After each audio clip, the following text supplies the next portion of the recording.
is Flexley Serranto. He's still perfect here in Toronto. Will anybody be able to stop that man? We're going to have to wait till after the survival stage to find out. And of course, Hikaru Nakamura is literally fighting for his life. Will he win to stay here at the Champions Chess Tour final in Toronto? He's going to have to do it against the youngster, the up-and-comer, Denis the Menace Lazavik. Will he break the hearts of fans and send Hikaru home? And Alireza Firouzja is fighting for his life against Magnus Carlsen. Will the future be Firouzja? And will his future stay alive here in Toronto? He's going to have to beat the GOAT, the #1 and highest rated chess player of all time. Let's hop in the car. Let's get on the road. The show starts right now.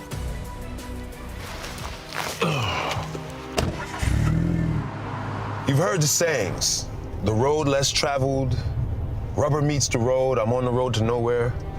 That need to get up and go, to just shut up and drive to parts unknown. It's in our DNA. But this road has an end. And the beginning? Well, let's throw that in reverse. It's over. We have a winner, Magnus Carlsen. What has this kid got in store? He might. One move checkmate. There's been curves, hills, corners, and even a breakdown or two. The game is over. That's a wrap. We see a reaction. Magnus is Magnus mouse slipped. Oh my gosh. Look at Jordan's face. Some have pulled over, but some What is he doing? slammed that foot to the floor and just kept going. Any second now, Hikaru Nakamura is the winner. Nodirbek Abdusattorov, Maxime, Vachier-Lagrave, the Frenchman. He wins the AI Cup. After 6 stops along the way, it's time for the greatest proving ground in online chess to drop that final pin in the GPS. Destination, Toronto, Canada. 8 players from all 4 corners of the globe descend on the Queen City with one goal: to prove who the one true king of online chess really is. I think this is the strongest final there's ever been. I know that it will not be easy. It's nice to play in top tournament. Magnus will want revenge. It's my last tournament of the year. I'm a bit desperate to end it well. It's having the opportunity to play against the best players in the world. It's always a challenge, and I enjoy it. It's going to be a very close fight. It's going to be very exciting. Live from Toronto, Canada, this is the 2023 Champions Chess Tour Finals, and it starts now.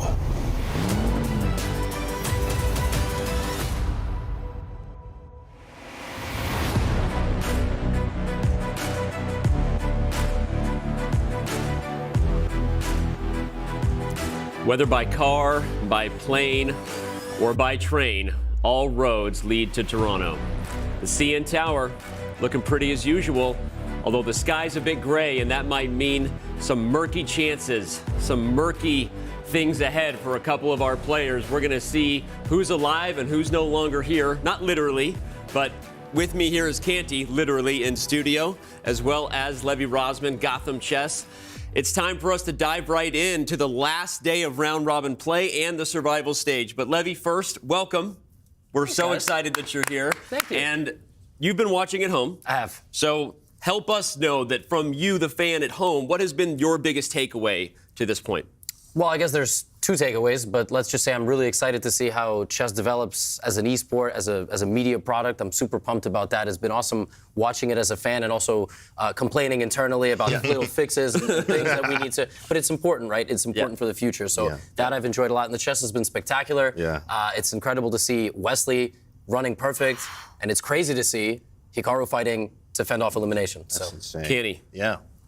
What has the vibe been here that Levy's been missing? Bro, the vibes have been great. First off, the food is amazing here, always in Toronto. But the second thing is that out there in the playing atmosphere is very, very important. It's been nice camaraderie. You can tell that, yes, okay, there's so much going on. There's so much stress. There's a lot of money on the line. There's a lot of, hey, I'm the best guy here. I want to play, a lot of pride and et cetera. But they're out there actually analyzing games with each other, Nodirbek and Wesley. So we're talking about a game that they played. Oh, yeah, A4. You should have played A4 there. And I'm like, you guys got another game to play. I'm not trying to help you at all. Like, I want to beat you. Right? So it's really nice. It's a cool, chill vibe, but it's also that might also be a Wesley vibe too. That guy is just, he never stops having a good time, never stops smiling. But wholesome.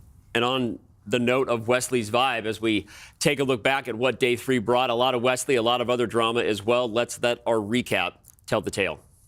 And we're around move 50 now, so they will get increment shortly. That being said, there's still 2 pawns left, and White's king is about to run in. Oh, and the bar's going up. Suddenly, Nodirbek's king is infiltrating, going after the g5 pawn. Make a move for second Hikaru. He panics and puts the knight and loses a pawn. He needs to move, he needs to speed up. And both players are so nervous. They're living on that increment right now. The pawn a4 is defended. The white king is going towards the queen side. a5 is going to drop. Oh, and Hikaru Nakamura, he gets up. He resigns. Nodirbek Abdusattorov, he reacts. He knows he's done it. So just leaving the bishop on c4 to allow tension, and what a move by Wesley. So jumps in with a knight check, and that knight is on pre. Wesley playing for the win. I mean, it's just shock. Magnus is reeling with shock.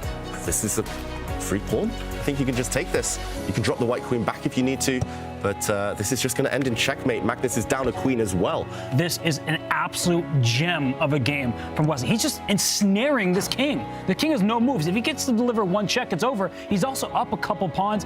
What a beautiful, beautiful game. A tactical skirmish that has gone his way. The thing is, when you're playing Magnus Carlsen, you can have a winning position, but you have to beat him in every move. And Wesley So has done it. Magnus Carlsen resigns. Wesley So takes the Armageddon. And look at Hikaru. I mean, he just cannot believe it. Not a single match is really going his way. He got that one win over Firouzja, but besides that, it's been all his opponents just taking full points against him. There's going to be a killer blow any moment. That black king hiding in plain sight is 3 pawns temporarily the advantage. White can just move the queen to any safe square, park it on e6. Today is not his day. He will have to win tomorrow. He gives up. He resigns. Shake hands, and Fabiano Caruana gets another win in the bag. For any fans who maybe have been hiding under a rock, it's important to see those standings and be reminded that both Wesley and Magnus have already punched their ticket to the semis, regardless of their play today.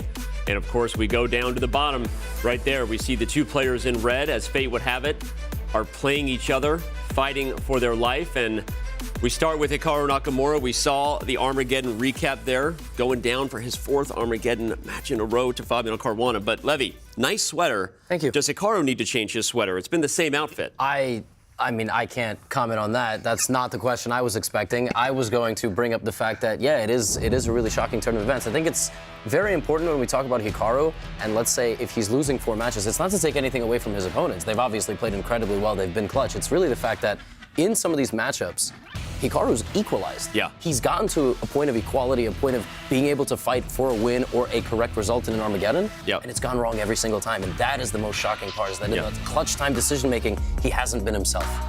Yeah, it's very difficult to see. I mean, look at that on the screen. When do you ever see, like, maybe it's a problem with production, it says all these losses here, and Hikaru's face is there. I don't understand it. It doesn't make sense to me. I don't know what's going on, Danny. Help me, please. Yeah, it's not the stat you expected to see, and they all came as black too. I'm trying to unpack some of these things because, as Levy said, it's not like Hikaru's getting blown out, right? He's losing Armageddon battles, the type of format where you favor him, and I still would, regardless of the play here, probably against almost anybody in the world, right? I mean, he's normally so clutch and so good in those spots.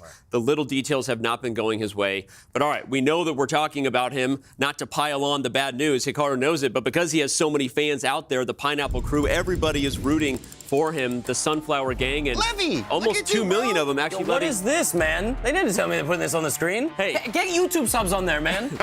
We worked really hard to find the one way we could still rank you behind any other streamers and creators in the world.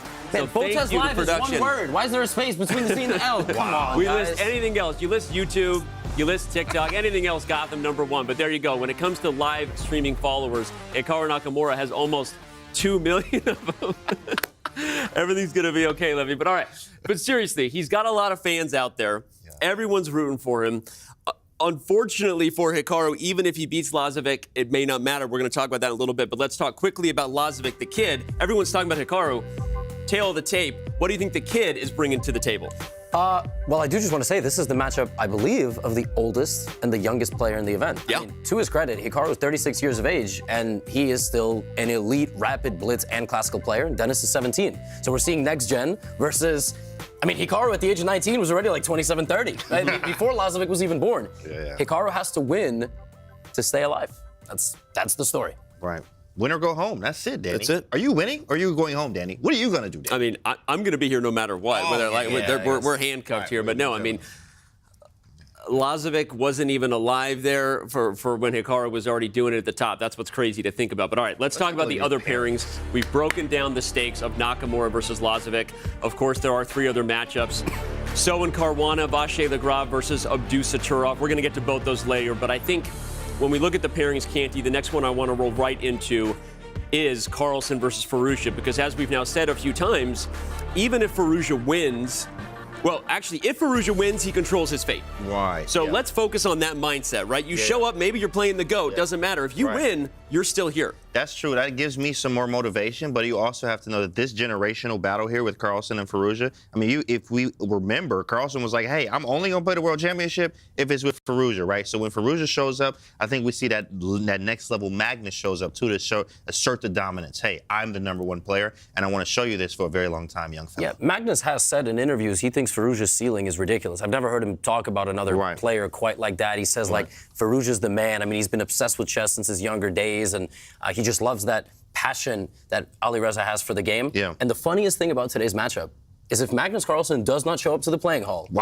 Hikaru or Lazavik, matchup doesn't matter anymore, and they're both eliminated. I don't see Magnus yet. We got like 20 minutes, guys. We got some time. But this is crazy.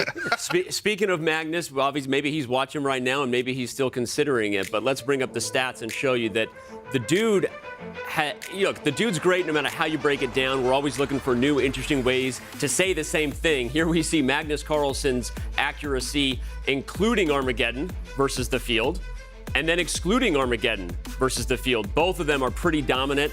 I guess that's an accurate kicking. That's a straight up act kicking. If you're I know that didn't work, but I did it anyway. Canty, Magnus is delivering an accuracy kicking to the field. Yeah, that's ridiculous. That's 6% there without Armageddon. That's crazy. I mean, that's insane. You know, 96%. I mean, basically everyone else is like, okay, if people in the round down, it's like 89. I'm like, in class, I got a B. Well, I got an A. I got an A+. And that's what Magnus is playing at that type of level there. That is insane to see, Lev. I mean, I was also thinking about that. Because when I saw 97.03, I was like, round it up. I was like, A+ right there. You know what I'm saying? A+. Back in the day, I'd be like, hey, teacher, I got a 96.6. Maybe you could just, and they were like, nope, you got an A. I was like, family's going to be unhappy about that. But you know what? 97% is ridiculous. Some might even call it interesting. Right. And, Magnus on fire. You don't get much better than 97%. I like that the accuracy goes down a little bit in Armageddon because, he's playing some goofy stuff. Just a little bit. Yeah. Still the kind of accuracy we would all. That slide is literally just to be like, yeah, he's the best. Like, I don't even know why it's like I said, we're finding new ways to say how good Magnus is all the time. But all right, the next matchup to preview, Nodirbek Abdusattorov versus Maxime Vachier-Lagrave. These are a couple of world champions, Rapid and Blitz being the former titles they won. Abdusattorov leads 5-2 head-to-head, Candy. I couldn't believe that. When I saw the stat, I'm like, wait, are you sure it's not the other way around? That's crazy to think about. MVL is such a strong player. We know him for all his tactics, what he does, what he plays, his openings, and etc. Just a very creative, strong, aggressive player. But Abdusattorov, in a way, actually is a very aggressive player, too, as well as we know. I didn't know that it was going to be 5-2 here. So I'm like, man, I mean, MVL's going to have to turn it up a little bit, bro, because I am not into what I'm seeing on that screen there. I don't like that Abdusattorov is a 5-2. MVL is my guy. My question is, how many of those are online? Right, so how many times have they played online versus, and they've probably played a lot online. I think they played a couple times in the tour this year. I don't know for sure, but go ahead. No, I was just going to say Nodirbek's amazing, and he's probably, and he gives interviews where he says he wants to be the world champion and he wants to be the GOAT and everything, and not to spoil any upcoming content with the guy, but this is a tough matchup. Today's biggest matchup that's like a toss-up to me is this one. Like, will Nodirbek prevail, or will MVL say I'm too experienced and I'm going to get the job done? Wow. All right. Speaking of experience in getting the job done, Fabiano Caruana and Wesley So have been doing that for many years. Fans of American chess know this rivalry well. Let's bring up the tape. You've got Caruana at 31 years of age and Wesley So not too far behind him. They have played a lot of chess games, but So leads 17-11 despite 21 draws, which just shows you, again, Levy, I'm going to throw it back to you because you asked him in the interview to bring the day to a close. What is it about the rapid time control that just brings out the best in Wesley? Yeah, for chess fans that might not be familiar, like they played in a tournament recently, and it was a classical chess tournament, and I believe Fabiano uncorked some crazy opening preparation and completely vaporized Wesley. And that's what you have to do against Wesley in a longer time format, but you don't have 90 minutes here. You have 15 minutes. And so you don't want to necessarily give away some opening secrets that you want to use in a later tournament, like the candidates, which Fabiano is going to play and Wesley might play depending on qualification. So Wesley has major advantages in these formats. He just plays everything he knows super well, and then he can adapt to any style of opponent. And he's going for a perfect score. So this is a really interesting matchup to me. Very interesting. I also like the fact that on the stats it says 21 draws, Danny. I'm tired of drawing you. I don't want to play that many games and keep drawing. Also with Hikaru, he drew like, 50 games? MVO was like 30 draws, right? So I think one of his strategies is actually making it, not boring, but playing to my solidity, being very solid, not making any bad moves, really. Playing as best as I can, drawing games, and making you make some mistakes. Because when you make mistakes, I'm going to pounce immediately. It's been very good from Wesley. No, Wesley's been unbelievable. I mean, he has won every single match. 6. You literally can't get any better than that. He sacrificed multiple pieces against Magnus, and he went for a checkmating attack. That was ridiculous. Right. And Fabiano is also doing very well. I mean, he could tie Magnus and get to that second, third place tie. I think he can't really make it. He's got kind of guaranteed a survival stage spot, but we're looking at a potential 7-0 run for Wesley, who has struggled this year. Yep. Yeah. That does not make any sense. It's wild. And I want to just reiterate that last point you made, because we talk about how Wesley doesn't beat himself. He gets other players to beat themselves against him because of the frustrating, accurate draws we talk about. But the game against Magnus yesterday really opened up a door of what's going to happen here in Toronto. How does he feel when he's in this city? Because that's the type of Wesley So game that should be scaring everybody when you're taking an attack to Magnus Carlsen like that. But all right, the games have been wild. And we're constantly thinking of ways to make it even more wild. So we talked about Wesley taking it to Magnus. Kaya took it to the roof this morning. Danny, Toronto is looking beautiful this morning as we head into day 4 in the CCT Finals. And we are flying high with excitement, having seen 14 out of 24 matches go to Armageddon so far. Now, some players like Wesley So, like Magnus Carlsen, pressure is off for them in the 7th and final round today.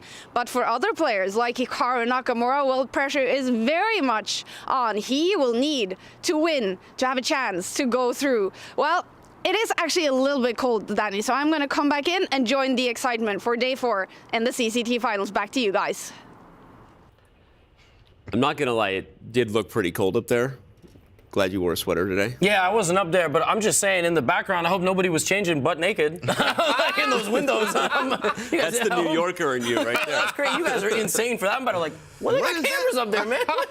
Kenny, you're not cold in here. We're all feeling pretty warm. Yeah, it's pretty warm. It's pretty nice. The chess is about to get hot. So on that note, before we get to predictions, we're going to remind you again, what is the format here in Toronto? How are we moving these players from the round robin to survival to the semis and ultimately to the championship match? This video is going to break it down for you one more time.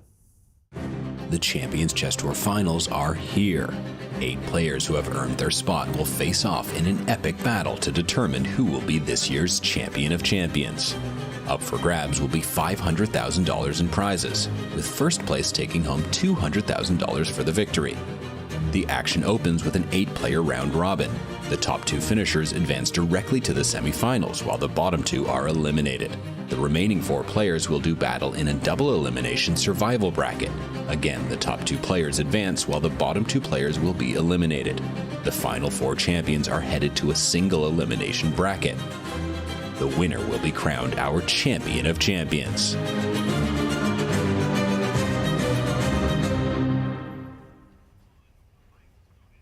It's prediction time. You know the drill. That means we've got Kaya back on the desk, and for the first time, we've got a full quorum here, 4 people. But before we dive in and tell you what we think is going to happen in the last round of the round robin, let's show everyone the results and remind them of where we currently sit.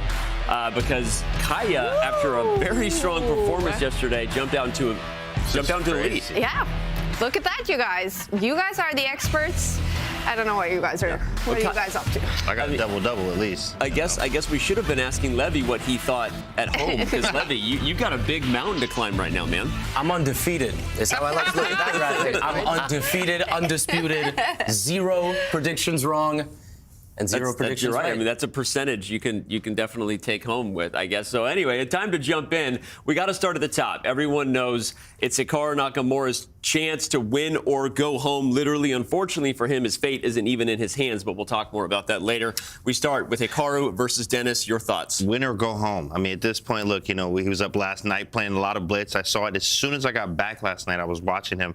Hey, Hikaru's live. I was like, wow, he's playing chess right now. So he's getting it out. I'm going to go with Hikaru today. He's got to win. Yeah, I mean, plain and simple, you got to go with Hikaru. He's the favorite if you put aside even all of the negative results of the event. Yeah. He's still the better rapid player, way more experience, so I'm taking Hikaru. Yeah. I kind of want to disagree. There's so much emotion in play here for Hikaru Nakamura, but I just don't see him losing, so I will also say Hikaru. I agree, and also it's not because he's all the reasons everyone here said, but I also agree with Candy. I think the blitz last night wasn't even so much an expression of frustration. I think Hikaru was playing on Chess.com to try to rev the engine and get going here finally, right? All right, we move to the next matchup, which, as we said, also has a big story to say in terms of whether Hikaru is still here. Magnus Carlsen versus Alireza Firouzja. What do you got there? Well, Magnus, I have Magnus in my pick, but Magnus also said about hey, I won't even play the World Championship if it's not Alireza. So I think he always feels that challenge when he sees Alireza. I have to still be the dominant player. I know you are up and coming, but I'm still Magnus. I'm gonna show you that. So I think it's gonna be Magnus. Okay. One storyline that we've been discussing is the fact that Magnus Carlsen could literally not show up today. Yeah. Now, I think he's contractually obligated to show up, but if he does not show up, he stays second place no matter what mathematically, and only Hikaru is eliminated, or Lazavik, right? I guess the winner of that match, although I think if Hikaru is the winner, he qualifies, and if Lazavik doesn't, there's some tie breaks there. But my pick is Magnus because, as you just said, I think he does show up to play against Firouzja. I think Magnus wants to win as many matches as possible, so Magnus. I'm going to disagree with you guys. So two things here. So Magnus has Hikaru's faith in his hands. He said yesterday, I asked him, how will you feel if Hikaru is knocked out? Well, great, basically, is what Magnus is saying. I think he wants to be a little bit of a sadist here. He wants to take this to Armageddon, and I'm not saying he's going to lose on purpose, but Firouzja is a great player. I think he's going to win it. It's like Harry Potter Deathly Hallows, right? In that room, I forgot what it's called, the room of whatever, and then, it's like Harry, Malfoy, and Malfoy's about to fall off the thing, and then Harry comes back, and and then he grabs him. Does he save his worst enemy is he going to save his worst enemy or not? I think he's going to save him. Wow. But I want to go back to the point. The reason I'm going to take Magnus is because I've also been playing through the meta here that unless Magnus literally doesn't show up, which would be the biggest story controversy, talk about a direct statement to your rival in terms of how you feel. As long as he shows up, the moment Magnus sits at that board, if it was any other format that allowed him to draw his way, if he could just accept peaceful results and leave Hikaru at home, he might be more likely to do that. Save energy, there's other reasons he could use that excuse. But the fact that we will have Armageddon no matter what, and once you're playing Armageddon, I don't see Magnus not being able to let the competitor in him take over, and he does care about beating Alireza. So I'm also going to take Magnus there, although I do admit this is... How interesting is this going to be today? We can all agree on that. So, maybe. All right, then we have the battle of the other two Americans. We've talked a lot about Hikaru. Fabiano Caruana takes on Wesley. So will Wesley remain perfect, or you got Fabi? Well, I mean, when in Toronto, it's like Flexley Serrano. That's just how you say it. That's how it is. The man is he's a machine. The only other machine besides Magnus where you'd be like half man, half, what is this player doing? It's got to be Wesley. Okay. All right, so I have like two mini predictions and then an actual prediction. Okay. Fabiano Caruana just took down Wesley So in the tournament that they played in St. Louis. It was a super convincing game, like a beautiful game from Fabiano. So if we were just picking chess and this was maybe day 1 or 2, I might take Fabiano. But I got to root for the perfect score. Yeah. Right? So I'm just rooting for Wesley to go 7-0 against this field because that would be the most gangster performance maybe of 2023. So I'm picking Wesley. All right. Something like Fabiano Caruana did in 2014, 7 in a row. Yep. So I also believe in the perfect Wesley So score. Also, the fact that Fabiano knows that after round 7, he's going into the elimination, the winner's bracket. He knows he has another game coming up. So that's why I think Wesley So will win this one. I'm going to take Fabiano for the same reason, though. I think Fabiano is showing up today with more to play, and he wants to get his engines revved right away. And I think no matter what, no matter how you cut it, Wesley would love to be perfect, but I just feel like Caruana's playing with a little bit more motivation at this point. And if this one goes to Armageddon, which I think it has decent chances to do so, I think Fabi builds on his success from St. Louis and remains hot against Wesley. All right. One more match to predict here. We have Nodirbek versus Maxime Vachier-Lagrave. There are actually a little bit of stakes here for the record to let everyone know. If Maxime Vachier-Lagrave were to lose and Denis Lazavik were to beat Hikaru and Firouzja were to beat Magnus, MVL would go home. Wow. So Maxime is not playing with house money at this point. If he loses, he does have a chance to go home. But with that, who you taking? Which is why, actually, I chose MVL for this one. Of course, Nodirbek has been going crazy. He's been swinging. He's been fighting. That man know what he's doing. Nodirbek is not, he's a problem, basically, and he's not to be messed with, to be feared, to say the least. But MVL actually is ready to play. He did lose to Lazavik. I think he's over that by now, but he understands, look, I got to win. I'm playing Nodirbek, and I'm going to do it today. Okay. Yeah, I have MVL. I just think he's a little bit more experienced. It's a weird matchup. Like every other matchup today, it feels like there's something to it. The perfect score. Will Magnus even show up? Hikaru's got to win to save his chances. But here, I think it's just purely a matchup of experience and being here before. It's actually a matchup of two world champions. MVL's a World Blitz champion. Oh, yeah. And Nodirbek is like World Rapid champion at some point. The only other two players in the event not named Magnus Carlsen, by the way, to win that World Rapid and Blitz. Yeah. One or the other. But I just think MVL's too experienced, so I'm picking him. All right. I'm just going to base it off interviews yesterday. Nodirbek was so happy. He was just the happiest guy here. So I'm going to pick him in this one. Okay, I'm also going to take Nodirbek. I just think he's been playing better chess. And I think the thing about Maxime, not to say he can't find it at any moment. You never know what these guys form is temporary, and sometimes it shows up. Maxime is also a very streaky player. And when it's not going well, we saw him lose to Magnus, not just losing to Magnus, but kind of got destroyed. I feel like Maxime is struggling a little bit right now. I think Nodirbek is going to win this match and really have some momentum as he takes one of the higher seeds moving into the survival stage. We're not supposed to argue on this panel, I don't think. I love it. But Nodirbek got destroyed in the Armageddon against Wesley yesterday when he had white. He also got. I feel like they both had very made it ends. Armageddon. I mean, yes, it's true. No, you're not wrong. And I think, look, there's a reason we do predictions to sound like experts who we are not. And then somebody wins. I'm not an expert. And you're winning. He's winning. So apparently that's how it works. So I'm undefeated. So I haven't got one wrong. So you're batting with a perfect score as well. All right. This has been awesome. As usual, fans, this is your call to action. To tell us why we're wrong, get involved in chat or social media and make your predictions. But right now, it's game time, so we're going to throw it across the pond to you. Oslo, Tanya, Robert, and David, take it away. Hey, guys.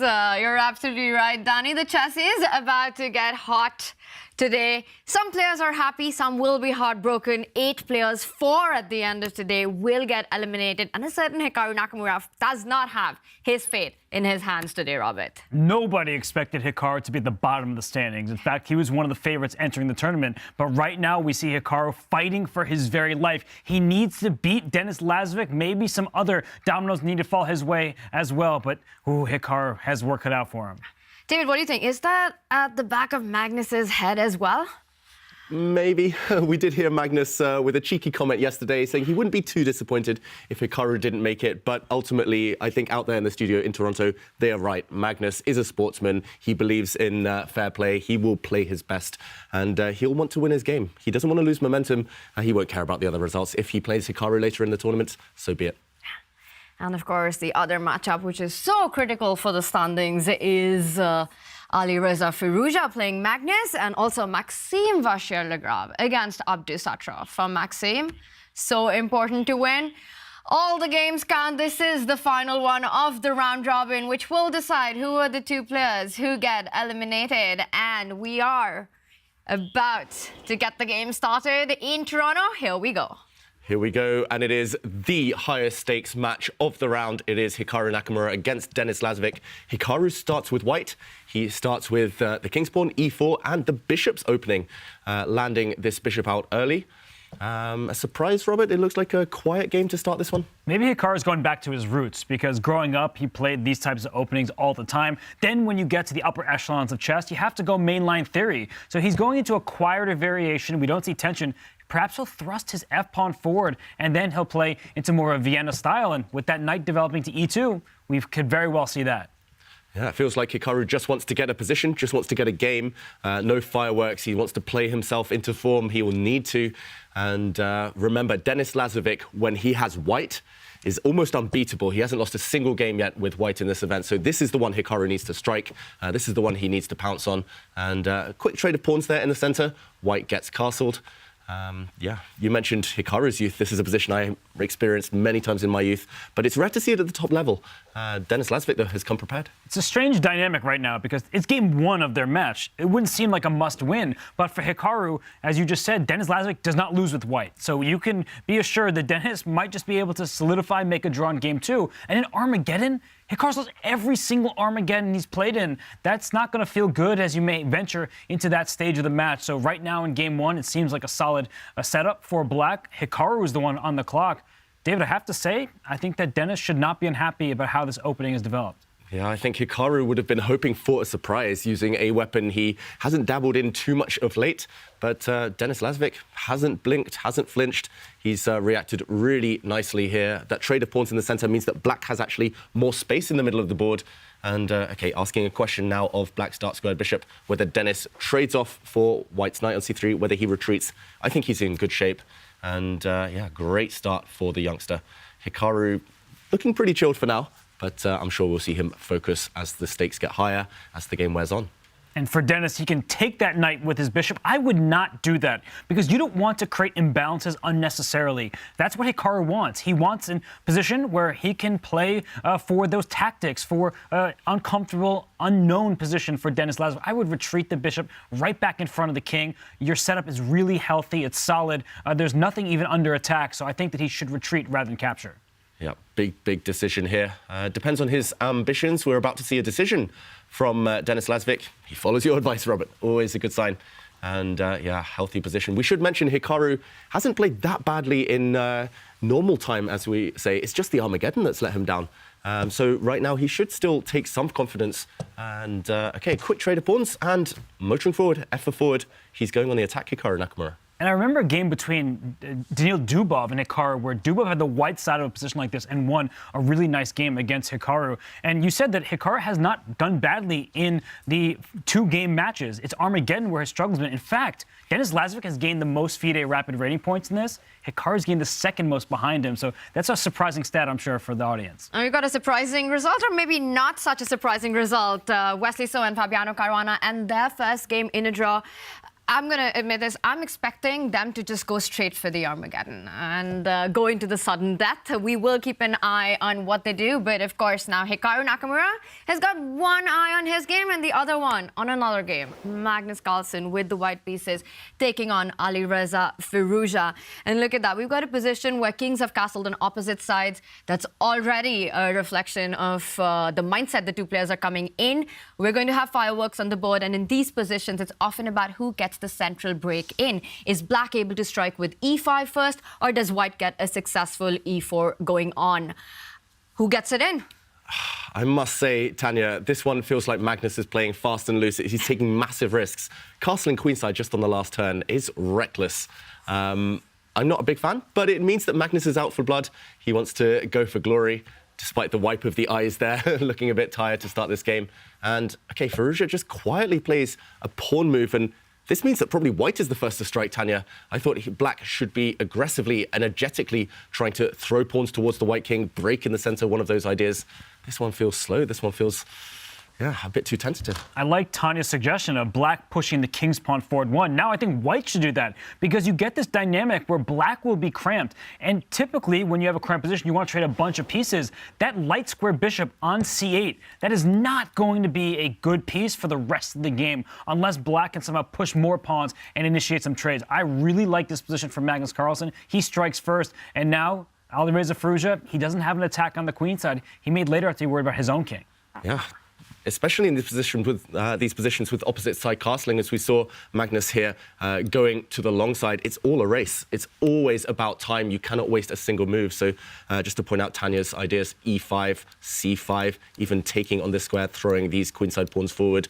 So many options. a6 feels so, I want to say complacent. It feels like Alireza thinks he has all the time in the world, but Magnus's last move reminds him that actually big threat on the board, pawn coming to e5 with a nasty fork on two Black pieces. And just to show the outcome of what we think is about to happen, it is all about this problem child, the bishop on c8. And also reminder of Black's kingside, no defenders around there, big checkmating threats on the cards. White's king is actually, for now, maybe the safer of the two. So yeah, just one move. It looks like not too much has happened, but actually dramatic stuff in favor of the world number one. And sometimes it's these kind of defining moments that when you look back, you understand that you made a move like a6, and this just made everything go your opponent's way. And it's Alireza now who does respond with a central break, but just one move before, had he done the same, it would have been initiative Alireza. But now we've got this massive tension on the board. So many pawns can be traded off the center. It's a big decision. Which one would you go for? Well, I like White's position. I would probably take with the e4 pawn on d5, but I want to give a quick shout to Mickey Adams, who recently won the London Chess Classic. And it's not just about that success. Going through his games over the years, I was wondering, where did his opponents even go wrong? Where were the mistakes? And it's those small moves, like that black pawn push. Alireza pushing his pawn to a6 before. It's not doing things in the needed moment. And I think Mickey Adams, he has made a whole career punishing people for those hesitant decisions. I think Magnus, he was first to pounce in the center. Now it's about to explode, but I do think he's happy that he can start the captures. Yeah, he will start the captures. White has 3 central pawns, black has 2, often a good sign as well.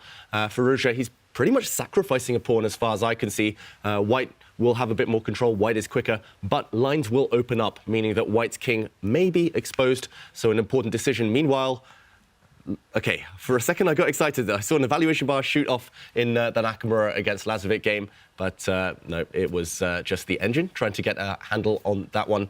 Yeah, key moment for Magnus Carlsen, central face-off, central pressure, and I think he should be capturing, as you say, Robert, right now. You don't want to maintain the tension too much longer. One big problem for Alireza is that bishop on c8. It's stuck behind a knight. If you could put a rook on the c-file, a rook barreling down an open line towards a queen and king, that usually is a recipe for success. And on the other hand, you look at Magnus's rook on d1. There are a lot of pieces in the d-file, but there's going to be some tactical melee in the center here, and I think that rook is perfectly placed against a black queen down the file.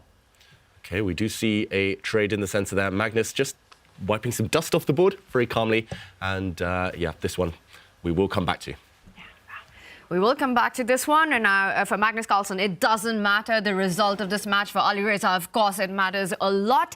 The other player who's secured a spot in the survival stage is Nodirbek Abdusattorov. But he's fighting against Maxime Vachier-Lagrave, who's got everything on the line. And the current position that we have, to me, it looks that Nodirbek has channeled his inner Alpha Zero. The H-pawn has landed on h6, so making sure that Black's king side is quite cramped up. The king will be facing a long-time back-rank threats. There are weaknesses along the dark square. Good, full central control, the activity of the pieces. I'm liking Abdusattorov's position here. I can tell, Tanya, you've played this type of thing before, this type of idea. And this is also the downside. Maxime Vachier-Lagrave, we've talked about it in the past, less so in the last 12 months, but he's extremely predictable. He's loyal to his first love, the Grunfeld defense, this opening. But it means his opponents can prepare specifically, prepare deeply. And look at this, the evaluation bar shooting up in White's favour after this last move. We're at move 18, but Nodirbek already has a 3-4 minute time advantage. He has a fantastic position. Black's bishop in the corner on h8 is soon going to be locked out in any middle game, end game. Even trading off the queens here, it looks fantastic for White. Pawn centre, control. And look at the speed with which he's playing, Nodirbek. Just fantastic, fantastic confidence here.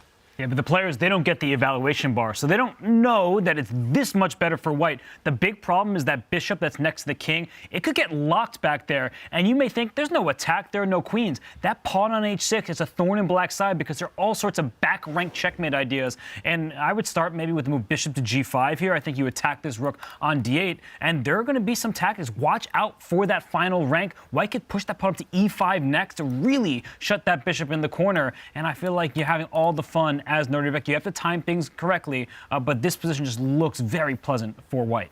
Yeah, this looks strategically almost winning. Maybe we even add kind of kicking back this knight first of all, and now a pawn to e5. And I mean, this bishop is never going to move the rest of the game. Imagine a white knight somehow sneaking in as well. So many weaknesses in the black camp.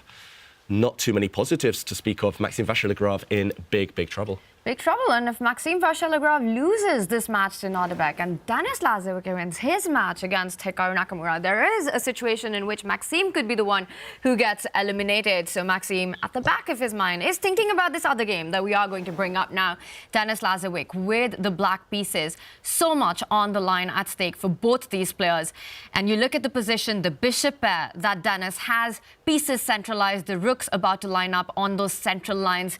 To me, it looks like Denis should be happy, pleased with the opening outcome. You said so much on the line, and there's so much on the E line. Look at that, 3 minor pieces in a row. But the knight on E5, perfectly situated, defended by a pawn and the queen. Bishop F4, it's a good developing move. It doesn't threaten anything. I think that Denis should be really happy with his position, and even more so with his clock management. Denis has struggled with the black pieces when he's been the one in time trouble. Right now, he actually has a lead on the clock. His position is healthy. His king is safe. David, I don't know about you, but I feel like it's hard for me to see where he's going to go wrong. Yeah, Hikaru is, I think, pretty much at this point forced to try and play a long game. Strategically, black is doing great. Black has the bishop pair. We might well see Hikaru chop off that black knight in the center next turn. At least one positive in the endgame, with black having a isolated pawn in the center. I think he has to try it. He has to hope that 2 white knights can face off against the 2 black bishops. But objectively, I think we're all pretty much in favor here of Lazavik's position. Nakamura, just yet to find that form still. A draw, not the worst result, of course. It's not drastic right now, but okay, he throws his knight in the center first. But yeah, in terms of the start of this game, great for black. You know that Hikaru really wants to take this game. He doesn't want to chance it in Armageddon. Armageddon has been his worst enemy. He's 0 out of 4, all with the black pieces. Meanwhile, Denis Lazavik, he won a match in Armageddon against Maxime Vachier-Lagrave, a very nicely played game with the white pieces. Here, for Denis, just keep everything under control, keep steadying the clock, and I just don't even see a threat in the near future that white can go after. And perhaps Hikaru is trying to create those threats on the king side, looking at a move with that queen landing on either the g3 square or the h4 square. I like g3 more, feels a lot safer, and the rook from a1 can join the attack on that central file. Eventually, threats of the bishop landing up on h6. He's hinting at developments like that. Is this something that Denis needs to keep in mind to start thinking about kingside safety? Yeah, it's definitely possible. And actually, I did find one way to blunder as Denis Lazavik. Loose pieces drop off and black's bishop on e6 is a bit loose. I was trying to reroute that. I was wondering the best square for it. I was thinking, actually, maybe park it on c6. It's a beautiful diagonal.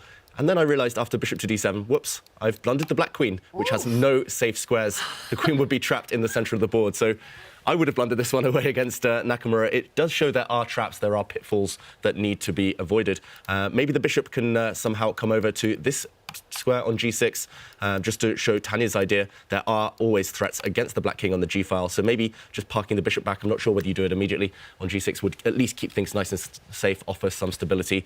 This might be my recommendation, but certainly not one-way traffic. Definitely black at the moment has 1 or 2 things to answer before kind of claiming that bishop pair advantage long term. Denis is committing a lot of time to this moment, and bishop b7, the bishop e3, that was a queen trap that nobody saw coming, but that goes to show there are pitfalls in a position that looks very placid. So this is a situation for Denis. He needs to improve the location of his bishop. I like your bishop f5. We'll see where he goes, but right now he is down about 2 minutes on the clock, and that's been his really big problem in some of these games, the black pieces, is the clock. Yeah, his only Achilles heel. He's been so impressive, Denis Lazavik. It's just with black in those end games when he has no time. And that's the one thing he has to avoid. Nakamura will have been watching those games with interest, and he will be aiming for that a bit later in the game.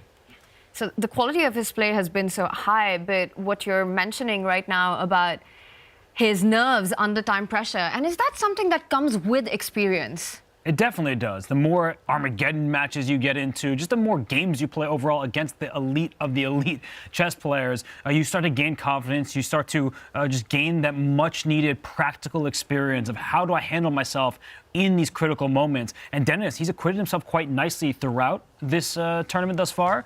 But he's got a lot on the line. If he wins this match, he could still make it out of relegation territory, elimination territory, I should say, and fight for the survival stage.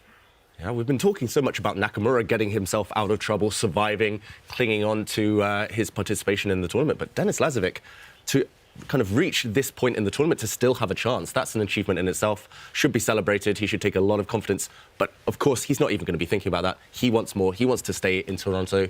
And, yeah, a win for him in this match, as unlikely as it may have seemed before the event, yeah, it would save him potentially if results go his way. So tense position, but 3.5 minutes in the tank does show that maybe the nerves are starting to creep in right now.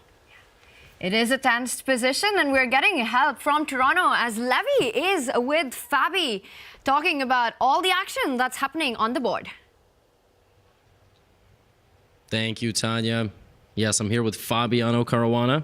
Fabi, what went into the decision to draw with Wesley in about 5 minutes? Well, I think it was less than 5 minutes, but I really wanted to talk to you, Levy. That's why. Really? Yeah, that's the reason. You wanted to talk to me about my prediction. Oh, well, we can talk about that later. I don't want to call you out on air. But yeah, I predicted that. Well, I didn't predict. Okay, listen. In my defense, my lawyer's like standing on the other side of the camera. I'm rooting for a 7-0. You know what it's like to go 7-0. It's true. We don't want to reminisce here the whole time about 2014, but that was pretty badass. How's the experience been in Toronto so far this year? It's been nice. You know, last year I was here doing the commentary, and it's nice to be on the other side of things because I like to compete. I like to play. You remember? I just realized you were here the whole time, and we had you commentating. Yeah, which was fun. It was a nice experience, but I do prefer to be on the other side of things. I mean, it's a great format. It's very competitive. There's no draws. You either win or you lose. You go home quickly if you don't play well. Not you. Well, hopefully not. But I'm still in danger today, let's say. Can I ask you your thoughts on things like the survival stage, where like, okay, you make 3rd through 6th, but you don't auto-qualify for anything. You have to fight for your life. Chess is always playing now with these different types of formats. What do you think about all that? Well, I mean, at the end of the day, there's going to be one winner, and everyone else will be either a little disappointed or perhaps a lot disappointed. And I think that's a good thing, that you have to fight for one spot. I mean, I grew up with first with the Swiss format, but then very often with the round-robin format, which is what chess is usually accustomed to, and I don't think that there's anything wrong with that. But it also has its critics for, perhaps producing too much safe play or not enough combativeness, or players who are perhaps just looking for the best equity that they have. Maybe that includes taking a draw. And here there's nothing else besides winning or losing. So, every match produces a winner. Yeah. Speaking of, how are you feeling about Hikaru versus Lazavik? Hikaru overall, the performance is shocking, I would imagine, to you, who has played Hikaru for, 10 or 15 years at this point. But also this match situation where he has to beat Lazavik and then rely on Magnus to beat Alireza. Yeah, well, I think I might have played Hikaru for even longer than that, because we grew up in New York together, and okay, he's a bit older than me, but we were just kids when we first played the first time. Of course, Hikaru this year has been clearly top 3 in the world in terms of performance. So to see him in bad form like this, it's a surprise, but it does happen. We've all been there. You're in very good form or you're in very bad form. You don't know exactly why. He still has a chance. He's playing really poorly, I have to say, by his standards, but also in general. Clip that. Well, I think he would agree with this also. I mean, it's just he's in bad shape. He's really not playing well. I felt it yesterday, even though the match was close. I still feel like in the Armageddon, he was just not his usual self whatsoever. And he still has a chance. That's the good thing for him, that he just has to win this match, and then Alireza has to lose. Yeah, has to. Speaking of, I mean, I think we've got it up on the screen. I mean, both games are very tense. We have both games up. Any impressions of the Magnus game that we're looking at here? Well, Magnus in the opening was playing a bit fast and loose, we have to say. Long castle in in some sort of Moran setup. Very unusual. It kind of worked out okay for him. Like, he didn't get a bad position, but okay, his king is always going to be in some sort of danger. So for Alireza, it's a pretty ideal scenario, because if he wins, then he's a big favorite to win this match. And normally, at the start of the match, we would consider him at least somewhat of an underdog, maybe not a huge underdog, but definitely the 2 matches that Hikaru needs to go his way, there is a favorite, and it's Magnus and Hikaru, right? So he can at least look to that for confidence, but Magnus is not trying to play it very cautiously. He's definitely going for a full-fledged fight. Last question, one-word answer. This type of position between Magnus and Firouzja, whose style does it favor? It's more than one word, Fabi. Okay. You give me more than one word. Alireza. Let's go with Alireza. that. Yeah. Okay. Alireza. You heard it right here from the man himself, Fabiano Caruana. I think we're going to be throwing it back to Oslo. Thank you, Fabi. Thanks. Thanks, guys. Fast and loose is Fabi's verdict on Magnus's opening approach. David called it reckless earlier on. And we see the C file that Fabi was talking about will always give Firouzja the upper hand on getting to the king first. But now that Magnus has managed to create this hook on the king side, Firouzja has made the move 8-6. There are also ideas of trying to push the G pawn eventually down the board. But how difficult is that to actually achieve? Well, it's one of these funny positions where white is actually up a pawn, and if we do some quick counting, that d5 pawn, that's an extra one, but perhaps white's best option would be to pick up that pawn and throw it off the board to open up the file for the rook. So this was a sacrifice from Alireza when he decided to strike back in the center. I do agree with Fabi that this position is very much up Alireza's wheelhouse. It's his style completely, but he's down a pawn, so he needs to prove that he has sufficient compensation. He's down a pawn. He's got half the amount of time as Magnus. It does feel like Alireza, it is his type of position. He normally thrives when it's a bit imbalanced, where he can start kind of attacking the opponent's king without too much worry. But right now, I do worry that he's been a bit negative with his time usage. And, OK, a big decision. Tania, you mentioned throwing the white g-pawn off the board, up the board. You don't even need to anymore. You've opened up the g-file. Alireza's helped you open up the g-file. And, OK, he's got some ideas of his own. White's knight. The remaining knight now is pinned, but, I mean, it's basically someone's going to checkmate someone. It's just about who gets there first. What do we think of this? I must admit, I'm surprised by this last decision.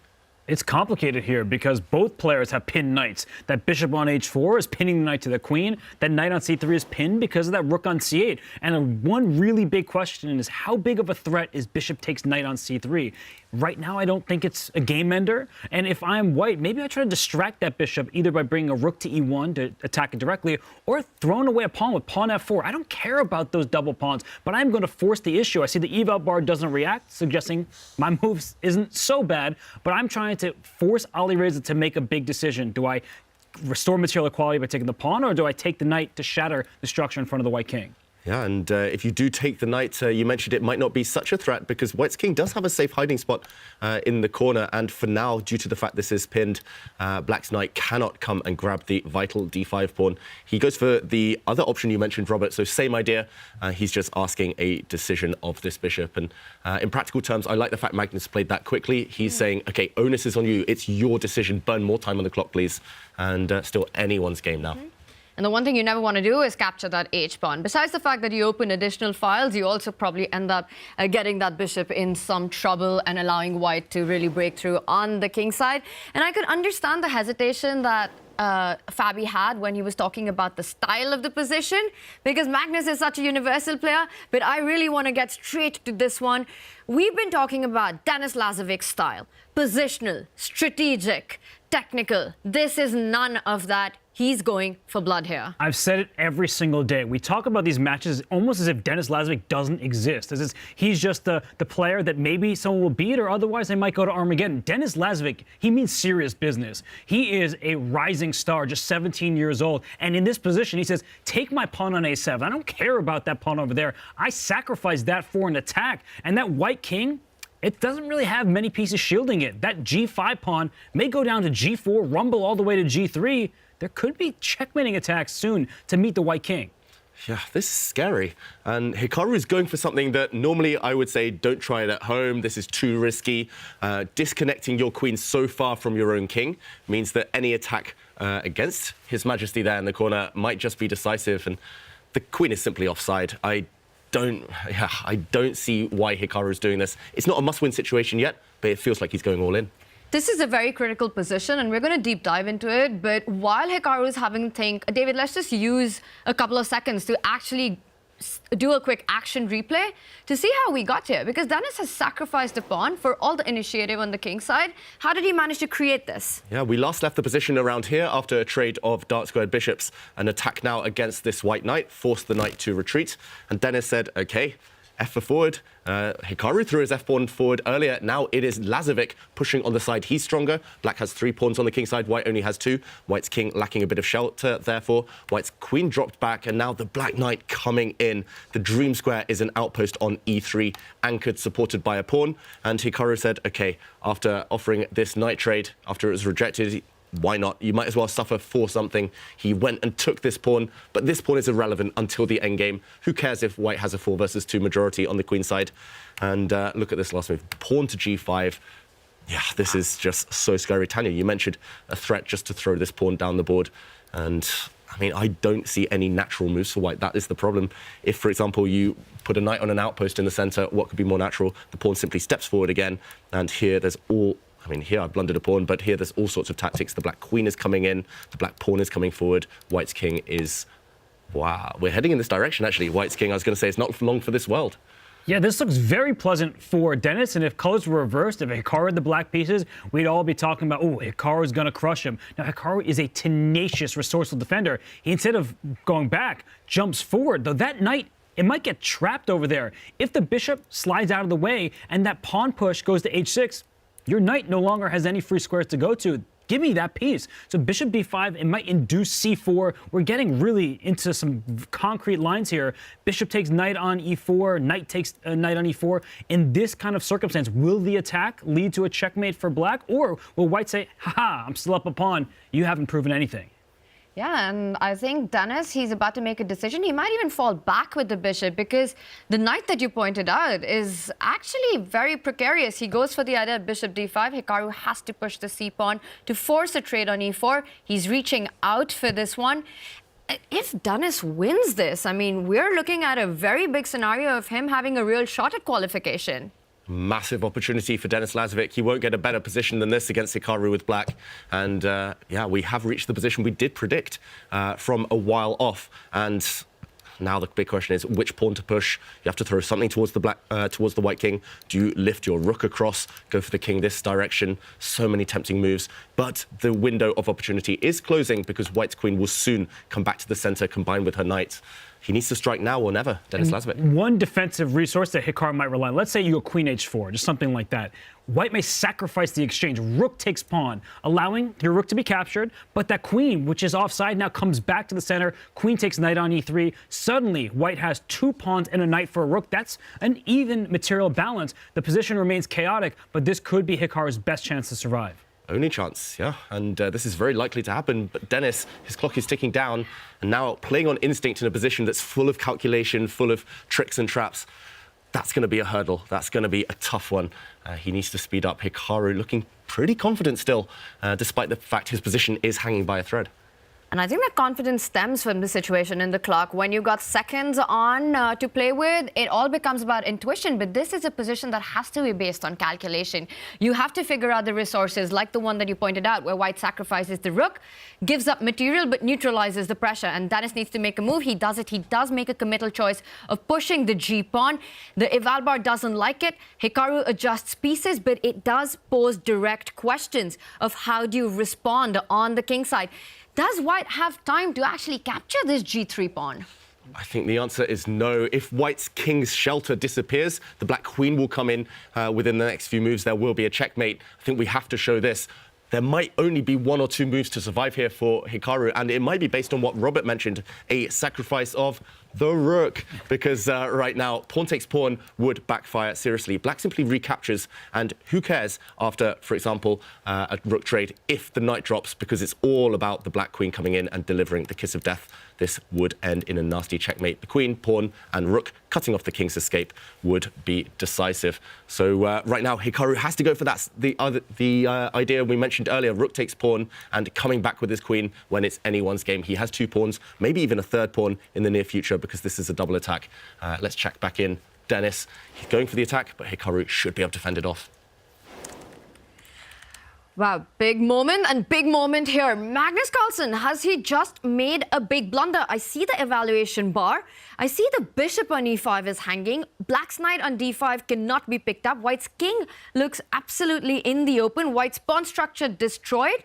Big advantage, Alireza. Winning advantage for Alireza. This actually reminds me of the game where Fabi had the white pieces against Magnus, where some of his pieces were up in that corner and others were over here. That's what's happening. There is not a coordination, no harmony between white's pieces. The king is open, and then knight on d5, it looks loose, looks like it can be captured 2 different ways, but you can't get away with it because your rook on e1 is in sight of the queen on a5, and you can't take with the pawn because your queen is lost. Magnus knows he's in trouble. He's shaking his head.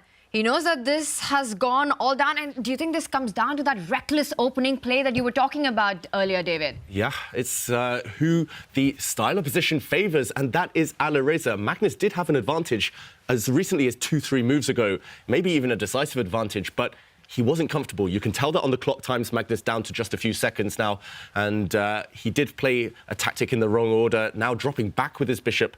This was an erroneous check, actually. The black king's safer in the corner, and suddenly Firouzja, look at the evaluation bar, he has a winning move. But I will say, we have the evaluation bar. It's winning for black objectively. It doesn't look that clear. There is no immediate knockout. I think some of the more obvious choices have some counters. For example, if the knight jumps forward, leaping into white's position, I think that bishop on e5, which is under attack in multiple ways, it will slide back to create a pin, and then we will have some chaos on the board. So I do think that there's a lot more in this position than meets the eye. Oh, this would be a really nice resource. Easy to miss, Robert. This pin allowing a queen trade, and white would actually be doing pretty well in the endgame if queens disappear. So black has to go for checkmate. I'm not sure what that entails, but it's all about keeping pieces on and going for the white king. And now Alireza, under a minute on the clock. Is he also considering just grabbing that bishop on e5? Because notice, and he doesn't do it. He goes for a more direct line. He hits the queen. We see the eval bar shoot up. Has Alireza lost all his advantage? It looks that way. Suddenly, white, with this counterattack against the loose black queen, is keeping things together. No time to take this white rook on d1 because of the queen tension here. And maybe he was relying upon a check, but now the white bishop saves itself. And in this position, notice how this black bishop lacking squares, white's bishop on the long diagonal targeting the black king. Suddenly, things are turning. Suddenly, it's chaos yet again. And both players under 20 seconds now.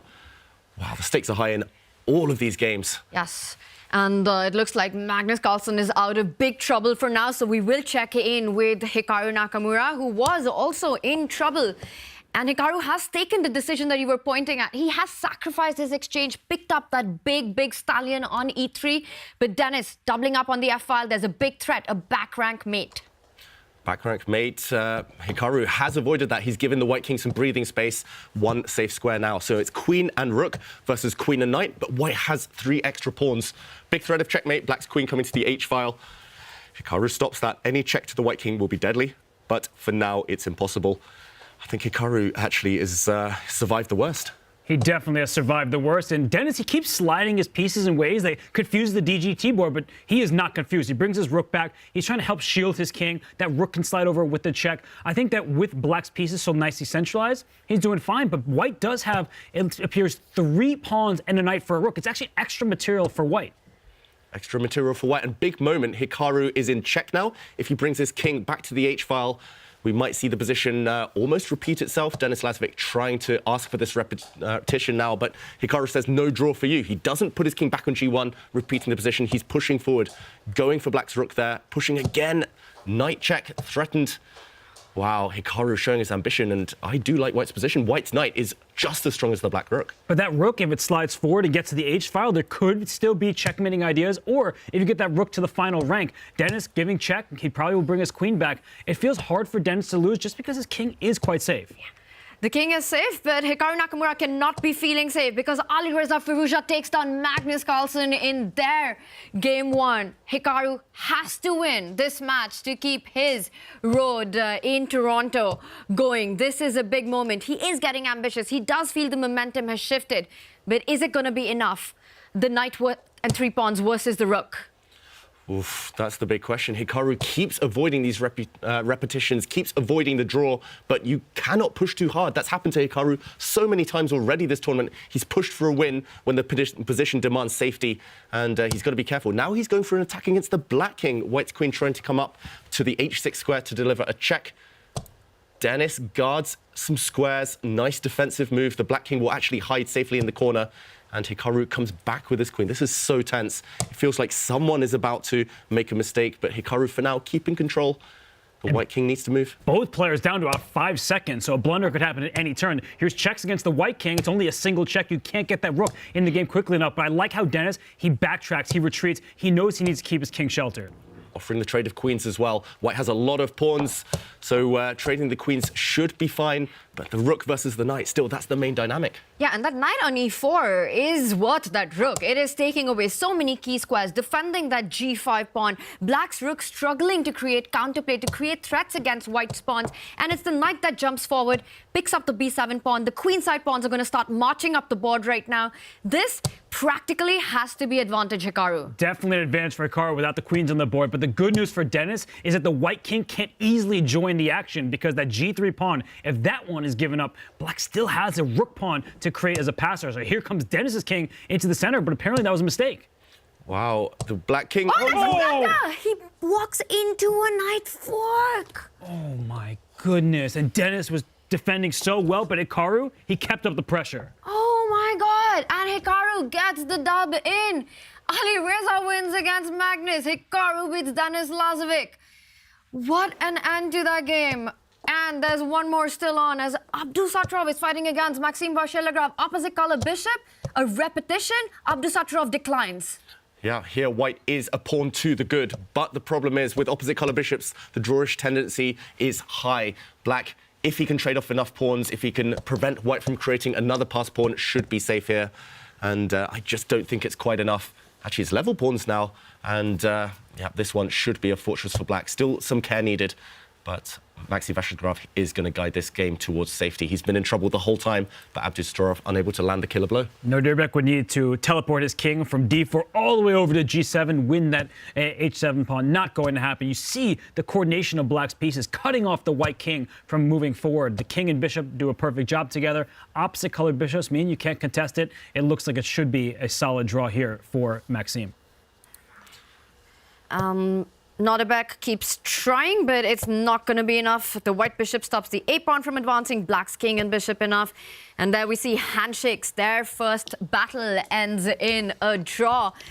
A relief for Maxime Vachier-Lagrave, but there's no relief for Hikaru Nakamura. If Alireza draws the next game against Magnus Carlsen, it's the end of the road for Hikaru, while Maxime's chances still stay alive. There is, of course, a big game 2 coming up. What a dramatic round 1, Robert. Yeah, so much has been said about Magnus's accuracy, his lack of blunders. Pretty sure he blundered pretty badly, and it couldn't have come at a worse time for Hikaru Nakamura, because Hikaru, he needs to win his match and get some help. He's winning his match, but not getting the help. And this is where we are. One more. The final game, rapid game of the round robin is coming up. Denis Lazavik has to win to force an Armageddon.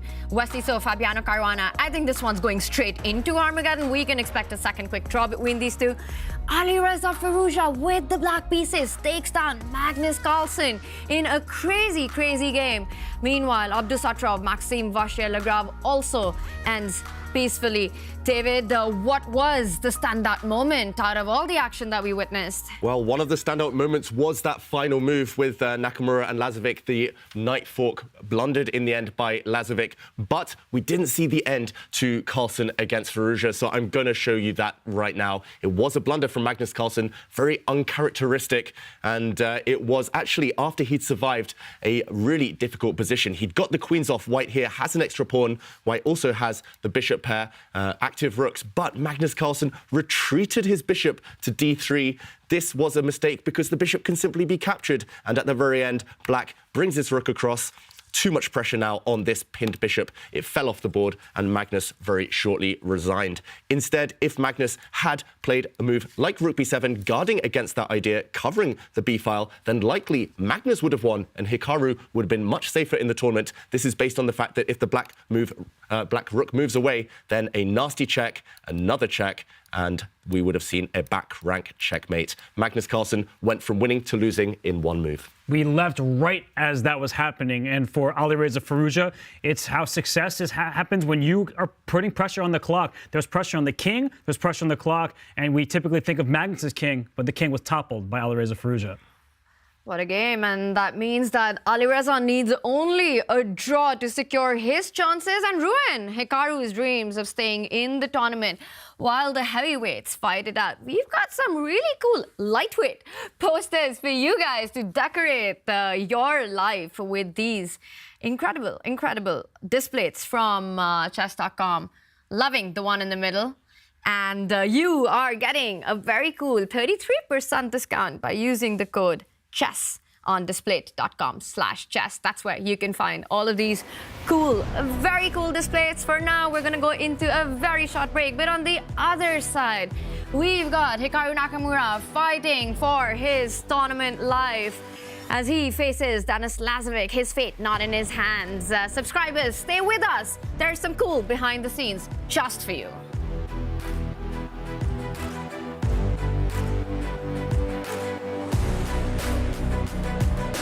Everyone has a lucky mascot, right? You guys? or just me? I don't know. No, that's just you. What is your hockey mascot, David? I don't have it here with me in Norway, actually, but I have a Pikachu, like a big cuddly Pikachu. Really? That's been at the end of my bed in England for like 15 years. Nice. Shouldn't be admitting these things. Pokemon fan. Yeah. Pikachu, I choose you. Pikachu. No. Even though I'm not that nerdy, Kaya. How about a chess set with only Pokemons? That would be super cool. Who would be the king and the queen? Professor Oak. Professor Oak would be... would he be the king? Maybe. Misty would be my queen. Anyway, All right. back to the chess. What is your favorite Pokemon? Psyduck. Oh, same with me. Yay. Good one, Magnus. Now... Can Hikaru hold the draw? That's the question now. Fabiano cannot lose this game. He's a pawn up. 10 seconds, David. Yeah, 2 pawns up. Wow. But a horrible pawn structure. Yeah, but it's all about the white D pawn. If he keeps the central pawn alive, he might win. Oh my god! You said they don't blunder checkmate in one, and then Hikaru immediately does. You commentator's curse. A one made, move bro. checkmate, and that is going to cost Hikaru the whole match. Armageddon is coming up. And let's reveal the bids from Hikaru and Magnus. Look at that! Hikaru has been 8 minutes and 59 seconds, beaten by 1 second. Magnus Carlsen bidding 8 minutes and 58 seconds.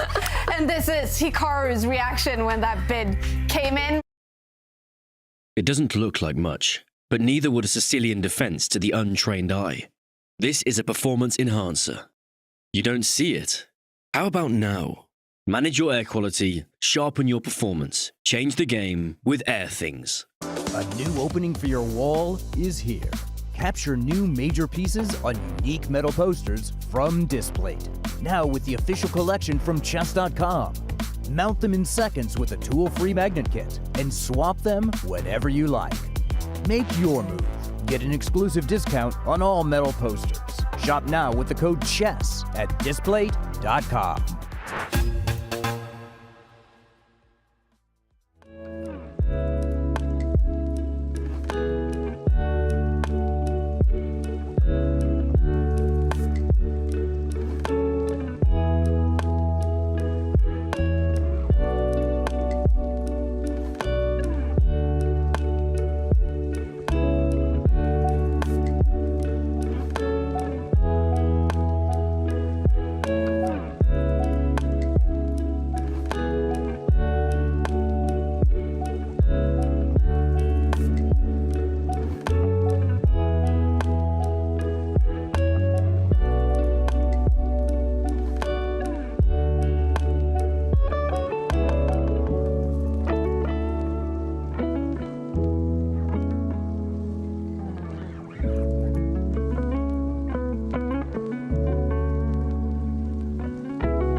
CCL Spring 2024 registrations are now open. Register your school to stake your claim at the $25,000 prize fund.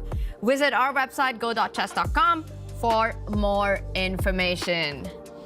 And this is where it's happening. The skies are gray, the action is black and white. The big question, what is going on in Magnus Carlsen's mind right now? And we've got Kaya on the ground asking the big question. Eventually a loss for Magnus Carlsen, but what a game. What did you think about that? Yeah, obviously it was too complicated, at least for me, to play with so little time. I think I was doing well for quite a while, and then I miscalculated, and I was definitely worse to losing. But then it turned around again, and I was better, but we both have very little time. And then I just panicked with a few seconds left. So that was a bit of unfortunate for sure. What do you think about Alireza's play in this game? No, I think he plays like he often does, uncompromising chess, not always completely correct, but very, very challenging. Yeah, I mean that's the way he plays in general. I think many people wondering your motivation, your mentality heading into this match with Alireza. Definitely ambition in the start of the game there. Can you sort of reveal to us what is your mentality in this match? Yeah, I asked Peter for advice before the round, like what should I do in such a situation, and he said that he'd recently heard from Ramesh that what you should do in general is to challenge yourself, do what makes you the most uncomfortable. And I thought the most uncomfortable I could be was playing a very sharp position against Alireza. So I thought that would be very, very useful training for me. Very cool. And game 2 will be must win to take it to Armageddon. What can we expect? I mean, I'll try to push, of course. And yeah, I mean, it's really unfortunate to lose the first game, but I can't do anything about that now. We look forward to game 2. Thank you, Magnus. Thank you. All right. Wow. Magnus will push in game 2. Let's see what happens. Back to you guys. It's definitely energetic, combative play there between Magnus Carlsen and Alireza Firouzja. David, what do you make of that advice to challenge yourself? Challenge yourself, yes, but to make yourself feel uncomfortable in one of the biggest tournaments of the year, I'm going to question that one. Normally stick to what you know best. Well, it did backfire in this one. Magnus Carlsen has to win on demand to take it to the Armageddon. And Hikaru Nakamura is definitely rooting for Magnus here. Hikaru needs a draw. Is he going to be distracted with what's happening on the Magnus board? Well, it's hard when fate's out of your control. So for Hikaru Nakamura, he's had a bad event. Now he doesn't control his own destiny. But he can only focus on the game in front of him. What happens between Magnus and Alireza is up to those two players. So be it. It is a big final rapid game coming up. And Magnus Carlsen and Alireza Firouzja are ready to go. Firouzja with the white pieces. But when you're in a must-win situation, playing against Alireza at least gives you the hope that there are big chances of getting a dynamic position. You know he's not going to have a solid approach. He never does. Have you ever seen him play a solid game, David? I can count maybe on one hand how many times I've seen Alireza play for a draw. Alireza normally plays principled chess, aggressive chess, and creative chess, and that's why he has so many fans out there. Magnus, meanwhile, not looking the most energized I've ever seen, but he will be trying to cook up a strategy to create winning chances with black. This is a big game for more than just the two players in front of our screens right now. And of course, the other big fight also between Fabiano Caruana and Nodirbek Abdusattorov. Sorry, I stand corrected, against Wesley. So now for these two players, they've already made it through. Wesley will go into semi-finals at pole position. For Fabi, he does make it to third, fourth spot. And Robert, that's also very important. Talk us through that. Yeah, if you're finishing third or fourth place, you play against each other, and that gives you 2 lives in the survival stage. The loser of 3 versus 4 plays the winner of 5 versus 6. It's kind of like the NBA play-in tournament for those of you who are basketball fans out there. And for Denis Lazavik, I mean, he can't even think that far. He's just saying, can I win this one game with the white pieces and give myself a fighting chance? And Denis, with the white pieces, needs that fighting chance. And of course, Abdusattorov will take on Maxime, Vachier-Lagrave. For Maxime, also a very, very critical matchup. He needs to get the dub in. He needs to get the victory for his shot at the survival stage. So much on the line for these players. What is going on in their minds right now in these just seconds before first moves? Yeah, normally the top players, they approach nerves in one of 2 ways. Either they just sit there, try to will themselves to focus, try to block out all the noise.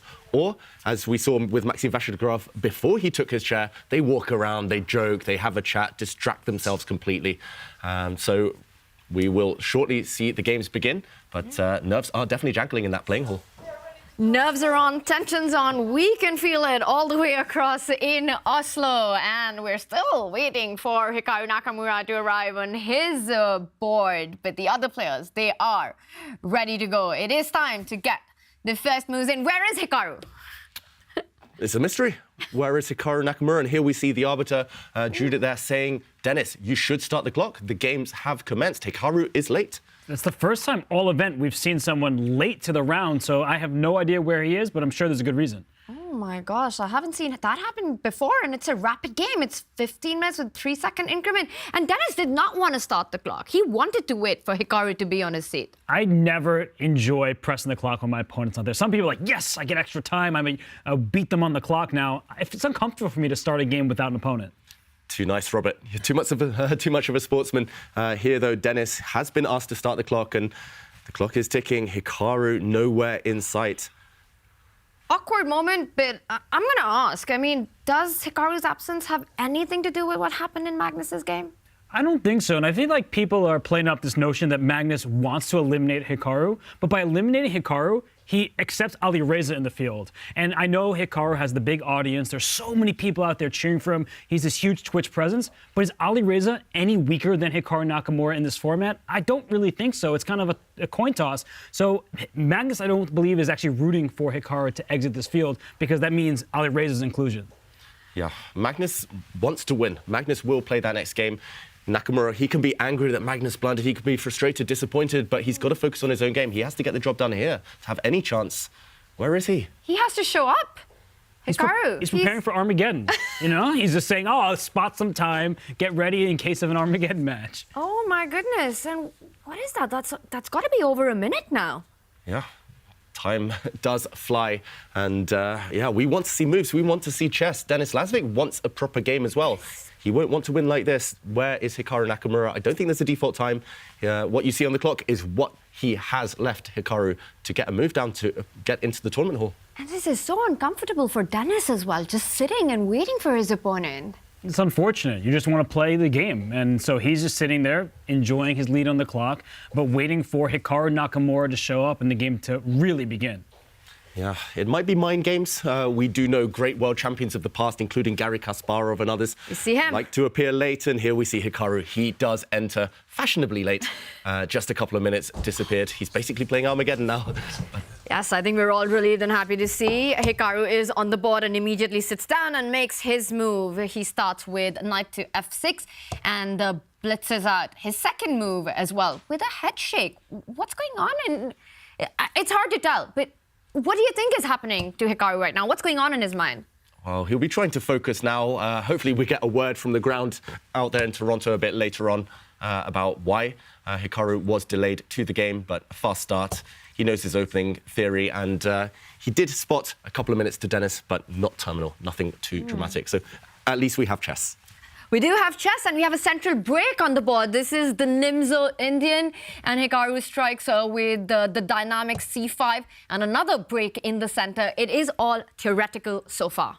It is, yeah. So for Hikaru, all he needs to do is make a draw with the black pieces. He would be okay with that, but he's really just caring about that game between Magnus and Alireza. It doesn't matter if Hikaru wins his match if Alireza does the same, because he will not make it through to the survival stage. So you ask the question, what's Hikaru thinking about? Where has he been? His head, his heart has been with that other match that's out of his control. Yeah. Well, and he continues to play out, so perhaps also preparing mentally for this one as he blitzes out his first few moves, also gains some seconds on the clock. Meanwhile, our first result is already in. No surprises there. Wesley Fabiano Caruana ends in a super duper cooper quick draw and goes into Armageddon. Yeah, I think you said enough, Tanya. The less said, the better about that clash between Wesley and Fabi right now. It's rare, I actually should mention, to see Fabiano agree such quick draws, but Armageddon guarantees some drama, at least for later, and helps us to focus on the key matches, which will decide who stays in Toronto. Meanwhile, this opening still very balanced, still well-known stuff. We're now around move 10, and Hikaru, he's catching up on the clock. He's got a very solid position. It's going to be tough for Dennis to break this one down. Dennis has accepted the IQP, the isolated queen's pawn, so he will try to attack the black king later on, but he has to figure out how. He has to break those defenses. Not an easy task. And we know that Denis likes having the isolated queen pawn. He's done it in several games in this event. So it's a position he's comfortable in. And for Hikaru, you see he's looking behind him. He's like, what's going on in that game between Magnus and Alireza? Can Magnus do me a huge solid? Yeah, and we will check in on that one shortly. Magnus has played quite a combative opening over there. But yeah, Hikaru, he should be going to check later. Focus on this game. Wow, just as I say that, he gets up. But I was going to say focus on this game first. And he goes to check out the other board, and maybe we should too, as Denis Lazavik takes the first real think of this game. Let's do it. Let's head over to where Hikaru has just headed over to, and it is this game. Magnus Carlsen needs a win to take it to Armageddon and to offer a helping hand to his good friend, his good rival, Hikaru Nakamura. Now, there have been trades in the center. Perhaps we can, it looks like a non-standard Sicilian to me, David. We can back up and see how we got here. Yeah, let's backtrack. We're only at move 9 in this one. Magnus has been playing super quickly up to this point. Let's go from the start. Quick action replay here. It was the Sicilian defense, one of the openings that is most widely employed at the top level in a must-win situation. It leads to fighting chess. No forced draws, no solid lines here for white. Maybe apart from this one, a bishop b5 check. This is giving black a few options, but not declaring any action in the center yet. And I just want to mention this move. After a pawn pushing forward, asking the bishop to take this knight, Magnus plays queen takes bishop. And I last saw this in a game with Magnus Carlsen. He played it as black in a must-win situation against Maxime Vachier-Lagrave years ago on the Grand Chess Tour. He employs it again. And he was not successful in that game winning with black. But look at this. It's imbalanced. Black does have a backward pawn, and the square in front of it is a nice juicy outpost for white's knight. But black has the bishop pair. A bit of a threat on the board as well, a skewer, hitting the queen, hitting the rook, which Alireza needs to deal with. And at least there's enough imbalance here to give Magnus long-term hope. Yeah, so Alireza, he slid his rook on over to d1 to avoid that threat. But I'm totally with you. As far as being in a must-win situation, this is pretty much an ideal start to a game. 10 moves in, you have the bishop pair. There's no clarity. There's no easy way to liquidate, to simplify, trade everything off. So I think that Magnus has done the right thing. And I'm also looking at the clock. The clock was not his ally in that first game against Alireza.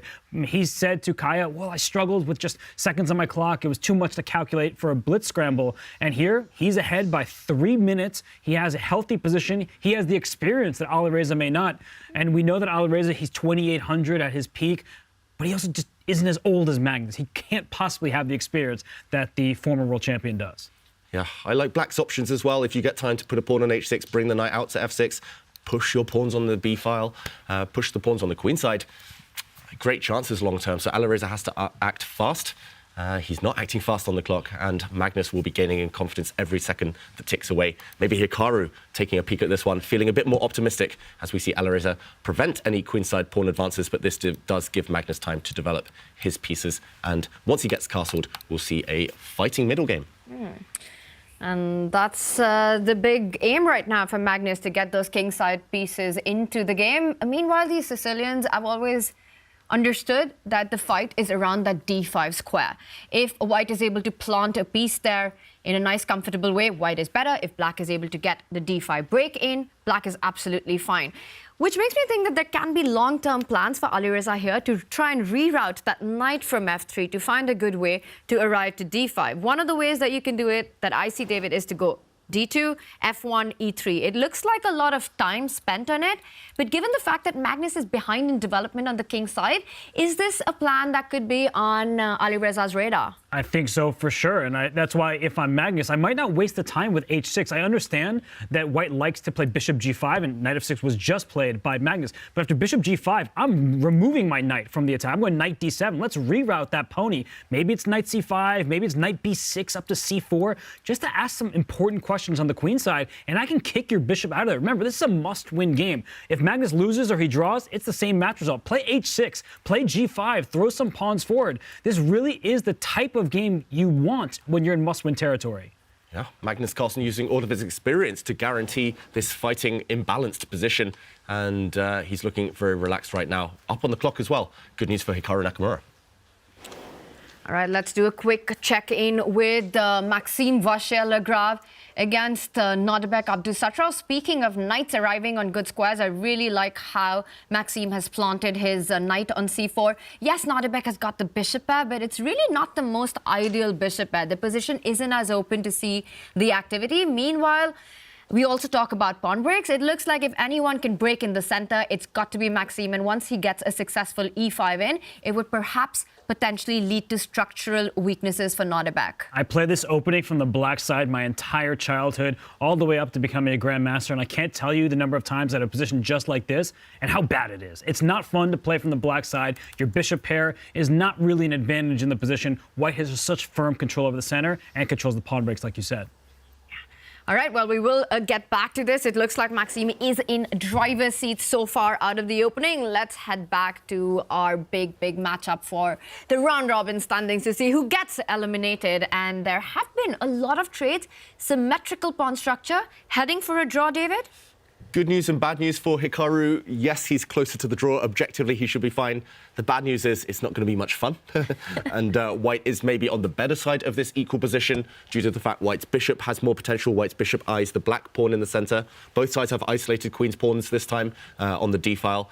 And White's knight might do some hopping around, but ultimately, Tania, I think your instincts are correct. No real weaknesses to speak of. Once black drops his bishop back to f7, kind of challenging that diagonal. And yes, it's up Denis Lazavik's alley, this type of slow manoeuvring strategic game, but it's hard to imagine Nakamura losing this one. It is a nice slight advantage for White. No risk in the position. Rook c1 going to an open file. That rook can jump all the way forward to c5 to attack that weakness on d5. So I like the way that Denis is handling it. It's going to be a long, grinded out battle, and it's going to revolve around, can he actually put enough pressure on that d5 pawn, or will black be able to stabilize, trade off the pieces, and then for sure we would see a draw. Yeah, I think he needs to maybe throw his h-pawn forward later on if he wants to win this game. He needs to do something a bit spicy because if Hikaru is able to put rooks on the open files, trade off all the rooks, I think those are the key pieces. If rooks disappear or queens disappear, it's going to be a draw. He needs to keep the heavy pieces on and apply some pressure. But we're talking about small margins here, and this game has been fairly balanced up to this point. Talking of something else that's fair, great air quality out there in Toronto right now. Shout out to Airthings for their device. But yeah, it's not as hot on this board as the stakes are, potentially. Not as hot as the Magnus Carlsen game is looking right now. And either way, both players will be hoping to maneuver that to their advantage. Nice knight dodge there. I think bishop for knight trade would have been great for Lazavik. So Nakamura keeping the right pieces on the board. Yes, he is keeping the piece that can put potentially the pressure on White's central d-pawn. And it's the kind of position that Denis would be very proud of and pleased about. But given the match situation, he needs more. So this looks like it's going to go Hikaru's way. The other match, all eyes on Alireza Firouzja right now, who needs a draw to seal the deal for himself and also mark the end of the road for Hikaru Nakamura. And some moves have been made on the board. The knight has arrived on f6, so keeping that control on d5. And I do see White is going for the plan that we mentioned earlier. Yes, although the white bishop on e3 kind of gets in the way of that maneuver that you mentioned, Tania. I loved your kind of knight dance. Kind of, you got to go back to go forward sometimes in life, in chess. And that white knight now on d2 is a bit stuck. And, OK, he secures his center. White's e4 pawn was slightly vulnerable in certain positions. But I just don't see what White does next. For black, it's simple. You get the bishop out, you castle the king, you bring rooks to the center, maybe try and open the position for your pair of bishops. But, yeah, for Alireza, the plans are far less clear. And I think that the time is going to play an important factor because Alireza, he's down about 5 minutes here. Black can break open center right now with pawn to d5. I'm actually not sure I would go for that. If this were round one of a long tournament, maybe. But Magnus needs to win the game, and d5, it does start off trading pieces in the middle. I wonder if he's better suited to play bishop e7, castles king, and play around that square. Just give him long-term chances to make Alireza's decisions much more difficult, so he'll burn his clock. Yeah, but it's that moment, right? Objectively, and this is what we were talking about earlier as well. Black wants to try and get a successful d5 break in Sicilians. That is the big Sicilian dream. And now Magnus has that opportunity. Objectively, it might be the best, but as Robert's pointing out, it leads to a lot of trades in the center. But it could potentially lead to an endgame where anyone playing for advantage perhaps could be Magnus with the bishop pair. Do you think he's going to go for this at this point, David? It's on the board, by the way. He answers it before David does. Yeah, I was going to say, once Magnus spots a way to a path towards a long-term advantage, here he's most likely to take with the queen. He always goes for this. I was lucky enough to film this Chessable course and make this book with Magnus about grinding out these small long-term advantages. And it's one of those grindy positions, queen takes knight on the board. Normally, trading off pieces, we assume leads closer to a draw, but if you have enough imbalances here, and I see 2 of them, then you can create winning chances. It's all about whether black's bishops are long-term better than white's bishop and knight, and it's all about whether what black's kingside majority, the 4 versus 3 on the king side, whether that can be turned into a pass pawn. In the meantime, white does have 3 versus 2 on the other flank, but harder to push those little soldiers over there. Okay, a decision. Alireza pausing. I don't really see any way to keep the queens on the board. There's also pressure on this pawn, so you cannot really run away from this trade. But yeah, I like Magnus's position. It's not much, but it's something. And it's Magnus' style and not Alireza's. Fabiano was asked this question by Levy in game 1. Whose style was that tactical position? It was more up Alireza's alley, he said. I think everyone in the world would agree, including Alireza. This is much more a Magnus position. He can grind like a grandmaster. David, shout out to you. And he's got this position that he can't really lose unless he blunders horribly. He has a nice 4-on-3 as you're pointing. Pawn pushes, king can stay in the center. You have to love that bishop dominating the knight. I always say a pawn 3 squares away from a knight dominates it. A bishop 3 squares away from a knight dominates it even more, taking away all of its forward jumps. Yeah. A small but stable advantage for Magnus Carlsen. And if we see Hikaru come and take a look again at this board a bit later on, Hikaru might be filled with hope. And look at the clock times as well. He's got double the amount of time, Magnus Carlsen. He's got a small advantage. And okay, Alireza brings the knight into the center. This will not avoid a queen trade. And still, yeah, I think he's just done everything right. Momentum, black. But this is an interesting decision by Alireza, because if Magnus was to now go in for that queen trade, to me it looks like it's forcing a structural change. Because after queen takes queen, rook takes queen, you actually see the pawn is hanging on the open file. So Alireza would be forced to recapture the queen with his own pawn. And how would you assess that structural change going into the endgame?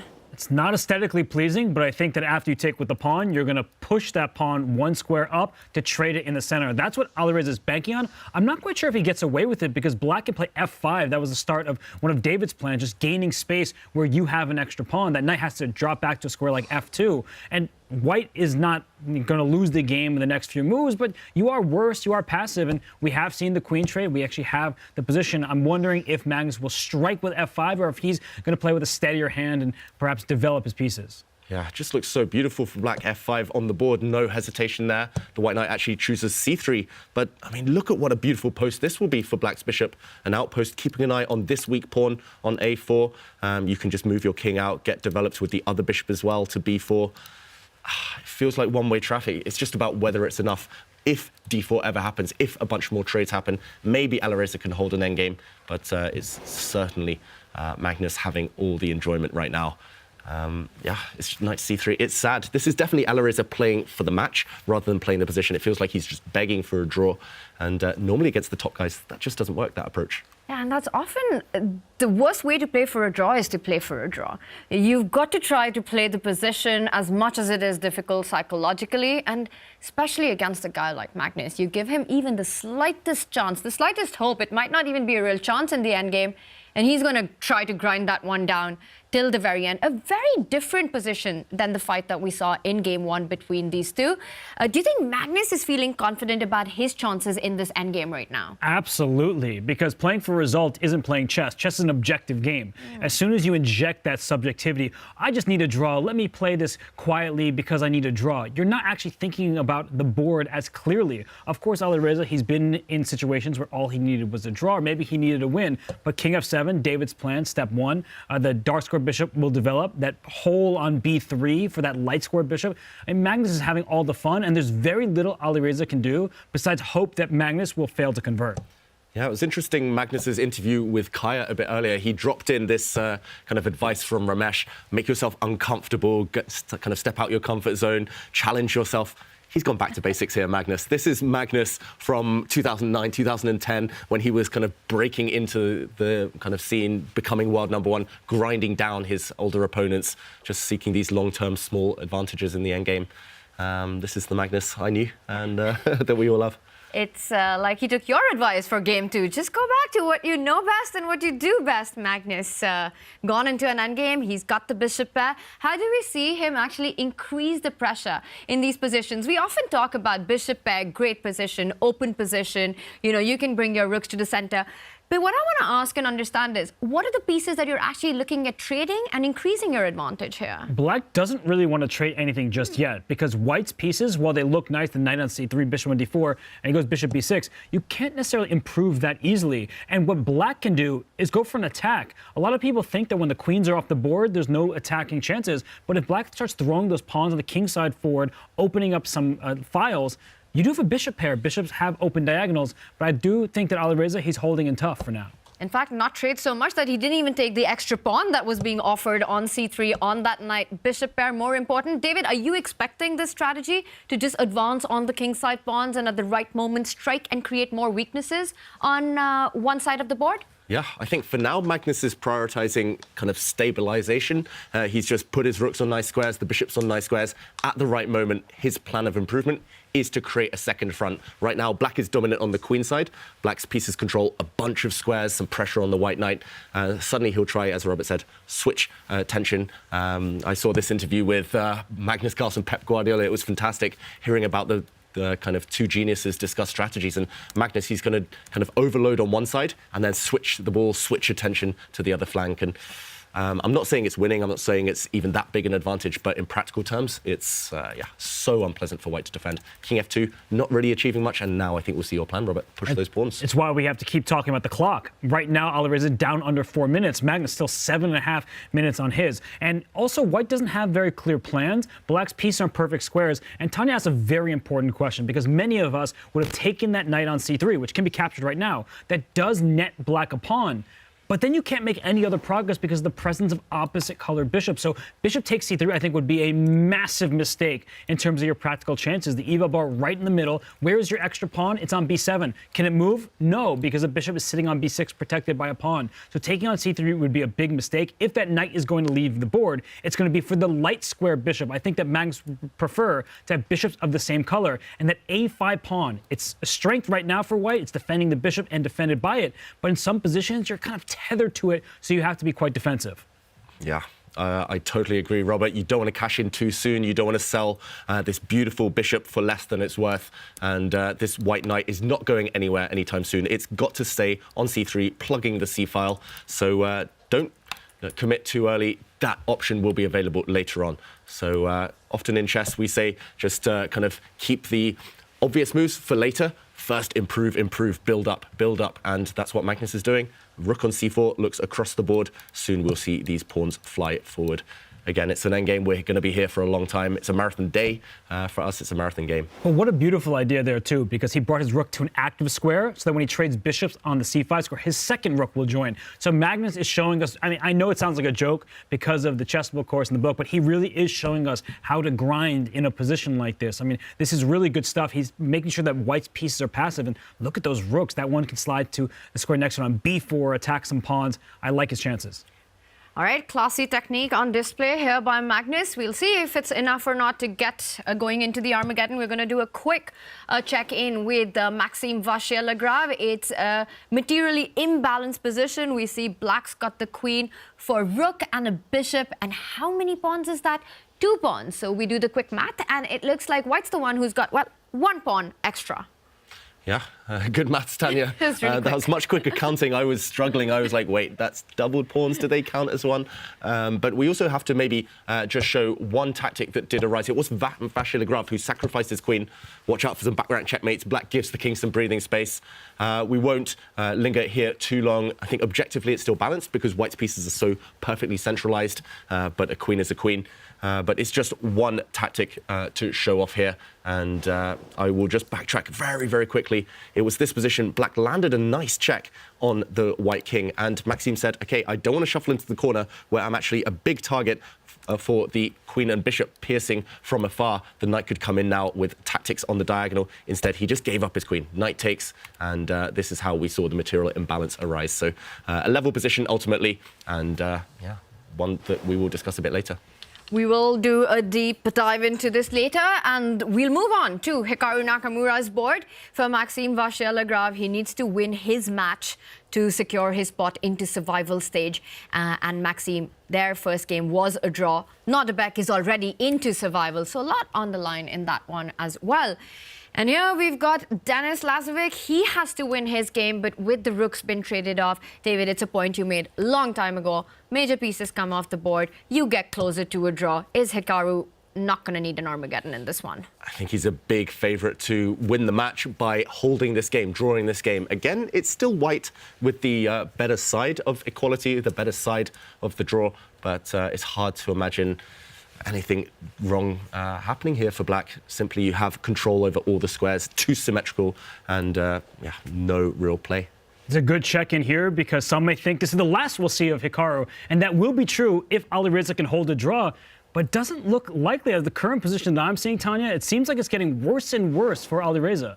And we're going to jump straight into that one. Some great technique on display by Magnus, trading off his bishop advantage at the right moment, tying down white's one rook on the A-line, defending the A5 pawn. Also, the mobility of the white knight. You're always looking for outposts and good squares to land into, but this knight just feels dominated right now. I've said it before, I'll say it again, I'll say it always. That bishop 3 squares away from a knight completely controls it. There are no forward options.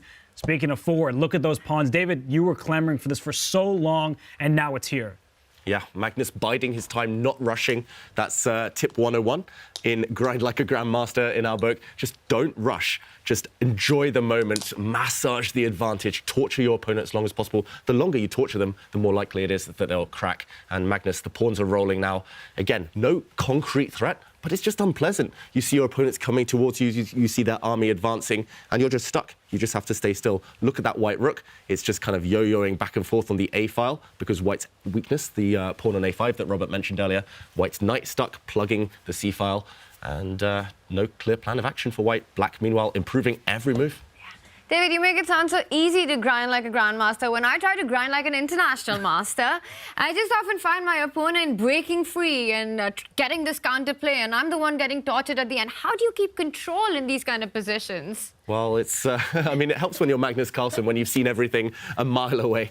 But yeah, number one kind of rule, other than just being patient, is to look for your opponent's threats. And here, luckily, Magnus doesn't even have to look out for any counterplay. And there's one major, really thorn in white's side. He goes G3, he's trying to get some counterplay here, but that rook in the corner for white is stuck there because that pawn on A5, it's wandered too far. If you could actually bring that A5 pawn back a couple squares, then white would say, it's not so bad for me because that rook is free to go. That rook is stuck in the corner, it's protecting a pawn. Meanwhile, black's rooks are free to shuffle back and forth for them. Look at Magnus, he didn't trade on the king side, he pushed his pawn forward. He may think about that pawn promoting later in this game.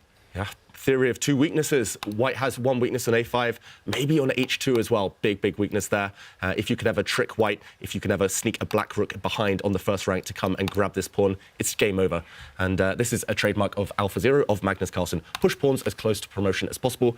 Any race, Magnus will win later. Is there an idea here if black plays rook to B4, and white plays rook A1, can I play rook takes B2? I've been wondering about this. Can I sacrifice an exchange? Not yet, but the point still exists that there could be an exchange sacrifice for some pawns, and Magnus is doing that grinding thing where he's slowly improving his position move by move, piece by piece, but watch out for ideas just like that. Yeah, it's a really nice thing that you pointed out, but what Magnus is doing, right, he's also playing on the clock. He'll take those critical decisions of changing the dynamics in the position when Alireza is down to his seconds, which makes it that much harder to actually control the position.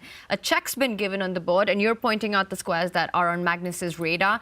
And also, Alireza, with the last few moves, it's clear that he thinks that there's nothing better he can do in the position. He's just shuffling around with the rook, and that makes it so much easier for Magnus to improve his position. Yeah, the hardest thing in chess is to actually do nothing, and that's what Alireza is having to do right now.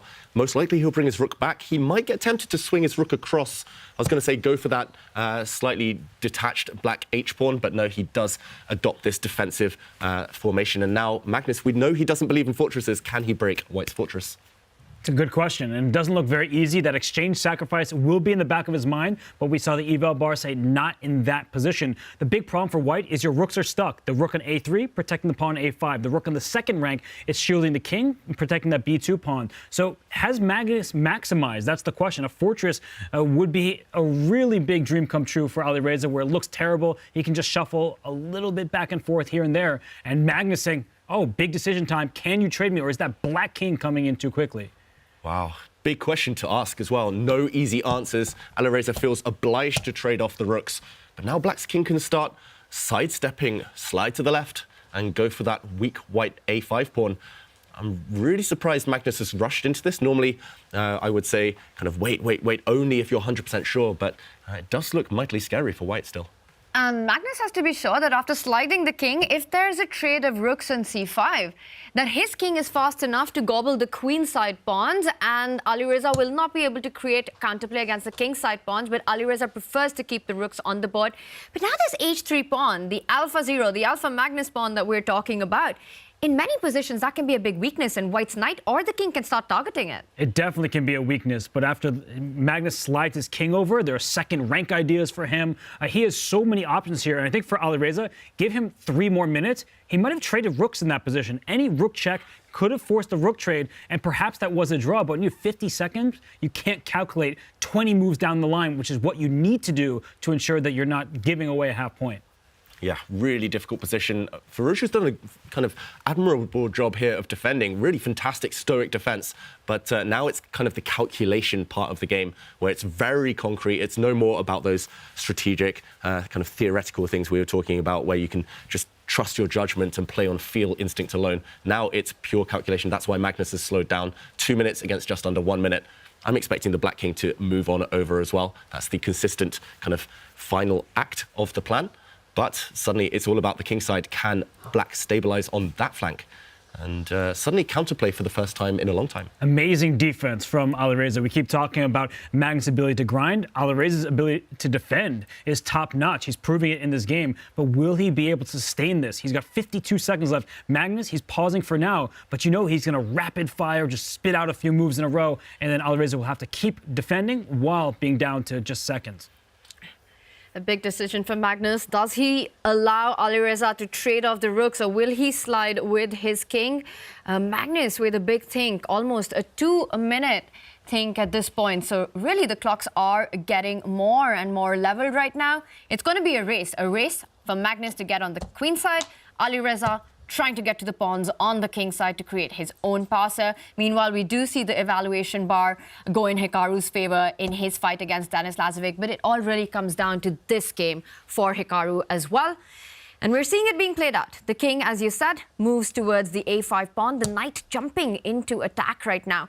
Can Magnus just pick up the a5 pawn? Oh, some calculation is needed. Maybe he'll want to avoid a pure rook endgame. So white's knight is threatening to take the black bishop, and white's rook, notice on the 3rd rank, is going to pick up that straggler, the pawn on h3. Magnus, I think, needs to keep some imbalance alive. He puts his bishop on g2. Nice active square defending the pawn. I didn't even see that was possible. Me neither. I was shocked. But it defends the h3 pawn and the b7 pawn. This shows why bishops often dominate knights. Yeah, and at least now, is there still a threat of taking on a5? You've got to be a bit careful. The white knight is jumping, so some source of counterplay. But 20 seconds to hold this when it looks like your kind of palace, your castle is just collapsing in front of you. The foundations, including that a5 pawn, dropping. And so is the eval bar. The eval bar is dropping in black's favor bit by bit. This is a nerve-wracking moment here for Alireza. Ooh, rook takes pawn, possible or not? That's the big question. But first, Magnus gives a check, still in control. Magnus is in control, and Hikaru Nakamura is in control of his position. We'll do a quick check on this one as Denis is playing with just 4 seconds. Hikaru can wrap up his match. He's got 2 extra pawns on the other side of the board. It looks like it's busted, completely busted for white, despite having the d pawn. Black's king is super near white's passer. Yeah, Denis, he had to take some risks. He had to win this game. A draw and a loss, the same result. Essentially, he took a risk too many, and Nakamura's pawns are just rolling now. As you say, Tanya, white's d-pawn is not going anywhere. It's been locked down now, and it's all about those 3 connected passes on the queen side. 3 connected pawns is too many, and white's knight is just unable to play. Nakamura is going to wrap this up any moment now.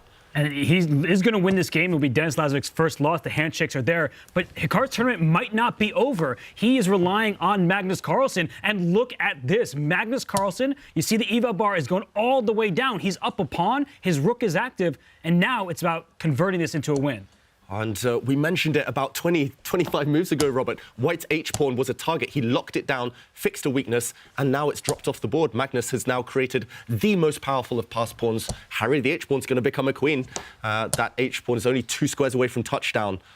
Magnus is going to take this. He's got passed pawns potentially on both flanks. White's knight is a short-range piece. The bishop is so clearly superior here. It drops back. The black rook will move out the way. And Alireza, with 1 second, made that move.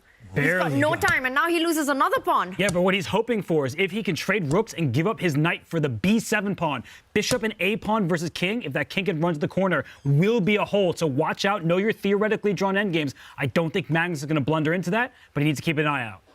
And he moves his king, but he's walking into a knight fork. Be careful. Big threat on the board. Knight back to d3. Check would be a nasty fork on the king and rook. Magnus, I think he just chose the wrong square. And now he's got to be careful because that knight check also forces the king to lose connection with that a5 pawn. You can't give a check right now, or can he? Because there's rook to c5 if he would have stepped over that with would the have king. been checkmate. Oh White would have won the gosh. game had he stepped in the other direction. He still has 2 passed pawns. I think the engine evaluation, it says equal, but it's going to be difficult for Alireza to prove that with 7 seconds. He's doing a great job thus far. Wow, Alireza so resourceful. He's setting up all the traps, that tricky knight jumps, and he's got a passed pawn of his own. The white g-pawn is the best of all of them. Yeah, and 3 squares away. And all of black's pieces are on one side of the board. They're sort of getting in each other's ways. The pawns can't move forward while white's pawn is just advancing further and further. He does attack the rook. He will move back, not giving any tempo. Does he push g6? Why not? Have a pass pawn, push a pass pawn, but that bishop is coming around to b3 with check. And once the king slides out of the way, oh, you see Alireza, he was unsure, but he's taking a square away from the black king. The black king needs to move and the pawn needs to run.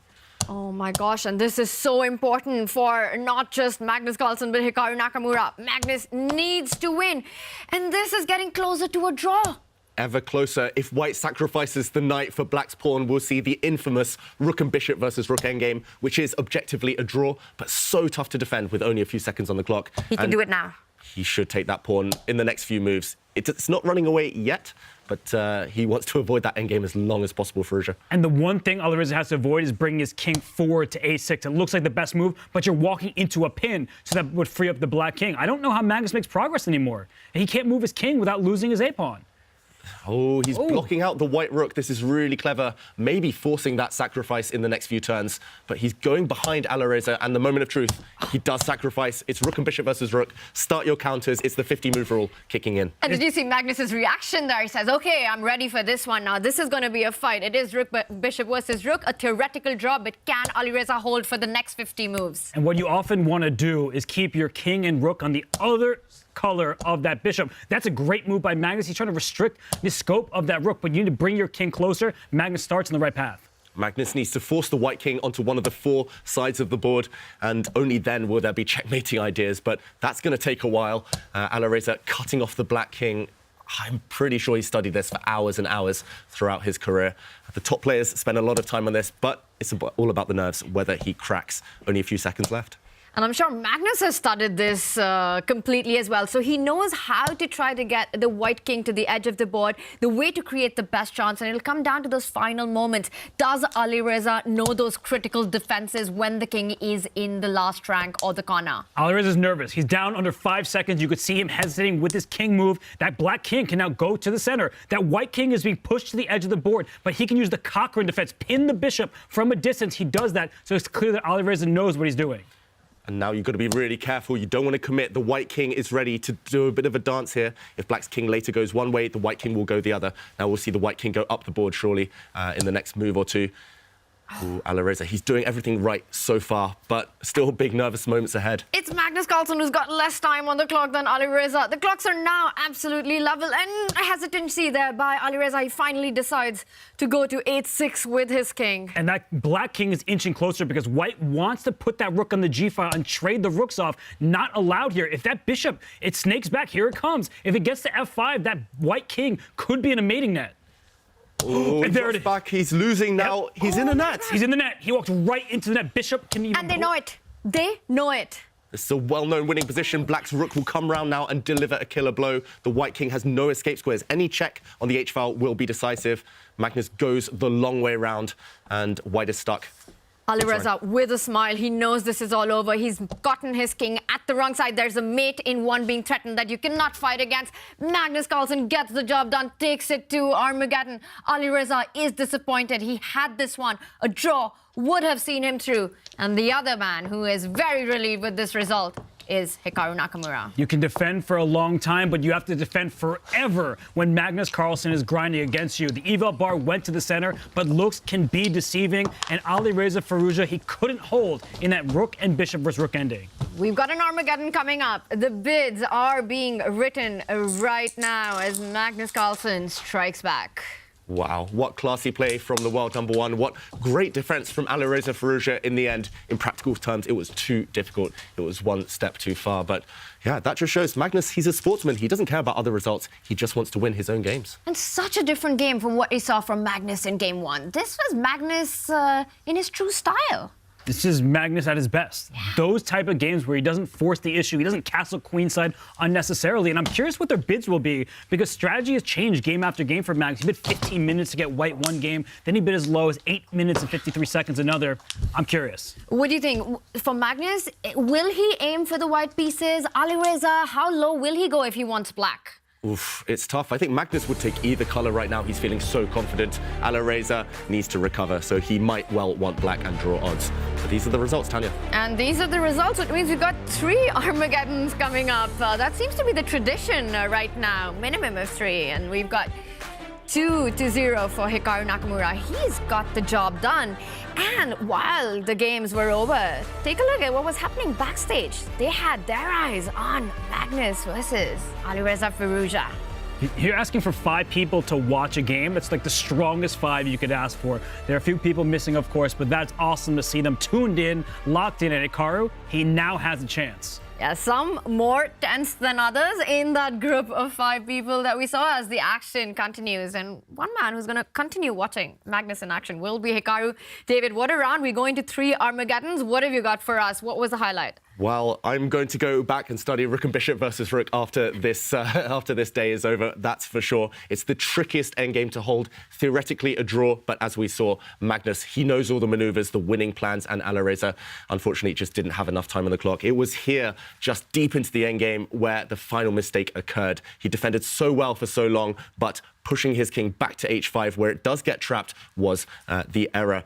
Instead, he could have played a move such as dropping his rook back, getting ready to give the black king a little nudge, a little check from the front. Multiple moves draw. You could even have waited. You could even just keep your rook on a5. It's difficult. It's unpleasant. In the end, king h5 was a mistake because now the cage is closed. And as we saw, the black king now safe, guarded from checks, the white king with no escape squares. And the reason he resigned in a few moves' time was simply because there's no way now to stop this checkmate. The white rook is stuck, unable to land a block, and game over. A great win for Magnus Carlsen.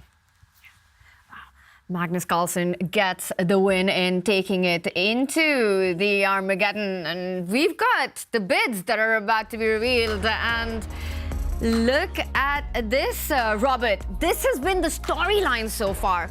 What do you make of this? Yeah, the average bid to get the black piece has been 9 minutes and 25 seconds. So if the players have been studying and their opponents, the fellow competitors, they would know to bid maybe around that range if they want black. But the lowest black bid has gone to both Magnus and Alireza. 8 minutes, 53 seconds. How low will they go? We know Magnus once went 15 minutes. I think he was trolling, just trying to mix things up. But I do think these two are willing to go that low in this matchup against one another. Yeah, it's hard to predict at this point. Magnus' momentum is on his side, but with Armageddon, it is a bit random. It's just about who's faster, who is cleverer with their bids. Yeah. And Magnus Carlsen has been clever enough to not be predictable in this tournament. He's been really mixing it up, and it'll all come down to who wants the white pieces and how much are you really willing to put on the line? How much time are you willing to put on the line for those black pieces? And of course, this is where it's all happening.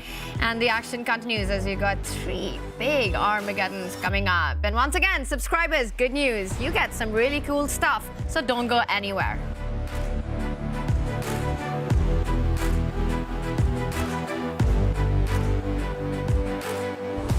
Nodirbek Abdusattorov, a rising star in the chess world, won Division 2 in the Chessable Masters to qualify for Division 1 in the Chess Kid Cup, and he immediately rose to the challenge. Nodirbek is not going to miss this. He solves these for breakfast. He solved these for breakfast 7 years ago. And it's on the board. Goodbye. It's resignable. Really just clinical play here. And there we have it. Nodirbek Abdusattorov takes the match against Jordan van Foreest. Another great move. Knight d6 there was rook d7, just integrating the tactics perfectly, and he's about to win a third pawn. That might trigger resignation. Black Knight, no good squares for it to use, and I think Fabi, you can tell body language there, he leaned back. Has he resigned? He has. Abdusattorov takes the match. In the grand final, he plays Caruana yet again, and with another impressive match win, Abdusattorov emerges victorious in the Chess Kid Cup to qualify directly for the Tour Finals. Queen d2, is that the winning move? And that's it. We have a winner. Nodirbek Abdusattorov wins the Chess Kid Cup. With an impressive performance throughout the season, Abdusattorov has earned a total of 325 tour points, the same as Caruana in second place on the standings. The 19-year-old is definitely someone to look out for in Toronto.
Of our seats as the action is happening in the beautiful city of Toronto, but we can feel the tension all the way in Oslo. Hikaru or Alireza, only one will make it to survival stage. We've got 3 big Armageddons coming up, the biggest of them all, Alireza versus Magnus. The question right now, what is Armageddon? Take a look. Welcome to the most exciting format in chess, Armageddon. The ultimate tiebreaker. Armageddon grants White more time on the clock, but in return, White must win. A draw secures Black the match point. White starts with 15 minutes, and each player submits a confidential bid with an amount of time they are willing to start with. The lowest bid gets to choose their color, usually black, and those coveted draw odds. Let the Armageddon commence.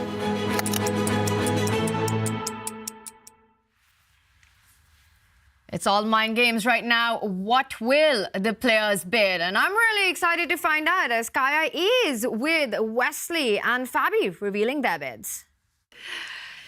They finished even before Hikaru Nakamura made it to the board here in the second games, and it's gonna be Armageddon. So you guys, go ahead, turn your boards. Let's see.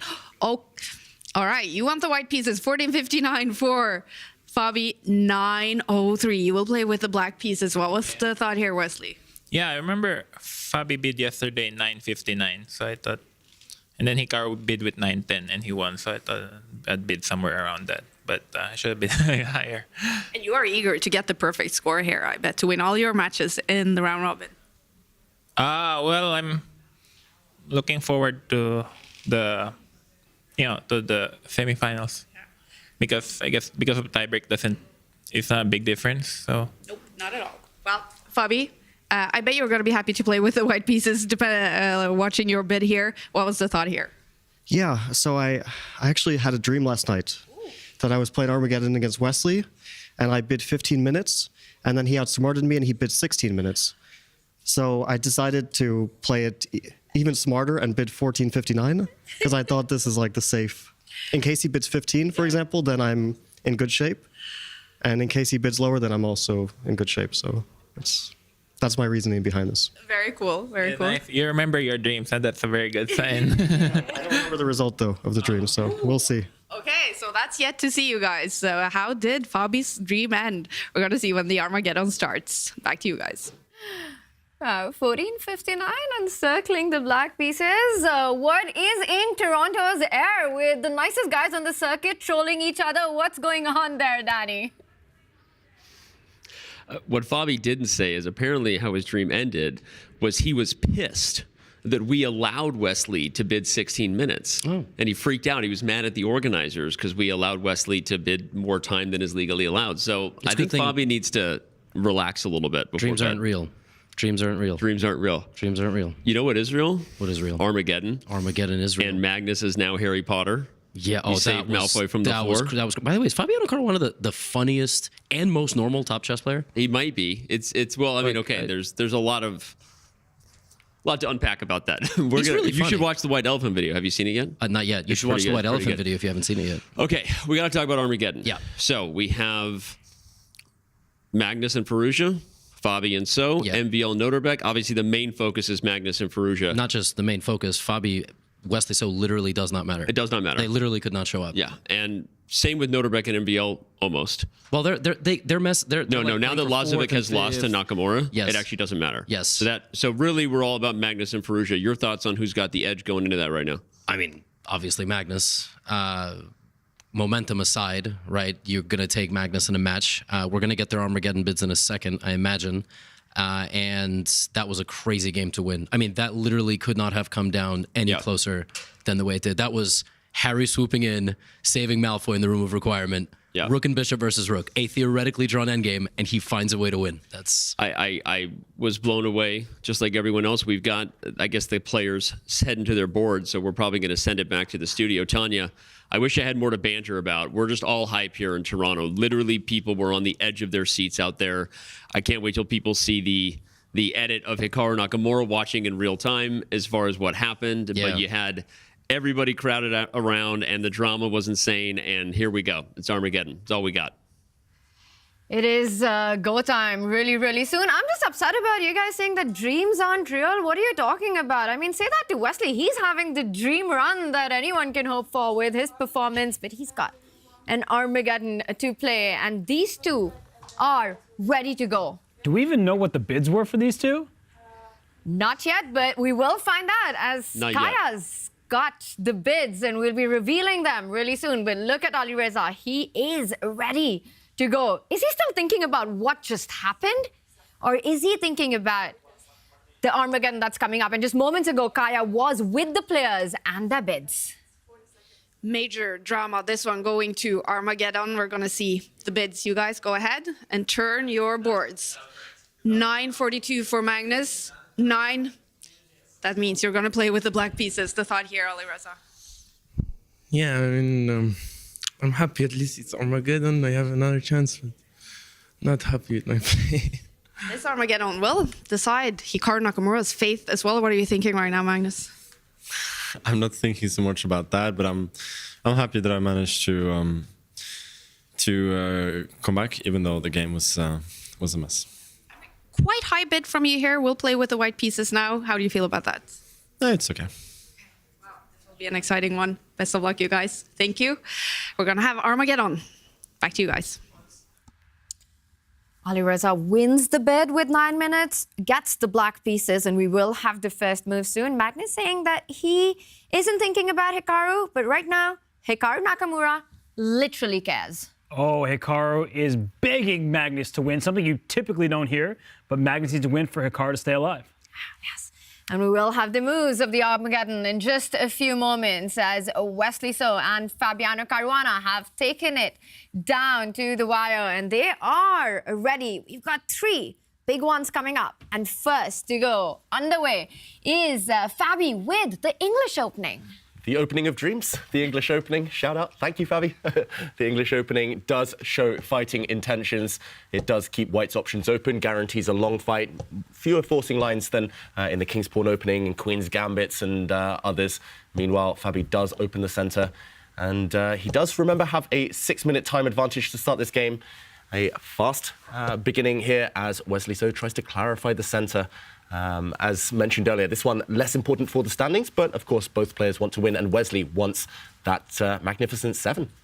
And they can't forget that there's $1,000 up for grab. Every match winner gets a cool grand. So there is quite a lot at stake. And I think that at one point, one of these players has to turn it on. They've just been sailing, coasting to those draws. And we're going to get a sharper position now that Fabi developed his bishop out to G5. Definitely things to fight for here. It's the money that you're talking on the line, but also for Wesley, the dream of just having the dream run going into the going into his semifinals. He will enter it at pole position regardless of what happens for Fabi as well. He's made it into survival stage. While it's a short day in office for Wesley, Fabi still has a lot of chess to be played. Yeah, he still has a lot of chess to play. He knows he'll be in that survival stage. Wesley, meanwhile, going for a fast start here, and we'll check back in later. We will, and we've got a lot of Armageddons to be played as our next fight of Maxime Vachier-Lagrave and Nodirbek Abdusattorov is also about to get underway, as this one just in its opening stages, just getting started. It is still a theoretical battle. As we can see, the players are blitzing out their moves. And very often in these openings, White delays the development of the light squared bishop. You simply don't want to waste a move if Black was to capture on c4. So kind of just bring out all the other pieces into their ideal situation before you develop that bishop on f1. And Fabi, not wanting to waste time, takes the decision to liquidate the center. It's an isolated queen pawn. Some people enjoy playing with it, but I think in blitz, it's super hard to cover that pawn, especially without time on your clock. You don't know when it's okay to sacrifice it for the compensation in terms of activity or when you need to put all your forces defending it. So good opening choice from Fabiano, I'll say. And you look at Wesley. He's down to 7 minutes, about to be 45 seconds. It's ticking down. We're only on move 11. It's not going to be an easy game for him. And we spoke about this earlier, right? For Fabi, he's got a big part of the tournament coming up right after this match. He's got to fight in the survival stage. How important is that in terms of, was he preparing for that? Fatigue, stamina? How much effort is Fabi actually putting into this game? I think he's putting in enough. Of course, he would prefer a shorter game. He doesn't want a 100-move grind with pieces flying where it comes down to a race against the clock. He doesn't want his nerves jangling because he has bigger fish to fry, bigger matches to come. But yeah, for now, it's balanced and both players just taking a chill. Well, this is a balanced Armageddon, but it is one which is not going to be balanced at all, is Magnus Carlsen with his handshakes with Alireza Firouzja. This is the big one. It all comes down to this. Alireza Firouzja, Hikaru Nakamura. Only one will survive and go into the next stage. And it is going to be about this Armageddon, and it's a crazy opening. Love the choice from Magnus Carlsen. When your opponent does not have time to calculate, why not play something that is not mainline repertoire? And f3, the point is clear. Let me push my e4 well, it's not there yet, pawn to e4. Or why don't I throw my g-pawn up the board and get a kingside attack? I really think this is a brilliant choice in an Armageddon game where Alireza, he's now the first to really think and spend his time. Wow, a 30-second think there pretty much from Alireza at this early stage, as early as move 4, move 5. That's not a good sign on the clock. But what is Magnus's idea? A pawn on f3. It's very, very rare to see the top players land a pawn there. It takes away squares from knights. It means the white king is not entirely safe, loosens up the white position. So Magnus better have something special prepared. I'm slightly skeptical, I've got to say. I think it's very much tailored to this match situation. But yeah, it depends on what Magnus chooses now. He needs to act quickly, throw pawns forward, develop quickly before Alireza gets fully organized. Well, Magnus has got to make some big decisions. And what about from a psychological point of view? We will leave psychology aside for right now because a big committal decision on the board. Magnus going all out with Gary the G-pawn.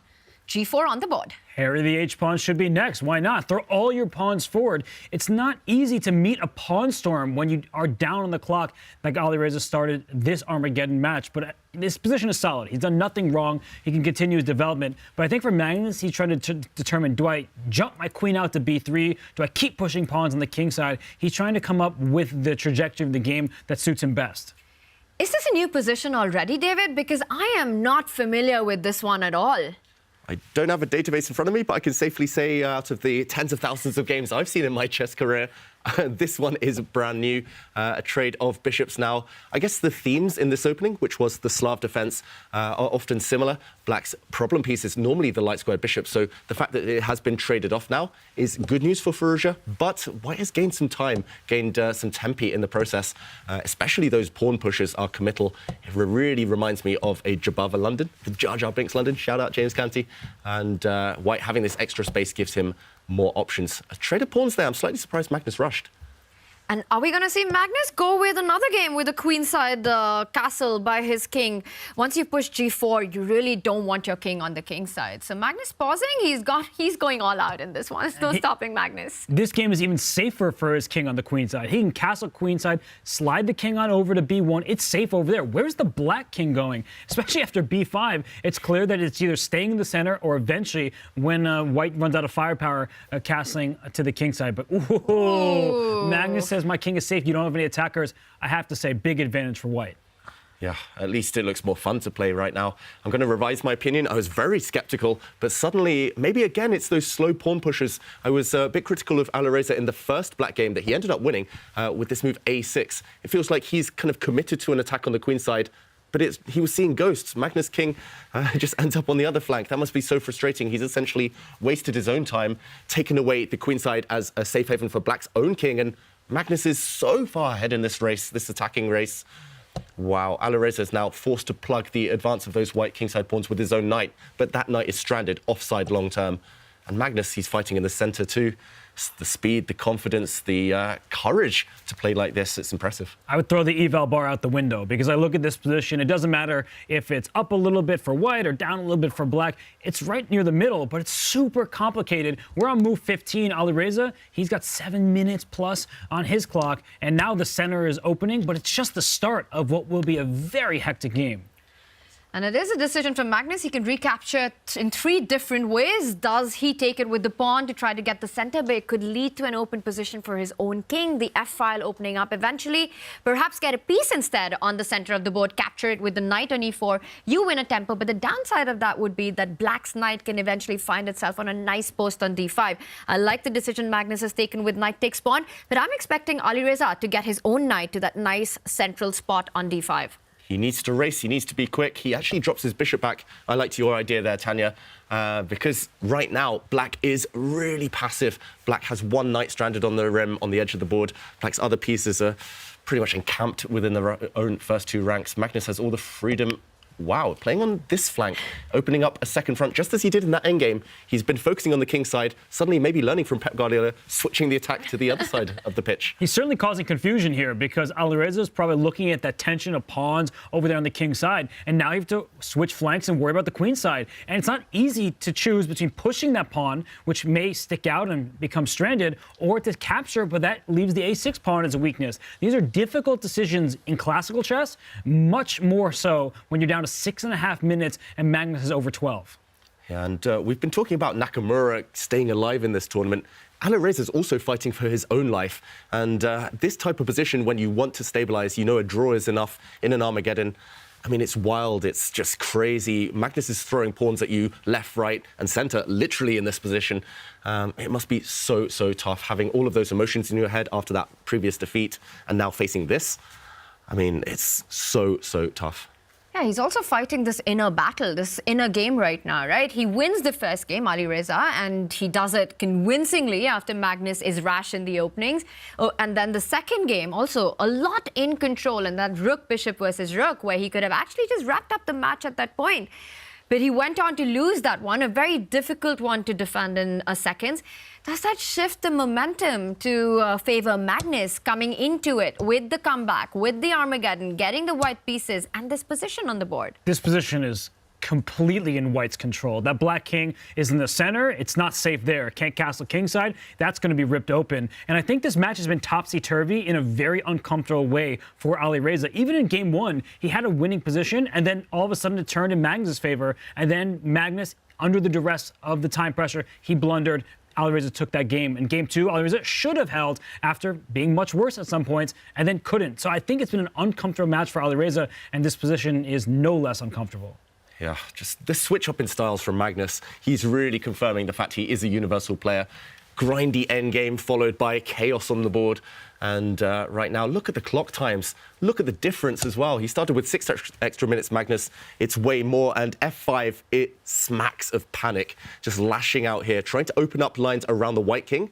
But this could backfire. White is not obliged to take. En passant is not obligatory. And white's knight, if it simply moves, I think this is going to leave black with even more severe weaknesses. Even though white's king is the one on f2, it feels like black's king is the one that's feeling more heat in this position. That e6 pawn, which will be a long-term weakness. At some point, the b5 pawn will be a weakness as well. If the dark squared bishops get off the board, there are so many holes, nice posts for the white knight to jump to. But where are you going with your knight? You said en passant is not what you want to do right now. Do you go forward? Do you retreat? What would be your choice here? My first instinct, at least, was to plonk the knight into c5, a nice outpost. That being said, OK, first you could trade bishops, and Magnus does go for that. I was going to say, actually, you don't even need to move your knight. You could, for example, have taken this pawn, undermining the black knight, but instead we did see a quick capture from Magnus Carlsen, and he does land the knight on a beautiful outpost. This was essentially my idea. It is this e6 pawn, which is now backward, a big target. Still, black is reluctant to castle kingside. It was just important, if we backtrack for that one moment, not to capture en passant, because suddenly the black knight is no longer offside. If black does now eventually castle, look at this, the white king will be left on a open file or a semi-open file here.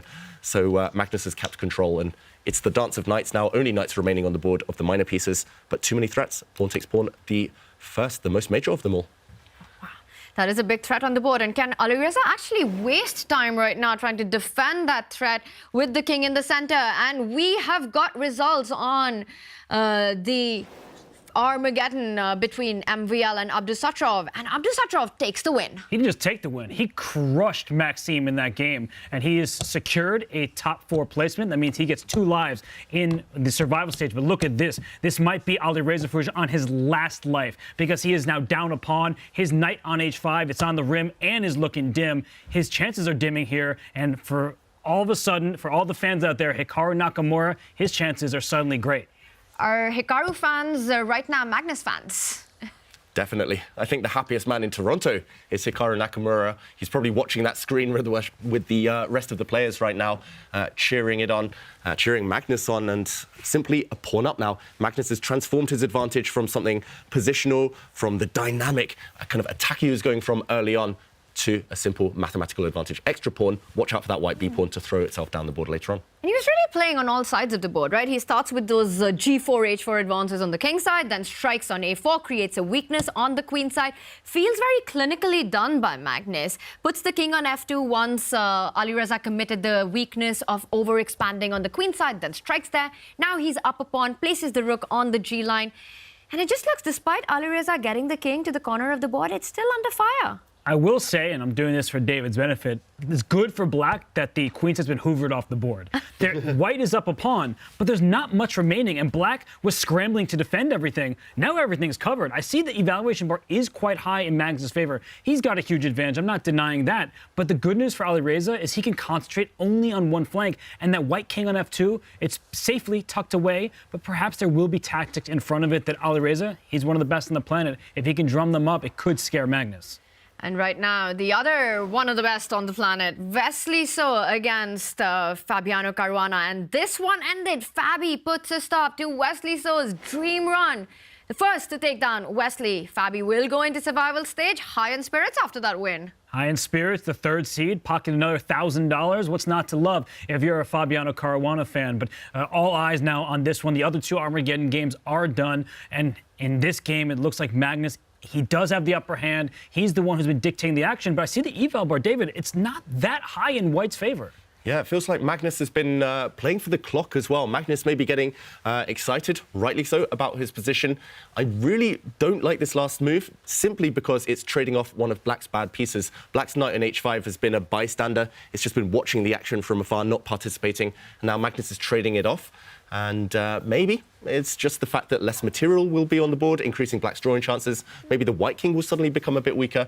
Either way, Magnus still bossing this position, still with 7 extra minutes. Maybe that's the key factor, and still with the extra pawn. So still good for white, but maybe not as clinical, as decisive as it could have been. But is it surprising how long Firouzja is taking to make this decision? The knight's been challenged. It's a knight that you want to trade. You don't want to fall back on the board with that knight, allowing white's other knight to jump further onto the center of the board to that nice knight e5 square. After thinking for almost over a minute, he makes the move that perhaps you make in seconds. And I thought he was going to follow it up quickly. I really thought he was considering his second move in that sequence, but no, he has not played yet. And we have to remind everybody that once they reach move 60, the players get a 1-second bonus with every move. So you can avoid flagging, losing on time if you get to move 60. And I think Alireza, his position is improving. If Magnus takes with the rook, that black knight can step backwards towards f7, and that white king on f2, it's been sitting there for a long time. It's not sitting so safely after this turn of events because the pawn on h4 is loose. Yeah, big moment. Alireza found the key moves, but it took him so much time. Will 1 minute 42 be enough to get to the end of this game? Magnus could not go for that. He took with the pawn instead, but your idea, Robert, still persists. Knight takes pawn is incoming. Watch out for this black queen to slide as well across to the diagonal. The white king not entirely safe. Of course, the black king a bit vulnerable as well, but at this point, Alireza, it's step one, randomize the position, and he has achieved that. He's clinging on, he's fighting hard, and we suddenly see Magnus's body language. He realizes he needs to focus. He has let it slip slightly.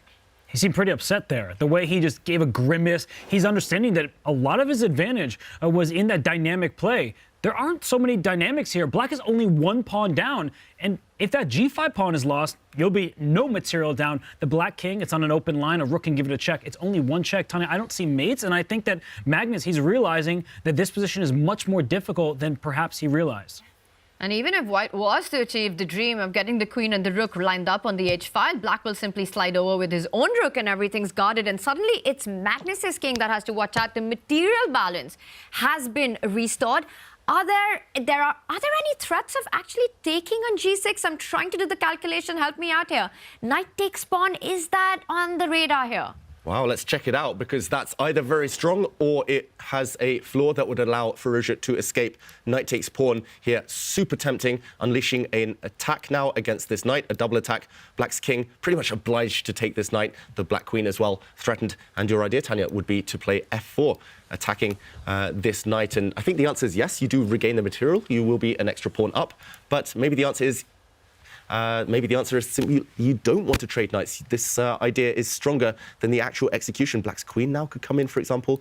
Watch out, some backdoor action here with the king. And if we just pause on this position as the rook takes g5 and the king moves back to f7, if the queens get traded, this looks like a drawn rook endgame. So that's the problem, is it's only 1 extra pawn. I know we joke all rook endgames are drawn. This one, without the queens on the board, would likely be a draw. So Magnus has to be careful here, because Alireza, he beat Magnus in the Bullet Chess Championship on Chess.com several months ago.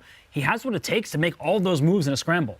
Yeah, and I think whether or not this position is strong, it would be a practical decision with so much extra time on the clock not to kind of clear the air here, not to resolve the tension. Maybe it's just about keeping things going, push on the other side of the board, just kind of move around with your queen, wait, because black is actually in a bit of a pin, in a bit of a pickle, actually, on the g-file.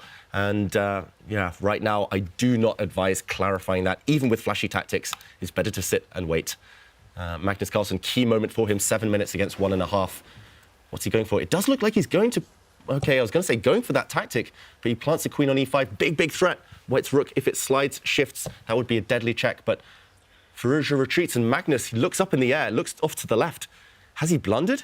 What has he missed? He missed that move, I guess, that it attacks the queen and defends the checkmate. The attack will rage on. The black king has to step back here. I don't think that Alireza feels safe, but at least he is making some progress. So much tension, the nerves are high, absolute chaos on the board. And if you're looking for some chill in your life, we've got some good news for you, because there is a Chess.com and Lo-Fi Girl giveaway. We're giving away a signed vinyl record copy, and it'll be signed by the winner of the Champions Chess Tour Final. Check out our social media channels for all the details, and we need to get into further details about this position. We've been having some great music, all the lo-fi chill stuff, but this position is anything but chill. Yeah, no longer chill for Magnus Carlsen, who really looks disappointed with himself there. He's let it slip. His material advantage is gone. He still has his time advantage, but suddenly the black is defending. Black is holding everything. Alireza Firouzja, he's built this comfort zone for the black king. And, suddenly a look off at the clock there for Alireza, maybe not realizing how dramatic it is on the clock. 1 minute left. I actually prefer black's position now in practical terms. It looks like black's got everything covered. Motoring forward now. Wow, this is asking the white knight to leap forward with a check, but black's king is super safe. 3 pawns for shelter. Alireza doing everything right on the board, but it will be the clock that decides this one. This is courage on the chessboard, pushing pawns in front of your own king while you're under attack. But he understands that white doesn't have too many attackers. So many pieces have been traded off. 56 seconds for black. It's moved 37. He's got less than about 2 seconds per move, it would seem, and he needs to play quickly. Their knight forks in the air. Yeah, and it's still 22 moves to go before they get that 1 second increment going. And this kind of a position, it's hard to imagine it's surviving for the next 20 moves.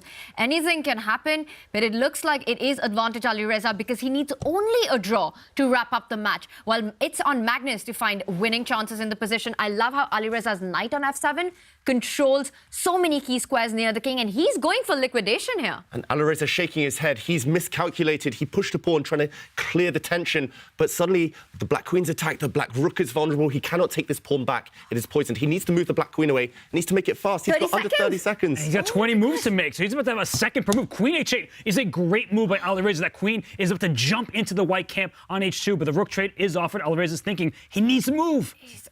Gives a check. Check. Is he going to find a perpetual? Can he repeat with checks right now? He delays picking up the rook. He does it now. For Alireza, this is so important. It could very well be the last few moments in his race to win the championship. 19 seconds for 18 moves. That's physically almost impossible over the board, at least. And white still has an extra pawn. Objectively, he's fine. White's king is too weak. Black can give a bunch of checks, but look at this. He's pausing. He's frozen. And look at him. He makes the best move. He auto recapture. You gotta go. Oh, God, his hand speed is not quick enough. He's nervous. There are no pre-moves here. You've got to make the moves. How do you make so many moves in just 12 seconds on the clock? And he's not fast enough. Magnus can just surprise him, play some odd moves, some checks here right now, and I don't think he's going to be able to make the move 60. He won't have enough time, simply. The pawn pushes forward. Objectively now as well, it's getting difficult. He drops his queen back. White can now just move forward with the king, keep pushing.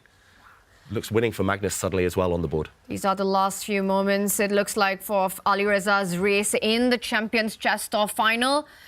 Magnus Carlsen winning on the clock, on the board right now. Alireza needs a miracle to survive this one. He's got 10 seconds, 14 moves to get that 1 second increment, but I don't think that's going to help him given the position on the board. He's also completely lost over the board, so Magnus way too much time.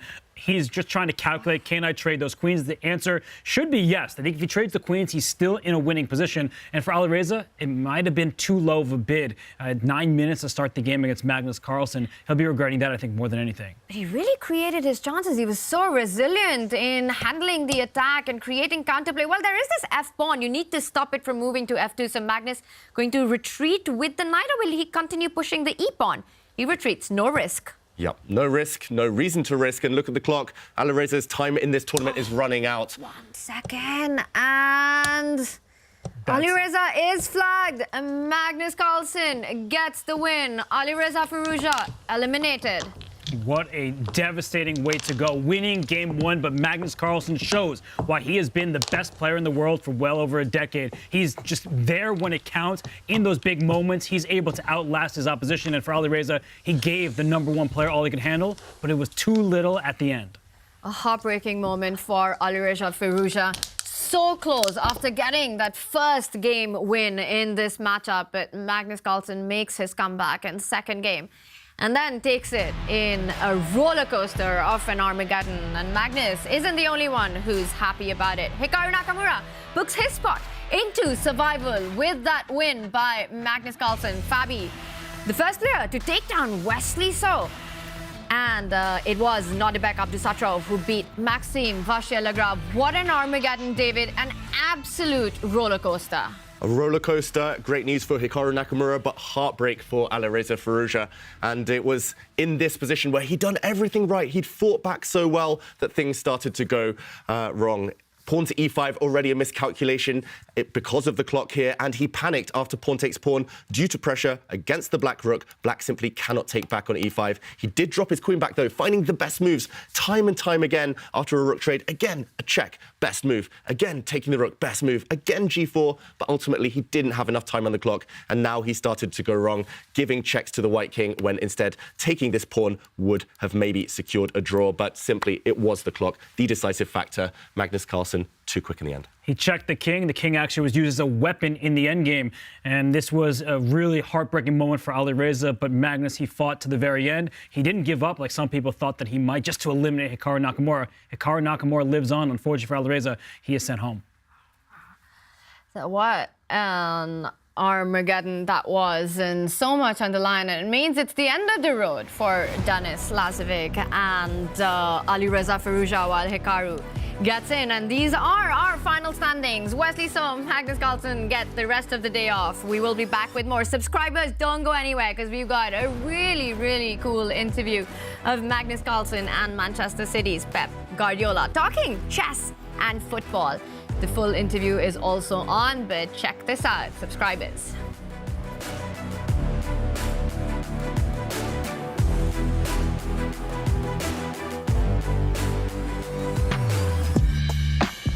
I feel good. I was ready to play more. How does 7.5 hours on the touchline sound to you? No way. Today, thanks to Puma, we're bringing two geniuses together from the world of football and the world of chess. We are joined by Pep Guardiola and Magnus Carlsen. Thank you for joining us. We're going to take a look at your greatest moves. And let's start with a clip that many City fans will probably remember. Yeah, I remember, because it's this season. It's close, and everyone, you see the image, and everyone is in his position. And yeah, sometimes, you know, like Magnus said, you are in the left side, you know, and now attack the right side. He had to be quicker. So now you need these kind of situations, you know, actions 1 against 1, be patient, in the right moment, punish them. How is the moment? He go, them left, movement in the right, runs in behind, and finish. 46 passes in that move, Magnus. That's very, very impressive. How important is patience in chess as well? Because Pep just spoke about the patience and the build-up and stuff like that as well. That's often what happens in chess. You maneuver, try to find weaknesses, and then a crack appears, and then it all, you know, goes very, very quickly. But once you mentioned that it's Foden against Forrest, I remembered the goal, and I was really looking forward to the last move, because it's really beautiful.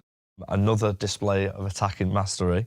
What do you remember about this, Magnus? This was like a typical counter-attack. Like, I was being pressured most of the game. Then he made one mistake, 4 or 5 quick moves, you know, with checkmate on the other side. It was indeed, but you actually played a game against Ian which lasted so long, 7.5 hours, 136 moves. First things first, how were you feeling after that marathon when you played against him? I feel good.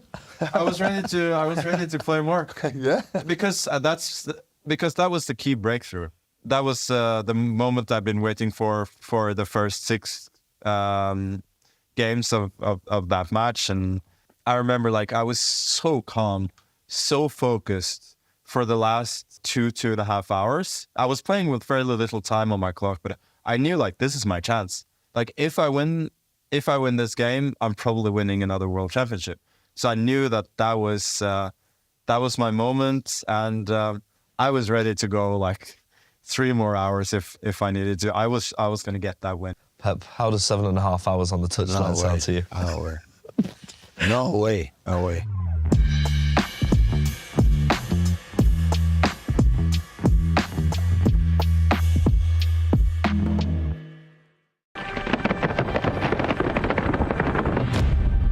Magnus Carlsen, the world #1, multiple-time world champion and winner of the previous 2 editions of the Champions Chess Tour. Magnus has played every opening under the sun.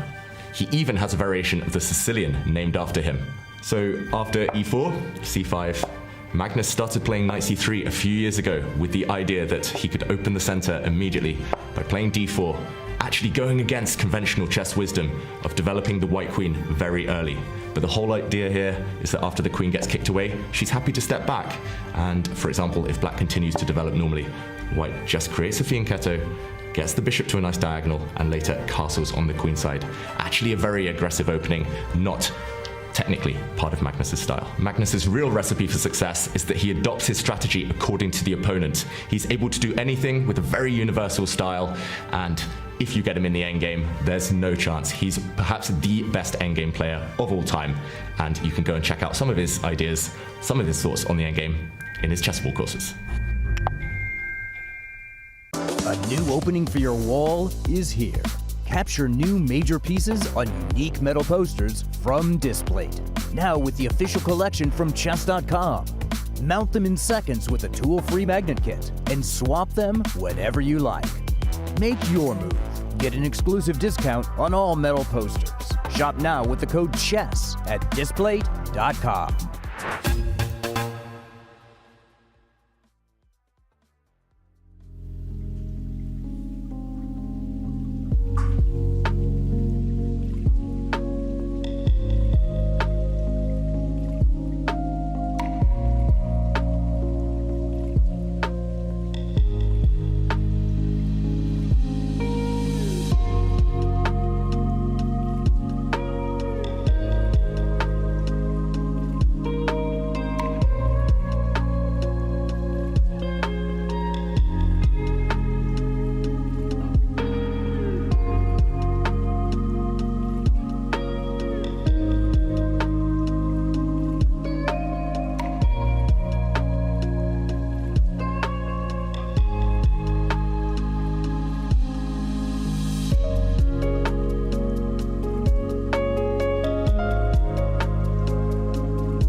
Toronto is the place to be. Toronto is where the drama is real. I feel like I'm opening into some sort of, I wish I could freestyle rap monologue, but I can't. But I don't even know how to unpack what we just saw, guys. My heart is still in my chest. I mean, I would hope so. Where else? We've got so much to unpack. Let's make sure we don't keep anyone waiting who might be tuning in right now and show you where we sit. We officially know who's still dancing in Toronto, who's going home. This is the survival stage. Caruana, Abdusattorov, Vachier-Lagrave, and Nakamura in some of the most dramatic moments we've ever had in professional chess that we're going to unpack. But those are the matchups, boys. We're going to preview those in a second. But okay, let's back this thing up and talk about what just happened. Levy, I'm going to start with you. We're watching it on 1.5 million different monitors. No matter where you go, you can't escape that the drama was just insane. Firouzja goes home. Magnus saves Hikaru. Yeah. What do you got? This is rigged. It's all rigged. It's all rigged. All rigged. Scripted. All rigged for ratings. All rigged. We know everybody wants to watch. Magnus literally saves Hikaru in the most dramatic way possible, which is he loses the first rapid game. Then he wins the second rapid game with black. They go to an Armageddon, and he botches the attack, but Firouzja just goes into the tank, and he has too many moves to make with too little time, and Magnus saves Hikaru. It could have been a movie. In fact, as he mentioned before with the Harry Potter thing, he saved him. Like, you know what, I hate you, but I'll save you anyway, little buddy. And he saved him here, of course, as Nakamura's still in. Firouzja goes home. It was crazy. It was scripted because Firouzja, I'm like, oh, he swung, he hit him. Like Magnus, oh, psych, you know, a little blood there. Oh, and then he wins the game, right? And he wins the whole match, as always. Levy called it. I mean, you literally couldn't have written a more dramatic way to have every single person in this building. You can just hear the sound of Hikaru Nakamura squeezing the pillow in his hotel room up there, watching as Magnus Carlsen delivers and keeps his championship chess tour, the finals here alive. But Magnus was the guy who saved the day for Hikaru when he caught up with Kaya right after the game.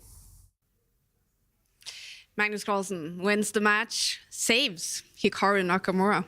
How are you right now, Magnus?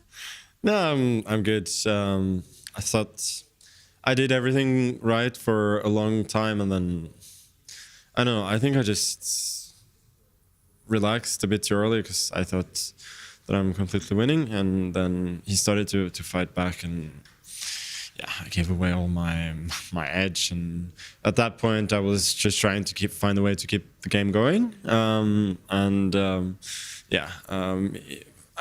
I always had it going for me that it was a long way till move 61, so I thought as long as there's some hope on the board, then I can maybe flag him. But yeah, it was a mess. It has looked like a good round stage for you anyhow. The only loss against Wesley. So how will you sum it up now, heading into semifinals for you tomorrow? Yeah, again, today was more a day of practice than anything else. But yeah, I'm very happy with 6 out of 7, of course. I'll be following the survival stage with as a fan, which I think is a lot more pleasant than playing it. Do you have any hope for who you will play in the semifinals? Wesley so obviously gets that pick. No, I haven't thought about that. No, not really. So what will be on the top of your wish list for Christmas from Hikaru Nakamura? No, I don't know. I think yeah, he's done his job today, winning a couple of games. So I'm sure he feels really good about his second chance in the tournament. And if he can make it to the semifinals, he's certainly a dangerous opponent. You said yesterday you wouldn't mind Hikaru being knocked out, but for the fans, do you agree that it is cool to have Hikaru there for the rest of the tournament, or semifinals at least? Yeah, having Alireza would have been fun as well. But there is no doubt that Hikaru has the skills, has the potential to be a very difficult opponent now for anybody from now on. So what will you do rest of the day now when you have the day off? I don't know. I think I'll watch a bit of football. I guess I'm right in time for that. The United Bayern game sounds very enticing. So I'll just relax, enjoy. Manchester United have to win. Will you be rooting for them? No. No. All right, Magnus, thank you. Congrats on your win here. Thank you. All right. He wins 6 matches here. Magnus Carlsen ready for semifinals. Back to you guys. The GOAT goes full Magnus Carlsen and gets the job done versus Alireza Firouzja. Canty, there's our full page breakdown of the stats of this matchup. Your thoughts? Yeah, in fact, the thought that I don't like the most is, well, he was under 90%. What is that, Magnus? That's a failure, right? Of course, under 90%. What is he doing? No, I'm kidding. At the same time, shows that it was very close there. Firouzja just wasn't able to get it done. But Magnus did, even with 89% accuracy, under 90, which is what he's been doing all day. It just seemed like a bit of a nervy match, right? For both of them to have 89 and 88. For Firouzja, it was a huge moment because you couldn't have started in a better way. To win with black, and all you have to do is then end the match with the white pieces, which is actually, even guys like Fabiano Caruana have said, being up 1-0 and playing white is actually a lot harder than it seems because you want to play a game, but you don't want to play a game. The second you get a game on the board, there's a chance that you might actually lose. So that's all I really took away from that. But I think experience prevailed there. Yeah. I've got one big question here. Okay. Does Magnus come to regret Hikaru Nakamura still being in this tournament? Whoa. Yeah. Oh, yeah. Can't he? You called it scripted. Yeah. We're going to see what happens here. Nakamura. We're going to see what happens when you go full Nakamura. Yeah. Oh man, we've got a lot ahead. Of course, 2 more matches still today, so don't go anywhere. But Kaya also caught up with one of the other winners of the Armageddon battles that just took place. Here with one of the happiest guys in the venue right now, Abdusattorov, making it top 4 to play on the winners bracket. How are you feeling about that right now? Yeah, I'm feeling great. Yeah, very glad to get this winners bracket because it's very important. It's you have to play less games and probably you save energy. So yeah, that was really important for me. Before I ask you more questions, so what's going to happen later today? This Armageddon game was just crushing from you. Take us through what happened here. Yeah, I played Rui Lopez, and one of the reasons that I played because you get to play more moves that because opening is so deep, and in Armageddon it makes sense to just to play long lines because it gets you closer to the move 61. So yeah, and it went well for me, and I think I got quite a decent position out the opening, and when he played f4, I thought, okay, that should be not good, and I already had some ideas with c4, but when he played king h2, then okay, knight g4 is kind of asking for knight g4. So yeah, it's after knight g4, king g3, I just thought rook d3 and something should work out because his king is so weak, and yeah, it worked well. It definitely did. Now, we have to talk about what's going to happen later. So you're entering now survival stage.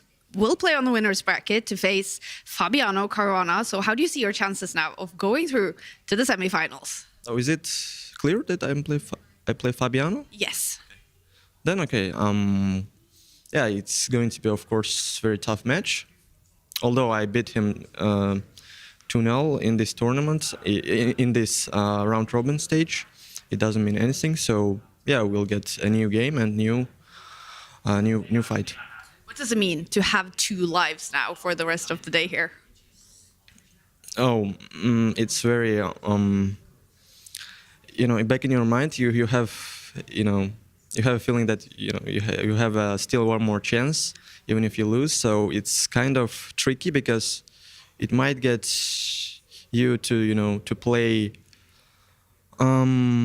bit relaxed, but no, I mean that should not be the case, and you have to be fully focused. Fully focused. Good luck in the survival stage, Nodirbek, and congrats on your Armageddon win. Thank you. Thank you for joining us. All right, he's going to face Fabiano Caruana later today. Back to you guys. I thought we might see a full game breakdown there by Nordy going over all the lines in his head, but here's our full game review. Levy, your thoughts on what pops out?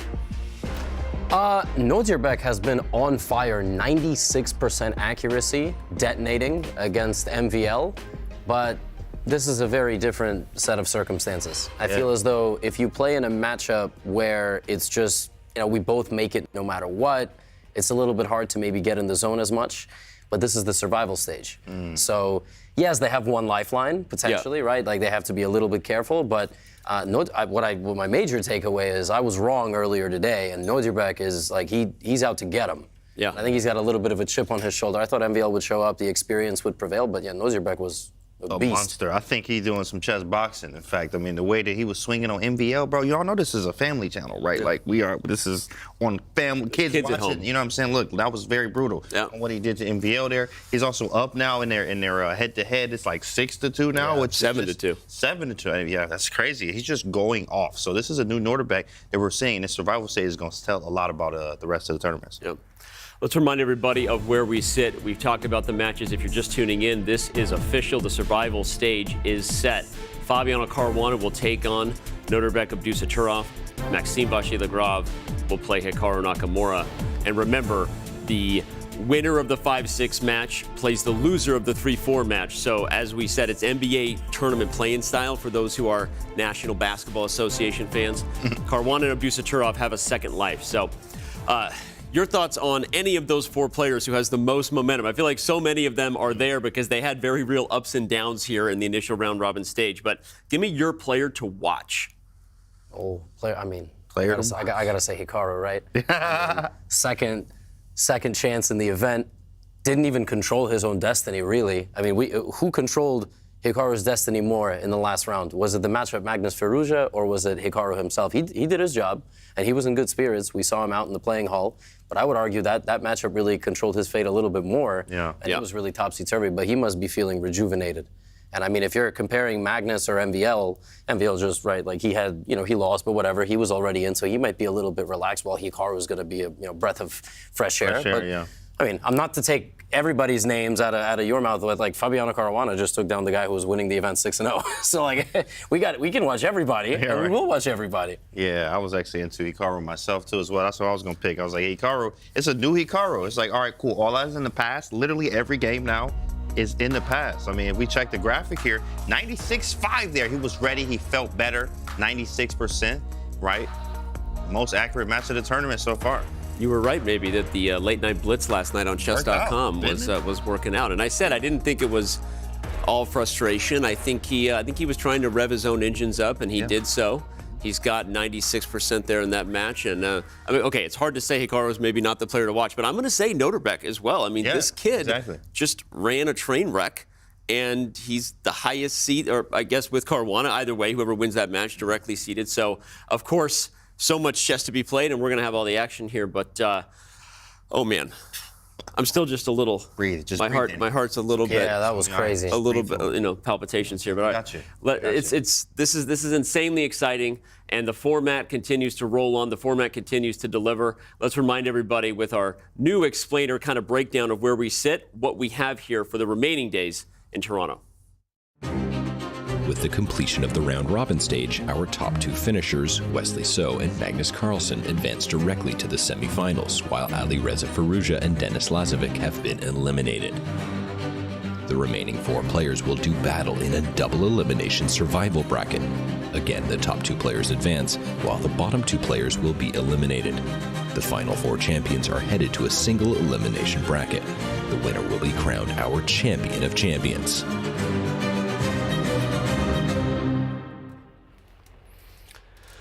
This is insane. This is exciting. I don't know that the players have ever felt this much pressure, except for maybe one other time. Yeah, that's right. One other time, which was before the tournament kicked off, and we played a little game of White Elephant, our holiday party. The pressure, the calculation, outsmarting your opponent to make sure you really got the gift you wanted. Chess players in a social setting. Chess players in a social setting. Things were awkward. Things were weird. Things got real. And if you haven't seen this video yet, you're going to enjoy it. And we'll be back on the other side to get set for the first round of the survival stage. Enjoy. Welcome, everyone, to the first ever Chess.com holiday party. We're here with the 7 of the Champions Chess Tour finalists. One of them is not here, but lucky for us, as Santa, I already knew that one of the gifts might come in real handy. So what we've got here is a gift that keeps on giving.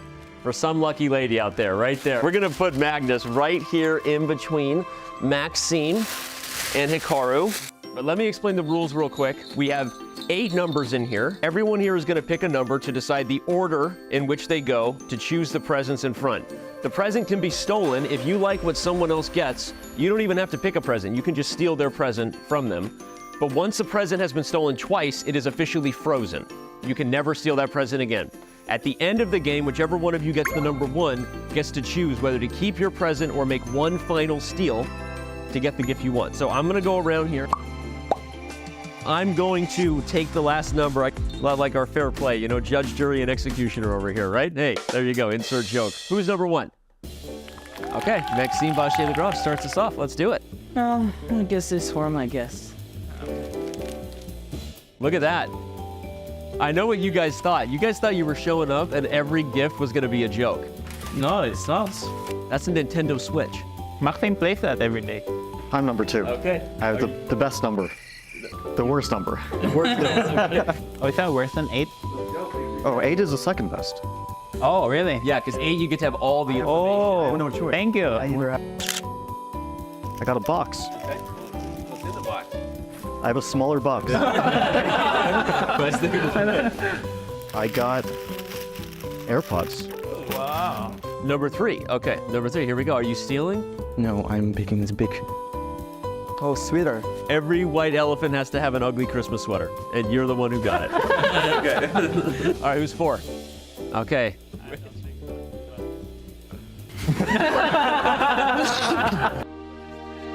Show it to the camera. You can cook the night. That's it. What is it? You can bring it back to France. Dennis, here we go. Okay. Is that Magnus? Collectible. Show it to the camera. The proud owner. Here we go. All right, Hikaru is shaking. Shaking big, or is he stealing? Who did that? It's Danny. That was not my idea. All right, so I'm gonna have to use this one here. I don't know what it is, but I feel like Magnus might want it.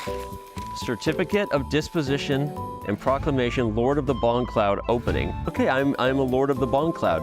Okay. Here we go, Wesley. I'm gonna steal, yeah? Yeah. It's hard to choose. I'll steal Fabi's AirPods. Okay, there we go. That's fair. Okay, AirPods have been stolen. It's official, game on. Wait, what happens if I steal his gift? Who gets to go after that? Does Maxime? Maxime gets to go, and he can't steal it right back. He has to steal something else. Well, he'll take the AirPods. Arguing with you don't know that. You don't know that. Maybe he wants the maple. So we have to keep the game going, so I'm taking your... All right. Okay, now this is your chance. You steal a niche. Okay, he's rolling the dice. He loves a niche that much. Okay, Dennis, you've been set free. So are you really gonna keep that in your flat, or are you gonna give it to Annie? Or I'll figure it out. You put it by your bedroom, yeah? All right, Dennis, what do you think? Oh, you got the Switch. Okay, Denis Lazavik officially owns the Switch. Party in his room tonight. I guess I'm taking these. He's taking the AirPods are off the table, which means Wesley, you have the power to choose a new gift, steal the Anish. Yeah, I'll open a gift. I mean, I actually don't know what this one is. oh my gosh. What is it? Are you kidding? Oh, yeah. Late night with Daddy. You're paying, right? Yeah, that's you're the coupon. Yeah. Yeah, okay, good. I'm good. Thank you. And in fact, he is kind of the unofficial CEO of Chess.com. He is. It goes for a lot. I'll keep it. Okay, there we go. That's it. And that, everyone, was our first ever White Elephant, brought to you by Chess.com and Anish Giri. Thank you, CEO of Chess.com, right there. We really appreciate it. I couldn't let him down.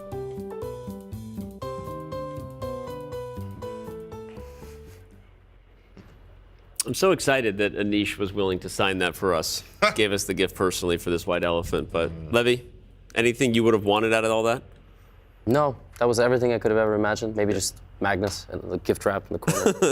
Something like that. With that Giri photo and the date night with Danny, you know. Oh my gosh, I didn't know half those gifts were coming, but it was good stuff. And I'm glad that we don't need to see those socks anymore. You know, the socks are put away. So, all right, it's time for us to throw this thing away across the pond to Tania, Robert, and David, who are going to have the call as we get set for the first matches in our survival stage. We get to go back to being fans. Tania, take it away.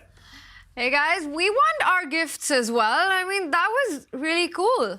I want a set of AirPods. I was just on my phone texting, why didn't I get a gift? Like, they sent me out to freezing Oslo. You don't give me a gift, Danny, I'm mad at you. Oh, what about you, David? If you could pick any one of them.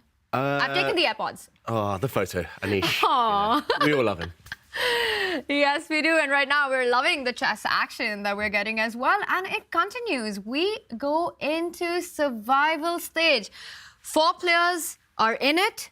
2 will be eliminated. But there is a difference between finishing 3rd, 4th, and 5th and 6th. Robert, talk us through that. Yeah, if you're third or fourth, that's Nodirbek and Fabiano, you get 2 lives. So if you lose in that match, you get to play the winner of Maxime Vachier-Lagrave versus Hikaru Nakamura. Whereas MVL and Hikaru, they just have 1 life. You lose the match, you're gone. That's big stress on Maxime and Hikaru. They are on their last life. One of the two will be eliminated. At the end of the day, we'll have 2 more players who will be packing up their bags. Hikaru Nakamura did make it into survival after Alireza went down to Magnus Carlsen. But I also want to take a moment to just talk about Denis Lazavik. Yes, he doesn't make it into survival stage, but excellent effort by him. Well, Denis Lazavik is a really strong player. If a couple matches had gone a little bit differently, we might be talking about him in the survival stage. I do think he took a premature draw against Alireza Firouzja. That second game of the match, he was better with the white piece he could have pressed. He didn't, and he ends up going home. Yeah, small margins at this level, and here we see a handshake between third and fourth place in the round-robin stage. Caruana and Abdusattorov, and Maxime Vachier-Lagrave, he is one with just 1 life now. And he needs to play a bit better, a bit faster, a bit stronger than he has been doing so far this tournament. Let's remind everyone that Maxime Vachier-Lagrave did beat Hikaru in the round-robin stage. Meanwhile, Nodirbek took down Fabiano Caruana as well in the round-robin stage. So for Hikaru and Fabi, also a grudge match. Yeah, they need to change things up, especially Fabiano, who lost to Nodirbek Abdusattorov twice in the Chess Kid Cup and the Olympiad last year. There's history there, and these two have so much history playing each other in all formats, all time controls, online, in person, you name it, they've done it. Is Hikaru wearing the Danny socks? What do we know about that? He's wearing his lucky sweater, that's for sure. And I think we'll be seeing a beginning to this game very shortly. How will Nakamura react to being given a second lease of life? That's the big question. That is the big question right now, and chess will be underway as the players are ready to go. For Maxime and Hikaru, this is their last life. It is a best of 2. If tied, it goes into Armageddon. One of these 2 will be eliminated. You hear the arbiter just telling the rules, so why don't we listen in as well? Did you say 60 minutes? 60 seconds. Oh, sorry about that. Sorry about that. Thank you. And it's go time. 1e4. 1e4, Maxime Vachier-Lagrave's trademark move and a Sicilian defense. We'll get that live board working, catching up with the games. There we are. And, wow, déjà vu. Nakamura has had this position multiple times so far at this tournament, including just yesterday against Fabiano Caruana. And this is the bishop b5 variation of the Sicilian. Nothing open yet, nothing aggressive about it. But we'll see their intentions just on the next few turns. It's a different Hikaru, though, because if we talk about emotions, and we knew Hikaru was really upset coming today, he didn't control his own fate. Now he does. If he takes down Maxime and then the loser of Nodirbek against Fabiano, he'll make his way through to the Final Four, the semifinals. So for Hikaru, I think he can breathe a sigh of relief. It doesn't get easier. You're playing Maxime Vachier-Lagrave, but at least he can control what happens next. Yep. Nakamura, normally in these tournament situations, these kind of great sporting moments in history, we see people somehow survive, somehow qualify last minute by the skin of their teeth. They suddenly get inspired. So we'll see how Nakamura reacts. And while we wait for that, we will jump over to our other survival match. And this is between Fabiano Caruana and Nodirbek. They are in the winner's bracket of the survival stage, which means that they've got 2 lives. And for Fabi, he starts with the King's Pawn opening. Whoever wins this match goes straight into semifinals. So definitely looking at securing that spot, because at this stage of the tournament, you want to play as less number of games as possible. It's only going to get more tough from tomorrow. Energy is vital right now. But Nodirbek Abdusattorov, he has all the energy in the world. Let's not forget that he was stuck on his travels here. He was stuck for over a week in Germany. He came here, said, no problem. He lost the first 2 matches he played in. He stormed back. He's been playing really good chess in the round-robin stage. He should continue that here in the survival. Yeah, it feels like he has the upper hand psychologically. Abdusattorov, he's just been playing so well. Robert mentioned their track record, their history. This season, he's beaten Fabiano in 2 matches. He won 2-0 in the round robin. He's beaten him so many times historically. And look how fast they're playing up to this point. We now have already 15 moves on the board. And neither side has really paused for thought. Actually, looking at the clock, they've gained a bunch of time. This is how well they know each other by this point. This is how well they've researched this opening, the Spanish opening, Roy Lopez, one of the most classical openings out there in chess, one of the most historic. And all pieces on the board, all pawns locked now in the center. This is promising a really, really tense fight ahead. But Fabi's got to be feeling good after taking down Wesley So in that last round of the round-robin stage. He has to be feeling the confidence. But look at that body language.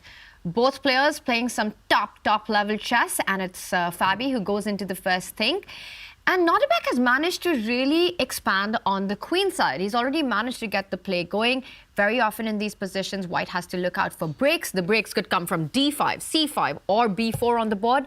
Meanwhile, Fabi, a little cagey play, just waiting for Nodirbek to take one of those decisions? There is some activity on the queen side for Nodirbek, but his bishops are not really doing anything. They're staring into their own pawns. These decisions will not be easy for either player. Which pawn break is the accepted one? Which one keeps the status quo in terms of the evaluation? But I think Fabi has all of his pieces on perfect squares. Now it's time to stop caring about the aesthetics and find a legitimate plan. Yeah, he's occupied the center with his pawns. He's done everything right, maneuvered his pieces. I'm liking that line on the third rank of White's minor pieces. But what to do next, as Robert says, that's always the biggest question. So we will see play start to slow down now. We've reached the end of both players' knowledge in terms of the opening, or at least Fabiano's knowledge. And it's all about maneuvering, all about when to pull the trigger, when to break out in the center, trade stuff off for the first time. I think we'll see a very cagey battle, as Tania put it, continue. Well, I'm expecting Nodirbek at some point to force Fabi to take a decision in the center with a move like the C pawn moving forward to C5. But for now, until there's a break, things are even, and this one is developing. We will move on to our other battle, which is in the loser's bracket of the survival stage. Both players, only one will make it through after this match, and Hikaru Nakamura with that last move. Whenever the queen and the bishop lines up like this, to me, it's you've got to get those spidey senses going that, you know, bishop takes pawn on the king side, always in the air. Yeah, the good thing for Maxime is he does have that side of the board under his control, but you do need to watch out for a sacrifice on the h3 square. And this game resembles the other game in the sense that there haven't been any trades. We have all pieces still on the board. David, what are these players doing? When are the trades going to start? Yeah, I'm hoping soon, because this is too complicated. There's too much to handle. I certainly prefer simplified positions, but these players are saying they trust themselves. And trades could start when, for example, one side decides to go for the center of the board. For example, White can push forward himself with d4 in the next few turns. Black may try to do the same by pushing a pawn himself. Maxime says, no trades for you. Yes, these bishops are staring at each other, but they want to trade on their own terms. Maxime goes back with his knight. He's cleared a path for the White queen to come forward. Watch out for the White's knight to leap to g4. Very typical ideas here. White wants to be playing on the king side. Black, meanwhile, needs to decide when, maybe even now, to break out in the center. Flank attack versus central play. And I like the control of that d5 square that both players are fighting for. And something important to note is that knight on c6 isn't really doing all that much. That pawn on c3, it limits its access up the board. So I do think that I would prefer to have the white side, your queen f3, knight g4 ideas. They feel very standard and obvious. And for black, that d5 push, it can either be a good choice, expanding the center, or it can be very consequential. White can still play queen f3. There's going to be a knight coming to g4, knight coming to f5. It has the brewings of an attack.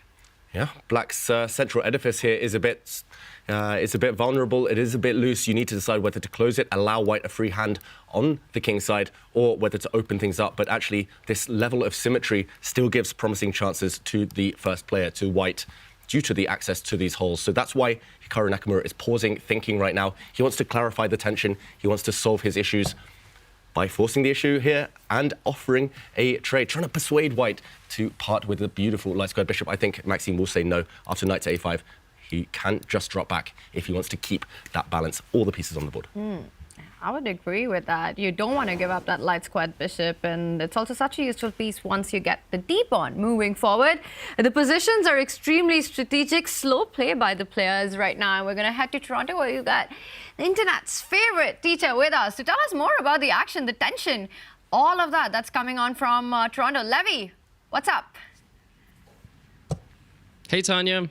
I'm not sure I'm the most qualified to discuss closed strategic positions, but I'm definitely very curious about this matchup. It's a tale of 2 days. It's Hikaru on using his 2nd out of 9 lives, and it's MVL, who obviously just lost to Nodirbek in a really, really convincing match from Nodirbek's side. So how have you all been enjoying the action, and who do you think has the advantage in this matchup? Well, Levy, it's funny because I was about to ask you, so much has been said about Hikaru's struggles. MVL really has not been that much better, at least by his own standards. So I think that in this matchup, both players, they have their fair shot. But I'm just curious, have you noticed anything from Maxime? Has he been upset at all with his results?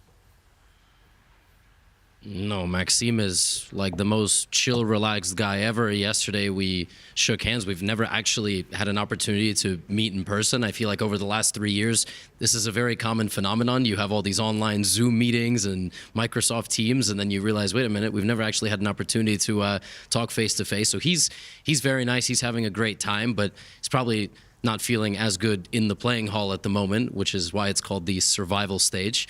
But he's in a very, very tense match. I think he played an opening. He doesn't play all that much. I mean, you guys have the opening database, but is MVL a Rossalimo essayer? Or he's normally going for the open positions. He's happy to play into the Berlin, but it seems as though he's trying to maybe get into an unfamiliar battle with Hikaru, who I will say, I don't know if this has been brought up anywhere, Hikaru has gained something like 15 to 20 rapid rating points. He lost 4 matches in Armageddon.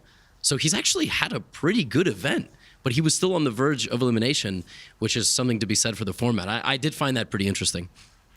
And Levy, we've been talking about the chess. You obviously missed the first couple of days due to COVID, but now you're on site hanging out with the players. What's been the highlight for you so far? Oh, I love it here. I was here last year as well. It was a slightly more relaxed atmosphere. The best example of that I can give you is like after every day, you know, Anish Giri and I would go to dinner and we would all have some Robert was here. I mean, it was I think Robert was here unless my memory is failing me, but it was a very, very kind of chill, relaxed atmosphere last year.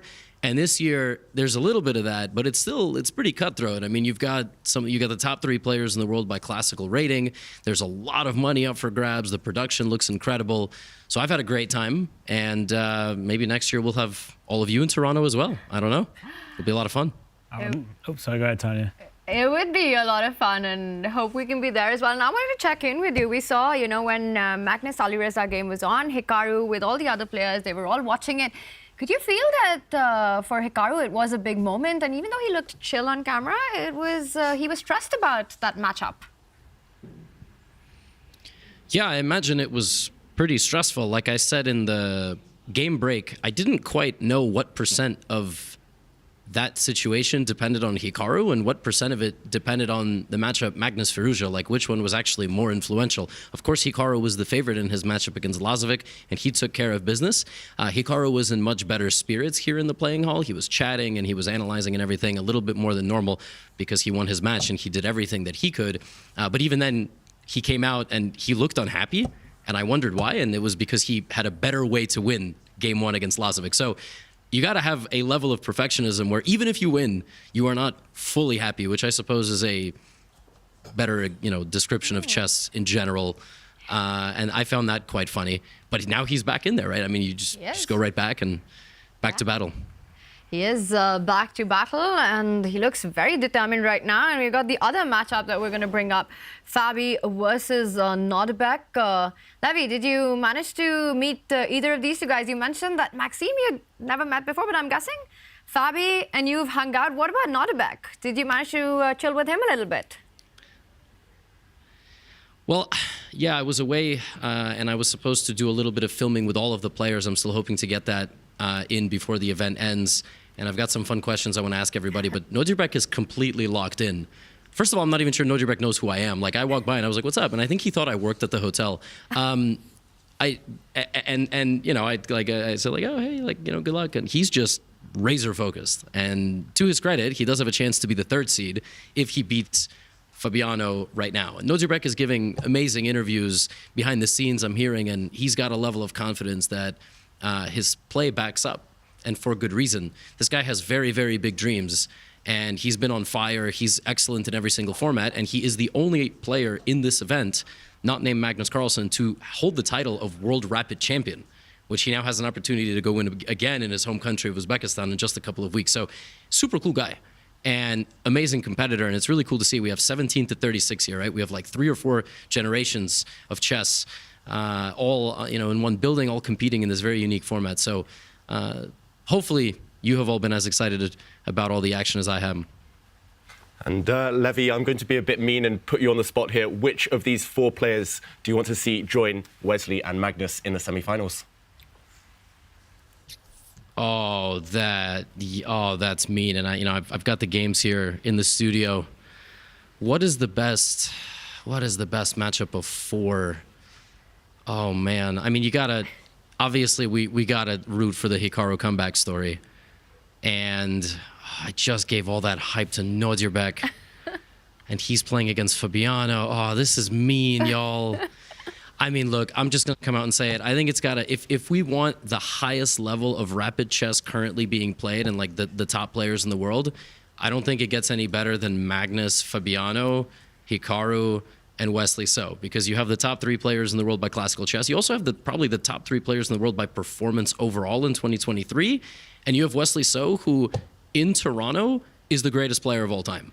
So that's a nasty combination of 4, and that would be a crazy semifinal. Yeah, I think we're spoiled for choice. No matter who makes it through, we will have a good Final Four. But Levy, in this position, the one that we have between Fabiano and Nodirbek, this is looking quite quiet for now, but wild in the future. I mean, we could see the makings of some kind of sacrifices, black's pieces aimed at the white king. There's also a play in the center. So what are you making of this dynamic? It's a really interesting position because basically Nodirbek has to strike.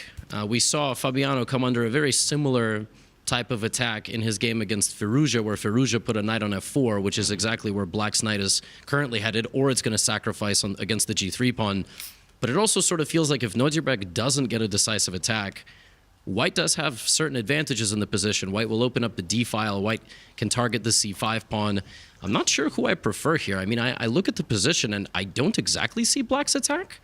But then chess in 2023 is like, you think you know something about a position, and then Stockfish is like telling you an evaluation, so you're made to think another way. I don't know if you all experience the same emotion. Sometimes I'm sitting here looking at the games going, I'm thinking something of the position, but Stockfish says it's minus 0.7, so am I stupid? And the answer is yes, unequivocally. But I like white's position. I don't see black's attack developing that fast. All right, Levy, you like white's position. I'm going to push back on that. I do like that the black pawns have moved forward and there's play on the left side of the board as well as control with the queen and knight on the other side, but it's still a long way to go. I actually have a non-chess question for you right now.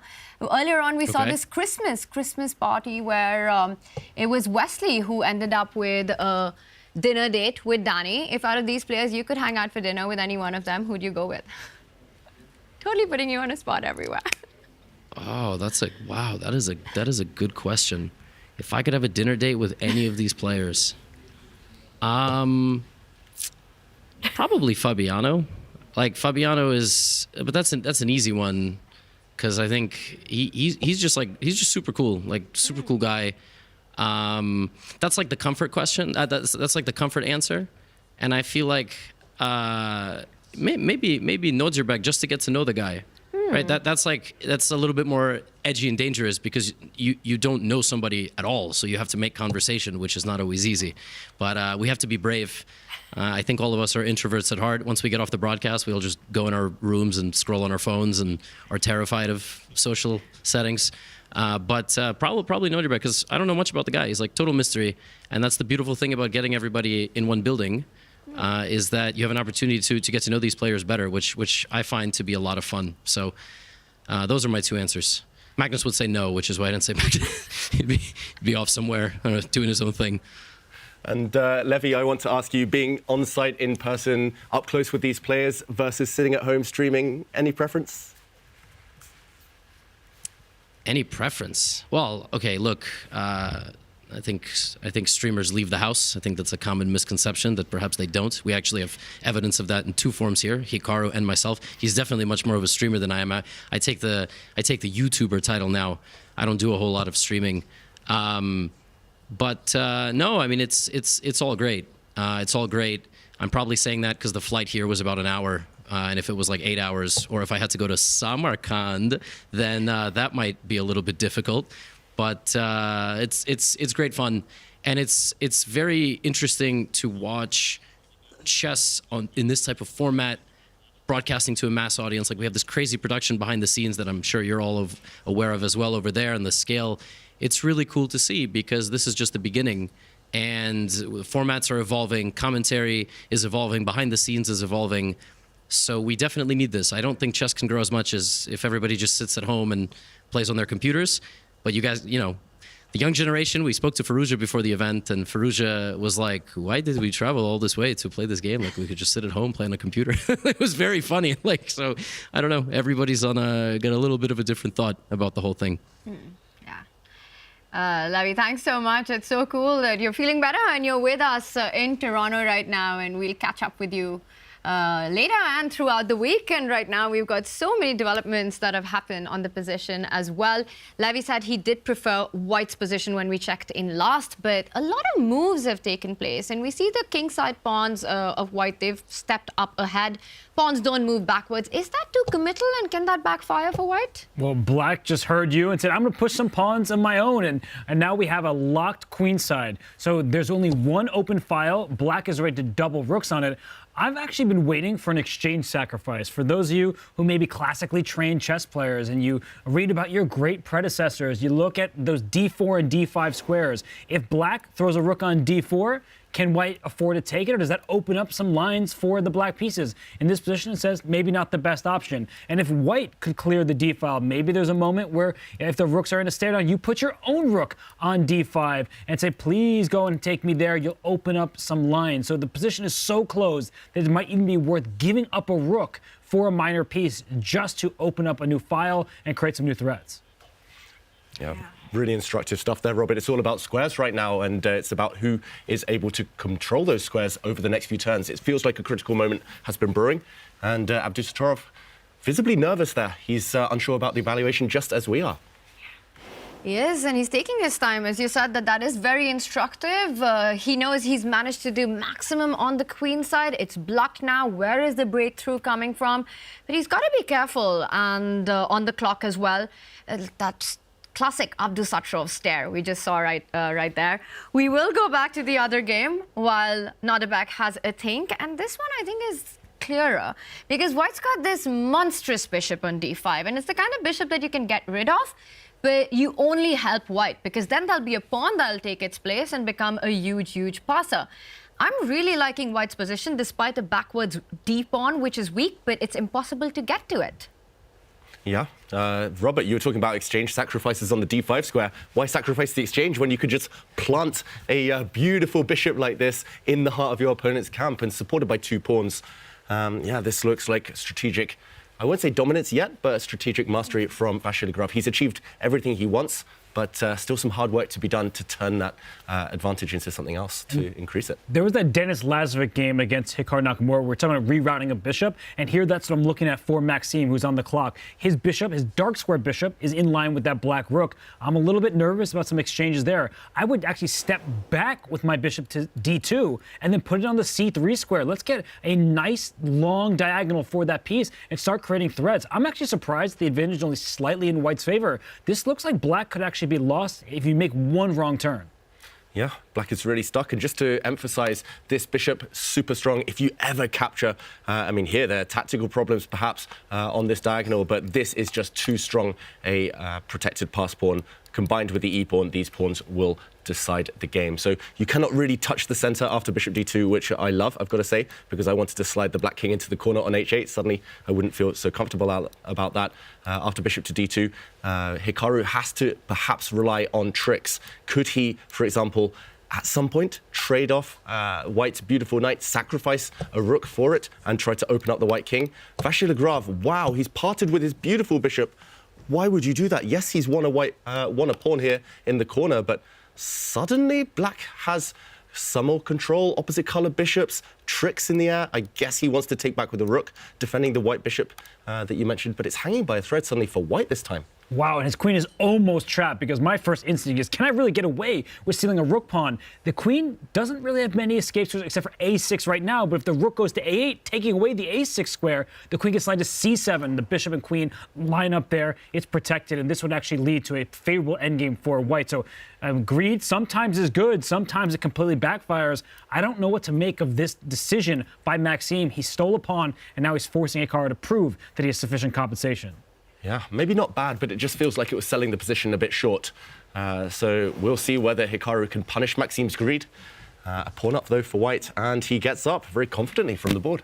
Yeah, definitely that bishop felt way more worth than the a7 pawn, which has been picked up. And I think his decision has taken Hikaru by surprise as well. It's not something that he was expecting because he pretty much walked into it. He wanted to allow it to ease out that pressure on the center. Maxime gets up. He's back on the board, looking very relaxed about the decision. Now, in these kind of situations, you know, very often you pick up the material and then you ask your opponent, prove your sacrifice, prove your compensation here. And that's not an easy task for Hikaru right now, especially touching the under 5-minute mark. I love openings in quicker time controls where you steal material, where your king isn't unsafe, but at best your opponent plays accurate moves and makes a draw. It's this type of position where I don't feel like Maxime is in any danger whatsoever. He stole a clean pawn, and now it's up to Hikaru to prove that he can hold it. I don't think Hikaru is playing for dynamics. He's not playing for any tactical ideas. He just wants to say, all right, I lost one pawn. It's not the end of the world. So many pieces remain on the board. I'll do okay.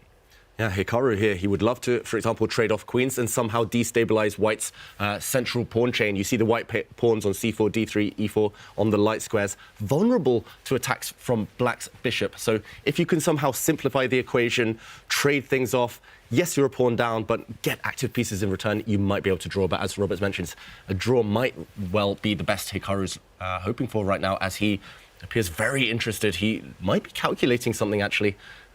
This feels like another critical moment. And because of that, I think we need to deep dive a little bit into this position. I mean, we can tell from Hikaru's expression, he's totally into the game with a lot of lines running through his head. And David, my feeling as a player here would be that I want to calculate pawn takes pawn first. I'm hitting your bishop, I'm clarifying the center. What are the consequences of it? Yeah, white would have to recapture. So this is the first tactic. You do defend your bishop, so black's rook can no longer capture on this square. And talking of lines running through the head, there's so much, Tanya.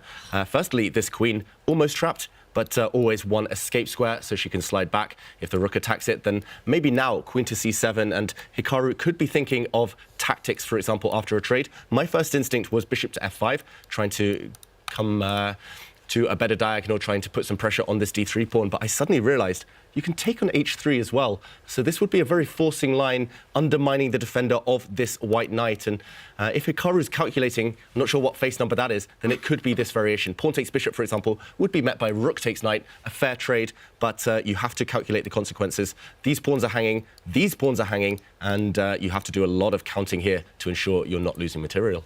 He needs to make a decision. He's taken almost 4 minutes at this point on this move. But if this liquidation is to happen after that best sequence, and if white is forced to do it, he may understand if he's calculating correctly, it should be a hold with best play. So that I think it's a very forcing line, it's concrete, and that's why he's investing all this time. And he does reach out for a piece. He doesn't trade on e4, hits the queen first. We might be still seeing the position that David was talking about with the trade on e4. We will, of course, keep an eye on this one, but let's also check in with Fabi against Nodirbek. A close battle, as you're talking. And it's all about the d5 square right now between both the players. We saw a bishop on d5.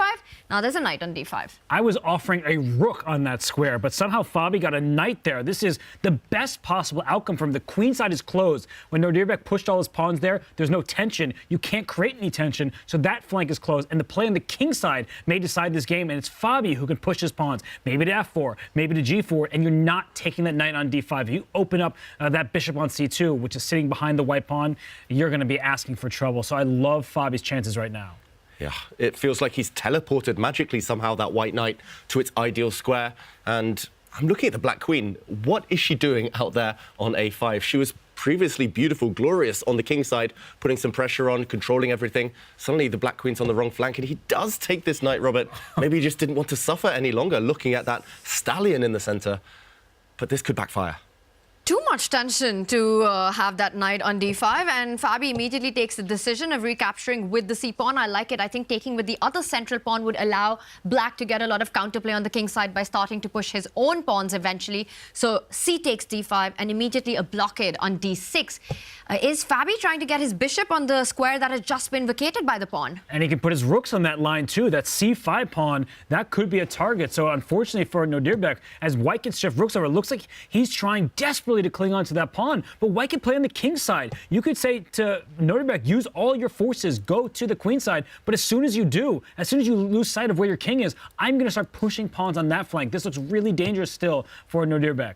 Yeah, really dangerous. Combine that theory of two weaknesses as Magnus did so well earlier today. First, I think we're likely to see maximum pressure applied to this pawn. We do indeed see this occur, and all of black's pieces are tied down now. These two black rooks, the bishop, the queen, are all fixed defending this sorry backward pawn. So the time might be right very shortly as Fabiano puts pressure on the king side, and soon we will see Robert's idea. Pawn to f4. We could even see the bishop sliding in later to some beautiful squares. This is one-sided traffic right now. And look at Nodirbek's pieces. They're all so passive. He's had to go back to f8 with his bishop to defend h6. This has all gone wrong. And as soon as white improves this piece, I think he'll be ready to throw his pawns forward.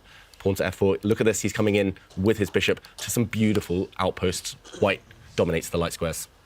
Really nicely played. The concept of two weaknesses, right? You've got the c5 pawn that's weak, and you've got the h6 pawn that's weak, and he's playing against both of them. You pointed out one square for the bishop. The bishop can also land on a6 and start targeting that defender on c8. Nodirbek, it's extremely passive, but at some moment, Fabi has to break. He's maximized the pressure. Where do you see the break coming from? And Fabi shows it. I was going to say, we've been waiting for it in f4. Push that pawn forward. If black takes it, you take with your bishop, hitting that rook on c7. I feel like black's position really is about to fall apart. You can then put your e-pawn as white. e5, e6, uses a battering ram, and the bishop on d3. It can go in either direction. It can go up to a6. It can hit the king towards h7. I mean, this is just overwhelming initiative for white.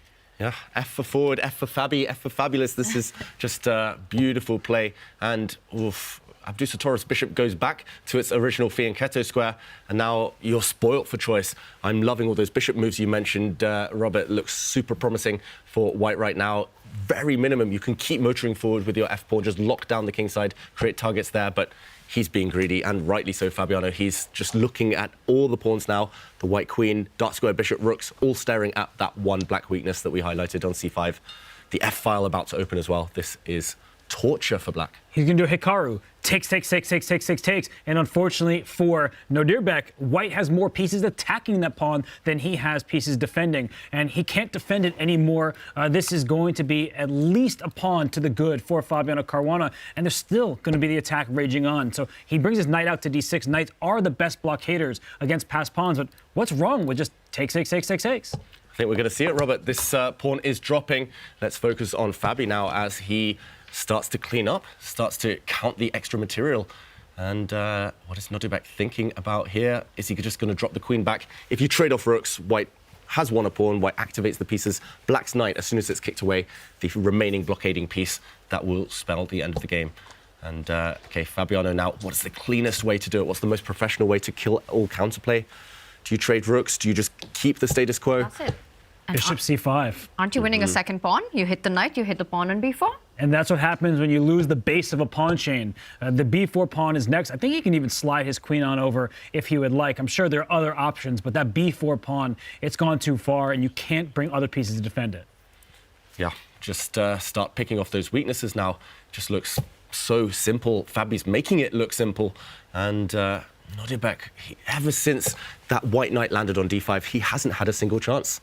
And queen takes pawn here. I think that knight is pinned to the queen. Black will have to backtrack with the bishop. f7 will fall. I think this is almost resignable. He plays it. Winning advantage. That black knight is doomed. Fabiano Caruana in complete control, up material, and probably going to win some more. This one looks like it's in the bag, and we will head over to our other Armageddon. Hikaru Nakamura, is he in some trouble here? It is a pawn down for him. He's down a pawn in this position.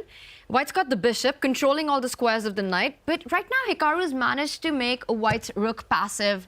And just as I say it, he said, what passive rook? I'm coming in for counterattack. It's the black rook that's passive now. The black b6 pawn next to the black rook is the only glue holding together black's whole structure. We were talking about it earlier, Robert. Bishop versus knight. If you control the knight's squares, you often control the game. And that's why the black knight has had to move away looking for fresher pastures. I think it's uncomfortable, Nakamura, but it doesn't look over yet. And wow, pawn sacrifice from Vachier-Lagrave.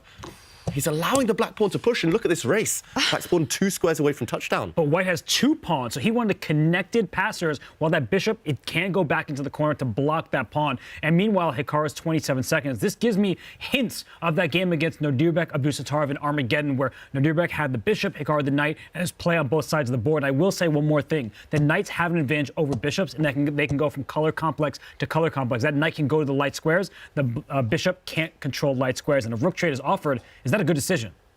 Oh, it's a brave decision, committal decision, and I think the fact is that Nakamura now needs to accept this. He needs to trade rooks to keep the black a-pawn alive. That's your ace card. That's what's going to save you the game. And yes, white has 2 connected pawns in the center, but black's knight is coming round. Black's knight is now going to jump to b4 into c2 and support the pawn's promotion. Meanwhile, Vachier-Lagrave has to try and win on the king side or in the center with his own pawns. It is a race again in this endgame. Maxime Vachier-Lagrave will eventually have to give up his bishop for this a-pawn, and it will all come down to how quickly he can push those central pawns, combine that with getting his king to the king side pawns, and also try to pick those up. It's a game that's for all 3 results right now. Well, I think that if Maxime, if he wants to ensure that he can't lose, he can push his pawn to f5, trade off some pawns on the king side over there, and then bring his king around. But he's getting a bit low on the clock. Before it was a huge lead, and now look at Hikaru. He's sacrificing the knight, but you can't take it because oh, wow, he might try to trap the knight in the corner, though. Oh, really clever move, forcing a head shake from Nakamura. Maxime Vachier-Lagrave is going to try and trap that black knight if it came in, if it came forward. And Nakamura forced to lose time. He's lost 2 tempi. He's gone back where he came from with that knight. And I think he realized that perhaps he could have jumped in with the knight to the other square, forcing a better sequence of moves. Hikaru falls back with the knight, and now Maxime isn't forced to give up the bishop anymore for the pawn. And look at that move. Bishop e5, making sure the black king cannot step forward, and the bishop still covers that passed pawn in the corner. Now the white king can slide back towards the pawn and go and win it. He's winning, Maxime Vachier-Lagrave. He's even going in with his king. He doesn't even care about that a-pawn. The white bishop will always keep a watchful gaze over it, and white's pawns in the center are going to decide this game. Nakamura lost 3 full tempi with his knight maneuvers earlier. He's panicking. Look at the clock as well. No time to defend. Don't play king c4 if you're Maxime. That allows knight e3 check, and you drop your central d5 pawn. You do not want to allow that to happen. So he gives a check, he pushes his pawn, but now where does the king go? Up it goes because c5 is carved out for it. Yeah, beautiful. Nakamura here in trouble. Meanwhile, Vachier-Lagrave finding all the right moves. The coordination between white's pawns and dark square bishop should be over now. White just has to be careful where he puts his king. The only trick is to not walk into a knight fork. Tensed moments there, and Maxime is going for that big pawn. And he does take it, but there are some complications. I mean, it just looks like Maxime's pawns have moved way too ahead on the board. That's right. The knight could have stolen that pawn, but the king and pawn game would have been losing because that g5 pawn would have been falling as well. So it's 2 extra pawns for Maxime, and he just needs to be a bit careful not to allow Hikaru to trade off, and that's a connected pass pawn 1 square away from promotion. Hikaru Nakamura, 14 seconds. He is panicking. He tries to create a mess on the board. The h-pawn relying all hopes on that, but white's bishop, it's got to find a defensive square. Does he just move all the way to b8 right now so that the f5 can come in with a check? As long as he stays on this diagonal that the bishop sits on, you called it, Tania, there we go, then he is X-ray vision guarding the h2 square. The black pawn can no longer push. It will be captured within a couple of turns. Pawn to f5 next is guaranteed. And now there's no more hope. Black's other rook's pawn, both of them were just kept under guard by this bishop, and it's now simply over. The bishop will come back and check this black king out of the blockading square sooner or later. 4 pawns against 1. You can push the G-pawn now. You have 4 passed pawns to just 1 for black. And you can see Hikaru, he resigns. He throws in the towel. Great finish there from Maxime Vachier-Lagrave. Incredible endgame play there on seconds by Maxime. And he takes the lead. And again, this is just a best of 2, which means Hikaru has to win the next game to take it to Armageddon. He managed to survive the elimination in the round robin, but he faces it one more time. And on our other matchup, we saw Fabiano Caruana. As expected, he converted that flawlessly. First move advantage led to a win. Both Fabiano and Maxime, they were able to win their opening games. They will have black in game 2, so Hikaru and Nodirbek respectively have their chances. But what a start for Maxime and for Fabi. Incredible play by both with the white pieces, and it started as a strategic battle out of the opening, playing for this important central square, and then eventually we saw the complications favor white. Yeah, in both games, actually a mirror image almost of each other, those two battles we saw in the survival stage. And I just want to highlight where it went wrong for Hikaru Nakamura against Maxime Vachier-Lagrave. And it was in this position. Yes, black is a pawn down. Yes, it's a difficult defense. But here he went wrong. If you look at the black knight and its journey now, it came forward to c6. And after white pushed a pawn, it tried to come into a5, attacking a pawn, ideally coming in as well to b3 to help promotion. But this is where Maxime Vachier-Lagrave, with a nice king retreat, did clinch a decisive advantage. If black had come in now, then the king simply continues retreating. If you promote to a new queen, then a capture and the knight is caught in the corner. Knights in the corner are the worst. But look at what Nakamura had to do. He instead dropped his knight back to c6, back where it came from, and back to e7, losing 3 full moves in the process, and the pawns became too strong in the race. The bishop simply dominated the knight. That even if you won the bishop, the knight in the corner was trapped. I love that bishop e5 move as well, making sure the king couldn't touch those pawns. Great endgame technique on display from Maxime Vachier-Lagrave. Tempos are everything in endgames, and the one player who's keeping the tempo up is Fabiano Caruana with his win against Nodirbek. Kaya caught up with him after that game. Here with Fabiano Caruana, and you must be very happy right now. Yeah, it was a really tough game. I mean, very, very complicated. All the pieces were on the board. There was a lot of tension. But I think in the middle game, I outplayed him. And I don't know how the quality was, but I feel like I was in control for most of it. And yeah, of course, I struggled with Nodirbek in this tournament, so I lost the first match to him. So hopefully, second one will go a bit better. And you're now getting very close to a semi-final. Is that something that will be on your mind in the next game? Oh, sorry. Yeah, for sure. Of course, getting to the semis is the first goal, and then I don't know who I'll play. I guess it's my fate is not in my hands in terms of who I play. It's either Magnus or Wesley, but it's Wesley's choice if I get there. But yes, still, first things first. I mean, Nodirbek is a big fighter, so before I think about that, I still have to hold my game against him.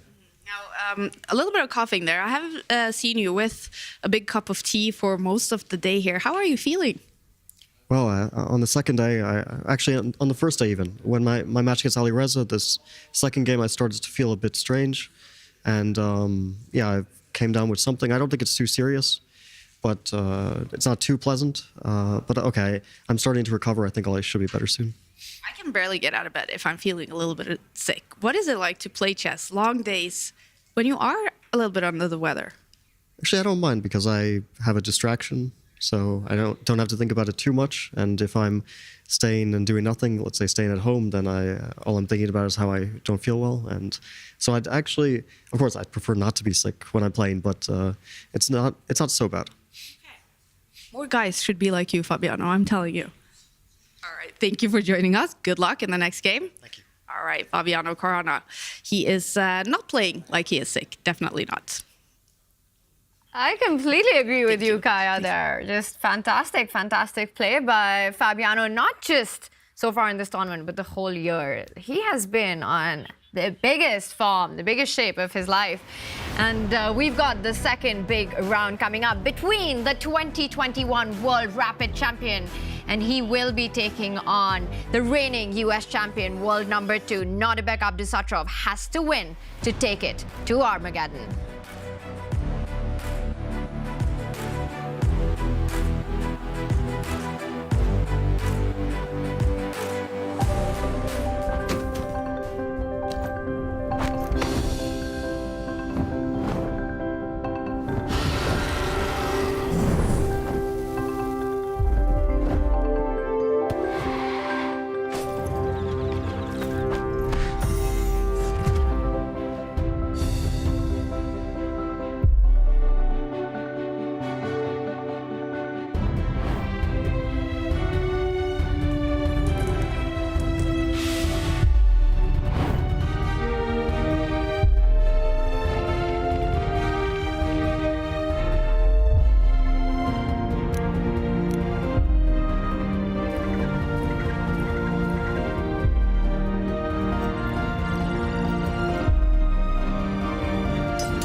Maxime Vachier-Lagrave had not played in a single Division 1 event until the last one.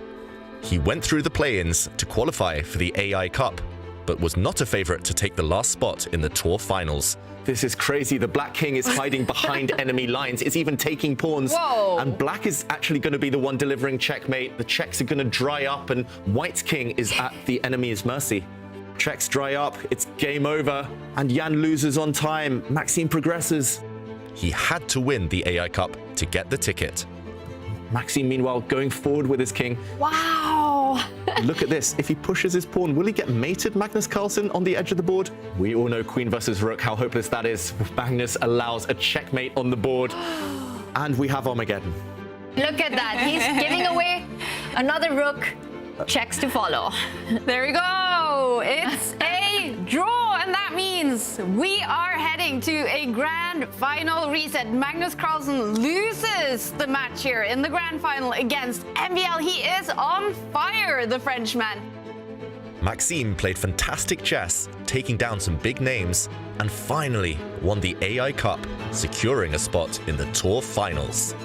Checkmate is guaranteed. There's nothing to do. Black cannot defend this position. Will we see Magnus hit the resign button? And MVL is starting to let the emotions come to him. He is starting to realize he is the winner. Maxime Vachier-Lagrave, the Frenchman, he wins the AI Cup. He banks the ticket to Toronto. He is going to the Tour Finals. He does the impossible. He beats Magnus Carlsen in 2 matches. A new opening for your wall is here. Capture new major pieces on unique metal posters from Displate. Now with the official collection from Chess.com. Mount them in seconds with a tool-free magnet kit and swap them whenever you like. Make your move. Get an exclusive discount on all metal posters. Shop now with the code CHESS at Displate.com.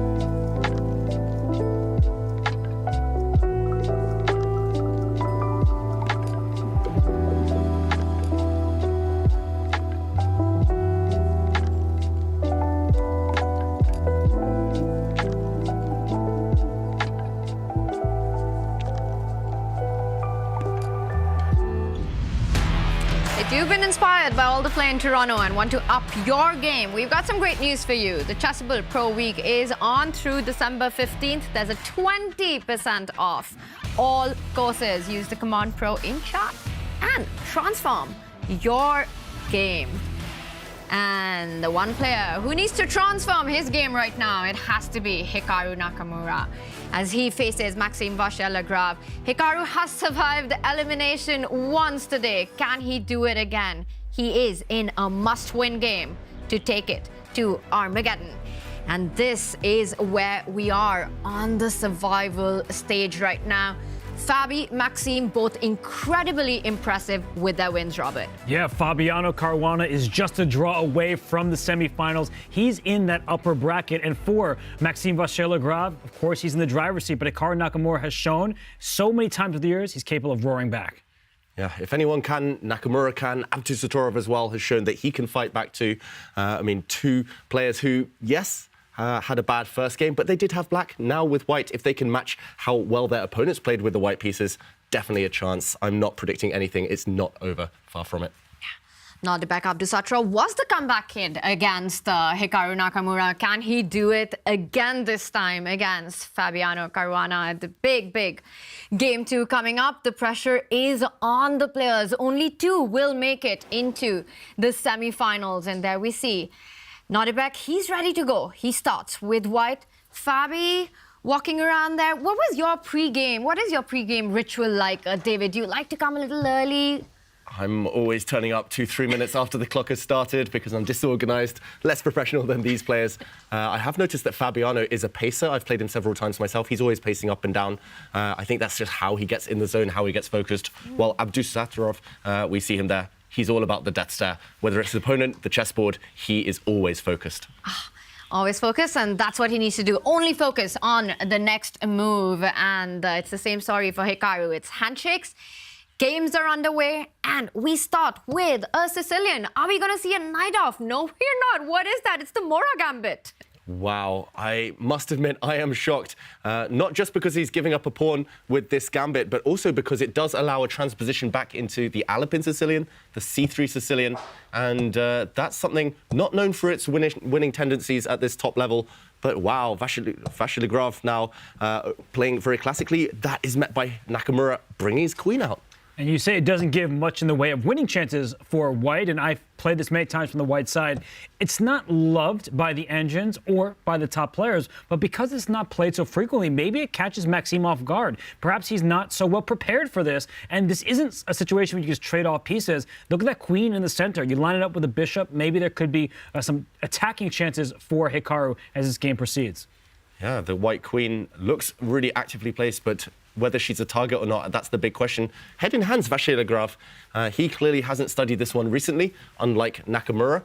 And the big question is whether to go attacking that queen, whether to just continue development.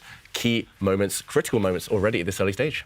Hikaru Nakamura gets the early opening surprise in, and the other game is about to begin as well, as we've got handshakes. Nodirbek, what opening approach does he have planned for this one in his must-win game? He's going for the queen's pawn opening, and are we going to see a queen's gambit declined? It's the Nimzo. I think it's a good choice from Fabiano. He's played the Nimzo from the black side so many times over the years, and he strikes at the center. He's not afraid of some trades. If he can actually liquidate, he's feeling happy, and we could get an isolated queen pawn position like Denis Lazavik had against Fabiano. Yeah, and we saw what happened in that game. Abdusattorov, meanwhile, will he get his knight out? Will he just get castled? Will he be the first to blink and trade off a set of pawns in the center? There's a lot of tension right now. He does trade off, just simplifying the equation there. And look at that, peering away from the board. He's in recall mode, trying to go into that mind palace and remember what to do against this slightly rare knight recapture. And I think we're headed straight on that same path, Robert, that you mentioned. Lazavik against Nakamura. I think we had this exact position on the board. And Lazavik against Fabiano was something similar. So for Fabi, he's taking the direct path. He wants to clarify the state of affairs on this board. We see white saddled, you could say, with an isolated queen pawn, or you say is the beneficiary, because that pawn is very useful. When you have an isolated pawn, you have open files adjacent to it. And very often the compensation for this early opening weakness is to try to get the play rolling and an attack going against your opponent's king. The more pieces that come off, the more trades. General rule is that it favors the side that's attacking the weakness on the board. So for Nodirbek, it will be key to try and keep as many pieces on the board as possible to keep the pressure. He has provoked G6, which can often become a hook at some point, perhaps a faraway H4, H5 to create play. Is it fair to say Nodirbek is going to try to avoid all possible trades in this position? Yeah, certainly. Any endgame, black would feel safe, especially in terms of the match situation. I do love Fabiano's last move, I must admit, bringing the black dark squared bishop the whole way back, just covering all the dark squared weaknesses around black's king.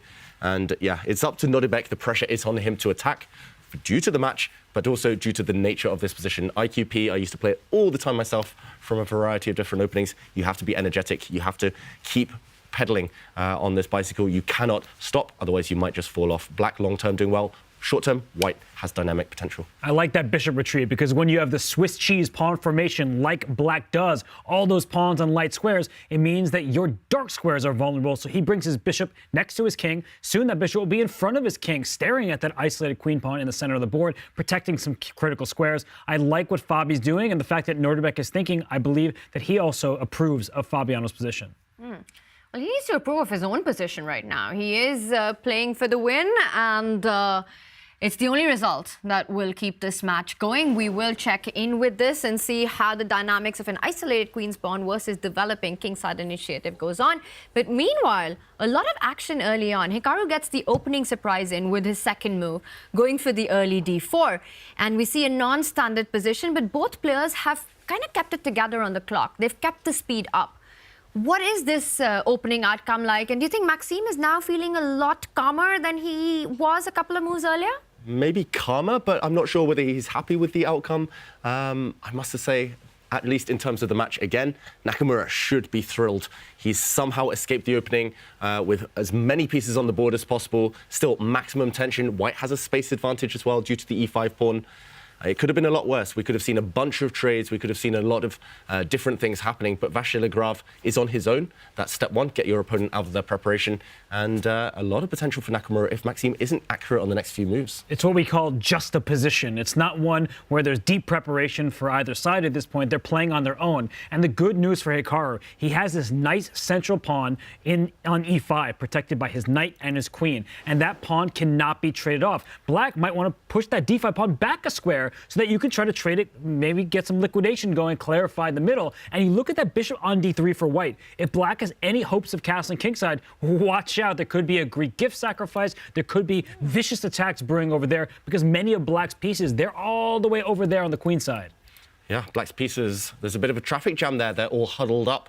But what are they actually doing? And there are a few tricks in the position. For example, Maxime Vachier-Lagrave could try to go for this far advanced pawn as quickly as possible by bringing his knight back to d7. But white's bishop comes out. And at first thought, I was looking at pawn to f6, try to take advantage of this pin, try to cash in on this e5 pawn. But I think white can hold things together. This is what Maxime is calculating right now with clever, sneaky moves such as bishop to b5, pinning the black knights, both of them, so that you can control e5, you keep things together. It's just about holding for Nakamura, and he should be happy about that. Other tactics do include the black knight coming to b4, for example, due to a pin along this file. The c1 bishop is hanging, but I don't think this is anything too serious to worry about. Vachier-Lagrave, as Robert mentioned, he cannot afford to simply play quietly, bring his bishops out. It would be too slow. As soon as white is castled, as soon as the white king is safe, white has a big strategic advantage. So now or never, he has to find something concrete. And the big question is, does it exist in the position, this concrete line that you're talking about? Because Maxime, he's taken his time right now. He's at 2.5 minutes already. And at first, I felt that Maxime should be feeling fine in the position. But everything you pointed out, it all revolves around this e5 pawn. And Maxime needs to find a way to fight against it. He decides to bring the bishop to the diagonal so that he can start hitting the pawn. And now your idea of bringing the knight back, doubling down on that pawn with the bishop on g7. Hikaru perhaps will be looking at sliding in with his own rook to defend it. So the fight is really against this e5 pawn. Can we expect black to go short castle and strike with f6 at some point? It's a long ways away, and black is currently cramped. That bishop on c8, now it can't even develop. But even if it did develop, it's like a French bishop. No offense meant to Maxime Vachier-Lagrave. I mean the French opening. That bishop gets stuck behind a wall of its own pawns. And we see how quickly Hikaru is going to bring his pieces out, defend e5. I really like white's position. It's much easier to play. You are playing for the aggressive plans, whereas black, you just don't have so much space and you can't initiate trades. For everyone at home, when you lack space, you want to see trades happen. When you're the side with more space, if you're Hikaru here, you don't want trades. Yeah, he's simply got a clear plan of attack. Rook to e1, knight to d2, throw that h-pawn down the board. Easy play for Hikaru Nakamura. What is black doing in the meantime? A bit of a mystery. And it's that Swiss cheese formation you mentioned earlier, Robert, in the other game. Again, a mirror image of the other clash in the survival stage. Lots of pawns on light squares means dark squared weaknesses. So watch out for black's king to come under heavy fire later in the game. All right, well, Maxime has managed to get his king to safety. I'm still looking at potential f6 breaks. We've been talking about the French, and that's really the thematic idea there, but there are so many tactics and trades that you have to watch out for there. Once white takes that pawn, you'll be hitting the bishop, and Maxime will be calculating all of that. We know Maxime as a player. He likes the initiative. It's not like he wants to just sit passive and let his opponent kind of achieve whatever they want and ask them to play it out. So Maxime will be trying to find that break in this position. For Hikaru, a dream outcome in a must-win situation? It's a lovely position for white. I will say, though, it's not the type of dynamic position that the top players generally prefer, where they can see where the future is. But Hikaru's moves are easy. It becomes like a King's Indian attack from the white side. And you know who's played the King's Indian a lot? Hikaru Nakamura, where he's going to push his h-pawn, move his rook, slide his knight back just to reroute it forward. I think that Hikaru actually has many great plans here. Black is cramped. Black doesn't have the plans that white does. Hikaru should be thrilled to have this position. Yeah, must-win situation. Nearly all the pieces on the board, only one set of pawn exchanges. This is more than he could have ever dreamed of, especially choosing this opening. Vachier-Lagrave, I think, rightly spending a bit of time right now. He should go into the tank 2-3 minutes form a plan of attack, try to trade off pieces somehow to alleviate the space concerns. But look at the Frenchman. He's normally so intuitive, so instinctive. He's slowed down. I think he's secretly hating his position as black. This is not up his alley, doesn't suit his strengths. And no obvious way forward for black. Yeah, I'm really biased here. I've got to say, white's position is beautiful right now. And we did see when Maxime got that position against Magnus Carlsen, and I was talking about the game, the miniature that he lost, he wasn't happy with it. He didn't survive too long, and the f6 break that we were discussing earlier, it has happened. All the trades are on the board. Maxime trying to break out, trying to create that activity, and I see you shaking your head saying that it's not going to happen. The advantage has transformed. It went from purely a spatial advantage with some plans to actually some really bad pawns for black. The e6 pawn, that's going to be a long-term target. The bishop on the light squares for black, it's stuck defending it. And look at Hikaru's last move, a really clever idea. He's saying, I know we typically talk how bishops are better than knights, long-range pieces, blah, blah, blah. Look at the dark squares on this board. You know what can't help the dark squares? A light square bishop. Let me take your knight on c6, leave you with the light square bishop, and then I have the e5 square, maybe the c5 square later, the d4 square as well. Give me all the dark squares here, and that's just dark square domination, and Nakamura loves a whole lot of that. Yeah, look at this bad bishop. We talk about good knights versus bad bishops. This is the worst of all. And he rightly avoids this, Maxime Vachier-Lagrave. This is how classy the top players are. Yes, it's already a pretty ugly position for black, but he doesn't want to make it worse. He's going to try and bring his knight around, preserve his knight. And white's bishop, which was trying to trade off, is now hitting thin air. So a good fighting move there. Yes, there's still one problem piece. Yes, it's still a backward pawn. But at least if with a knight on f7, with a queen back on f6, he can curl up into a ball and try to stay solid. So he's at least preventing Nakamura's ideas for now. He's fighting. And I think, yes, Hikaru, like you guys are saying and explaining, better, but it's a long way to go still to convert this advantage, and especially that last move by Maxime. It just means that it's not going to be, again, just a game where either Hikaru pushes or Maxime is fighting for survival. Once that knight does arrive to f7, it gets to d6, the central point, and starts jumping into enemy territory. I mean, the f-line is open. We can also imagine the e-pawn pushing forward at some point after knight f7, e5 coming in. And then you're talking about game, right? Black can also look at the bishop coming out. I mean, I think we're writing this off for Maxime a bit too early. Well, Hikaru knows that you want to push that pawn, and he's going to say, no, no, no. And he could start by placing his own knight on e5, and then bringing the second knight over to f3. I think that what Hikaru's going to try to do is clamp down on those squares, leave the black queenside pieces where they are. They're sitting at home, and they're not participating the way they want to. So it's just a clean advantage for Hikaru. Whether he can convert it and how tough Maxime's defenses are, that's a different question. But any player in the world would prefer to have the white side here.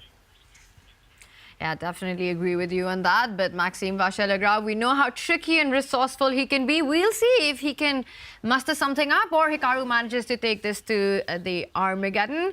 And the one person who has actually been rooting for Hikaru from the very start, making his predictions, betting on Hikaru from the start, is James Canty. He is in Toronto and he is joining us right now. James, what do you make of Hikaru's chances to make a comeback in this one? Let me tell you something. I'm always ride or die with my guy. Hikaru is the man. Of course, Hikaru is half man, half everything else, right? He's an absolute legend, a pineapple, whatever you want to call it, whatever he does, he gets it done. He's a world champ, of course. This is my guy. I ride with him. Of course, there's people in the chat do too as well. I like his opening choice with the, of course, C3 Cecile for the kill, as we like to call it. But it was really a Smith-Morrow that kind of changed into something else. So he plays a lot of Smith-Morrow. Him play it many times. I haven't had a lot of success classical, but of course with that, you know, having it in blitz and faster time controls is really fun. So I am rooting for him. It is a battle. Of course, he's going to have to, you know, show on the board right here. So I also have been checking Fabi's game too as well. Fabi had a great Roy Lopez, as you know, from the white side and the black side. He's very good. They went into some type of brayer, but he just had the pressure, got the C pawn rolling. Flawless game here. Now with the black pieces playing a Nimzo with that ISO pawn, white has a little bit of play on that side, or Nodirbek does, trying to attack the king. But, you know, Fabi's handling it very well. So I'm watching the games very closely, but I'm definitely watching my guy, Hikaru, over there. Well, James, throughout this whole tournament, you've been talking about Nodirbek, how he's always a fighter. I mean, you just started talking about this position. He lost round one. A lot of players would collapse. It seems like he's actually bringing his best chess in this must-win game against Fabi. Yeah, you know what's funny with that, that battle of Fabi and Nodirbek is really heated. As we see, I remember watching when he beat Fabi just kind of like flawlessly there when I was in Oslo. He won the Chess Kid Cup. So really, in a way, I think someone mentioned it earlier, maybe Danny, was like, hey, this is his kryptonite. It's like Nodirbek is just always having good results against Fabi, but this time, Fabi's looking to close it out. He's like, not this time. Real hard flex. I do got the trainer now. You see me on IG. I've been curling the little seps, the little biceps, trying to get like Canty. I'm going to win today, says Fabi. Yeah, and James, are you predicting a Fabi win ultimately, despite this current position looking favourable for Nodirbek?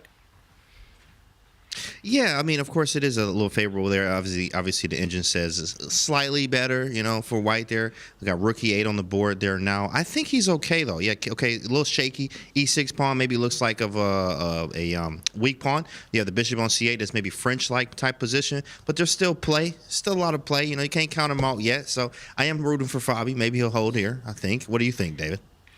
Yeah, I'll have to agree with you, James. As always. You think he's going to hold there? Yeah. Oh, well, it looks like it's going to be a tough task. I'm just looking at the eval bar. I'm looking at those dark square weaknesses around the king. I'm looking at the alpha 0 pawn on 8-6. White's pieces nicely placed. I'm not so sure, James, but thanks so much for joining us, and we'll keep checking in with you and the gang in Toronto. Right now, we're checking into this position, and it looks like Nodirbek has managed to create his chances for the comeback. Let's remind everyone, Nodirbek has had quite a performance against Fabi throughout the Champions Chess Tour season. In the Chess Kid Cup, it was the finals where he took down Fabi. In the round-robin stage of the finals as well, Nodirbek was the winner.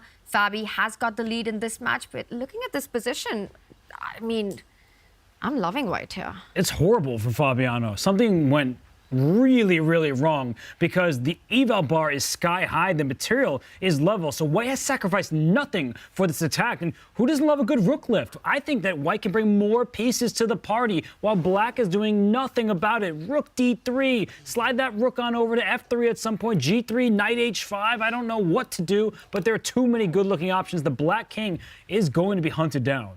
Yeah, this is horrible. You talked about Swiss cheese, and it's actually a mirror image again. The first game of the day, or at least the survival stage, both sides with White had an anchored outpost on D5. Now, again, just like Nakamura in that game, it's dark square domination.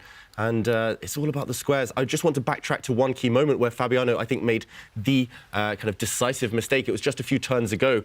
Nodirbek had very cleverly pushed his pawn up to H4, H5, something he did against Vachier-Lagrave earlier in the round-robin stage. This looks like his trademark right now. He loves putting pawns on H6.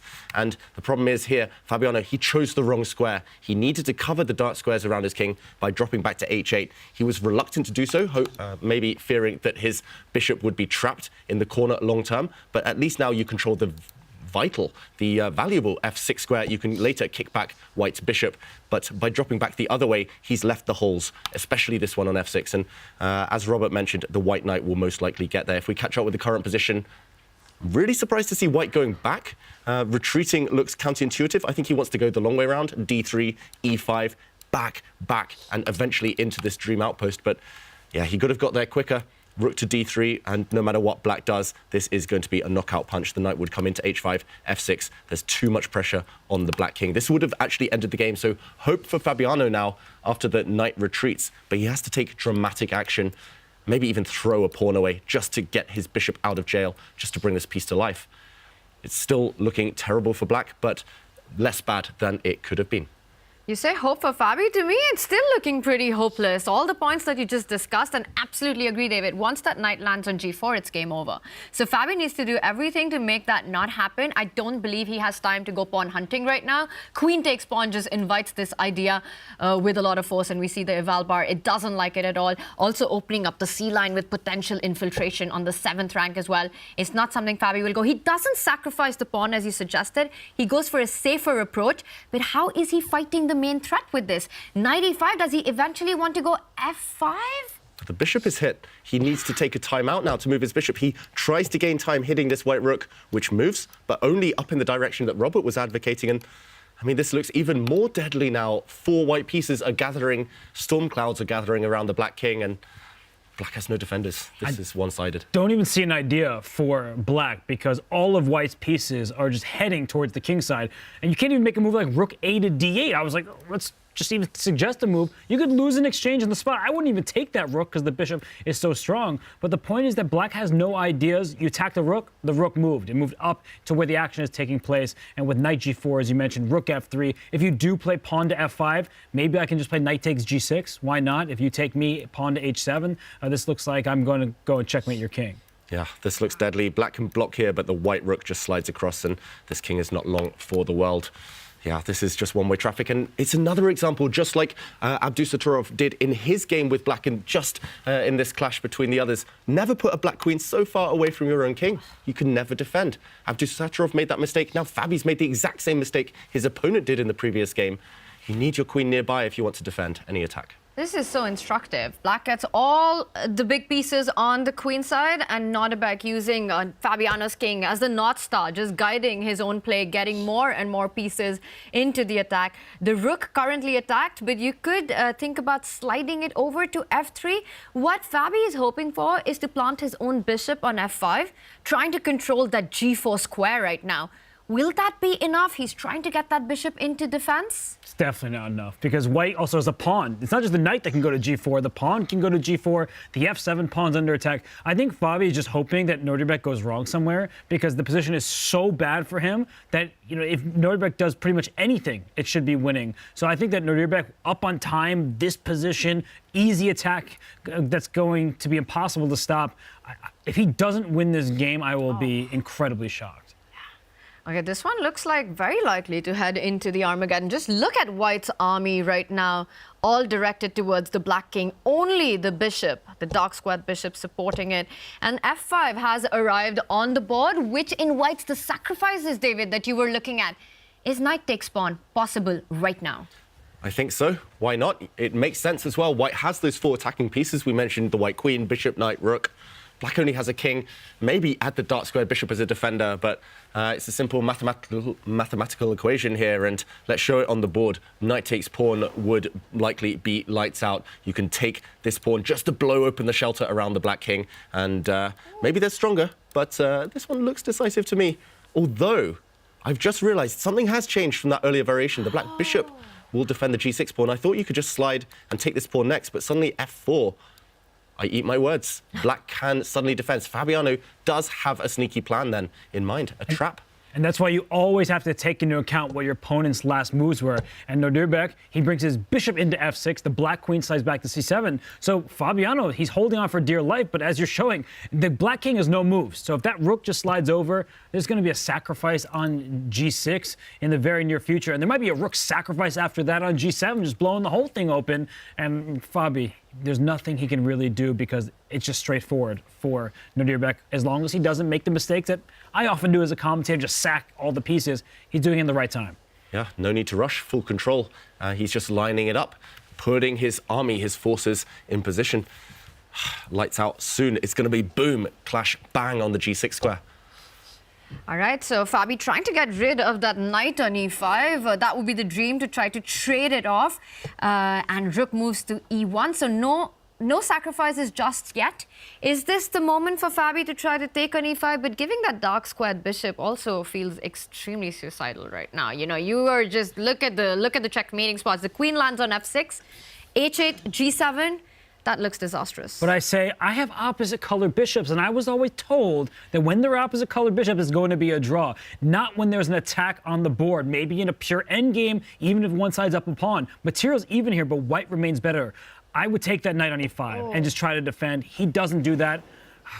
David, this looks like, you got to take out that knight. Yeah, I think he should have done, and he should have tried to beg for a queen exchange, at least fending off the immediate danger. And yes, white is dominant long term. White would keep the queens on, most likely by blocking, and the attack continues. But Fabiano, he's allowed what looks like it might be a decisive blow. I was going to say knight takes g6 again. I'm scared after that last experience of blundering things away. You don't need to rush. Maybe you just preempt it, put a bishop on g7, but he is defending Fabiano, and the longer that it goes on with Nodirbek unable to land a punch like knight takes g6, then the more hope Fabiano will gain. Dude, I just want to push on this line because knight takes pawn would be so tempting for me, and it doesn't work. And my idea is that if you take the rook, yes, I get that. But what about queen to g5 now?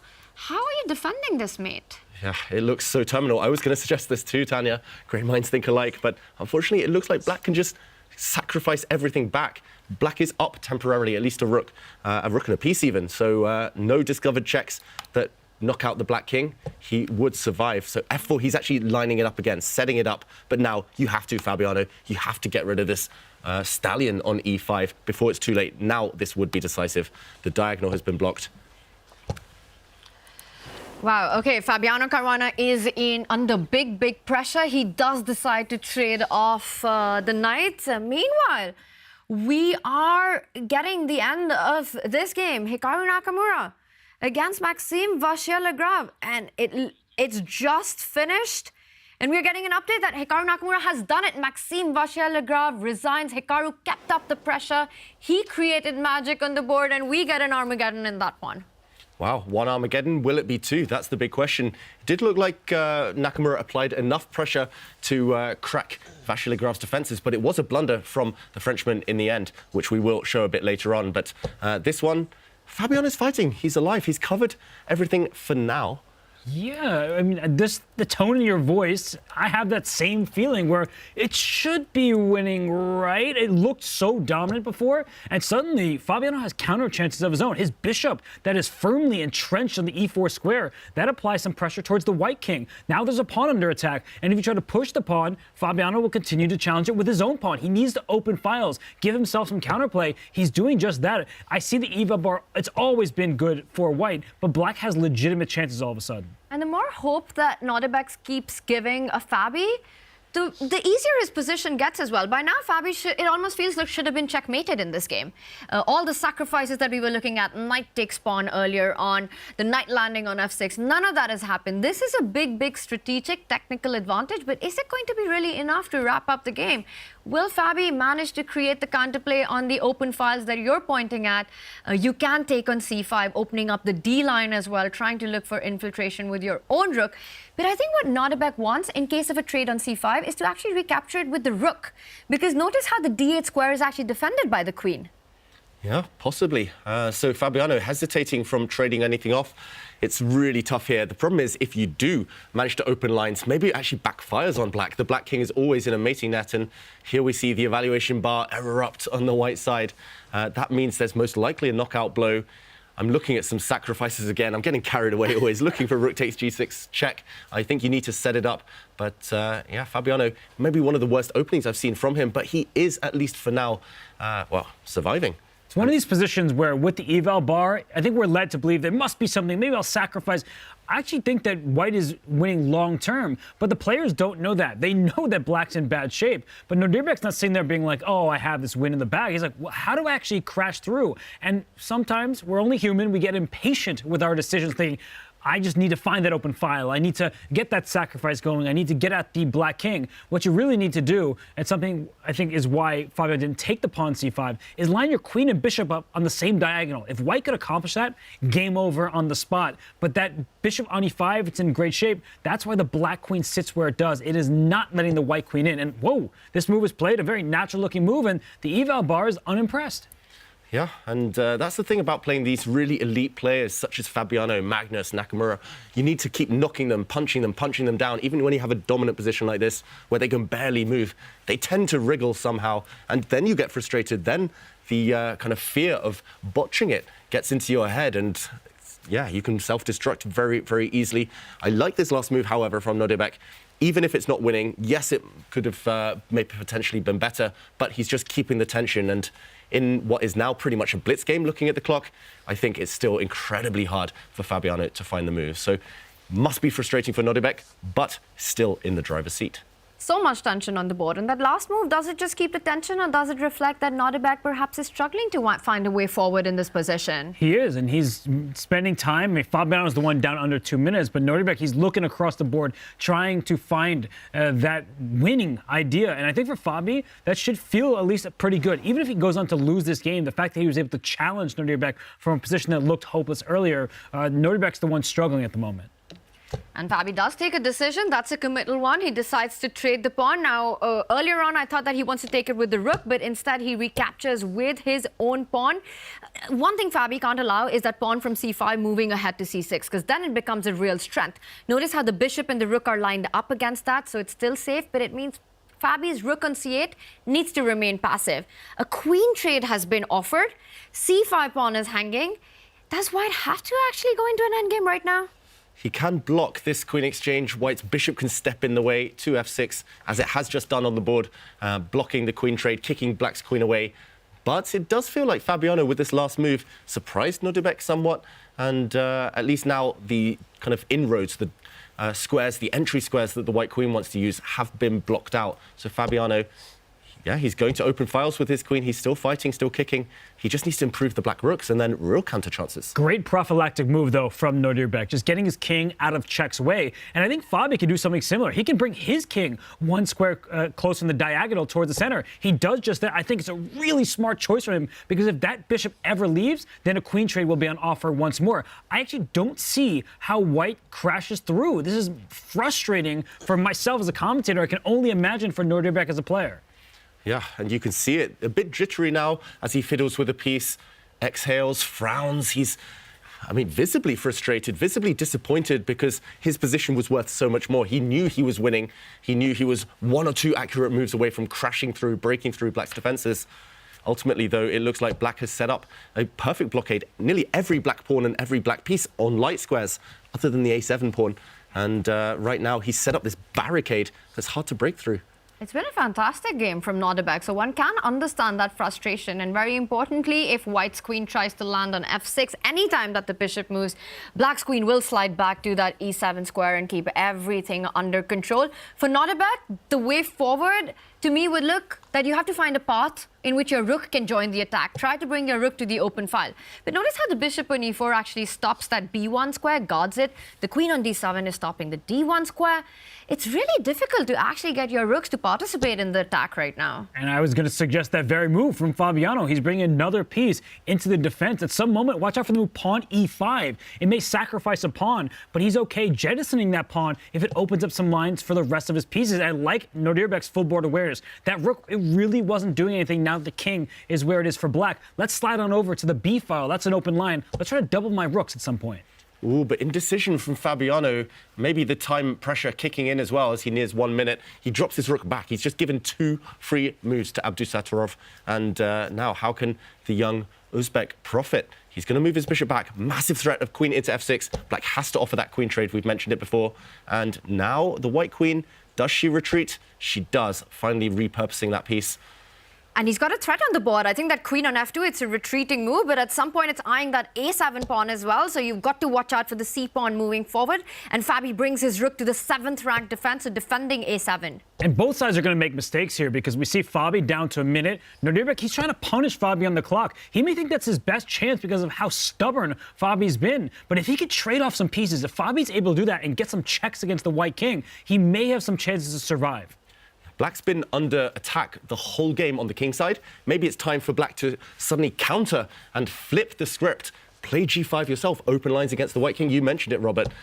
Go for the counterattack. He's trying to do similar in a different way, attacking white's far advanced h6 pawn this time. And Nodirbek just gives it up. He's ready to swing the white rook across and block any captures. And Fabi just maintaining his setup, yo-yoing back and forth with the black queen, just banking on the fact that he's stable. And white has the pressure of creating a plan. And Nodirbek might make this plan. He slide his second rook over to the b file and sacrifice his rook for a bishop on b7. That might be what's necessary. Whoa, speaking of sacrifice, he gives up a pawn. Wow. We were looking at these ideas if the a7 pawn was hanging, but this is a full sacrifice. The rook jumps on to b8. It hits the queen. You've got to move it up to e7 because you need to keep the h4 square under control. But the white rook's coming behind. It's in and behind, just like Magnus Carlsen did against Firouzja earlier today. You bring the rook behind. You've pinned a weakness on h7.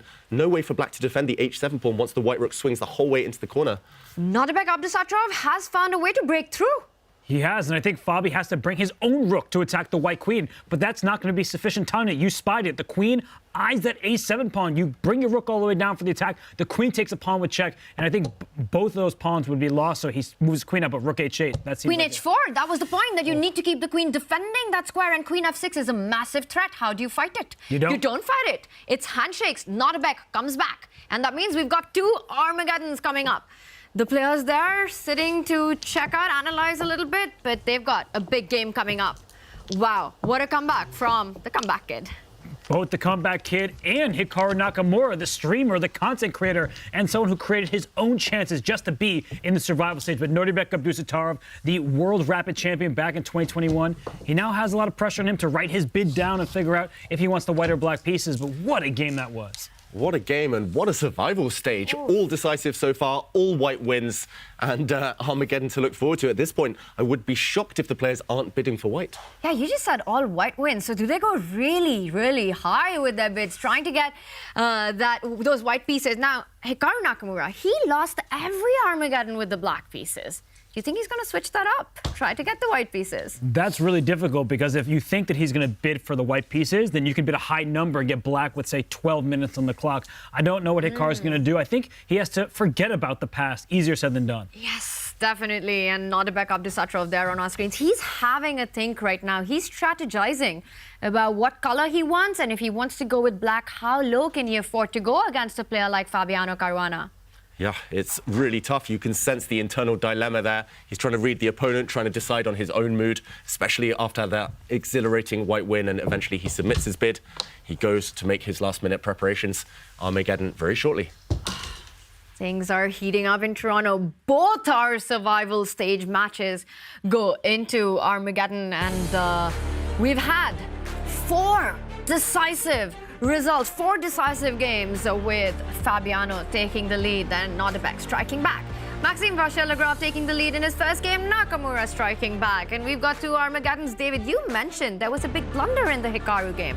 There was, and we didn't get to see how that concluded. I just wanted to show everyone how Nakamura wrapped up that comeback and struck against Maxime Vachier-Lagrave with a bit of a helping hand from the opponent. And actually, it was just when Vachier-Lagrave had achieved the best position he'd had all game. Black in this position was able to control some dark squares and erect a strong pawn center by putting his pawn on e5. Nakamura, though, is so good at switching direction, at rotating his pieces, probing for weaknesses, and a really sneaky retreat here. Bishop to f1 provoked a game-changing blunder from Vachier-Lagrave. Vachier-Lagrave could have held things together here in various ways. One would, for example, would have been to push the pawn forward to e4, creating a nice square for the black knight. Game on, anything could have happened. But instead, the very careless, the complacent bishop to b7 developing, but forgetting about a weakness. Suddenly, the black knight was undefended. The black knight was hit, and once it moved, he simply dropped a pawn in the center. And actually, just 2 moves later, he resigned. Prematurely, perhaps, a very early resignation, but white is a pawn up with full control. Nakamura took it. Hikaru took it flawlessly after that. Great technique there. 4 wins in survival stage, all with white pieces, 2 Armageddons. What are the mind games like? What are the bids going to be like? We're going to find that. Let's head over to Toronto with Kaya. There will be an Armageddon to decide who will be knocked out and who goes through here in the CCT Finals. Maxime, Hikaru, go ahead and turn your boards. Maybe the most important bids you have placed this week. 949, 954 you will play with the black pieces. Hikaru, are you happy with winning the bids? I mean, I think after so many Armageddons, you just pick the time and just whatever color you get, that's how it goes. Doesn't matter. We'll see. Do you agree that bids definitely are higher here than what we've seen in the online portion of the tour? Yeah, because you can play these first 15 moves in like 5 seconds online. You can't do that here, so it's much different. Yeah. How are you feeling about this, Maxime? White pieces in a game that is must win. I mean, so far I haven't had much luck in the Armageddon, so we'll see. Like, I'm just hoping to finally click some things together. Thanks for placing your bids here, guys. This will be an exciting one. Back to you guys. Awesome. And Thank Hikaru Nakamura wins the bid with the black pieces, but is that a good thing? Because thus far, he has gone 0-4 in Armageddon, losing to Maxime Vachier-Lagrave in the second round of the round-robin stage. So once again, Hikaru gets the black pieces, Maxime gets white. If history repeats itself, that's good news for the Frenchman. Wow, this is going to be exciting, and we've got some good news for everyone watching, as we've got the cool displays for you. Decorate your life and your walls with these lightweight posters. They don't damage your walls, they look very sexy. And you can get a 33% off using the code CHESS. You gotta head over to displate.com/chess. And there's more chess that is coming up with 2 Armageddons in the survival stage. 1 player will be eliminated, 1 will move down to the loser's bracket. And we are going to go into a short break. Don't go anywhere.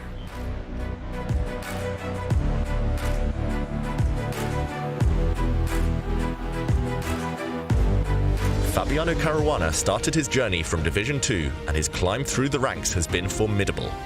Winning Division 2 in the Air Things Masters qualified him for Division 1 in the Chessable Masters, where he beat Hikaru Nakamura, on the way to his first of 2 back-to-back grand finals. Fabiano cannot lose this game. He's a pawn up. 10 seconds, David. Yeah, 2 pawns up. Wow. But a horrible pawn structure. Yeah, but it's all about the white D pawn. If he keeps the central pawn alive, he might win. You said they don't blunder checkmate in 1, and Hikaru immediately does. You commentator's curse. A 1-move checkmate, and that is going to cost Hikaru the whole match. There we go. That's it. Immediately he finds it. There is no square for the queen. They have to be traded off, and he jumps in with the knight, but it's too late. The c3 pawn is super strong. And this black pawn is going to completely paralyze the white pieces, and I think he's had enough. He wins. Hikaru Nakamura is the winner of the Chessable Masters. Fabiano Caruana resigns. Queen d2, is that the winning move? And that's it. We have a winner. Nodirbek Abdusattorov wins the Chess Kid Cup. But playing Division 1 in another 2 events has banked him a total of 325 tour points to secure 2nd place on the standings and a well-deserved ticket to Toronto. Alireza Firouzja impressed big time in the incredibly difficult qualification and play-in stage to earn Division 1 spots in 4 events this season on the Champions Chess Tour. In the Julius Baer Generation Cup, Firouzja beat his young rival Nodirbek Abdusattorov on the way to his first and only grand final. We jumped in just as we're about to see a result. This knight check gains an important tempo. Next move, black's bishop picks up the white knight. Piece up, and he's going to go through. Firouzja lost to Magnus Carlsen, but with 180 tour points, he qualified for the ultimate showdown in Toronto. He's trying to check, don't take the queen, it's poisoned. That would be stalemate and a draw. Problem is you don't have to take the queen. And Magnus, he's going to resign. 2 queens are better than 1. It's over, and this means, everyone, we will see Armageddon to decide this match. This one is over. Look, the pawn's about to promote. Yeah. He's going for checkmate, but this is forlorn. Yeah.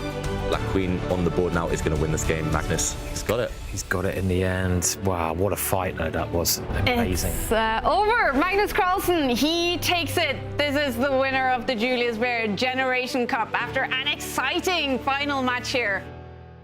A new opening for your wall is here. Capture new major pieces on unique metal posters from Displate. Now with the official collection from Chess.com. Mount them in seconds with a tool-free magnet kit and swap them whenever you like. Make your move. Get an exclusive discount on all metal posters. Shop now with the code CHESS at Displate.com.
The 2021 World Rapid Champion, the youngest ever World Rapid Champion, continues giving nightmares to the world number 2, Fabiano Caruana, making his comeback, taking this into Armageddon.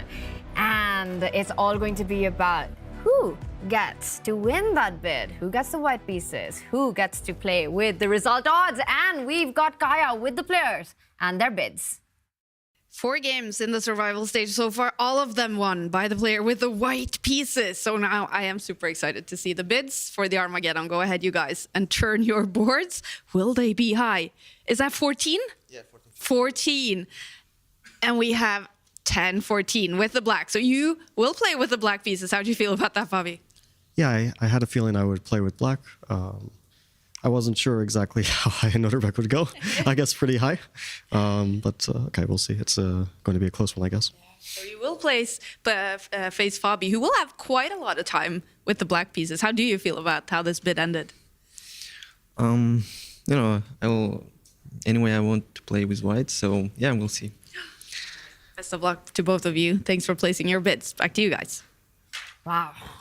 Kaya, Nodirbek really going for the white pieces with that 14-minute bid right there. Yeah, he gets what he asked for, but Fabiano also gets a lot of time. 10 minutes and 14 seconds. I know he just had a disaster in that first game, but he's got great opening preparation. The onus is on the player with the white pieces. Fabiano should not be displeased. Yeah, it can't get much worse for Fabiano. That previous game, I think that would have shaken off the cobwebs. And this next one, he'll just set up store. He's going to play solidly. It will be pressure on Abdusattorov to win, to take risks. And yeah, brave bid. He needs to back it up now. Yeah.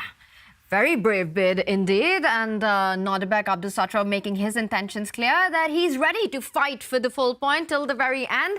Hikaru Nakamura, meanwhile, won his bid and chose the black pieces. We're going to head into Toronto and check in with Dani. Dani, the bids, anything surprising you there? I don't know that I'm surprised, but I am impressed.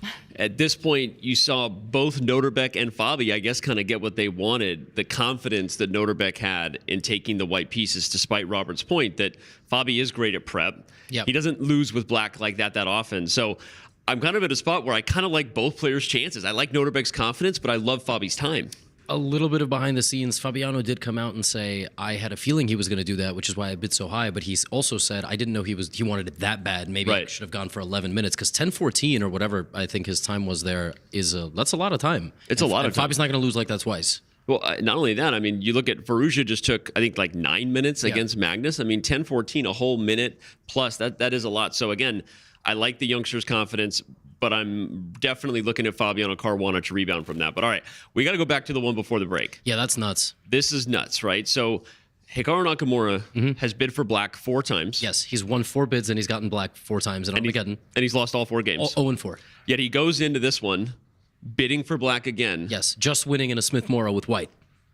That is a man who believes in his approach. He trusts in himself, regardless of the form that he's gotten here. Are you impressed by that? There's so much to unpack. So the definition of insanity is doing the same exact thing over and over, but expecting a different result. I actually think Hikaru, despite losing 4 Armageddons with black, truly believes in the fact that in every single one of those Armageddons, he was 2 or 3 correct moves away from winning the Armageddon. And that's what we talked about at the beginning of the show.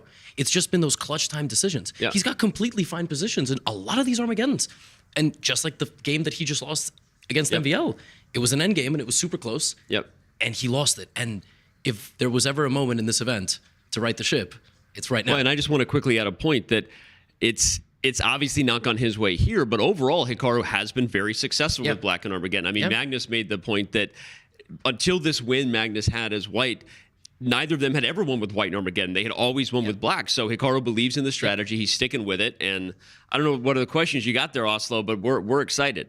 Well, I got one question for you, too. Historically, players like to have the black pieces in Armageddon, but here in Toronto, players with the white pieces have done really well. So what do you make of Hikaru sticking to black once again, as you guys were just talking about? Is that something that isn't existing in Toronto that exists in the outside world?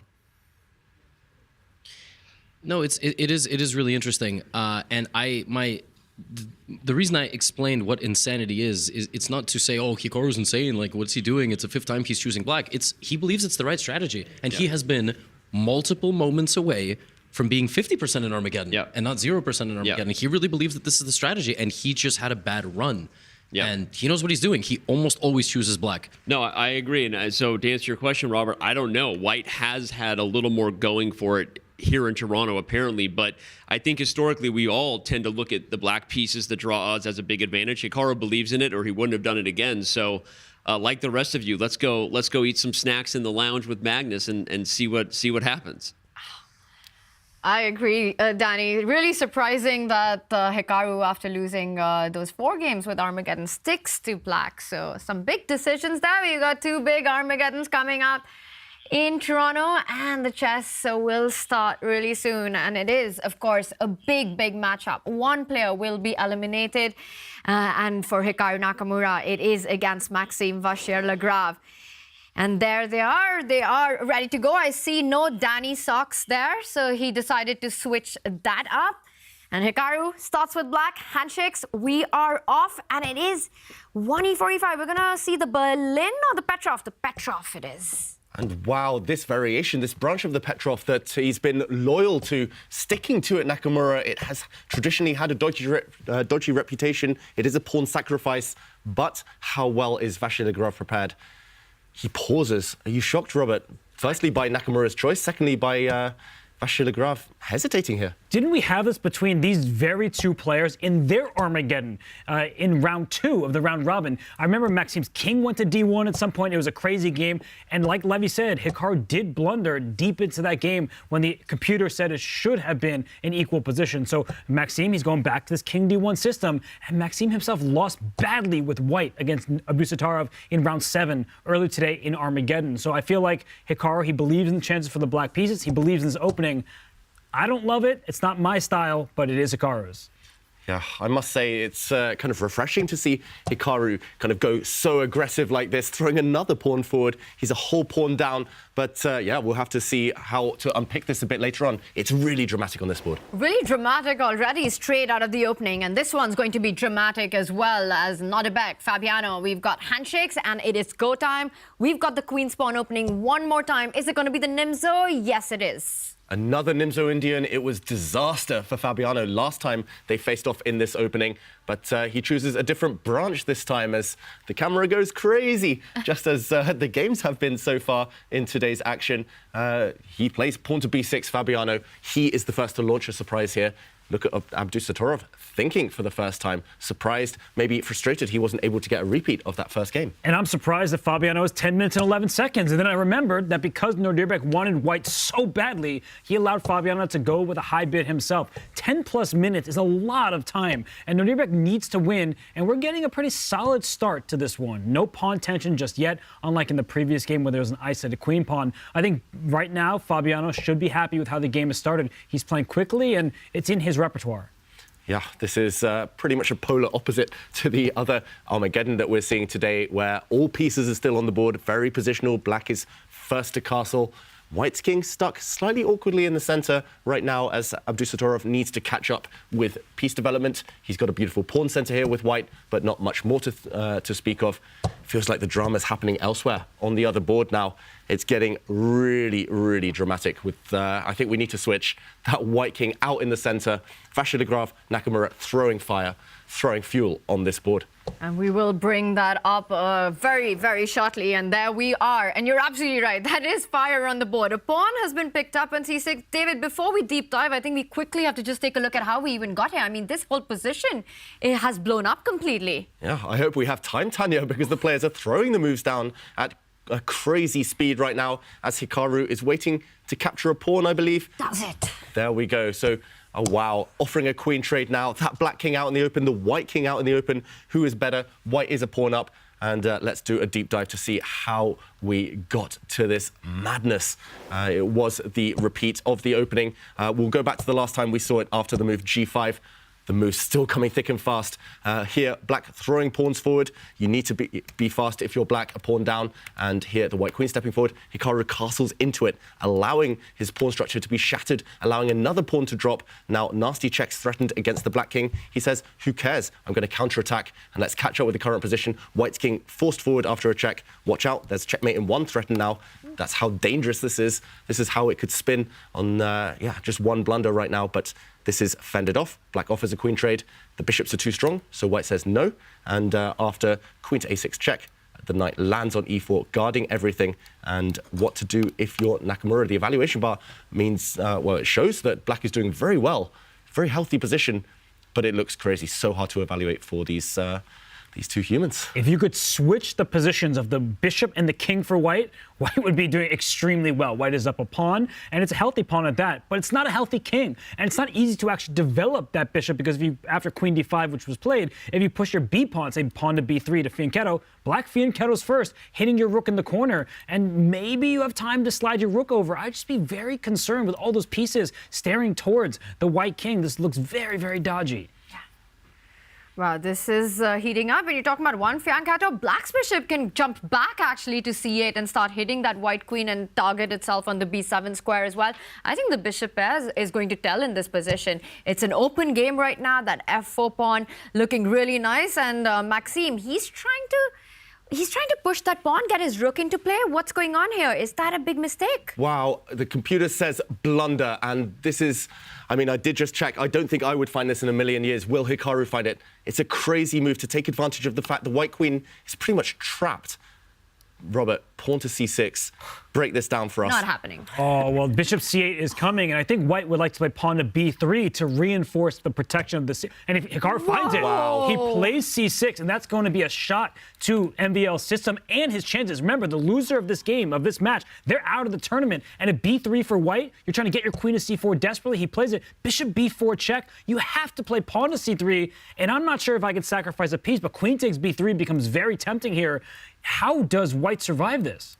I think the answer is you don't. If Nakamura finds this continuation of bishop check and then queen takes pawn, this is simply over. Firstly, because look at this white queen. She's still trapped. And this full board awareness, switching the bishop back, it's on his radar, Nakamura. This is what he's set up. And the problem is the white queen has no safe squares. If she drops back, then checkmate. The white king caught in the center of the board. Oh my God. Wow, brutal tactics here. If he finds the move bishop check, he is winning Hikaru Nakamura. Unbelievable. When you said c6, in my head I was thinking there's no way that a player finds this. And Hikaru just plays it in seconds. His understanding of this position, his, as you mentioned, the full board awareness, the bishop c8 idea that we were talking about earlier. But he's just taken away all the key escape squares from white queens. He pauses, he's reaching out, and I think he was about to reach out for the bishop. He does, but he doesn't play the check. He plays bishop to g7 instead, but similar ideas. But that variation was not that easy to spot. I mean, when you have the ability to take moves back, sure, but you would have to slide your bishop back next to the king. Some of these tactics, and there are a lot of them, they are going to be difficult to find. So Hikaru still in the better position, and weird preparation is still preparation. It's what's allowing Hikaru to play on feel, on intuition. He knows he's got chances here, but MVL, he should be happy to still be in this game. Yeah, he's just playing for survival right now, MVL, but he will need to win eventually with white in this Armageddon. Now he's begging, he's praying for a queen trade, because then the white king will live to fight another day. But this check, erroneous perhaps, because white can block. White can block with a pawn right now, and he does so. Nakamura panicking there slightly. It's about the clock right now. I think he would have found a knockout punch with just a minute or two extra. And then the dark square bishop for white can slide out off for a trade. And as soon as some of black's attackers come off the board, let's not forget that black doesn't have so many pawns in front of his own king. And that knight on e4, it's great. It could slide into c5. This is looking scary for Hikaru Nakamura all of a sudden. I didn't think I'd be saying that, but he slipped, and now Maxime could knock him out. He rushed with queen a5 check, and now he pauses. But what's the reason that he can't grab on a4? Why can't he just pick up a pawn right now? I think he can and he will, but it's more about the fact that white's king now is just entirely safe. And look at the frustration from Nakamura. He did underestimate white's reply, the block to this check. And maybe we can show this. Queen takes pawn right now, and white, as Robert says, can, at the very minimum, just challenge the bishops. Maybe there's better, but now, as soon as these bishops depart from the board, white's king is safe as anything. White has a beautiful knight, this superior minor piece right now, and actually it's the black king that might come under heavy fire in the near future. White can push pawns forward, white can swing the rook to the a file. Oh my God. It's turning. And it's all about king's safety right now. And Hikaru Nakamura is panicking. You can see it. He's just shaking his head. And I think it all came down to that one check, the most natural-looking move, right? You just move the queen, give a check, you avoid queen trades. And now suddenly he's in big, big trouble. Yeah, perhaps he shouldn't have been kind of afraid of that queen trade, because black does have two really powerful bishops. Black has advanced pawns on the king side, and I think had full compensation for the pawn. So endgames wouldn't have been so bad. Instead, it was super tempting to give a check, but there's no follow-up. And that initial check with the bishop, well, you see the engine go all the way down. The players, they don't have that. So he didn't know that there was a winning follow-up. It looked like you push a pawn, the bishop has to move again. So his understandable decisions are backfiring. And look at this position now. He is just really disheartened. He's down to 4 minutes. He can't believe it. He's been thinking for 2 minutes. You've got 3 legal moves on the board. You either retreat with the queen or pick up the pawn on a4. I think he's just fighting his mind right now. He is hating what he's gotten himself into. Yeah, that winning idea, that winning continuation we showed was very difficult, super difficult. But he probably wishes he spent 2 minutes on that moment rather than 2 minutes here, where it's already verging on too late. We see the bishops disappear. This is the variation we showed. And now he's trying to seek solace, seek safety in an endgame. And the queen's coming off. I see a pawn on g5 hanging, though. It feels like this is by far the worst possible version of an endgame he could have hoped for, but he's in damage control, damage limitation mode right now, Hikaru, and Maxime dodges, doesn't take the offer of that free pawn on g5, and again, Hikaru angling for this endgame now. Wow, all right, this one, hot action here. We'll quickly check in with Nodirbek versus Fabiano Caruana, because that one as well, a lot has happened. I mean, there's supposed to be a white pawn on h2. What on earth is a black pawn on h2 doing? It's like they're playing checkers on the same board, but different games. All of black's pieces on dark squares, many of white's pieces on light squares. But I'm just trying to do a quick material count. Looks like extra pawn for black. It's the pawn on h2. It'll be captured any moment. But where's the rub? What is going to happen here that would even challenge black's setup? Yeah, I think white needs to just try and trade off rooks. White's rook in the corner, fast asleep. Black's position is slightly loose. You could imagine losing control here if white's somehow able to get one of the white rooks active onto the 7th rank. Meanwhile, this umbrella pawn, as you've called it, Robert, this kind of double agent on h2, I actually think it really suits Abdusattorov here. It just blocks up black's attack, and still in the balance, this one. Still in the balance. We will check in with this. Let's go where the action is. Hikaru Nakamura against Maxime Vachier-Lagrave. Wow, a lot is being offered for trade. That last move hinting at opening up the B file. A queen trade on offer. Now, let's remind everyone for Hikaru, he needs only a draw. Maxime has to win on demand with the white pieces. Who does the queen trade favor here? Well, white's position is just better because people think queens are gone, no attack. Look at the rook. It's staring down the B line towards the black king. That second rook can come to the A file, and there could be an attack. Plus, black's pawns are hanging, and speaking of a rook on the A file, there it is. So queen trade, it doesn't get black out of the woods. And look at the speed with which Maxime is playing. He's putting so much pressure on Hikaru's clock right now. No increment until move 60. We're halfway through to that, but black's king under fire as well. Yeah, he knows the clock is an ally. Maybe not the best move, Vachier-Lagrave, but a testing move. He's challenging Nakamura. He's saying, OK, queen trade, please on my terms. You have to make that decision. And if not, I might go for your king. I might checkmate you. And white's knight on e4 was on pre, but you cannot pick it up. Even though the d pawn was pinned, I think there were checkmating ideas, David, with the rook taking the b5 pawn, and you can finish that line. Yeah, let's show that, Tanya. Really important. I'd actually forgotten that the knight was on prise. It was up for grabs due to this pin, but as you mentioned, it just loses control over too many squares. A check, and now if you do try and step into the corner... Take the other one. Yeah, boom, another check. Strip the black king of its shelter, and a ladder checkmate here, the queen and rook trapping the king. So Nakamura, he's trying to hold this pawn with his rook, now maybe hinting that he's threatening to take this knight. A big blunder by Maxime Vachier-Lagrave. What happened? Vachier-Lagrave, he's... Whoa! He's going in for the attack, but... He's walked into checkmate. Black can play rook takes pawn. Oh! Oh my God, he misses it! Oh. Maxime misses it! Hikaru misses it! It's very hard to see that when you don't have the evaluation bar. Nobody is looking at that move. The queen was just protecting that pawn, but rook takes d3 check. If we just backtrack there, if you take back with the pawn, the queen takes the rook with check, and you're going to deliver a checkmate on e2, so it was a very difficult spot. No one's tapping you on the shoulder like the eval bar is for us, but there was an opportunity there. So easy to miss. He did miss it, but he still has control, Nakamura. He can just slide his rook across now, defend the b5 pawn. I think he's got everything covered. His defense is pretty sturdy right now, and it's just about the clock. Under 2 minutes in such a crazy position. Just watch out, though, if you're white. Finally, black is soon threatening to take that white knight off the board. So Vachier-Lagrave defends it. Wow. so easy to miss. This is the madness of Armageddon. I mean, crazy position. Fair play to both for going into this mess. And the craziness continues. The position continues to get more and more wild. Now, a pawn has been thrown forward, opening up the queen's path, directing towards that h2 pawn that can be picked up with check if white was to grab on f3. I think that big miss that happened, the checkmate miss, neither of them have realized it. No chance. I mean, it's such an obscure tactic, not something they were looking at. And they are looking at if there's going to be a repetition, a perpetual, because that black queen can start delivering some checks. Can the white king escape? That's the big question. The evaluation is going in Hikaru's favor, but 1 minute, 51 seconds are on move 34. If the complications continue, can Hikaru keep the pace?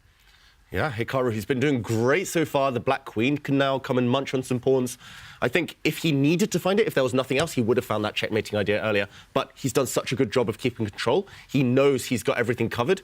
And this is just good enough, simply. And look at this. It is the white king suddenly coming under heavy fire. White's queen, I mentioned it before in other games, is so far distanced from his own king right now. No defense and pressure on the white knight, threats of some checks, black's queen coming in diagonally, the h2 pawn hanging. Vachier-Lagrave, he's running out of resources. And he gives a check, the black rook blocks. Where's he? He's offering queen trade now, but he could have traded queens before on favorable terms for him. In fact, there was a moment where he would have had a huge advantage. Now he's just down material, and whoa, no queen trade, says Hikaru. Wow, no queen trade, but look at the clock, 1.5 minutes. We're at move 38, no increment until move 60. Well, Nakamura's not out of the woods on the clock yet. This is all going to be about flagging for Maxime Vachier-Lagrave. That's his big hope on the board. He is busted. Black has got 2 extra pawns. The king absolutely safe. Look at those queens and those 2 rooks just guarding the king, making sure that there's absolutely no attack. The white knight can't really jump onto activity because of the c2 pawn. The bishop on f3 controlling all the squares.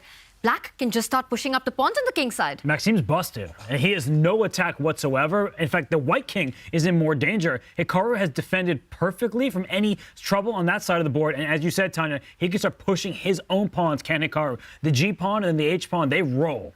Yeah. The only thing, sorry, David, I just want to say the only thing Maxime can attack is Hikaru's clock right now. Yeah, vintage Nakamura, I just wanted to say, he's got everything covered, stabilizing, and if this was online, 0 chance for white. He would pre-move his way to victory, Nakamura. So as you mentioned, Tanya, it is about that clock, but getting the queens off now, pretty much by force, should get him 1 step closer. There we go, it's all about those 2 pawns. Such easy moves now that the queens are off, and Nakamura, massive favorite. Surely he'll convert this. The pawns are coming, and if you're fighting against Hikaru's clock, that's really not giving you much hope. Probably the fastest player on the planet. Definitely with a mouse in his hand, but Armageddon, it's thrown up surprises before. Maxime's trying to muddy the waters, trying to complicate things, but... And you see Hikaru, he's doing the head bob. He is dancing to some lo-fi girl music. He's having a good time because suddenly all he needs is a draw, and he might even win this game, but... Is he allowing some counterplay from Maxime? There's only 13 moves to make. He has 1 minute and 12 seconds, so I think he has everything under control. I just saw Rook jump into the action, but no, it's not going to be anything for Maxime. Maxime's trying his best to complicate it. He's trying to push the pawns, trying to get some knight jumps in the air. Knights are so tricky with no time, but again, finding every defensive move, Nakamura. Everything covered, still 2 pawns to the good. He's fended off the threats. And look at the confidence with which Hikaru is busting out those moves and just playing, it seems like, the correct chess here. He pins the white knight as well. The h5 pawn can't be picked up because there are sacrifices on b3.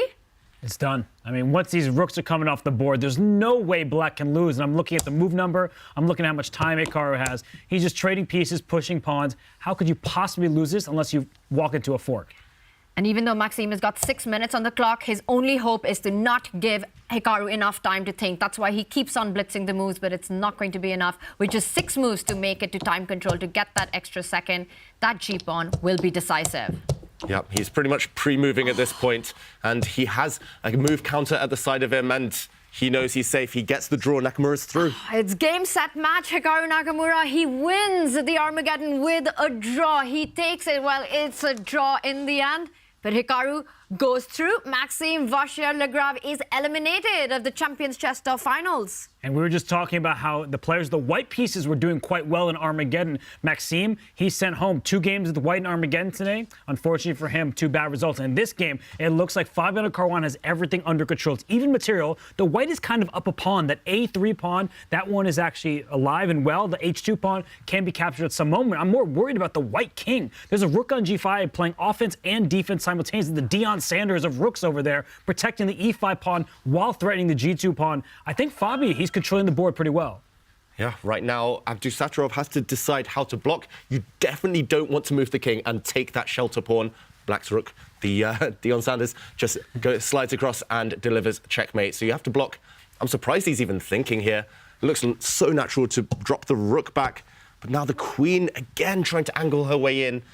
Such strong play from Fabiano. Big threats. Queen to F1 is a checkmate in 2 threat. Again, prevented. He's really having to contort himself here. Abdusattorov just to survive. And we see the black queen continues to pursue white's pieces. Now the bishop is attacked. There are threats on the back rank, which will force white to grab the H pawn, and that would be the end of the game. As you mentioned, the rook will slide over. Big pressure on Nodirbek right now. No coordination of his pieces, and we see actually where the bids come into play right now. Fabiano, if he had, say, 50 seconds, he could be in some trouble here because at any point, Nodirbek can retreat his pieces, try to keep that A pawn. But with 2 minutes and 50 seconds on Fabi's clock, because he was able to get the black pieces with 10+ minutes to start, he's doing very well, and he's keeping control of all the key squares. Trust me, guys, people need to stop putting their queens on A5. I said it for black twice in a row. They put queens on A5, they got checkmated. Now white's queen on A5, just like it was for Vachier-Lagrave, and you're almost getting checkmated, and it's suddenly game over. Black's queen is coming in. His queen is too far away, Abdusattorov. No way to defend suddenly. My gosh, you can't move the rook to E2. There's a mate on G1. The only square is bring the rook to F1. But now you've got to check on E1. You've got to mate on H5. It's checkmate. And look, you see on Nodirbek's face, he can't believe it. But it's a win for Fabiano Caruana. He sails through the semis. Nodirbek is still alive, but he has to now face an angry, hungry Hikaru Nakamura. Hikaru Nakamura, who has used up 2 of his 9 lives today. It feels like surviving elimination twice, will play against Nodirbek Abdusattorov, and one of them will be eliminated.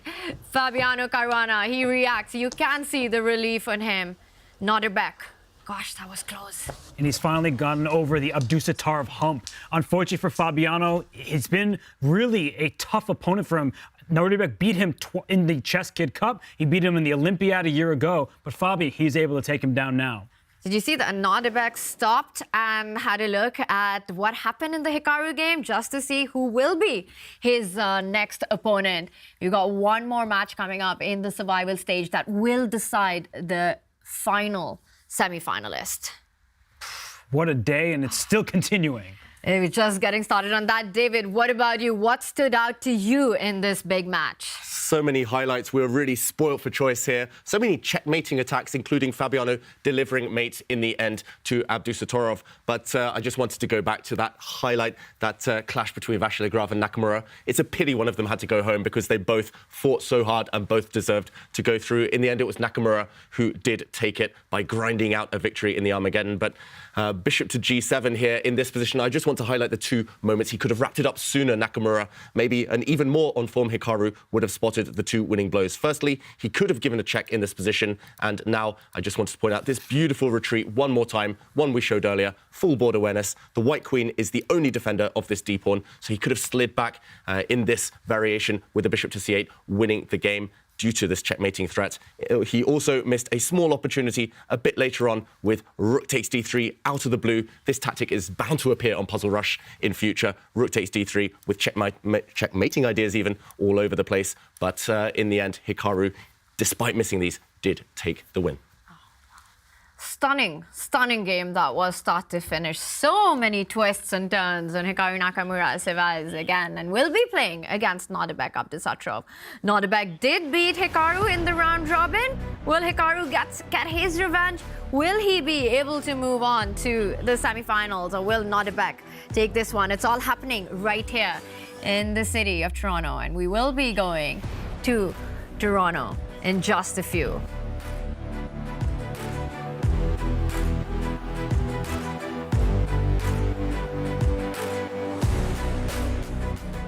We are in Toronto, the Tour Finals, and Maxime Vachier-Lagrave is here. And so knowing the format, the fantastic players we have here, what is in store for the fans watching the CCT Finals today? First of all, this matches are kind of flowing nice. The time control, I think, is not too slow.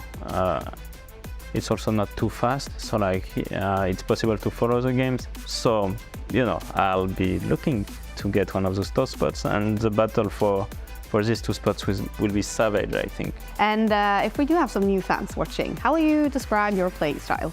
I like two types of things that looks contradictory, but actually work out. So I look for bloodless fights, big complications that, I cannot navigate, but I'm hoping that my opponent cannot navigate.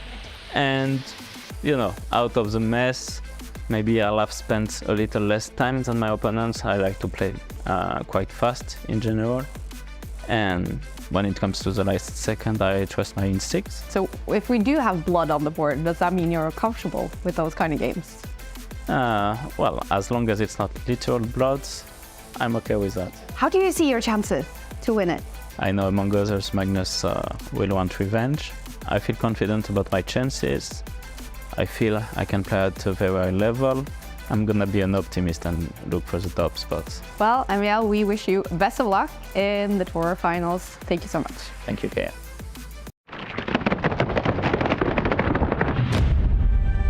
If you're in a must-win situation, you do not want to face Wesley So. One of the most precise players in chess history, he makes very few mistakes, and when he has an advantage, he does not let it slip out of his grasp. Just ask Magnus Carlsen. In the 2019 Fischer Random World Championship, Wesley So dominated his final match against Magnus Carlsen. Very one-sided affair that showcased how strong Wesley can be when he's at his best.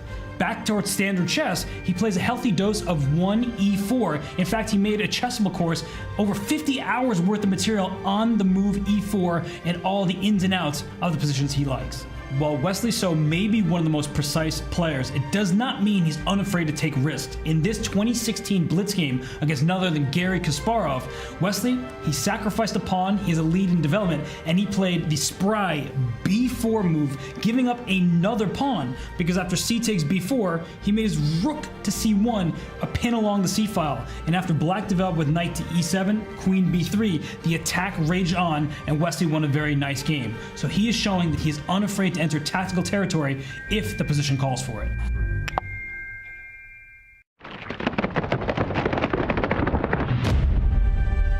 Fabiano Caruana famously had a 7 out of 7 start at the 2014 Singful Cup. He also challenged Magnus Carlsen for the 2018 World Chess Championship title. How does a player get there, you might ask? For Fabiano Caruana, it is feared opening preparation. He is a theoretician like no other. In this 2016 game from the London Chess Classic, Fabiano Caruana demonstrated how deep his opening preparation can go. With the white piece against Hikaru Nakamura, Hikaru sacrifices a knight temporarily with knight takes g4. After Fabiano takes this knight on g4 with his bishop, Hikaru looks to win back the piece with e5, hitting the queen and the knight with his pawn. But Fabiano Caruana was a man on a mission. He says, you're not going to get your piece back. I'm going to sacrifice my queen on f6. And after the bishop took the queen, he puts his knight on d5.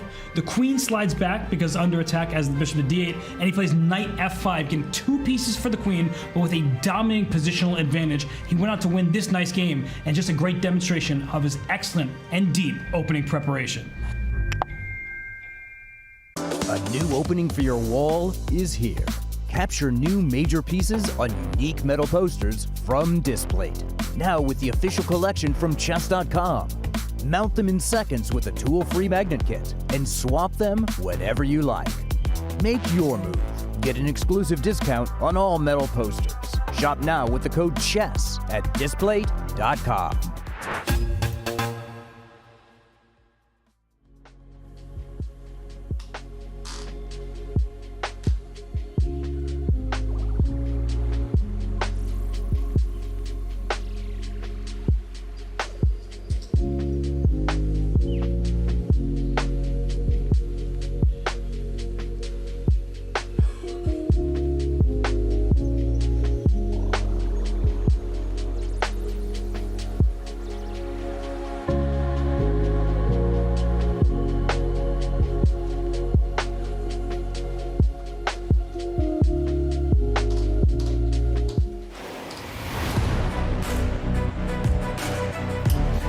When we were last here, 2 matches were getting set to begin in the survival stage. Now both are over, and one more player is going home. Danny Wrench alongside Canty and the legendary GothamChess, Levy Brosman.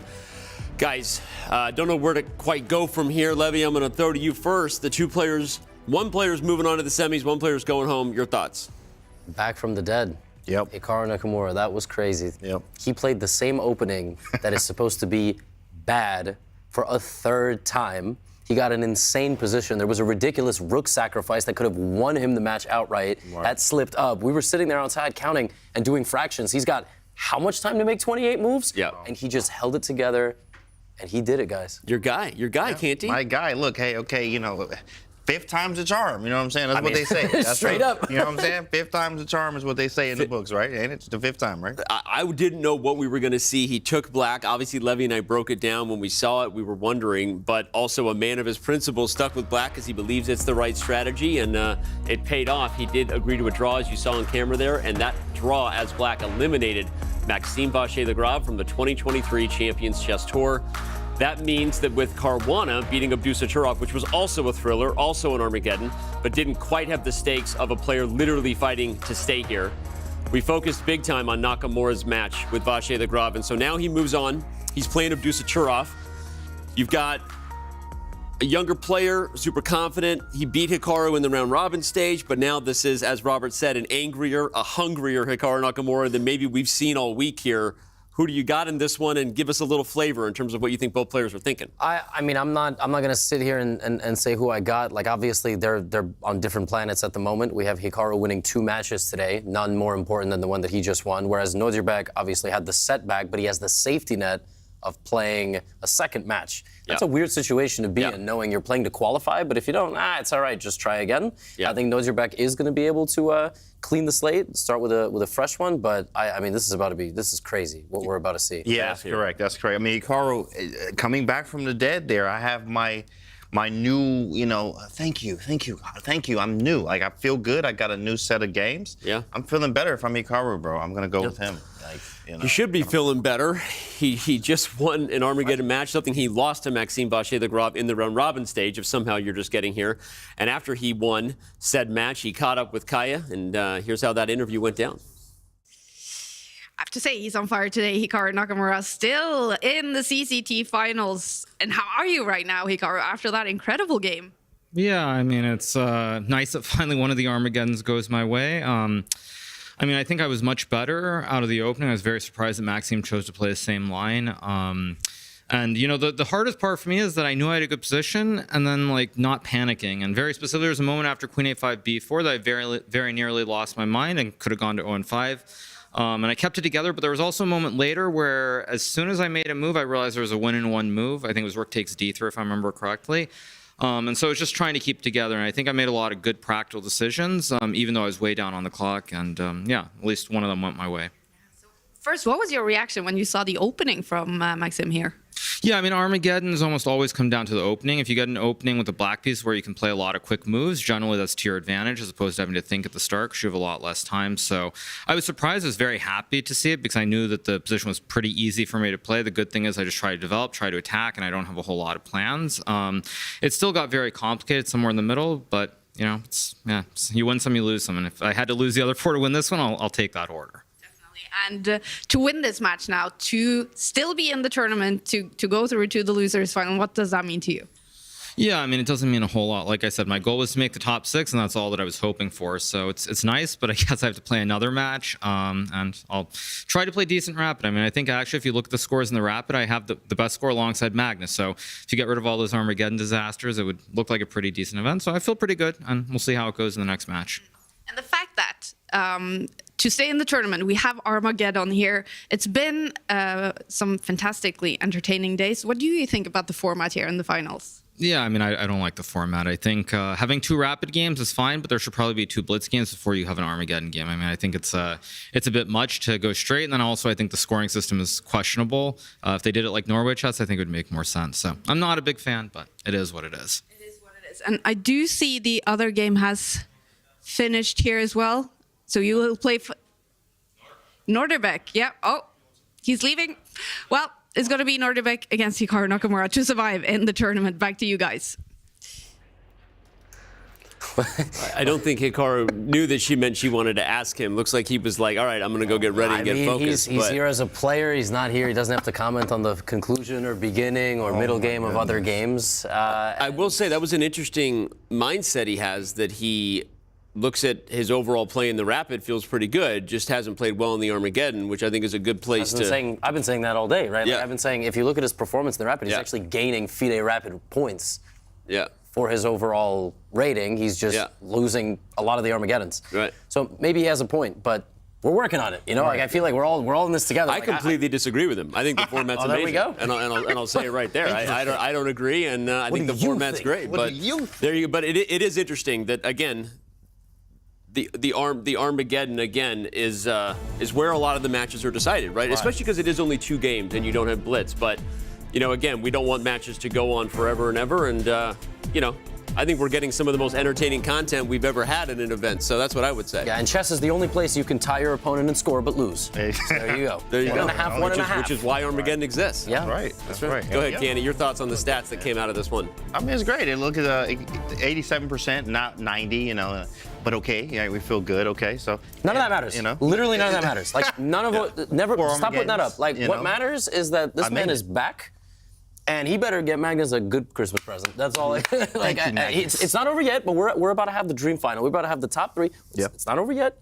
We are on the verge of either having Nodirbek breaking up a final of Magnus, of Fabiano and Wesley So, or we're going to get Hikaru, top 3 in the world in Classical, and the best chess player of all time when it's in Toronto. Right. So both look pretty good to me. Yeah, it looks pretty good. I mean, I like you got the streamers in there. You know, you got Magnus, a little streamer. You got Hikaru, streamer battle. We got Levy here. We got Danny. And we got maybe Wesley So or Nodirbek, who's fighting. And actually, Nodirbek, being as strong as he is going to try to make it to the finals. So we'll see what happens. Champions Chess Tour reject finale right here. You said it, right? You said that Magnus might come to regret saving Hikaru from the fire, Harry Potter Malfoy style. We'll see. Hikaru is 1 match away from joining the semifinals, but of course, Nodirbek has a lot to say about that. We're going to talk to the guy who beat him, and that's Fabiano Caruana. He's with Kaya right now. Here with Fabiano Caruana. Ready for semifinals. Congrats. Thanks. Yeah.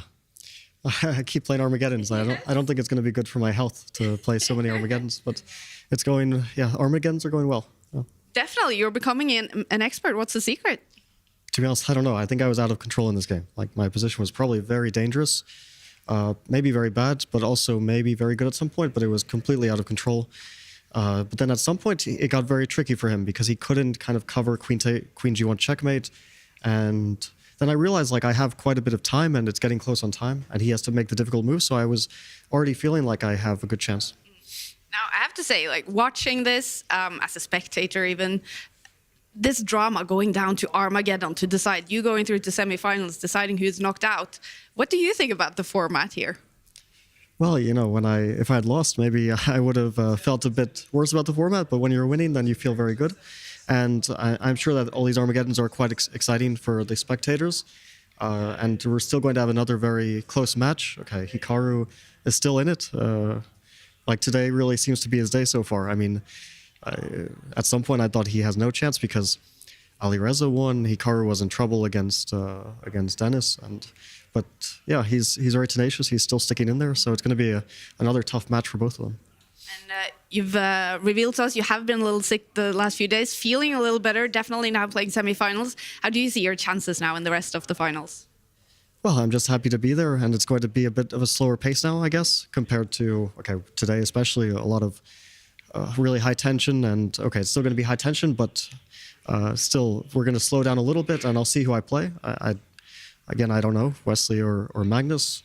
I'm curious about Wesley's mindset, because, well, recently he struggled against me, so maybe he'll feel like he doesn't want to play me, but on the other hand, I don't know. It depends also on who else is there, right? If it's Hikaru or Nodirbek, because maybe Wesley would also feel that Hikaru is a very tough challenge. So in any case, I'm happy to play whoever I do play, and we'll see what happens. Yeah, I mean, you did end third in the round robin. It definitely isn't unlikely that Wesley will not pick you as his opponent, meaning you will play Magnus Carlsen. So if that happens, what will that be like? Yeah, I do have a feeling that probably I will play Magnus. It's not like 100%, of course. But, well, we've played each other quite a lot. I'm looking to get some revenge because here he beat us in our mini match in the preliminary stage. So I'm looking to get some revenge for that. Revenge is the word. Fabi, congratulations on being in semifinals. Thank you. Thank you for joining us, and back to you guys. He wants revenge. 100%. One thing I like about Fabi is how calm he is. No matter what, like he's out there hanging out. Even if he loses, draw, win, whatever's going on, he's just very good. I think we can learn a lot from that, of just being, stoic and calm and being focused on the task at hand. I agree. Yeah, Fabiano's he's really interesting because maybe his biggest weakness, like if you have to pick a weakness about Fabiano, is putting him in a situation where he's up 1-0 in a 2-game match. Like he almost doesn't know what to he almost doesn't know what to do. Does he play for a win? Does he play for a draw? But he is so good at bouncing back from a defeat. Yeah. It's incredible. Yeah. I knew he just lost this game to Nodirbek, and Nodirbek got his desired color. Right. And I still was like, I don't think Fabi's going to lose the same way that he did. And he did. And he was just super stable that game. I felt the same way.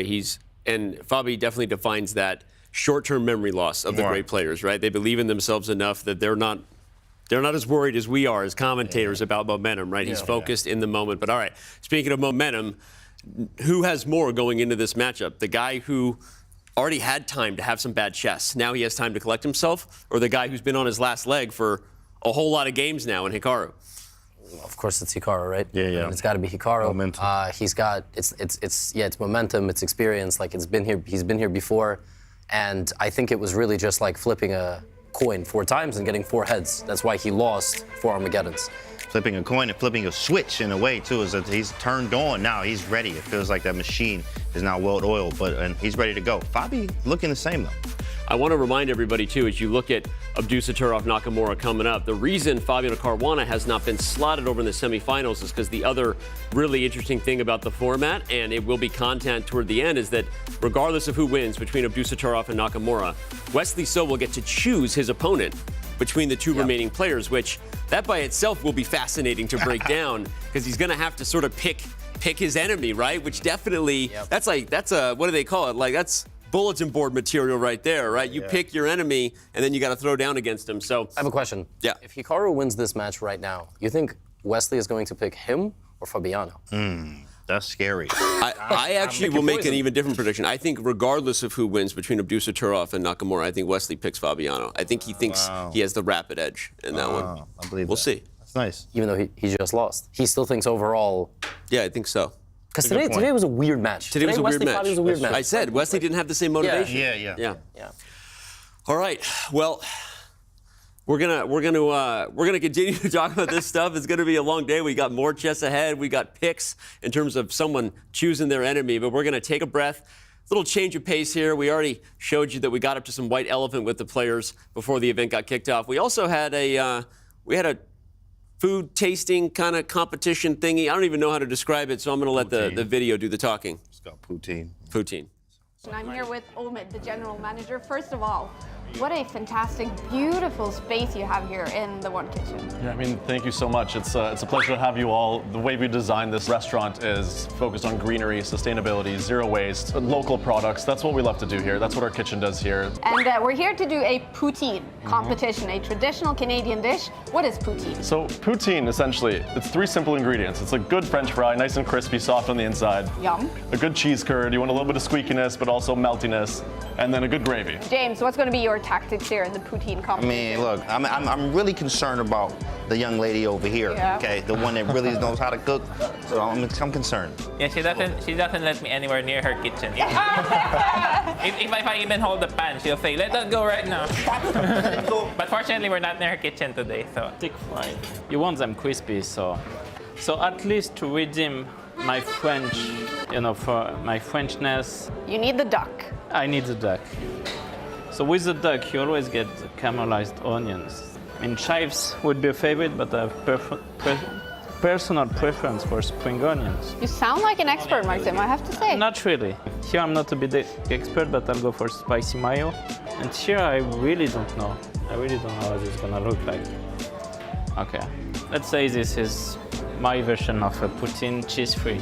I'm up next, All okay? right. I'm in the kitchen every day. This is what we do. This is nothing. So we're gonna start with the crispy ones. You need to get you a nice little handful. We're gonna go with the cheese curds, of course. Mwah. We're gonna put some cheese in here like this. Got the meat, a little bit more meat, perfect. Got to get your protein. We're gonna have here some caramelized onions, green onions, very nice. Get you a little assortment of veggies. All right, I think we got some chives here, right? Those are some jalapenos. Oh, jalapenos, yeah, we don't want that. Got some chives just down here if you want. This is good, throw that on there. And then for the sauce, you know, you gotta have a little spice in life, right? So, man, it just smells amazing. Put some in there, put a little bit over there, put a little bit there, maybe a little bit in the middle too as well. Right, but look at that, that boy slaps. My goodness, look at that. You know, Kaya already hyped. Look at that. 1 or See? 2 calories You know in what I that mean? one. Exquisite, exquisite. Keeping it classy. It's good, it's a classic, and that's it. Wow. And we done. Good. It's perfect. Nice job. I've never seen this fries on a poutine, so I'm stick to the thick cut. A little bit there, a little bit here. And I'm gonna stick with the chorizo. Okay. Okay, I guess I'll come back to the sauce. I learned something from Canty. Come on, there it is. Okay, Chef Canty, that is. Thank you very much, Chef. Chef Canty. Thank you, appreciate it. Some of these green chives. The beef gravy. Beef gravy, not too much though. Yeah, there. And I'm done. I don't really want to add any more of that sauce. Okay. All right. Why are you going with those Lourdes? They're crisp looking and they have a sweetness to them. I take a little bit of the cheddar. Some duck? Yes, a little bit of the beef, just drizzled. And then I like to put the vegetables on top of something like gravy because it gives some color. Wow. I don't know how nobody got this one. This is the best. It's crispy onions. Yeah. I'll show you how it's done. All right, it's time to decide who's the winner of the poutine competition. Omid, you ready to do some tasting? I'm excited. Yeah. All right. I am just missing the cheese, but that is tasty. Nice. Definitely interesting. Interesting. Nice. Okay, thanks. Can we fix ours before you get to it? That's my favorite so far. You should be allowed in the kitchen. The sweet potatoes are adding a nice crunchiness, which is what you were trying to do, right? Right now, it's between these two. Okay. Okay. The family. The family. The I family. learned from watching me. Kaya will be the tiebreaker. Ooh.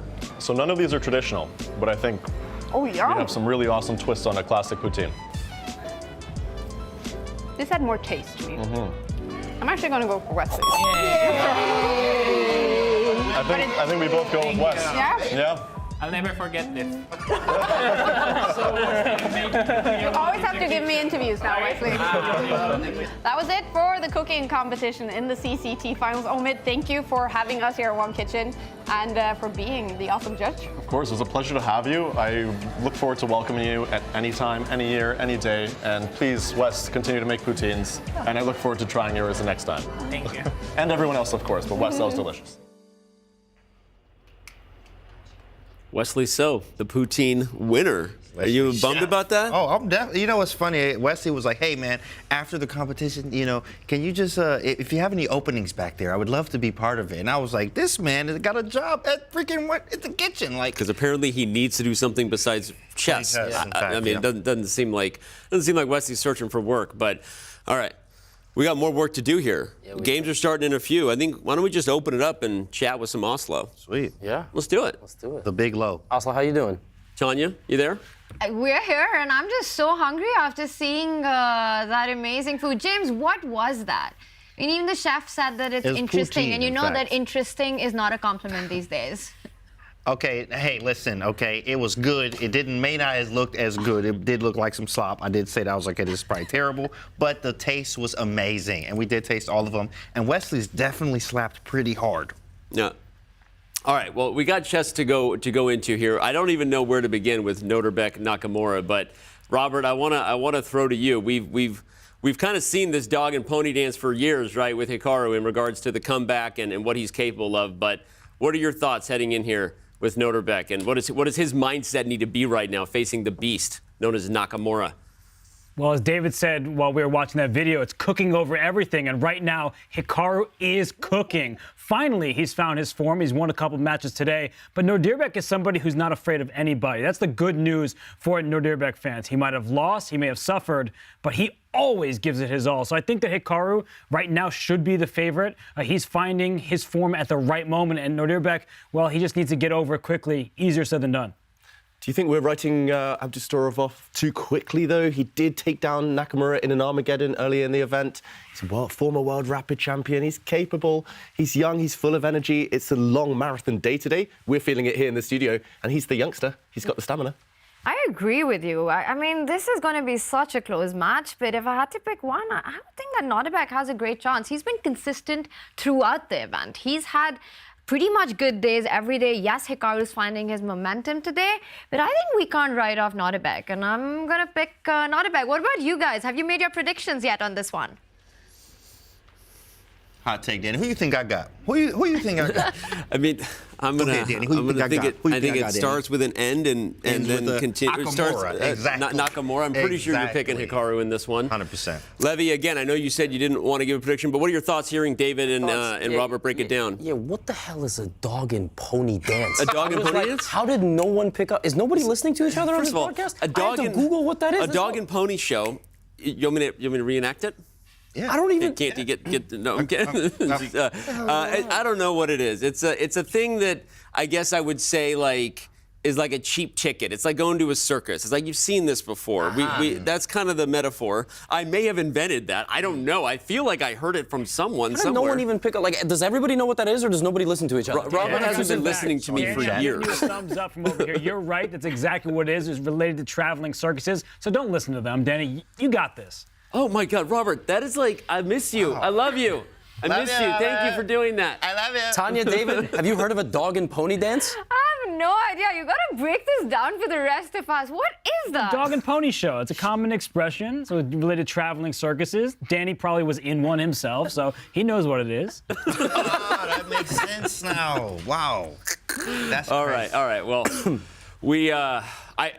I wasn't in one, although, you did grab there is a complicated life story wire. there. Yeah, you talked about this 2021. Yeah. That's true. That's true. And I don't really have much else to say. I know that we're all anxious to see what's going to happen here with the chess. So I'm ready to go have more snacks and sit next to the Magnus pillow and let them take it away. Guys, I know it's hard to pick a favorite in this one, but before you go, just a prediction. Are we getting an Armageddon? Yeah. No. I think Hikaru wins in regulation. James. Wow. I'm with that. No, I'm going Armageddon. I'm riding with my guy. Real hard flex, at home. Yeah. No Armageddon. Why not 6 Armageddons? There he is. He just sat in. We're ready to go. We're going to throw it to Oslo. Take it away, crew. We'll see you on the other side. See ya, guys. Wow. Hikaru Nakamura is ready to go. Will this match go down to the wire or not? It is against Nodirbek. Nodirbek, who's been having consistent days here. He started slow, but then from day 2, we saw him win so many of his matches, and he did beat Hikaru Nakamura in the round robin. For Hikaru, he survived elimination. He won that match. Then he goes on to play Maxime. He loses the first game. He wins. Then he wins the Armageddon. How is he feeling about his chances right now? It's been a roller coaster, but today's been all up. And so for Hikaru Nakamura, who's seated in his chair, he gets the black pieces. Nodirbek, sometimes he brings the fight a little bit too much and overpresses, but I'm with everybody. He has legit chances. Nodirbek, he was the world rapid champion, something that even Hikaru hasn't been able to accomplish in his illustrious career. Yeah, imagine Hikaru lying in bed last night, just envisioning, kind of manifesting what could have happened today. He might have thought, one game, I'm out. If Magnus loses, no chance. But somehow, 5-6 hours later, he's still fighting, still plugging away. We see the handshake, and I mean, it's just too good of a story, this fairy tale. Can it continue? It looked so unlikely at the beginning of the day. That is the big question right now. And Nodirbek is ready to go as well. And whoever wins, whoever's the 4th player who makes it to semifinals, I'm not envious of Wesley who will have to choose an opponent for himself in the semis. And it's going to be quite interesting to see that, but that's for later. Right now, it's going to be about these 2 players on our screen as we are about to kick off the chess. And it is go time between these 2 opening approaches, and there we have handshakes. King spawn opening, queen spawn opening. He starts with 1e4. Hikaru immediately with e5. Is it going to be another Petrov? It is, and it's the... It is the Petrov. I was going to say the Scotch. It is the Petrov, and not the same variation that we were discussing in that clash, that crazy game between Vachier-Lagrave and Nakamura earlier today. Nodirbek Abdusattorov instead chooses a much more theoretical, much more popular variation where we see some early exchanges incoming.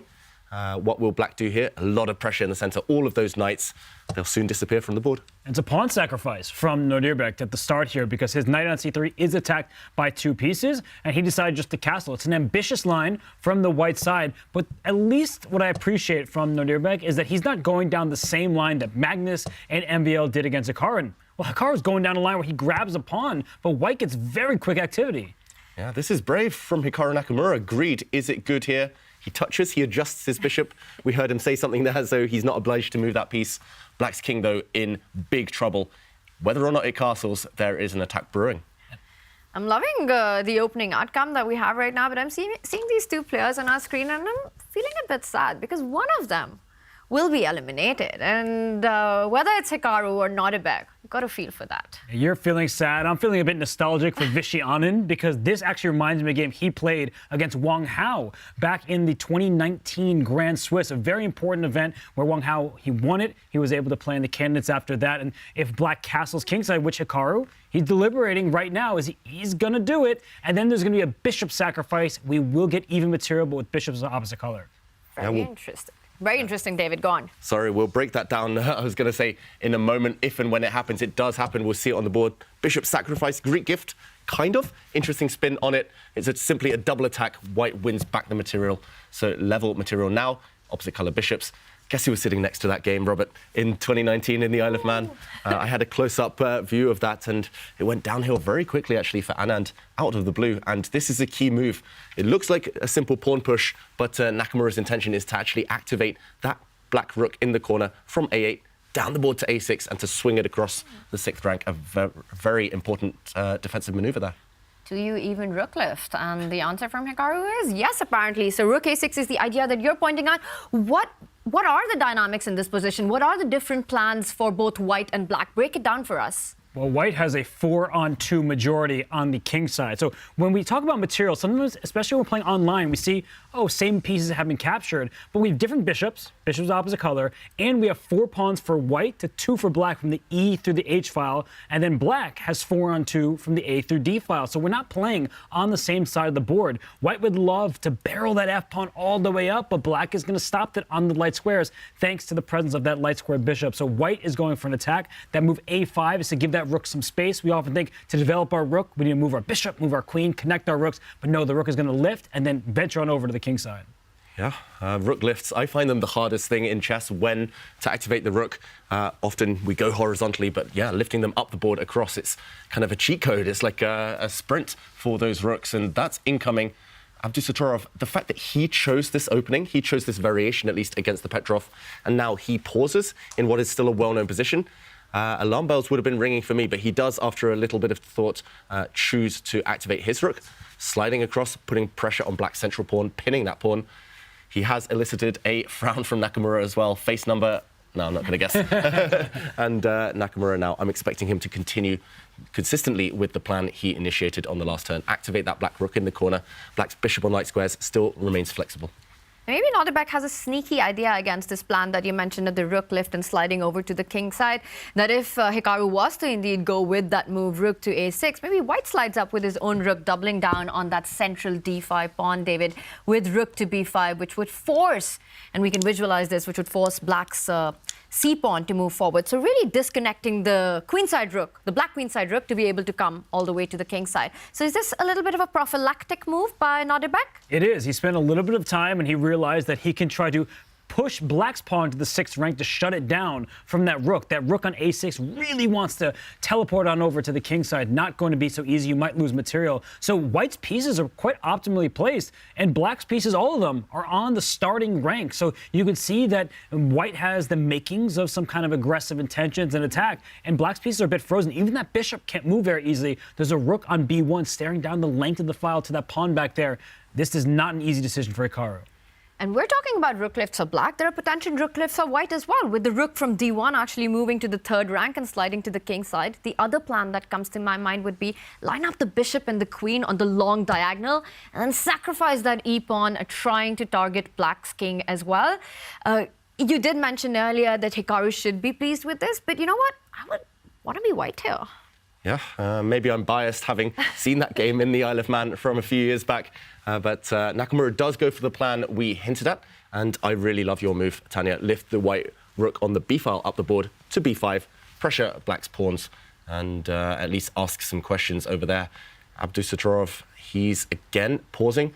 Great potential for some kind of mutual attacks later on. Endgames, I'll mention, usually should be pretty safe for black because white's queenside pawns are isolated.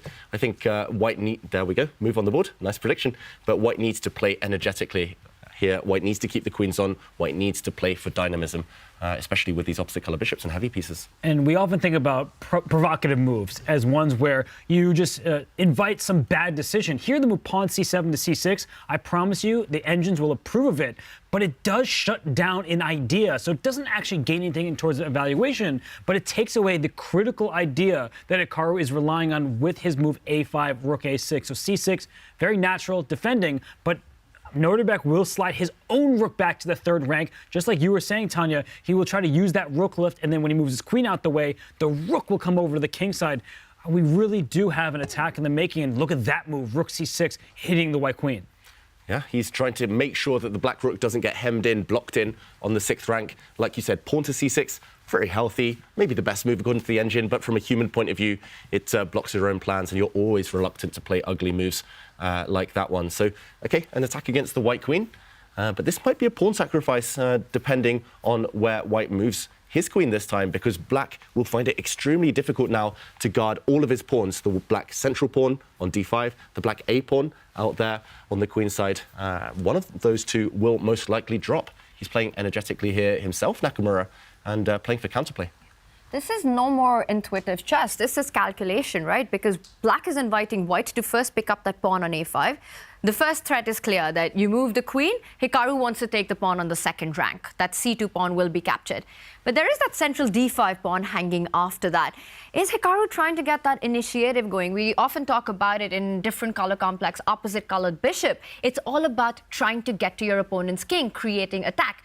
Will that give black's queen enough time to jump into play towards white's king? Yeah, the black queen eventually can jump in, and a pawn sacrifice here isn't the end of the world because of the presence of opposite colored bishops. And if a rook lands on c2, you have activity compensating for a potential pawn deficit. And these top players, they love doing just that. They would rather be a pawn down with active pieces than be even material with passive pieces. So queen d3 says, you know what, I could have taken that pawn on a5 a move ago, but that would have allowed a rook to land on c2. And then you can take this pawn on d5 and go up a pawn. You're very happy, but queen h4, Tania, you were calling for queen activity. The a2 pawn will be loose. The f2 pawn is hanging. There are already ideas that are going to regain black that material. So I really like the decision from Nodirbek.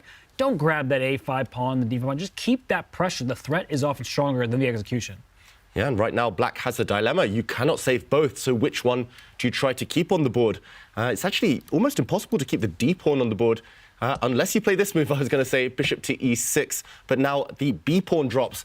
Abdusattorov has gained material. He's a pawn up. Now endgames might be favorable for him, and this weakness still on the board. But queen to h4 is all about activity. Nakamura, great instructive play here. He is going active with his pieces. Watch out for this black rook as well, later joining the action. And yeah, not easy. The c2 pawn, a2 pawn, always weak for white as well. It wasn't so long ago that Maxime Vachier-Lagrave won his first game against Hikaru Nakamura, where he stole a pawn, and he said, Hikaru, prove it. And Hikaru, right now, he has activity, but if Nodirbek can somehow coordinate his pieces well, particularly his dark square bishop, which is sitting at home, that extra pawn can make its presence felt, especially because black's rook pawn over there. It's stranded, it's isolated, so you need to be very careful, but for now, there's some dynamic play here that it actually is in Hikaru's favor. Hikaru Nakamura literally doesn't care about his pawns. He is going for piece activity right now. That queen, which is on the king side, can even eventually slide over to the queen side and start targeting white's weak pawns on the other side of the board. To me, it just looks like, not just the position on the board, but also the body language, that we're seeing a very different Hikaru from the one who was struggling in the round robin to the kind of results that he's had today. This is super chill mode Hikaru. Yeah, there's a spring in his step. He's rocking back and forth in the chair. I wish I had that amount of energy right now. He's been playing for 4 or 5 hours. How does he find it? But it must be just that momentum of those wins he's been having today, Nakamura, and healthy position. I don't know about you guys, but I'm a bit materialistic. I really admire players like Nakamura who can just throw pawns away and literally not care. Yeah, it looks like he's holding the balance just with this activity. It feels uncomfortable for me to be down a pawn like this because I'm always thinking, when will I get that pawn back? How can I attack something? Whereas Hikaru's ignoring all of that. He's just putting his pieces on good squares. Perhaps now his queen will venture on over to the other side of the board, and we see him grabbing his queen, offering a queen trade. Bishop's the opposite color. Even if you're down a pawn, which I'm not sure you will be after the queen trade, those often have drawish tendencies. So I think Hikaru understands the fundamentals of this position, and he's saying queen trade that helps him go towards that half point. Yeah, and if the white queen now takes the black queen on Nakamura's terms, then black's bishop opens up on a diagonal, hits a white rook. It feels like, I mean, I can't even count how many weak pawns each side has right now, but eventually things will level up, or even if they don't, black with the opposite color bishop should guide the game towards safety. I think this last decision should be the clincher. He's now left the opening, he's equalized, and that is step one when you have black in any game at the top level. When you start with the black pieces in a mini match, which is a best of 2, you're going to get that final white in the game.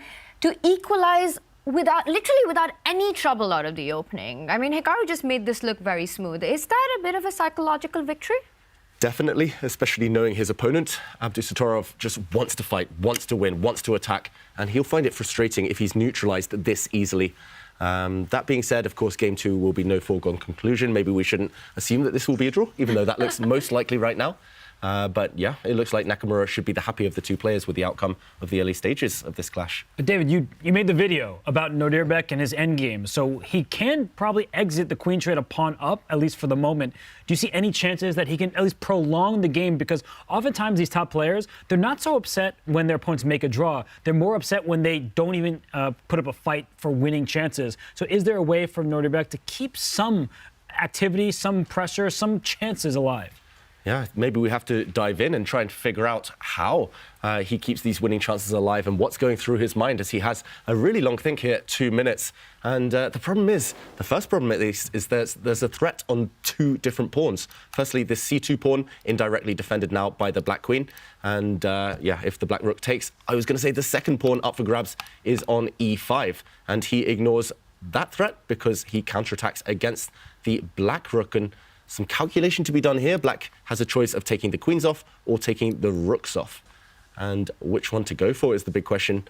Any choices? Any instincts here, guys? I'm going to let Robert answer that, but one thing I want to point out is that you always have to watch out for black's move d pawn moving forward to d4, because it will hit the rook on c3 or whichever piece is on c3 at that moment and target that a2 pawn. And this is a trick that white always needs to be aware about.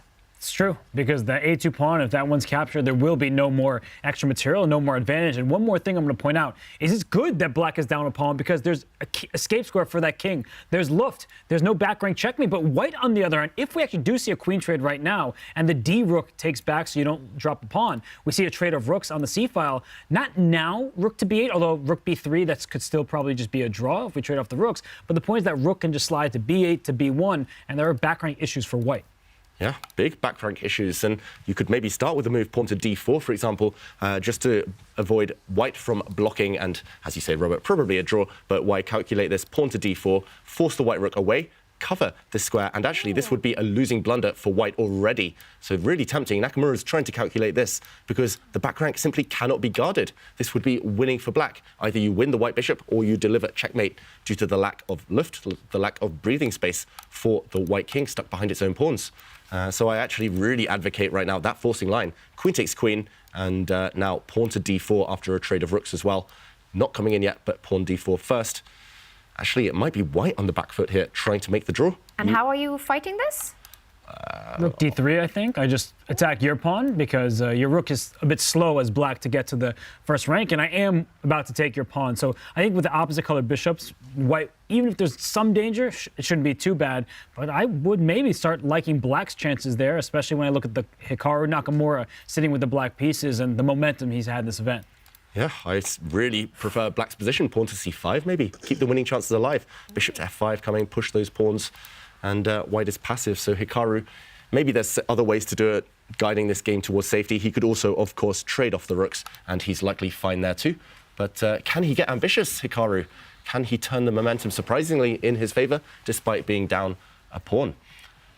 When Hikaru Nakamura gets the opportunity, he definitely does get ambitious. And this could be that shot right now that we are talking about. The very direct approach of takes, push that pawn to d4, and try to get some advantage in that position. Hikaru in the think tank, about a 3-minute think right now. This is what is going through his mind. Are there any other alternatives that he could be considering? He reaches out and he goes for the rook trade first. So the queen's still on the board. Look at Hikaru. He just continues sacrificing material. Yeah, pawns are overrated. Open lines are much stronger currency these days in this economic climate. You want to open lines for the rooks. If white's queen goes and takes that black c-pawn, black's rook slides to c8 with gain of tempo, infiltrates, and yeah, really, really active here. Who cares about those pawns, Robert? I do. Why? I'm just trying to figure out why white can't take those pawns, and I'm sure Nodirbek's doing the same. Like, if I steal the pawn in front of the queen and then steal the a-pawn after that, that actually forces black to prove that he has everything calculated under control, because I take on a5. What's your next decision? Rook takes c2, doesn't actually carry a threat behind it. And you actually see the eval bar starting to creep up in white's favor. You are up 2 pawns. Even if I lose the e5 pawn, I have this outside pass pawn to work with. And I would now much prefer white's position as compared to the earlier ones. Yeah, maybe I was getting carried away. I kind of forgot for a second that the h-pawn had disappeared. I was doing a quick count. I thought, oh, it's level material again. But nope, white's a pawn up. And it's most importantly, this d-pawn is stuck. It's unable to advance. White keeps it under lock and key. The d4 square and is controlled, and therefore white's bishop superior to its counterpart. So actually, maybe you should call the bluff. Maybe you have to call the bluff here. And he doesn't. He trusts his opponent, Abdusattorov, and he shifts his rook instead. Now black is able to trade queens on his terms. And look at the pawn avalanche here when black takes back 3 really strong pawns. This could easily turn in black's favor. Abdusattorov really needs to pull the reverse gear, pull the brake, and try to make a draw now. Wow, this is getting exciting. Hikaru Nakamura with a queen trade, but definitely trying for more in this endgame. And we've got Levy in Toronto. Levy, do you think Hikaru can make something out of this position? If there's a player that's going to be able to make something out of this position, it's probably going to be Hikaru. You can't really ask for much better. He has a position of stability. He doesn't have to have any sort of chaotic, tactical, complicated games. And he also doesn't have to have an endgame. If you guys remember, he lost, I think, not 1, but 2 endgames to Nodirbek. And he lost an endgame earlier today, knight versus bishop, this dreaded knight versus bishop. So right now it's opposite-colored bishops. It's just about the safest endgame that you can have. Guys, I want to ask you a fun question. Like, they just served dinner here in Toronto, and, you know, the smell is, like, all over. How are you guys surviving? It's, like, almost midnight in Norway. How are you guys doing?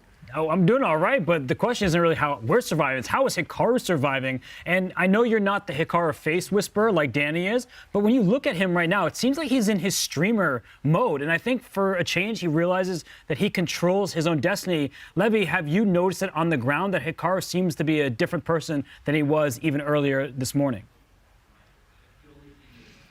Then earlier this morning, maybe. I mean, obviously, he's a bit happier. The day hasn't gone much better than it could have. Defeating Lazavik, having Magnus take down Firouzja, and then watching that transpire. And then obviously winning the 5th and 6th place match. And now he's in this final game. I think if he stabilizes, the confidence is going to skyrocket, because he actually was very close to beating Nodirbek in the head-to-head. It was probably the most dominant match Hikaru had. He won the first game, if we remember, and then the second game, it was completely, like, okay, it wasn't completely winning, but he was much better. We see the players trading a lot of pieces.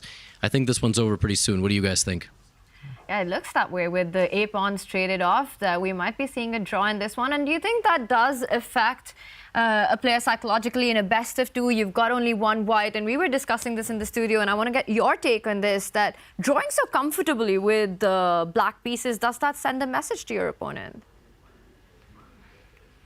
For sure. And I think it's a lot easier to sit here and say, oh, just get over the previous match, or, oh, the previous match the momentum is overstated, or something along those lines. I think there is definitely something to be said for the fact that Nodirbek just had this crazy match versus Fabiano, which ultimately didn't go his way in an Armageddon. And Hikaru's back from the dead, winning 2 matches today. So if Nodirbek can't get anything with white, when he just blew Fabi off the board in their first rapid game, not the Armageddon, but at least in the first rapid game, I think it sends a huge message. But they do still have to play another game. And opening predictions. What do we think is going to be the opening that Hikaru chooses when he gets white in the second game? Oh, that's a big one. What opening would Hikaru go with? Smith-Morra Gambit, maybe? Just learning from experience. It's worked well for him today. That's true. Something Mimi. That's my prediction, Levy. I think I remember someone else saying that about Hikaru. Was it Magnus who said that Hikaru might play some more Mimi openings? Well, Levy, thanks so much. And we'll check in with you later. Right now, we see that Black's rook has been attacked c3. And it feels like it's actually the first time that Hikaru's slowed down. The last few moves were blitzed out. Still down a pawn, but opposite color bishops. How close is this to a draw? It feels very close. I think we're all talking now as if it's a foregone conclusion that this should be a draw. And yes, objectively, it should. But Nakamura can try a few things. He'll create the first pass pawn. The one thing Nakamura has to watch out for as well is that he doesn't want to get a situation where Black creates a pass pawn, it's easily blocked, and White's able to start pushing forward his own pawns. White still has the 4 versus 2 majority on the right half, the king side of the board. So if rooks remain, that could be a bit of an issue later on. So Nakamura, he's maybe just working out now which pawn to push later on. First, get his rook out the way. Whether he can get away with trading rooks, whether that guides him towards safety. Once he's decided upon that, I think we'll see him blitz out a flurry of moves, and he should be relatively safe. Well, the one thing I think that he has to watch out for is that White's pawns don't avalanche up the board, because you have 4 pawns for White in the E to the H file, and we know that White is up 1 pawn, but it's kind of like you're up 2 pawns on one side of the board and down 1 pawn in the middle. So I think for Nodirbek, look at him. He has got his head in his hands. He's not just saying, okay, whatever, it's a draw, let's go into game 2. He's really trying to work, see, what chances do I have here? Can I push my kingside pawns, the F pawn, H3, followed by G4? Yeah. And that's why Hikaru says, let's get all the rooks off. This is going to be an easier defensive task. I was actually going to bring up this move, this rook e4, which actually forces the rook trades in a way that White doesn't have that 4 versus 2 majority that David was earlier pointing out. Black can also push that c5 pawn all the way to c4, just putting everything on the light squares, and it just feels like an easier hold this way. Yeah, I'm disappointed by this decision because I wanted to see a full fight, even in the endgame, even though it should eventually be a draw. But I think it's a good practical decision from Hikaru. Cynical, just trade off, and it's a position he knows how to manage here. Yeah, no prospect of pass pawns for Abdusattorov, or not sufficient pass pawns. You need often 2 of them, either connected or far separated in opposite colour bishop endgames. And look at this, full blockade on the light squares. Black king coming. Should be a draw. I say should because I'm never 100% sure, but yeah, I trust Hikaru here. And I feel like when I play positions just like this, somehow that white king ends up on d4, hitting both of my pawns at once, and I can't protect them because I don't have a pawn push to protect it. So Hikaru does need to be a bit careful here, because the next few moves from Nodirbek might be king f1, king e2, try to get the king up to e3. And so I think that Hikaru, I mean, he knows that he's within that drawing territory. Both players probably do, but he needs to be careful and he needs to be accurate not to allow the white king to too quickly run to the center. The defensive setup for Black would be, like you said, your bishop can't be on d5, that central square when the king lands on d4. My dream is to get my bishop on d3, so that when it's there, it's more active, defending the 2 pawns and try to keep it together from there. Is that something that Hikaru can start thinking about? It's a long maneuver, but if you have time, go d7, go to the queen side on a4, c2 and d3. It's definitely possible. That's a great defensive post for the bishop. That being said, it would not keep an eye on the king side, so I don't know if White can create a passed h-pawn. That's where White has an advantage right now. Push the g-pawn, push the h-pawn, create one there, then use the white king. I don't know where you come round. You come round the whole board, act as a distraction. Black will just kind of wait. I don't think there'll be a breakthrough, but you have to be 100% sure. Actually, the more I look at it, the more this rook trade decision, it's got more risk attached than previously thought. And it is an opportunity for Nodirbek to push a little bit, but maybe Hikaru has worked it out. I mean, at some point, he can consider trading even more pieces. It is an opposite-colored bishop ending. A pawn push up to f6 at some moment could be in the cards, but you have to be very careful, as we've all been talking about, is where to place that bishop for... Whoa, here comes the white king. And so he can push He's giving up the e5 pawn, but this is a clever try from Nodirbek. If that black king takes the pawn, the bishop delivers a check and wins the g7 pawn, then we have outside pass pawn for white, so do not go and take that e5 pawn. I think that gives white some chances. Really, really clever here. And Nakamura, he was reaching for a pawn there. Will it be the f-pawn, g-pawn? He's calculating, he's trying to work something out, and he's still got a bunch of time. He just drops his bishop back, maintaining the current position. He thinks he's got the ideal defensive setup. It is slightly unclear what white is doing next. And if white ever throws the g-pawn forward, maybe then you can take a pawn and some complications, but you might be able to force even more pawns off the board. Okay, we're going to find out. This is a check. Doesn't even pause. He just immediately takes it. And Hikaru is looking for the king to move forward. But Nodirbek, before giving a check, he takes away the key f4 square from black's king. And is this something that Hikaru missed? He did miss it. What an unexpected choice. When someone gives up a pawn and can win one right back, you expect him to do that. But Nodirbek understood that that position was probably actually quite an easy draw for Hikaru. King activity. When in the endgame, you use your king as a weapon instead of having to sit in the corner and defend it. Now that king is helpful, and if black pushes that g-pawn one square forward, maybe all pawns on light square sounds good, a dark square bishop can attack it, then white will just start pushing the h-pawn at some moment. Not going to be easy to stop. Wow, the evaluation bar might say 0.0, might say it's just a draw, but this is a beautiful move. This is a spanner in the works. Hikaru, no chance he spotted this. I don't think any of us spotted this. This was really ingenious from Abdusattorov. Big practical problems. It's all about white's h-pawn. Watch out for it to become a future queen. It's got a clear path forward. Some checks threatened as well. I actually think Hikaru might be panicking internally here. He's keeping a poker face, but this is not easy anymore. I love that last move. It's quite the yoker in the position because black is expecting white to give a check and grab the g7 pawn, but Nodirbek doesn't go with that. He stops black's counterplay first, and such an instructive moment as well. And look at Hikaru. He can suddenly feel the pressure. We've got the eval bar saying everything's under control, but it really doesn't matter because you're thinking about that h-pawn, which is going to start queening once you push the g7 pawn to g6, which will be forced after bishop to d4. No matter the result of this game, Hikaru's going to be like, that king g5 move, that was sick. That shows the talent of Nodirbek Abdusattorov. Just when we all, and probably even Hikaru, was writing the game off as a draw, suddenly there are chances here. And I mean, really, if you push that g-pawn, an outside pass pawn will happen in just 2 moves. And it's going to be very difficult to stop because black's king, we like a centralized king. You win king of the hill. Good for you. This is chess. And the white king is actually helping escort a pass pawn up the board. I'm worried for Hikaru right now. Suddenly the margin for error is tiny. He needs to be super accurate, Hikaru, to hold the balance, and his clock is ticking down under 2 minutes. It's the most simplified of positions. It's opposite color bishops. It looks so drawn superficially until you get deeper, and you heard the exhale there. His breath is quickening. His heart is beating. He knows he is in trouble in practical terms. It's not easy to defend at all. That was the first time Hikaru with his head shake in this game. He's been bobbing, he's been looking chill and confident, but suddenly things have changed. The dynamics have changed. And it all comes down to this one move that white just made, king to g5. So easy to miss. And you made that series on Nodirbek's endgame, and I think these are those moments that point that out. Yeah, simplified position, but he spots everything. He knows what makes the opponent most uncomfortable. And look at this, Hikaru, he's down to 1 minute.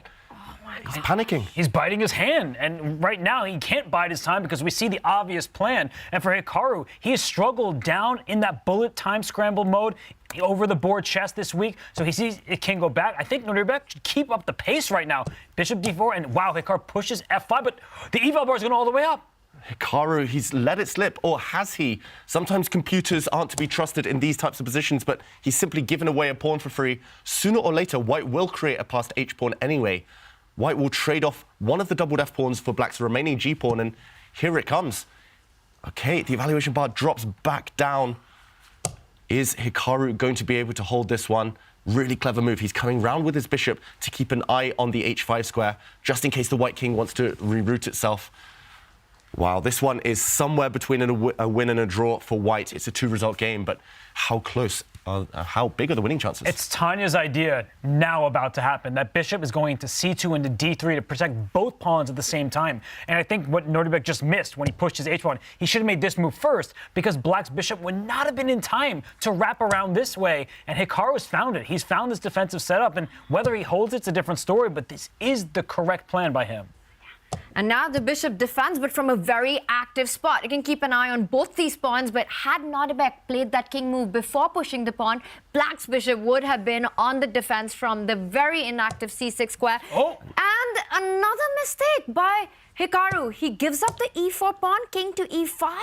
He's 2 pawns down now, Hikaru. He thought it was zugzwang. He thought any move he made would have worsened his position, but it was better to keep the pawn. Just drop back with the black king. Nothing too much to worry about there. Instead, he's given ground. He's given a second pawn, and white will eventually create 2 pass pawns. That's right, because at the moment, there's 0 pass pawns. That g7 pawn deals with both, but as Nodirbek wraps his king up to g5, pushes f6, he can force that g pawn off the board, and it's an f and an h pawn that he can march forward. Unfortunately for Hikaru, just when it looked like he was about to hold, he's slipping. All right, so let's slow down. Here, the winning plan for white is to get 2 passed pawns. And again, we see the eval bar drop down. It looks like that's what he wants to do. He wants to play f6 next.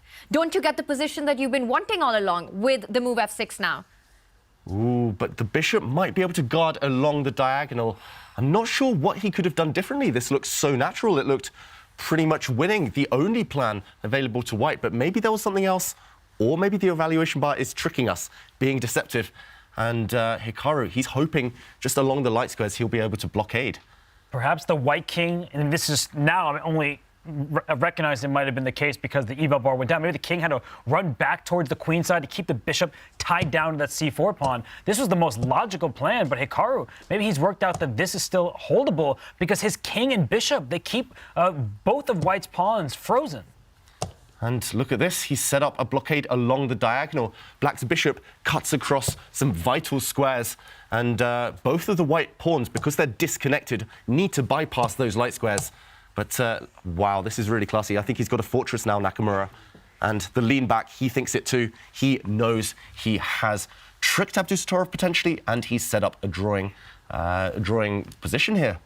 I don't know what expression number that is, but the expression definitely says that he's confident of the fortress, the hole that he's built, and Black's king is shouldering White's king, stopping it from penetrating Black's camp here.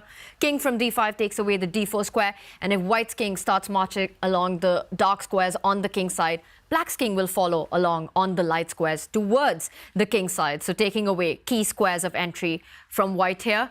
Nodirbek, it's also, I think, he's realizing it as well, that it's impossible to break through now. And he's probably frustrated because he likely believed that he was winning, and it appears for maybe like 1 turn he was. And that's why the engine bar can be so misleading, where you think, oh, it's just an easy win, the bar's all the way up, and the most logical plan is the one he went for. It's not working out for him. He still has a big lead on the clock, but there are no more tricks up his sleeve.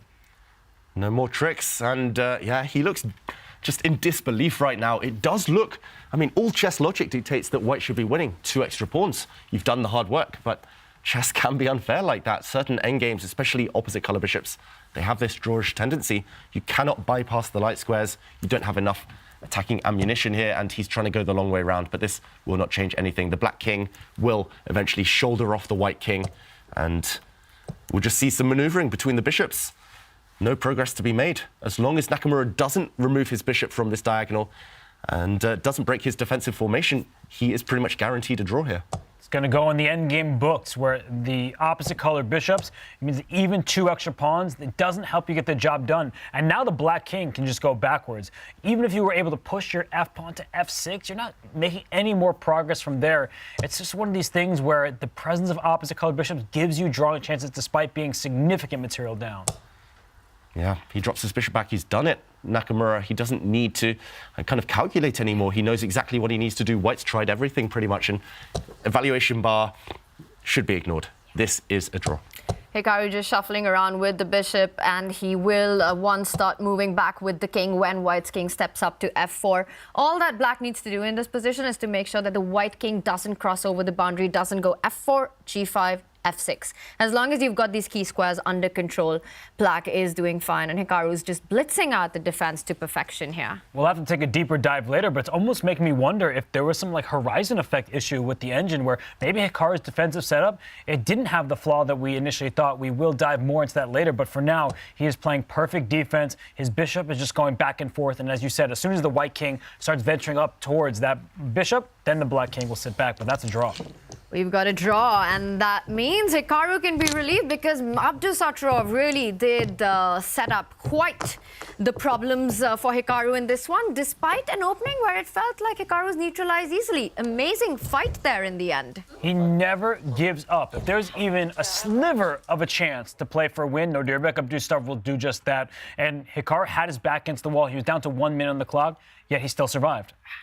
And we see Nodirbek walking off as the players will fight it out in the second rapid game, which will be coming up. David, it started slow and in the end ended with a draw, but Nodirbek had his chances. He certainly had his chances. Nakamura uses up another of his 9 lives on this game to survive, with Black eventually getting the desired result. It was a draw, but yeah, it was definitely Abdusattorov putting the pressure on.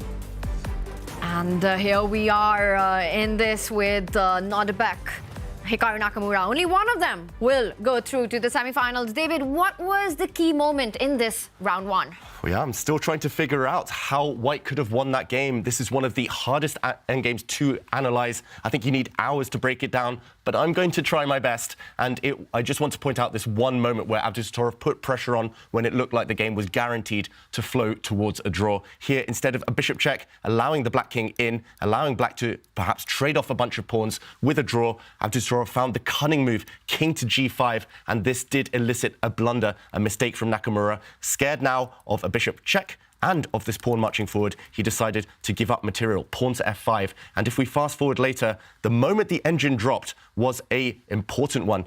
Here, White pushed his pawn to h5, but actually he should have crossed the barrier first. It was important to have the king on the other side. For example, marching the king back and into e5 first. And if Black continues to wait, now we see that White is able to create a pass pawn, and now White's king is on the right side. Sooner or later, you'll push your pawn to f5. Sooner or later, you might even bring the king across to g5, and both pawns combined mean that the fortress is not standing for Black. Very difficult to analyze this one, very difficult to see in advance, but Abdusattorov, small missed opportunity. Even at this point, it still looks like it almost is a draw for Black. So for Nodirbek, he gave himself chances. That's all you can ask for. I don't really think he'll be disappointed about missing that win. No, he did his best. He carved something out of nothing, nearly squeezed water from that stone. In the end, there's not much you can do against such stoic defense. Completely agree with that. I think Nodirbek has a lot to be proud of for creating what he did in that endgame. But right now, there's no time to be proud of anything because there will be another game coming up. The sun is setting in Toronto, and the sun will set either on Nodirbek or Hikaru's path to the semifinals.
It doesn't look like much, but neither would a Sicilian defense to the untrained eye.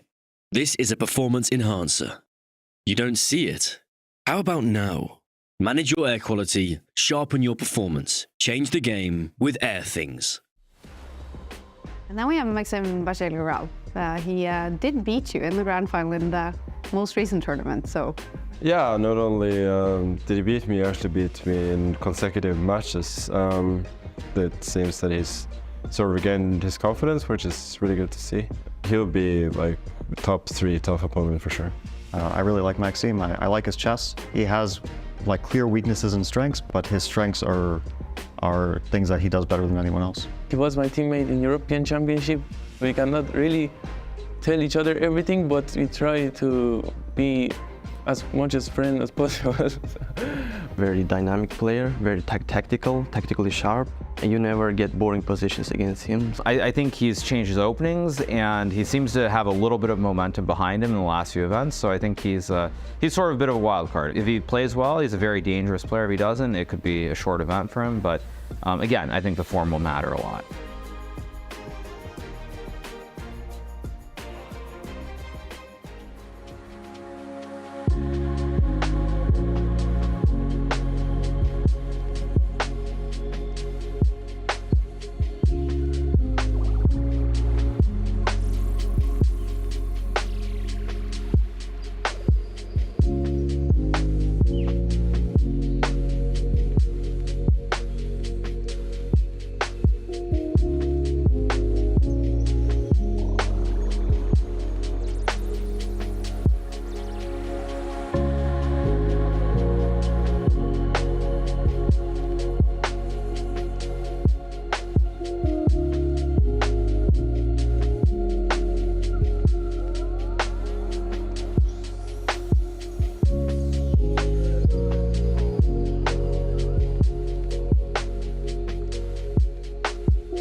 Chess.com National Festival is on from February 16th to the 19th.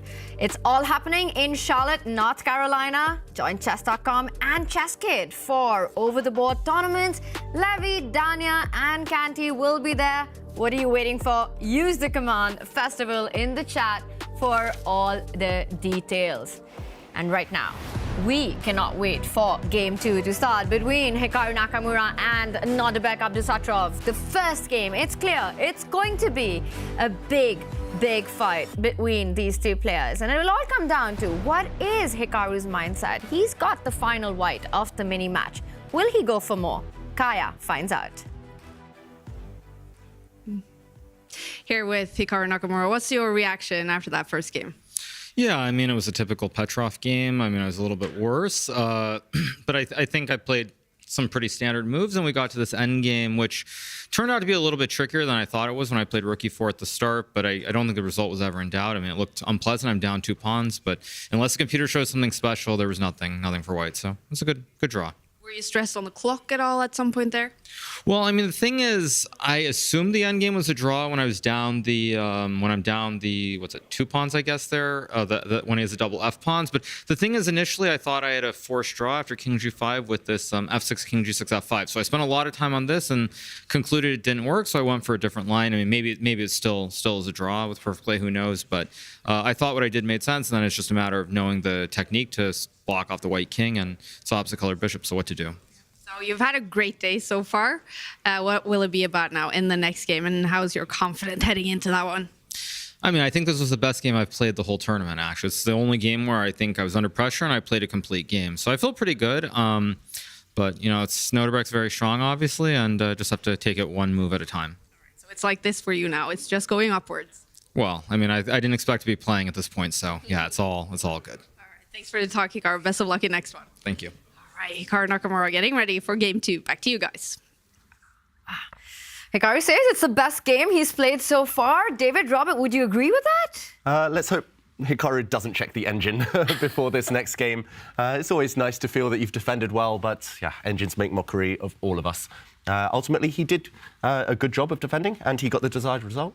And a lot of players don't like actually looking at the engine during a tournament because they're like, if I have more games to play, I don't want to be distracted about what could have been. It's all about what lies ahead. So for Hikaru Nakamura, what lies ahead is one more chance to make it to the semifinals.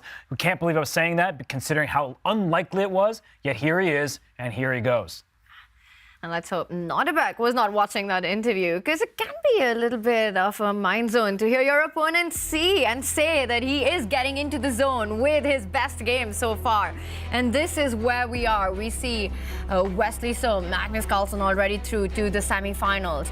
Whoever wins this match goes into the semi-finals, joins Wesley, Magnus, and it will be between Nodirbek Abdusattorov, Hikaru Nakamura, and join Fabiano Caruana. Fabiano Caruana, who is already in, and it will be between these two. One of them makes it through, one will be eliminated. So this match, it really comes down to the next game. Will it go down to the wire? Will it be an Armageddon that will decide the fourth semi-finalist? Armageddon. We all love an Armageddon, but that will extend our night. I don't know, David, what do you think? I mean, it's midnight now here in Oslo. We haven't eaten for 7 hours. It's been a long day, but we want more chess. And, it's Armageddon. I think Hikaru has a bone to pick in the Armageddon against Nodirbek, so I think it's a very likely outcome. We are going to get more chess. Well, at least one more rapid game, and we might even get another Armageddon to end the day. And we spoke to Hikaru earlier. Kaya also caught up with Nodirbek. All right, that was game one, Nodirbek. How do you feel after that one? Yeah, it was interesting game. I got an advantage, but he kind of survived there in the end game. So yeah, feeling good and looking forward to play good chess. So Hikaru, he struggled in the tournament, but today he's had a good day. So what do you expect from game two here? And, the results and what will happen if, he wins or you win?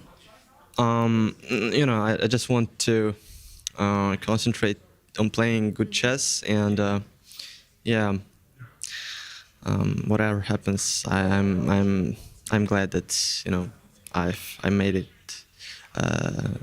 to that point. Semi-finals is at stake. Good luck in the next game. Thank you for joining us. Yep, it is a lot at stake when game two starts shortly. Back to you guys.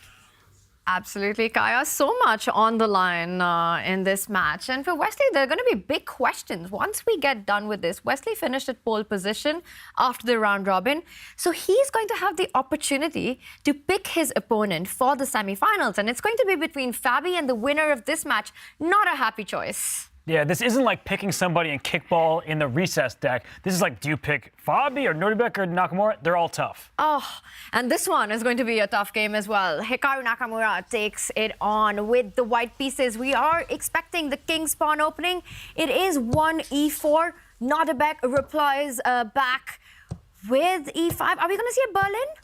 No, we see the mainline Spanish, one of the main lines of the Roy Lopez opening, and Hikaru just defends his pawn here. We'll see a slow maneuvering battle. We've seen multiple of these openings, especially featuring Abdusattorov. He seems to like the tension with all the pieces still on the board. He played like this against Maxime Vachier-Lagrave earlier today. He did get into a bit of a tough spot, but he won that match, so he probably has fond memories in this line. And he now strikes forward, I should say, on the queen side, forcing Hikaru's bishop back, and now he strikes in the center with d5. So it's kind of like a Marshall, but it hasn't really opened up in the same way. Yeah, and we see a trade of pawns, and someone made a bit of a sound there. I think it was Hikaru, maybe now just debating which way to recapture in the center. This is odd because normally, automatically, the top players just recapture in the center with a pawn. They want to establish some influence on those central squares, keep space, keep kind of pieces on the board if possible. But yeah, odd moment to pause, I must say, Hikaru Nakamura, unless he's got some magical preparation up his sleeve that he's just trying to recall right now. Yeah, so it will be with the pawn or the knight that Hikaru decides to capture. He chooses the knight. I'm surprised as well, David, because usually white does take it with the pawn. That knight from d2 can reroute itself, targeting the central squares via f1, via g3 or e3. This offers additional trades in the position. And Nodirbek accepts it. Wow, does Hikaru just want to go to Armageddon? Because he's offering a queen trade right now, and I wonder if that's what had Hikaru pausing. Do I really want to keep this game going? Should I go to Armageddon? The queen trade is offered. Will Hikaru just try to make a simple draw? It's actually quite level at the moment. It's never a simple draw when you're playing against Nodirbek. He decided not to go for any Berlin lines. He's not trading off pieces easily. The queens are still on the board. He says, you want to trade my queen? Take it. My rook comes onto the open file, but he does eventually go for it. And I think there are going to be a bunch of trades on the D line. Yeah, we might see a draw offer. I do think there's enough play left, there's enough pieces left to cause some problems on a good day, with a helping hand from the opponent. But it does feel like both players are peacefully inclined right now. Hikaru's knight capture, that was the signal. He wants Armageddon chess. He doesn't want a prolonged battle where his opponent had prepared deeply. And yeah, this one very level with the queens off. And the Armageddon worked to perfection against Maxime Vachier-Lagrave, so perhaps Hikaru feeling good about his Armageddon chances. And there we see a lot of trades will happen on the only open line on the board, also symmetrical pawn structure. Let's say this does go into Armageddon, and I'm still thinking about what is happening in Wesley's mind right now, because he does have to decide his opponent today. Do you think Magnus is actually quite happy about finishing second and not having to go through any of that, of picking an opponent when you've got a really tough choice to make? I think it depends who wins this match right here, because if Hikaru wins, I feel like Wesley, he has a really tough choice in his hands. Usually you think, I don't want to play Hikaru, but Wesley beat Hikaru in this event, and he lost to Fabiano, the only person he lost to. So for Wesley, it's not going to be an easy choice. And if Nodirbek wins, I think then it's easier. I think Wesley will pick the youngster. No offense meant towards him. He's such a great champion of the game. He won the World Rapid Champion just a couple years ago. But when you're choosing between Fabi and Nodirbek, I think you just want to avoid Fabi for the time being. Yeah, and I think you're right. It's going to be more complicated for him to pick between Hikaru and Fabi, because that's a tough choice, David. Tough choice, and shout out to Wesley if you're watching. I'm pretty sure he is. Hey, Wesley. Just as he learns who his potential opponent is going to be. And in the meantime, Nakamura drops the knight back. And yeah, this one just so level right now. No rook trades for now, so the game still ongoing. But you can tell on Hikaru's face, he's not too thrilled. No attack in this position, no dynamism at all. It's very much a static positional fight. And even a grinder like me is struggling to get too thrilled about this one. That can't be good news for us when you say that, David. The one idea that I see for White is to try to get to the queen side by pushing the A pawn. But I think the problem with that is the only player who's going to be happy will be Nodirbek. Because if White does the thematic A4, Black has the option to actually push that B pawn one step ahead. And Black might be the one who's creating weaknesses on White's queen side. Yeah, there aren't really threats. Even A4 doesn't have an immediate threat attached to it. And for Nodirbek, he can bring his king closer to the center. He has his center completely under control. So you're right, Tanya, that if Hikaru is inclined to play for more, to play for a win, he might choose to operate on the queen side with an A pawn push or a B pawn push. But he plays a simple, quiet F3. I don't know. I mean, maybe he's tricking us. Maybe he's tricking Nodirbek, getting him into a sense of complacency. But it looks very, very even. That's Hikaru expression number don't know what, but it's expression that says, hey, let's go to Armageddon. King F7, is he going to play some copycat chess with King F2? He's been doing a bit of copycat chess. It's totally symmetrical, almost symmetrical at least, on the king side right now. Why not bring the king closer to the center? When in doubt, improve your pieces. There's no calculation to be done. And yeah, a bit of a frown from Nakamura. It's either the most kind of cunning, deep deception ever, where he's just lulling us and his opponent into a false sense of security, or he still is peacefully inclined. But yeah, just hard to imagine too much going wrong for either side here. Any trades of any pieces, and we get closer to the draw. There's one advice that I think every top player has given in every interview, and which is, don't take any of Hikaru's expressions too seriously. You just never know what's really going on in his mind. Would you agree with that? It's not so much his expressions, it's just the moves that he's playing on the board. And in combination with the expressions, I think that tells the full story. I'm just trying to contextualize it. He hasn't played ambitiously in this game. He had an opportunity to keep queens on the board by taking with a pawn earlier. Instead, he took with a knight and then traded the queens off. So I just don't see what he's aiming for. I think quite objectively, Nodirbek has not struggled at all in this game. And Hikaru is the one who's spending a bit of time. So if Hikaru continues to let this drag on, maybe Nodirbek changes his mind. He's like, no longer am I just playing for a draw with Black. I don't care about the mantra that win with White, draw with Black. Hey, why not play on a little bit? There's no real risk. Yeah, and I'm struggling to find things to say about this position exactly. Right now, Hikaru does play copycat chess. He does bring his king closer to the center. There's one issue in black's position. There's only one real imbalance to speak of right now, and that is this pawn that juts out on b5. Okay, Nodirbek gains space on the king side, but this pawn can be a bit of a target, but as Tania mentioned, if you ever go for it, it can also be a bit of a battering ram, and this would favor black, who will now hold the key to the b file, and any pawn trades, the black rooks will activate. Black is the one who will be capturing, and on his terms.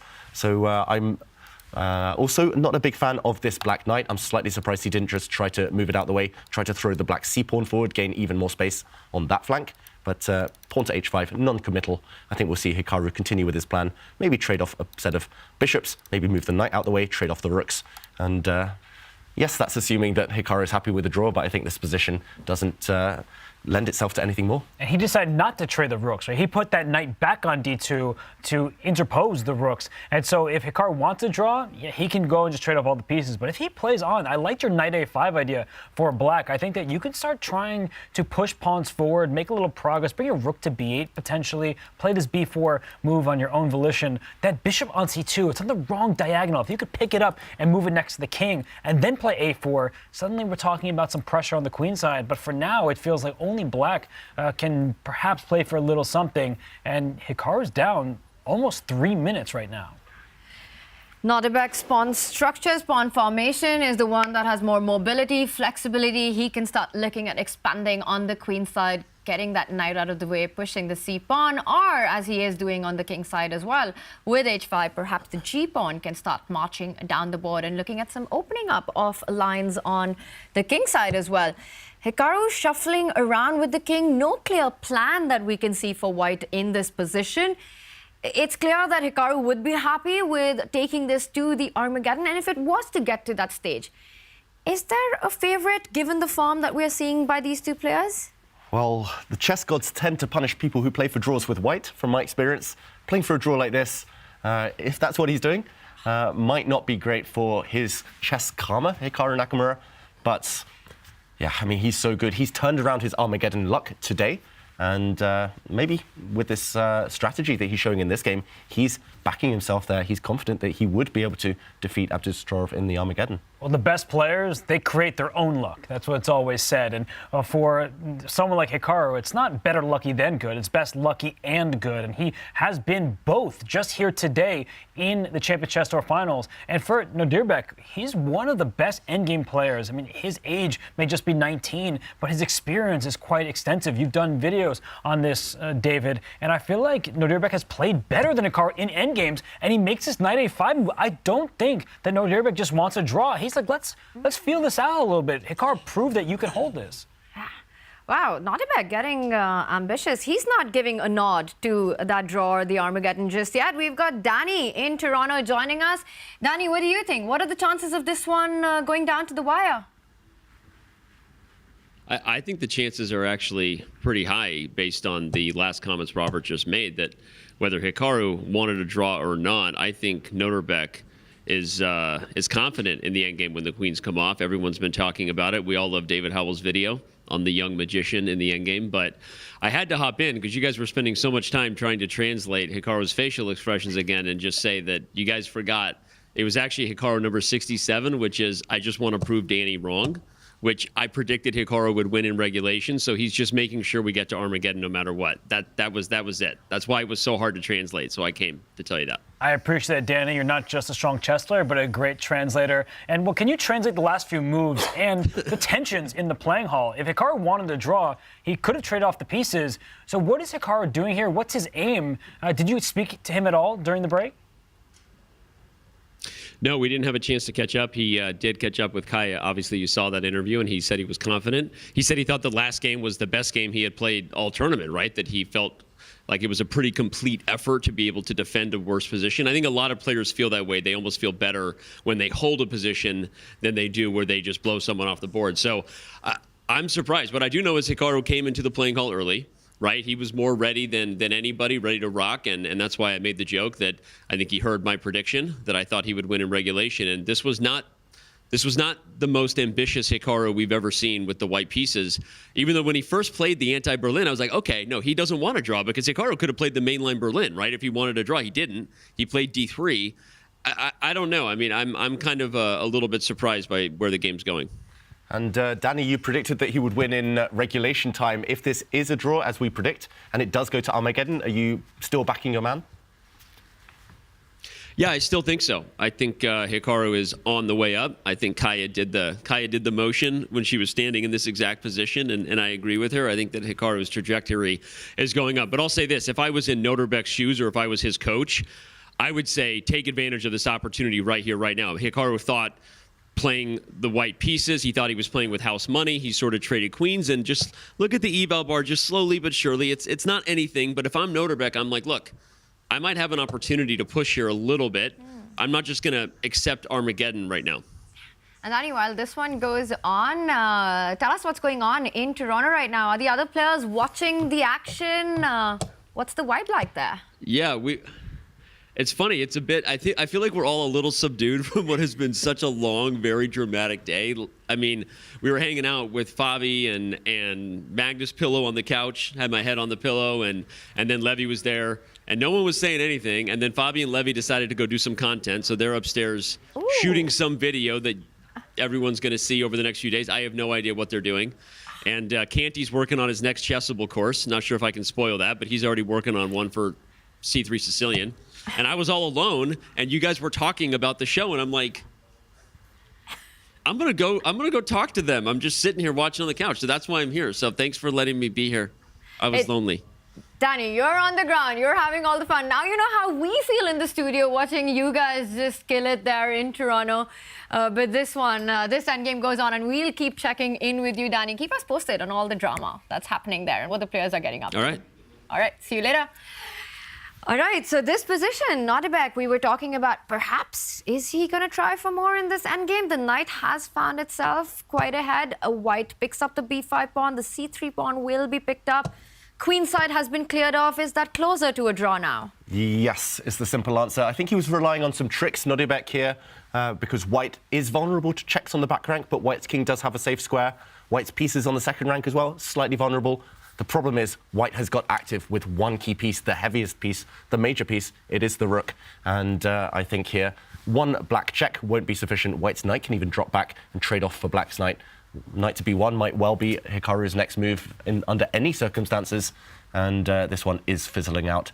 It's all about tactics. If there's nothing concrete, which there isn't right now, it's a draw. And for Nodirbek, if he wanted to play on, he needed pawns on the queen side as well. Here, after the move rook to a2, there is a pin along the second rank here, but the move bishop c5 can exploit the pin on the other king. So there is really a lot of tactics in the air here, and Hikaru, he's shaking his head a little bit, but without material remaining, all the pawns on the same side of the board, it should be equality.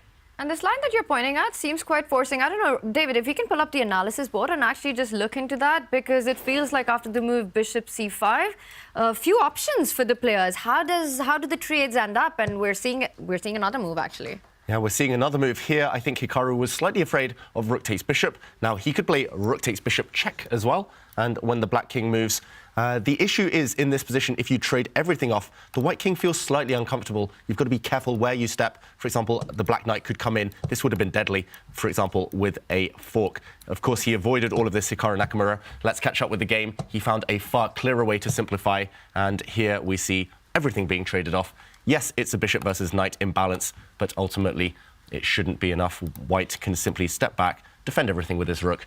And unless you're pinning and winning on the second rank, which I don't think you are, this one should be a draw any moment. And this is why the presence of pawns on both flanks would have been advantageous for black, because if you could just put a pawn for each side somewhere on the C or B files, black would be better. Bishops do well with long-range pieces. Unfortunately, not enough material remains for black to have any chances. I do think that this is a draw, and yes, it is. It is. Hikaru Nakamura. It looked like he was a man on a mission, and the mission is get to Armageddon, and it does. This one goes down to the wire, 2 draws. The players immediately have to submit their bids, and it almost feels like Hikaru was ready with what he wanted to bid. Just turns around, he's filling that in. Nodirbek about to give in his bid. Is Hikaru going to stick to strategy to try and get the black pieces? Well, he's been doing it every single time. It's been his last chance dance all day. And, well, he has his bid ready. I do think he wants black, but Nodirbek has shown that he wants white. So maybe Hikaru will actually have a higher bid than we expect. Yeah, who knows? And that's hard body language to read, Hikaru. I haven't seen him that devoid of energy in a long time. It has been a marathon day for both of them, but one final push ahead. And you need some strong mental fortitude to be able to pull through this one. So much on the line and at stake here for the players going into the Armageddon. One of these two, it will be the end of the road for them after the Armageddon. One player will make it to the semi-finals and the race will continue. The pressure, it's maximum right now. You have your last life, as we see. This is the survival stage. It is 1-1. Fabiano Caruana joined Wesley So and Magnus Carlsen in the semifinals. Wesley will get first pick of his opponent. Will he choose Fabiano or will he choose the winner of this match? We don't know who that winner is because Nodirbek against Nakamura, that's going to overtime. I'm going to say one more time. Wesley cannot be happy about the fact that he actually has to choose his opponent. It just is so many mind games there to take that into your own hands. I would never be able to take that decision. Normally it would be great. You pick your opponent, pick your adventure, do what you want. But when you're playing the top players in the world, it's picking your evils, and it's not going to be easy ahead. Wesley's going to be watching this next game with a lot of interest.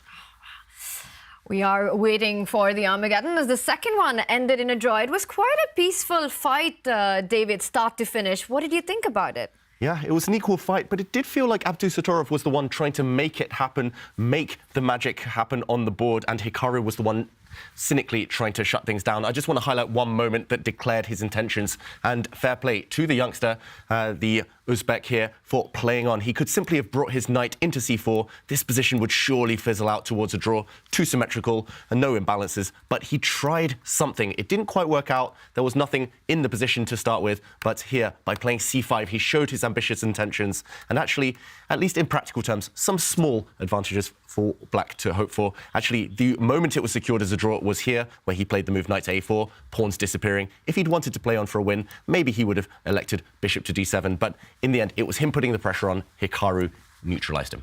It was a very equal game, and for Nodirbek, he didn't have a worse position for a single move in that two-game mini-match. He must be feeling pretty good from that standard. Yeah, he was clearly the one kind of showing better form there, and just with one or two accurate moves in the first game, maybe he'd already be through. So pros and cons for both players. Wow. Pros and cons for both players, and it comes down to the sudden death, the big, the ultimate Armageddon, and it's between Hikaru Nakamura and Nodirbek Abdusattorov. We will be back with more bids, and subscribers, stay with us as we bring you some very cool behind-the-scenes footage.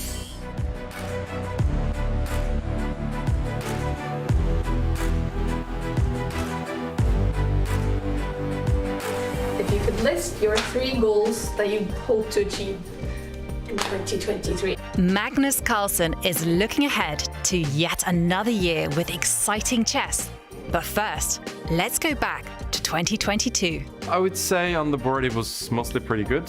Overall, I think it was one of my better years. He definitely seemed focused at the board, as the 32-year-old finished the year by winning back the Rapid and Blitz World Championship titles.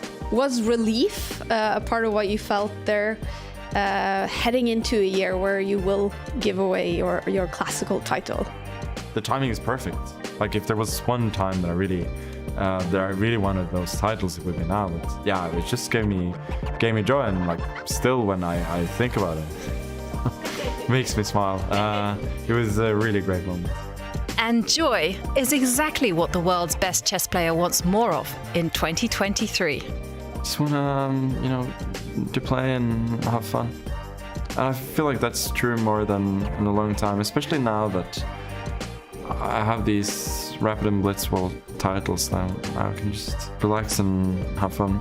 I think I look at it, at least sometimes, a little more philosophically than before. That, if I have a bad event, I have a bad event, then I'll hit back in the next one. Number 1 is win a game with 1b3. Okay. And second is to have fun. And the third one is to win a game from -10 position. That's for the tour. A new opening for your wall is here. Capture new major pieces on unique metal posters from Displate. Now with the official collection from Chess.com. Mount them in seconds with a tool-free magnet kit and swap them whenever you like. Make your move. Get an exclusive discount on all metal posters. Shop now with the code CHESS at displate.com.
It's nighttime and it's cold in Toronto, but it's heating up inside the playing arena as the battle is on for the final semi-finalist of the Champions Chess.com Finals. And it's time for the sudden death between Hikaru and Nodirbek. And Robert, Hikaru has had quite the history with Armageddons this event so far. It was mostly down, and now it's going up because Hikaru Nakamura has seen himself in 5 Armageddons. He finally got a win with the black pieces against Maxime Vachier-Lagrave. He's a survivor. He's not going to give up. This is the survival stage, and it might be his last Armageddon if he can't get the job done.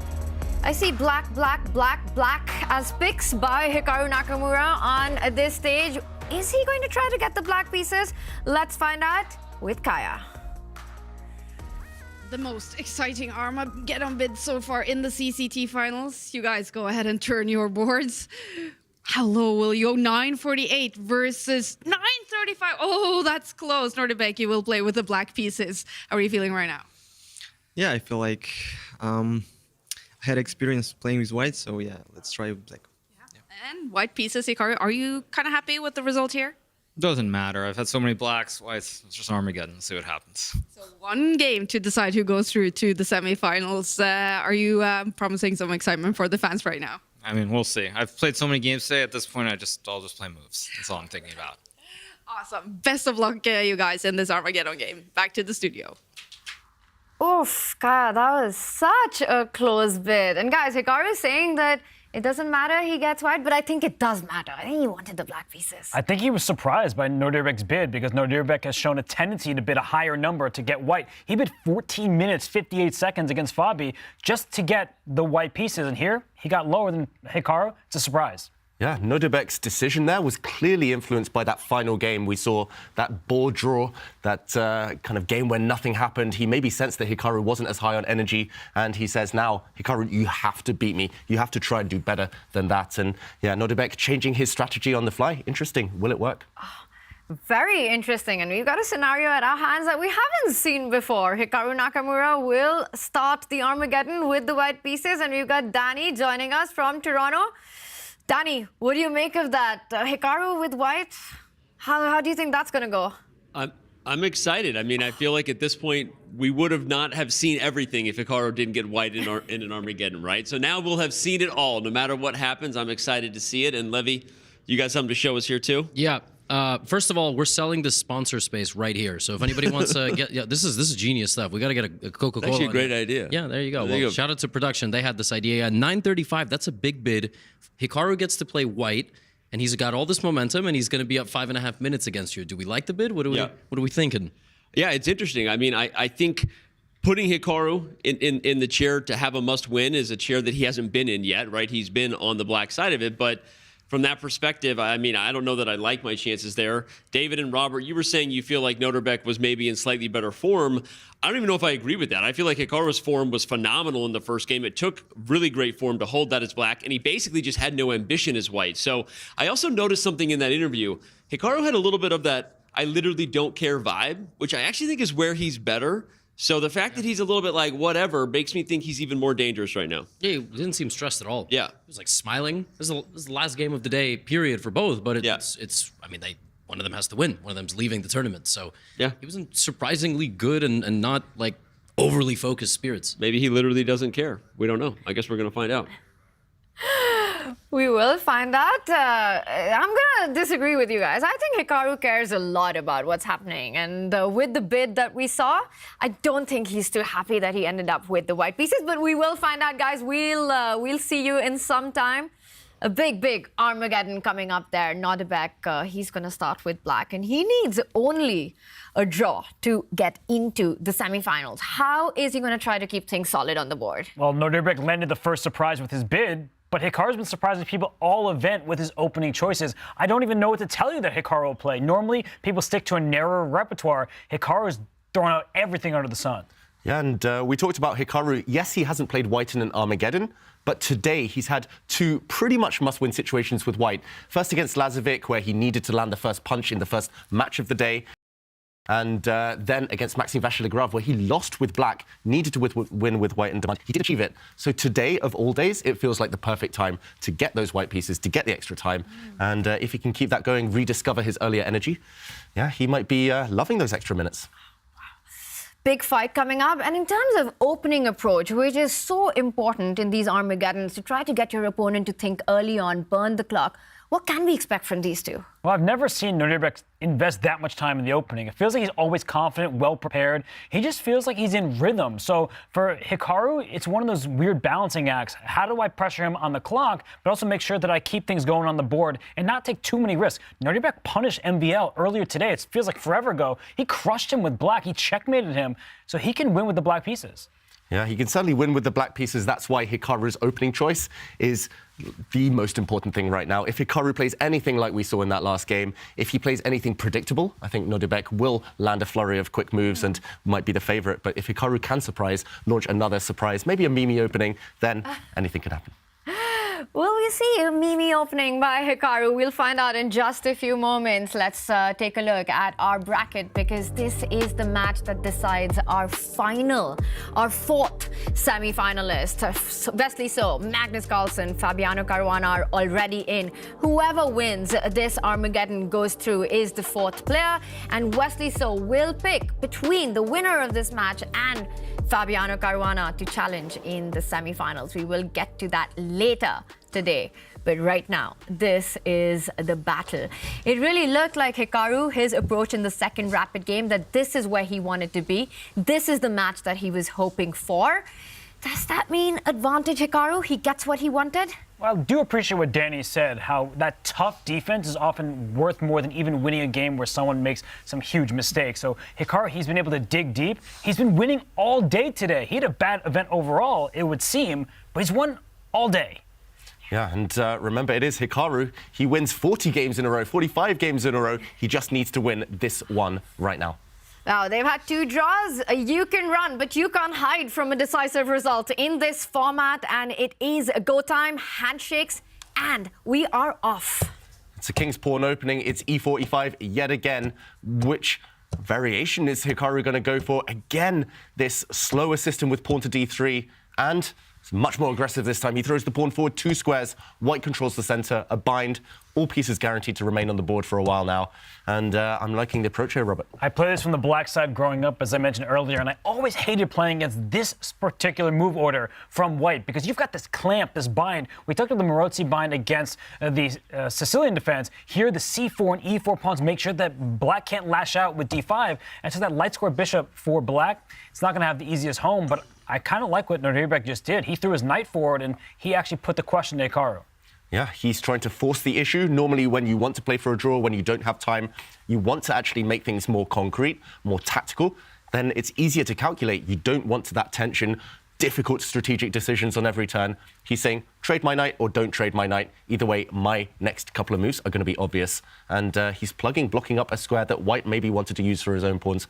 Interesting decision. Definitely Nakamura, the first one to think here. I would take that knight. I enjoy giving my opponent double pawns, and clearly Hikaru feels the same way in these kind of time controls. Because double pawns, they're frustrating. You have to handle them in the middle game, but then the end game, those are bad because it can't help you create a pass pawn. But right now, Nodirbek challenges that knight in the center. Hikaru's spending more time thus far than Nodirbek. It's a double pawn, and it also gives Hikaru the majority on the king side to get more flexibility to get the pawns rolling, right? Like the f pawn can arrive on f4. Eventually, the g pawn can start marching down the board. So even though you've traded out one set of minor pieces, you've caused an imbalance in the pawn structure. And for the player who's playing for the win in a must-win situation, that's a good outcome. That's a good outcome, but normally you want to keep as many pieces on the board as possible. Here, it's a dilemma to trade the remaining set of knights or to keep them on the board. He takes them off, and he could have retreated, but that would have cost some time. Now it's purely about bishops. It's purely about those pawn pushes you mentioned, Tanya, and I wouldn't be surprised if in the next couple of moves, Hikaru starts motoring forward on the side he's stronger. Ooh. He actually pushes on the queen side instead. That was gaining space. Super surprising to me. He's gaining space, but that's the side where black kind of has 5 against 4 pawn advantage, and f pawn push, that seemed the most logical. But it's a good type of move to distract your opponent, not in terms of anything untoward, but now Nodirbek's there, like, what is he actually aiming for? And Nodirbek shuts that down quickly. So great reaction to a decision that was a little unclear.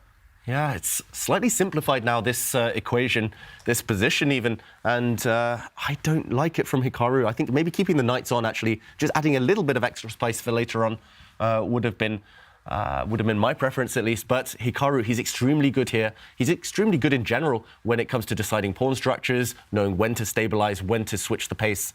And it's about whether Abdusattorov can maintain this tension. He actually flinches first and captures pawn structure changing, evolving on every single move. Because that pawn on d4, it's a double pawn, but it's about to be a pass pawn. Hikaru has no choice but to give up the pawn in front of it. And look at that, queen h4. Is there a sacrifice on h3 in some of these positions that Hikaru has to keep an eye out for? Yeah, watch out, because if the white king is stripped of its shelter, there might be perpetual checks, there might be draws which would favor black. But the speed with which he played that one, Abdusattorov, just you could see the emphasis he put on that move. It just scares the opponent at the very minimum. So impressive by Nodirbek right now, and it's the potential threats on the king side that you're pointing out. But also combine that with that central d pawn, which can be defended by its best friend, like you say, Robert, the c pawn moving one step ahead, c5. The d pawn, when it moves forward, the bishop will open up, and I see the eval bar says everything is fine, it's all level. I'm starting to like black's position just a little bit more. Yeah. Engine is as well. Mm-hmm. Pawn to c5. I think you should play it. Lock out this bishop before it's too late. And not only that, but I think his intentions by putting his queen on h4 might even be to attack on the king side later. Watch out for f5, pushing that pawn, maybe even g5, g4, playing on this flank. Nodirbek, he's locked down the position. Essentially, this is a weak pawn, rendering this bishop passive on b3, and white is therefore playing down a piece. Wow, he plays f5 first.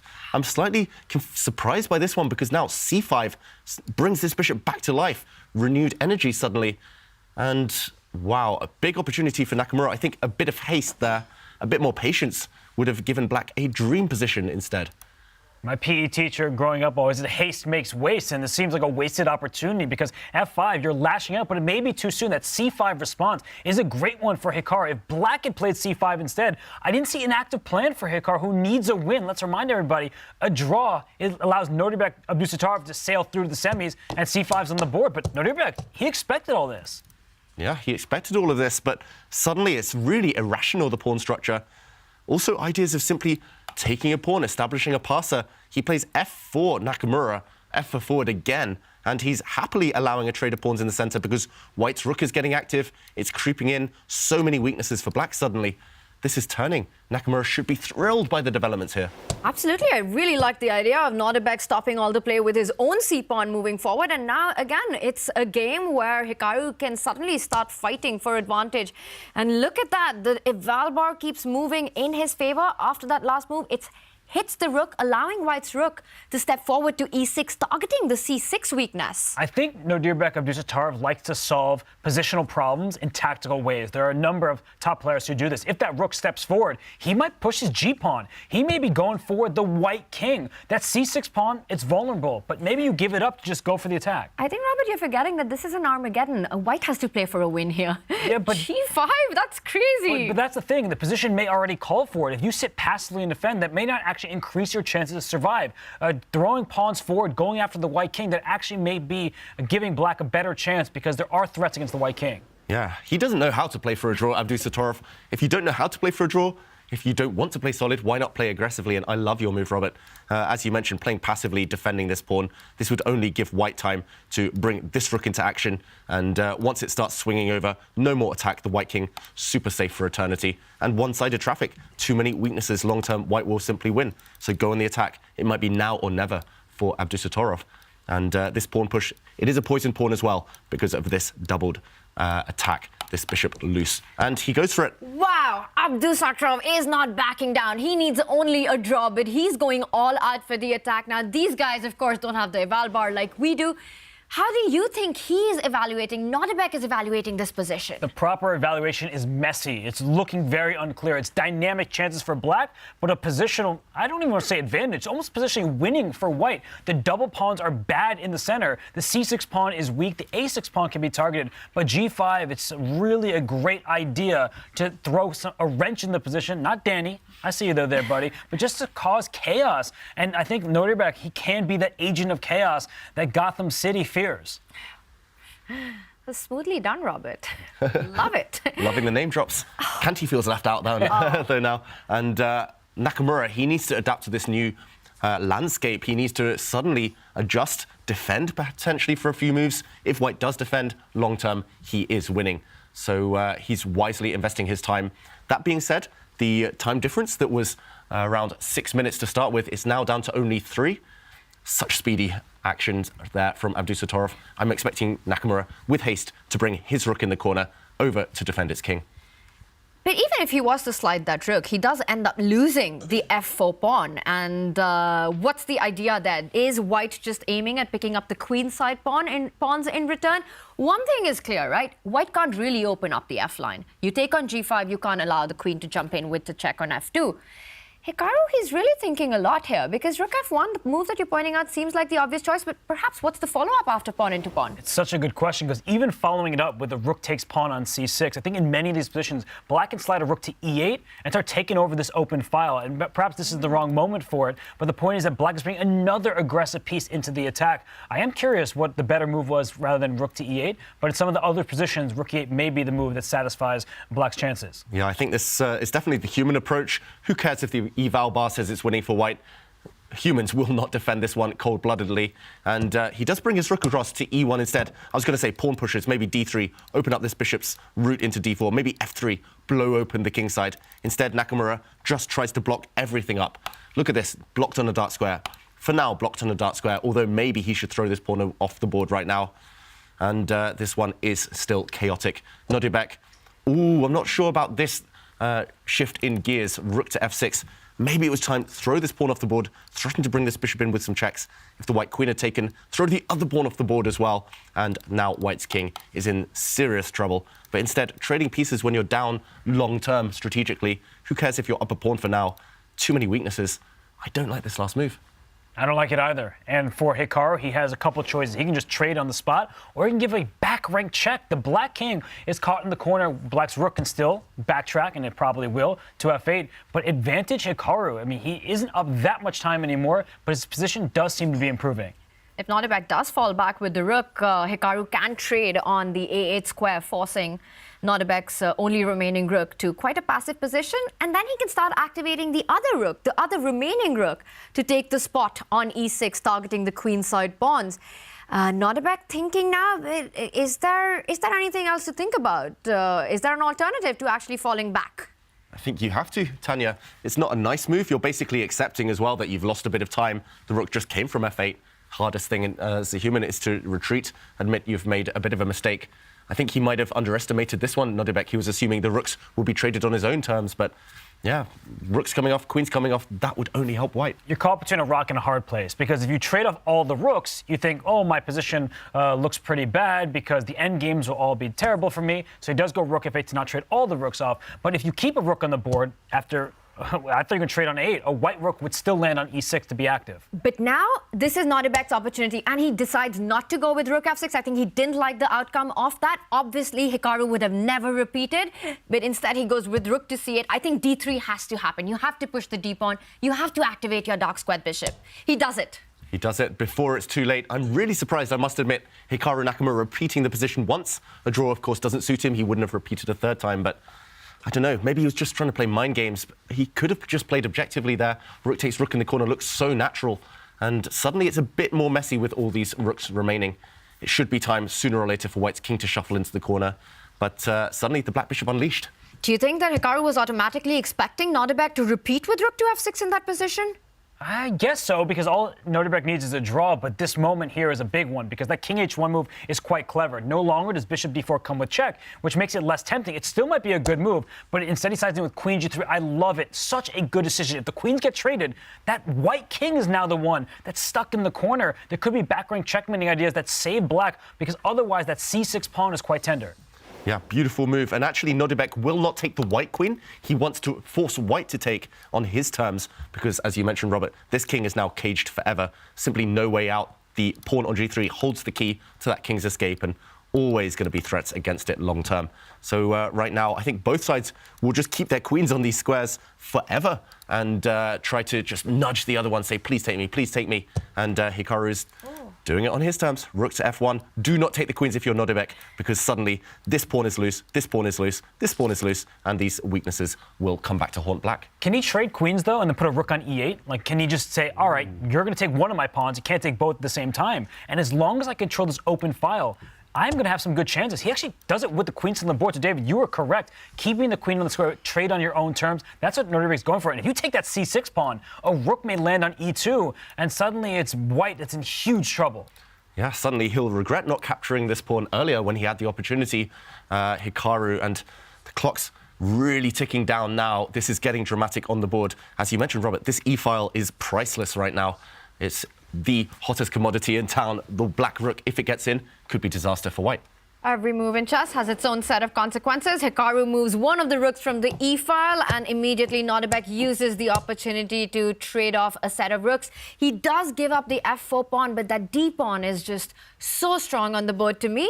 Despite the eval bar again staying level, I'm starting to like black's chances here. Black is definitely better. In fact, if you trade queens, it's not even just about the d pawn anymore. Bishop c3 at the end. That bishop has been stationed near the black king as the defender. Now it's going to go into the offensive mode and go to c3. The b4 pawn is loose after that c5 is dropping, and if you do nothing, the d pawn then can push successfully, and white will have to sacrifice a piece. Wow, he has to play rook takes pawn here, giving up his pride and joy, the b pawn. Suddenly, Hikaru's earlier move, a4, looks just a bit foolish. This is weak, this pawn, and yeah, I think this is almost guaranteed to be safe for black. Key moment, he needs to just trade queens. Maybe he's looking for the attack here, Nodirbek. Maybe he wants to drop his queen back, keep the tension. But yeah, if he takes queens, he should be safe. He should have enough time to make this draw. He does it. Queen's off the board. A very practical decision here. Nodirbek needing only a draw. He does go in with the line. Great call by Robert there. Jumps in with the bishop. He's going to trade that d pawn for a very key b pawn, which would have given Hikaru counterplay had he managed to get b5 in. So Nodirbek just kills all of those ideas on the queen side. And Hikaru winced. I think he missed this move from a distance. Once you get to the position, you're like, oh, bishop c3, that's there. The b4 pawn is loose. But from far away, that move seemed impossible because the black king did have so many white pieces around it. Now this looks like, with material whittling down, Hikaru's time, it's more than Nodirbek's by 2 minutes, but Nodirbek has plenty of time to reach move 60, where they get 1 second increment. Yeah, it all started going wrong for Hikaru when he retreated, when he tried to repeat the position once. Surely he would have known that taking in the corner, making full use of his opponent's mistake would have given him better chances, but he was trying to play mind games when it was unnecessary, and Nodirbek never gives into mind games. He's so confident, just undaunted forever, and okay, now he's trying to cut off the black king's advance, but look at that black d-pawn ready to pounce. Look at the white c-pawn disappearing. Black is better. And we've spoken about this, Nodirbek's mental fortitude. He doesn't let a player get into his head, and it could come down to that defining moment where Hikaru just thought that Nodirbek is going to repeat automatically, needing only a draw, but immediately declining that, and since then it's been momentum. Nodirbek Abdusattorov, and Hikaru is in big trouble. He has to win this game, and the only way I think he can do that is the clock right now. But 3 minutes and 36 seconds. They're already on move 36, and some of these moves are going to be quite easy. Bishop takes c5 for black is almost pre-movable. The d-pawn can go up the board, and it's not like there's a checkmating attack where you actually have to calculate. I feel like this is actually pretty easy by Super GM standards for Nodirbek at this stage. Yeah, and look at the body language. He was bobbing his head. Normally we see that from Hikaru. This time it was from Nodirbek, and he was doing a bit of a flex, a bit of a stretch there. He's feeling confident. He's getting ready, actually, for the scramble when it becomes thick and fast, and he has to move quickly. I don't even know how to hustle here for Hikaru. Maybe give a check with the bishop, maybe advance the king, throw white's kingside pawns forward, but it looks forlorn here. I think Canty needs a new line of merch. Instead of COE, calculation over everything, EOE, endgames over everything, because that's where Nodirbek Abdusattorov thrives. Again and again, we see him play these fine technical endgames. He almost beat Hikaru in the first game of the match. He beat him in their previous Armageddon. Tanya, right now, it's all Nodirbek. And you can see it on Hikaru. And look at the confidence with which Nodirbek is busting out those moves. And Hikaru is just not able to play those mind games, those psychological battles. And now it's just been fizzled out into a pawn-up endgame for Nodirbek, a rook-pawn endgame. This has to finish in Nodirbek's favor. Hikaru on the brink of elimination. Even if you throw away black's a-pawn, even if you throw away black's d-pawn, still an elementary draw.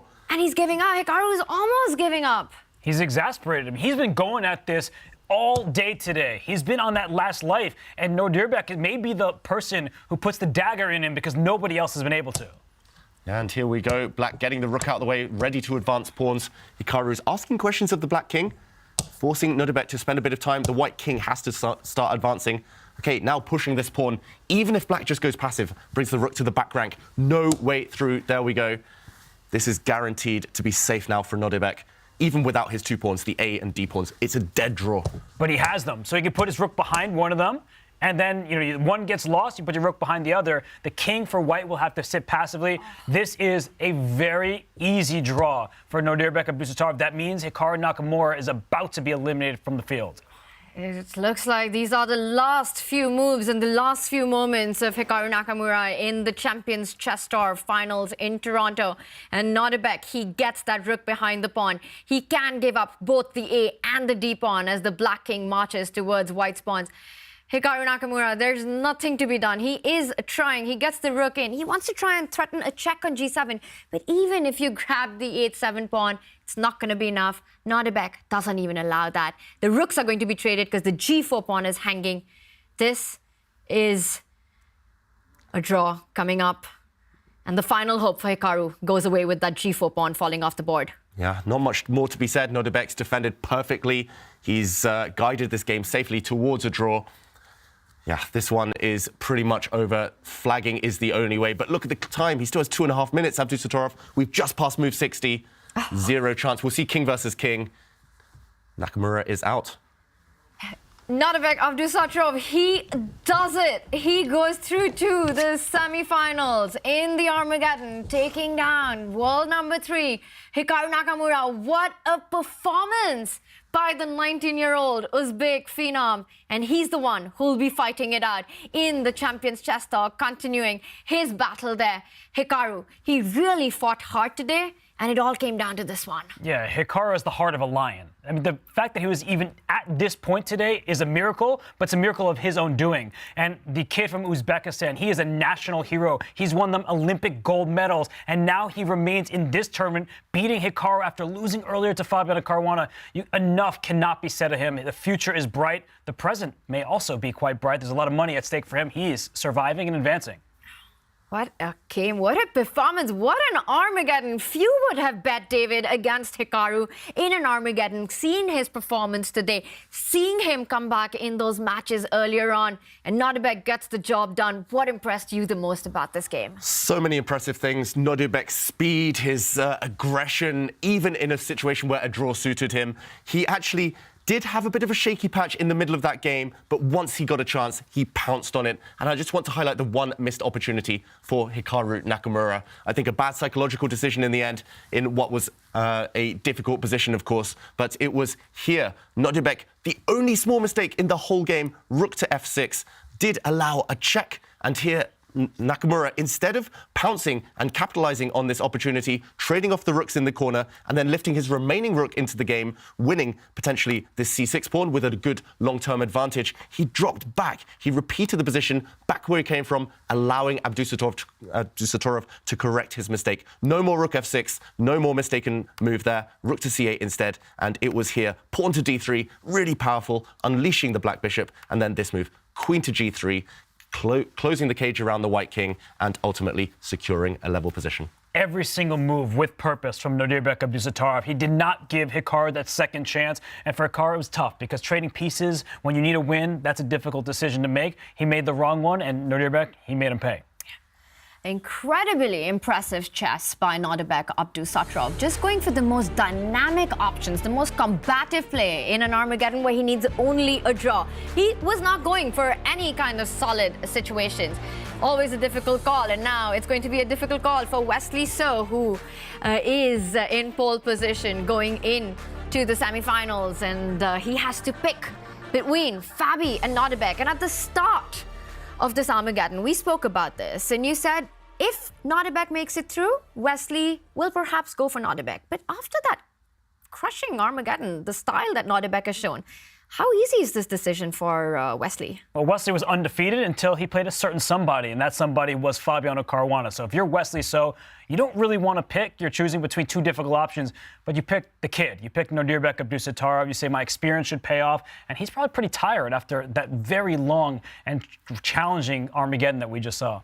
Yeah, it feels like Wesley So, he's in a chess position now with two possible moves. Either he picks a move he knows very well, Fabiano Caruana, but he knows it might lead to complications, or he just takes a stab into the dark, into the unknown, and picks Abdusattorov. I mean, at this point, everyone's just super strong. Everyone's bang in form, and for Wesley, I don't envy his choice at all. Oh, I absolutely agree with you, David. I think the happy guy here is Magnus Carlsen. He says, I don't have to do anything. I'm just waiting for my opponent. I will play whoever comes on. But for Wesley, there is a big decision. But right now, the man of the moment, it is Nodirbek. What a game. What a finish by him. And he is with Danny at the desk in Toronto. Yeah, thank you, Tanya. Like you said, the man of the moment, and he is with us here at the desk. Nodirbek Abdusattorov gets the job done in Armageddon fashion. I want to just throw to the conversation you and I were having before we were here. You played rook f6. Yeah. Take us into your emotions there. You knew it was a mistake. You must have been nervous, and then Hikaru gave you that second chance, and you didn't repeat it. Take us just through how you were feeling in that moment and how big the nerves were there.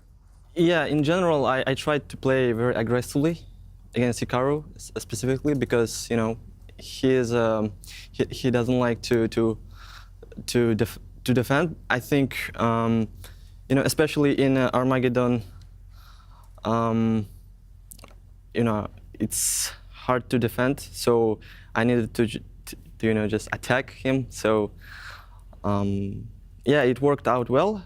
And yeah, playing rook f6, I didn't like my position after rook e8, rook f8, and of course he should have traded the rook e8, and I think rook e6 was strong, and yeah, I think white was better there. But after he played rook e6, no, I didn't make same mistake. So played rook c8. I have a question for you. How much of the decision to play black in the Armageddon was about the fact that you wanted to play black because you just played white against Fabiano, and how much of it was also taking black away from Hikaru, which is like his main weapon in Armageddon?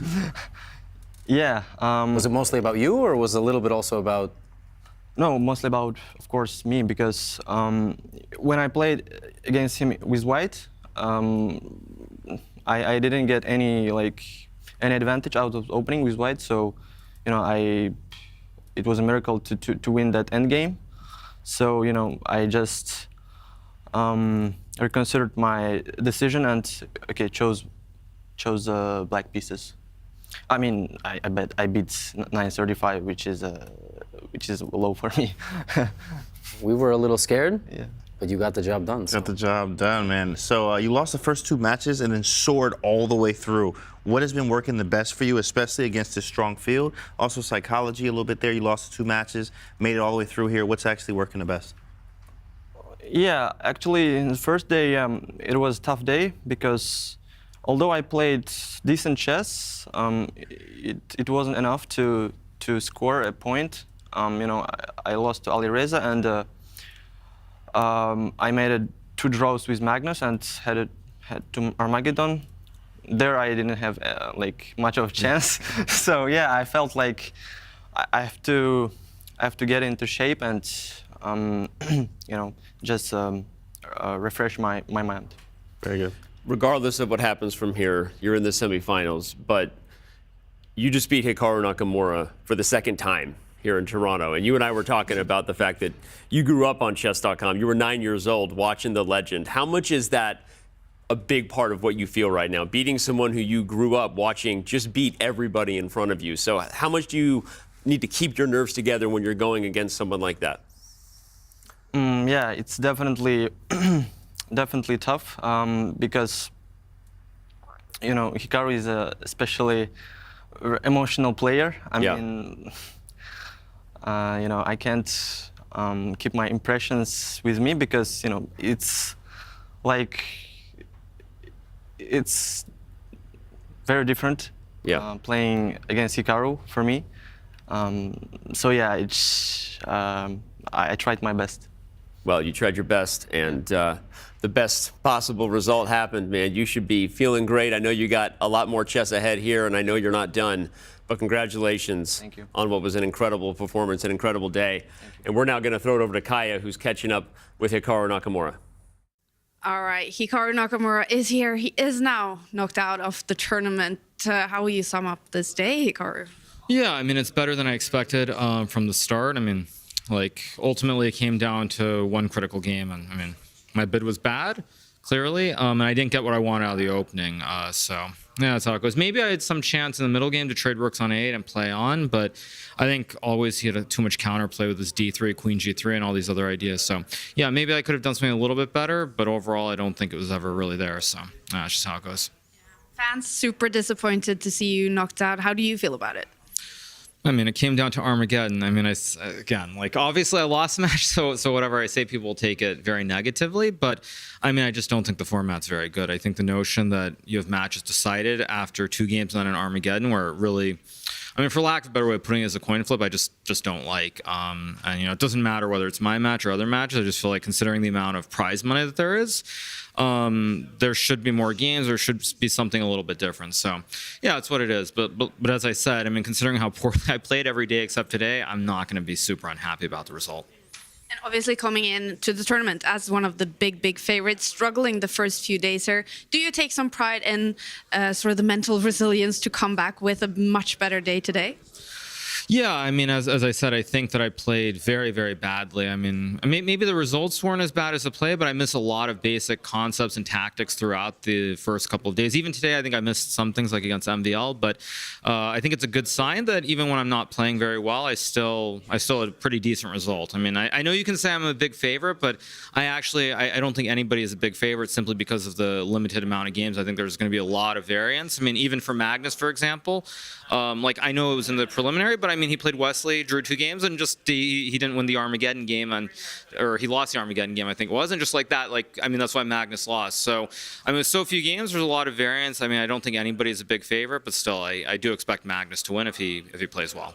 Now, What does the nearest future hold for you now? What are your plans going forwards the next few weeks? No real plans. I'll be going home. I'll be spending time with my family. Unlike some of the other players, I'm not going to Uzbekistan for the World Rapid and Blitz. So probably relax with my family for a bit, and then I have something in February in Bundesliga, and then candidates in April. But pretty much go back to the regular routine, just streaming, doing all the usual stuff, and it's not that big of a deal. Life's good. And before the tournament, you did say that you wanted to sort of check out Toronto before the candidates to check out restaurants, other stuff. Have you been able to do all of that? Not so much. I mean, it's been very cold, and considering I'm from Florida, I'm not really enjoying the weather that much. But I think that at the end of the day, I have some idea of the area and where I want to be for the candidates. So I feel pretty good. And as I said, after what happened in this event, the first couple of days, I mean, finishing in fifth or something, when I very easily could have been seventh or eighth. I mean, really probably should have been. I'm not going to complain. And so it'll be exciting to watch what happens in the final couple of matches. 4 players left. What do you predict for the CCT Finals now? Well, I mean, I think it's still the same format, right? 2 games on Armageddon. So tomorrow will be best out of 4 games, possible Armageddon. Oh, they changed the format. Okay, so now they changed it to 4. Yeah. Okay, I mean, yeah, I think best of 4 gives Magnus a big advantage over everybody else. I think best of 2, I actually would give Wesley pretty good chances, I think. But best of 4, I think Magnus has to be the big favorite, just because if he plays the quality chess that he usually does, or 4 games, I mean, it'd be very surprising if anybody can hold him to 4 draws. So Magnus is the favorite, but I mean, if I have to root for somebody, I'm going to be rooting for Wesley. Okay. Hikaru, thank you for the entertainment and for sharing your thoughts. Sure, no problem. Hikaru Nakamura, I know the fans are disappointed. He is knocked out. Back to the studio. And the fans will miss Hikaru Nakamura for sure. And as you can see right there, Abdusattorov sends home the most viewed chess streamer on the planet. And we still have some big things to figure out, though, at the end of this very long, very exciting survival stage day. We still don't know who's going to play who in the semifinals, as we do now extend the matches to 4-game matches versus 2. And the guy who has everyone's fate in his hands, I guess, if you will, is now with us. Wesley, so yeah. Wait. Before you even say who you're playing, what did you think of the match we just saw there between Hikaru and Nodirbek? I think Gotham the most viewed streamer on the planet. YouTuber, streamer. YouTuber and streamers are stream, different. No, I think it's definitely Hikaru. Sure. Well, until you start. Yeah, that's right. I'm an Anish quit, right? Well, I was very impressed by the fact that Hikaru came back from behind. Obviously, he didn't have the very good first 3 days. Yeah. But he had to win all 3 matches today, and he very nearly made it. So I'm very impressed by the fighting spirit to come back. It's very difficult, but he seems to be in good spirits, and I'm sure he'll bounce back very strongly. Yeah. I was watching all the Armageddon games. Yeah. So very, very impressive stuff. Well, we want to get more thoughts from you, but we also want to dive right into the big question. And so it's time for you to choose your opponent, Fabiano Caruana or Nodirbek Abdusattorov. Who are you playing? I want to pick Magnus. Oh, you're picking Magnus? Picking Magnus. You see that? No, I'm just kidding. Can you do that? Can you do that? I'm just First of all, kidding. check the rules. Can Wesley pick Magnus? Can Wesley pick Magnus? If he can, let's make it happen. No. No, I'm just kidding. No, okay. It's not the truth, man. Okay. Well, who do you have? Well, it's a very tough decision. Obviously, there are no easy opponents, but you don't really want to play against the number 1 or the number 2 player in the world in the semifinals. Yeah. So I'm picking my boy Nodirbek. Yeah. He's really a dangerous opponent. I've been watching him. He's very aggressive, very tactical. He's a great fighter, and he's very tricky. But between him and Fabiano, I have to choose him.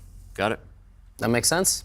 I mean, it was binary, right? It was one or the other. Yeah. I mean, it was 0 or 1. Or Magnus, apparently. Or Magnus. We got to check the rule book and if that's legally binding. I mean, I think it makes a lot of sense. How's your experience? Like, what is the emotion that you get when you're experienced playing against Nodirbek? Have you played him mostly online because of just the last few years? Yeah, actually, we were teammates in the recently World Rapid team in Dusseldorf, organized by Vadim and sponsored by Vadim Rosenstein, WR Master. So we were in the same team.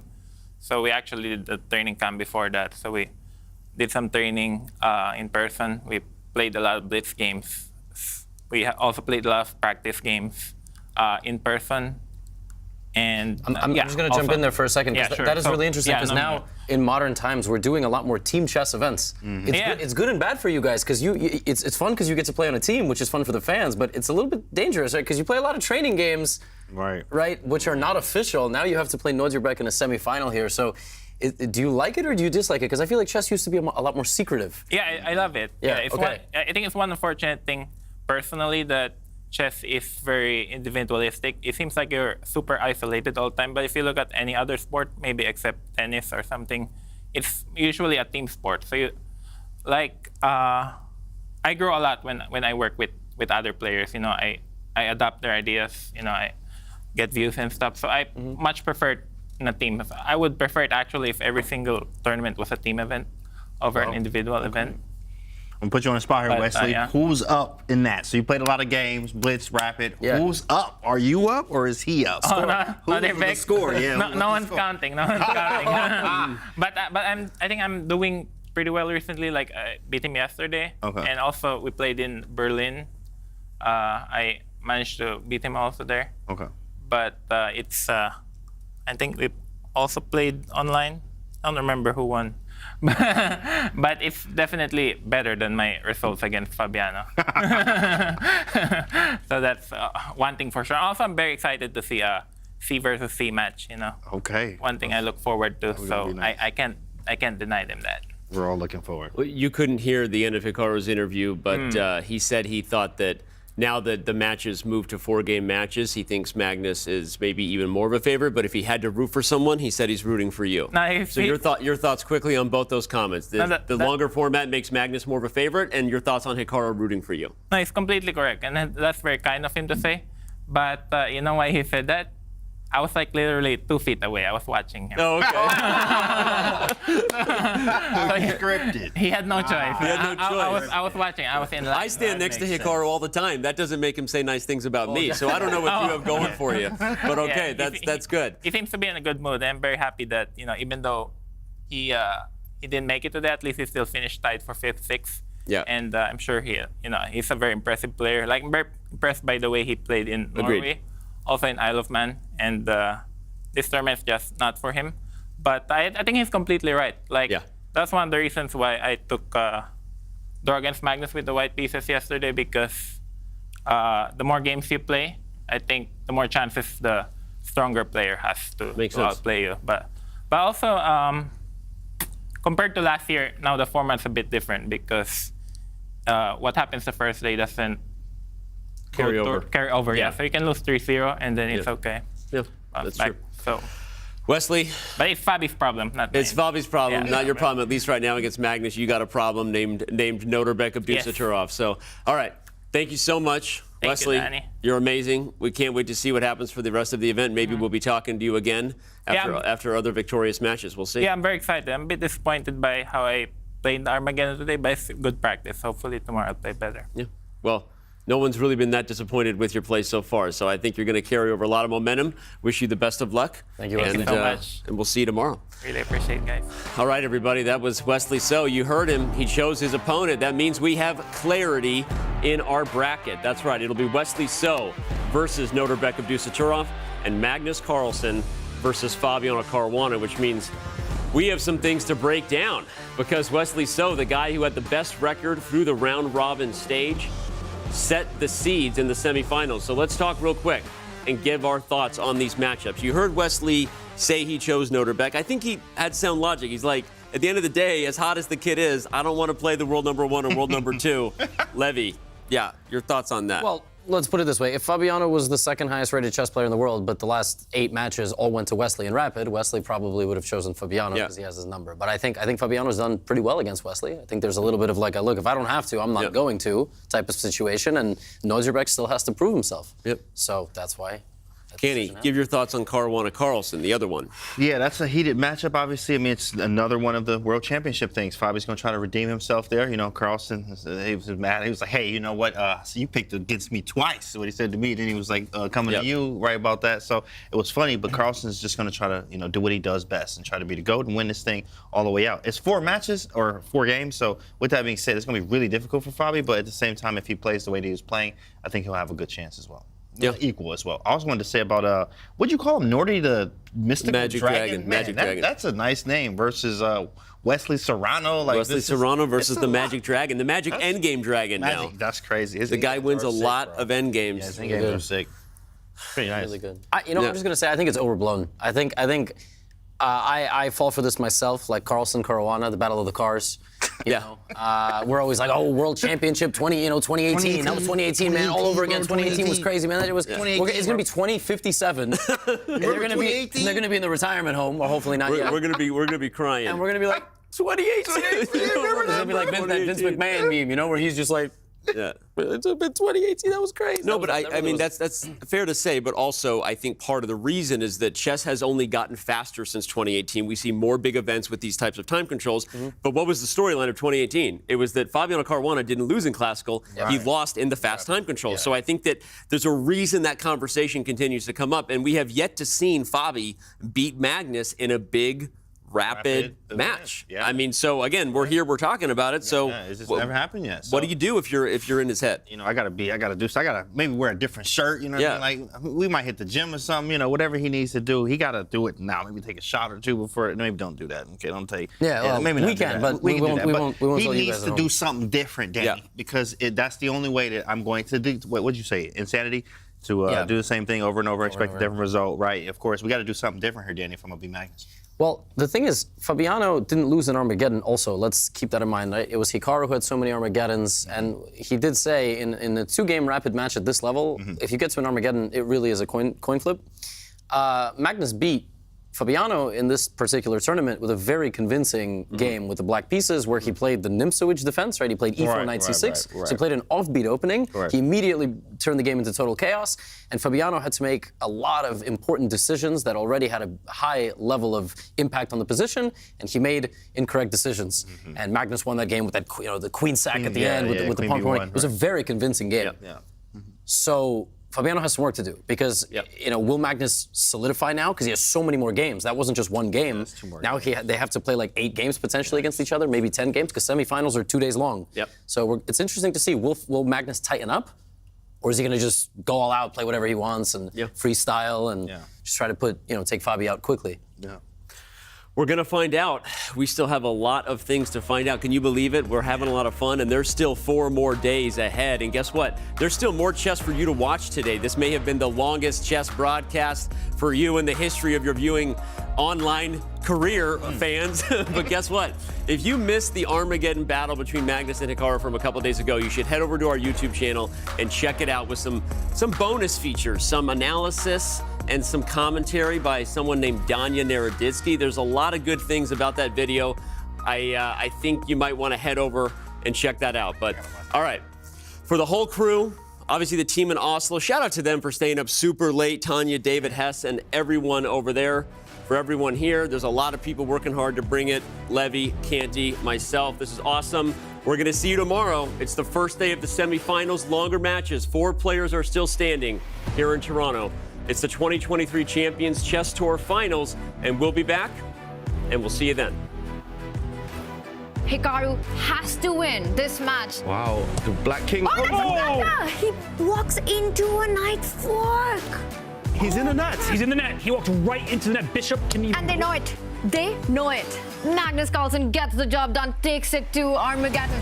Alireza is flagged, and Magnus Carlsen gets the win. Alireza Firouzja eliminated. Oh my God, he misses it. Maxime misses it. Game, set, match. Hikaru Nakamura, he wins the Armageddon. Nodirbek Abdusattorov, he does it. He goes through to the semifinals in the Armageddon.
Chess.com.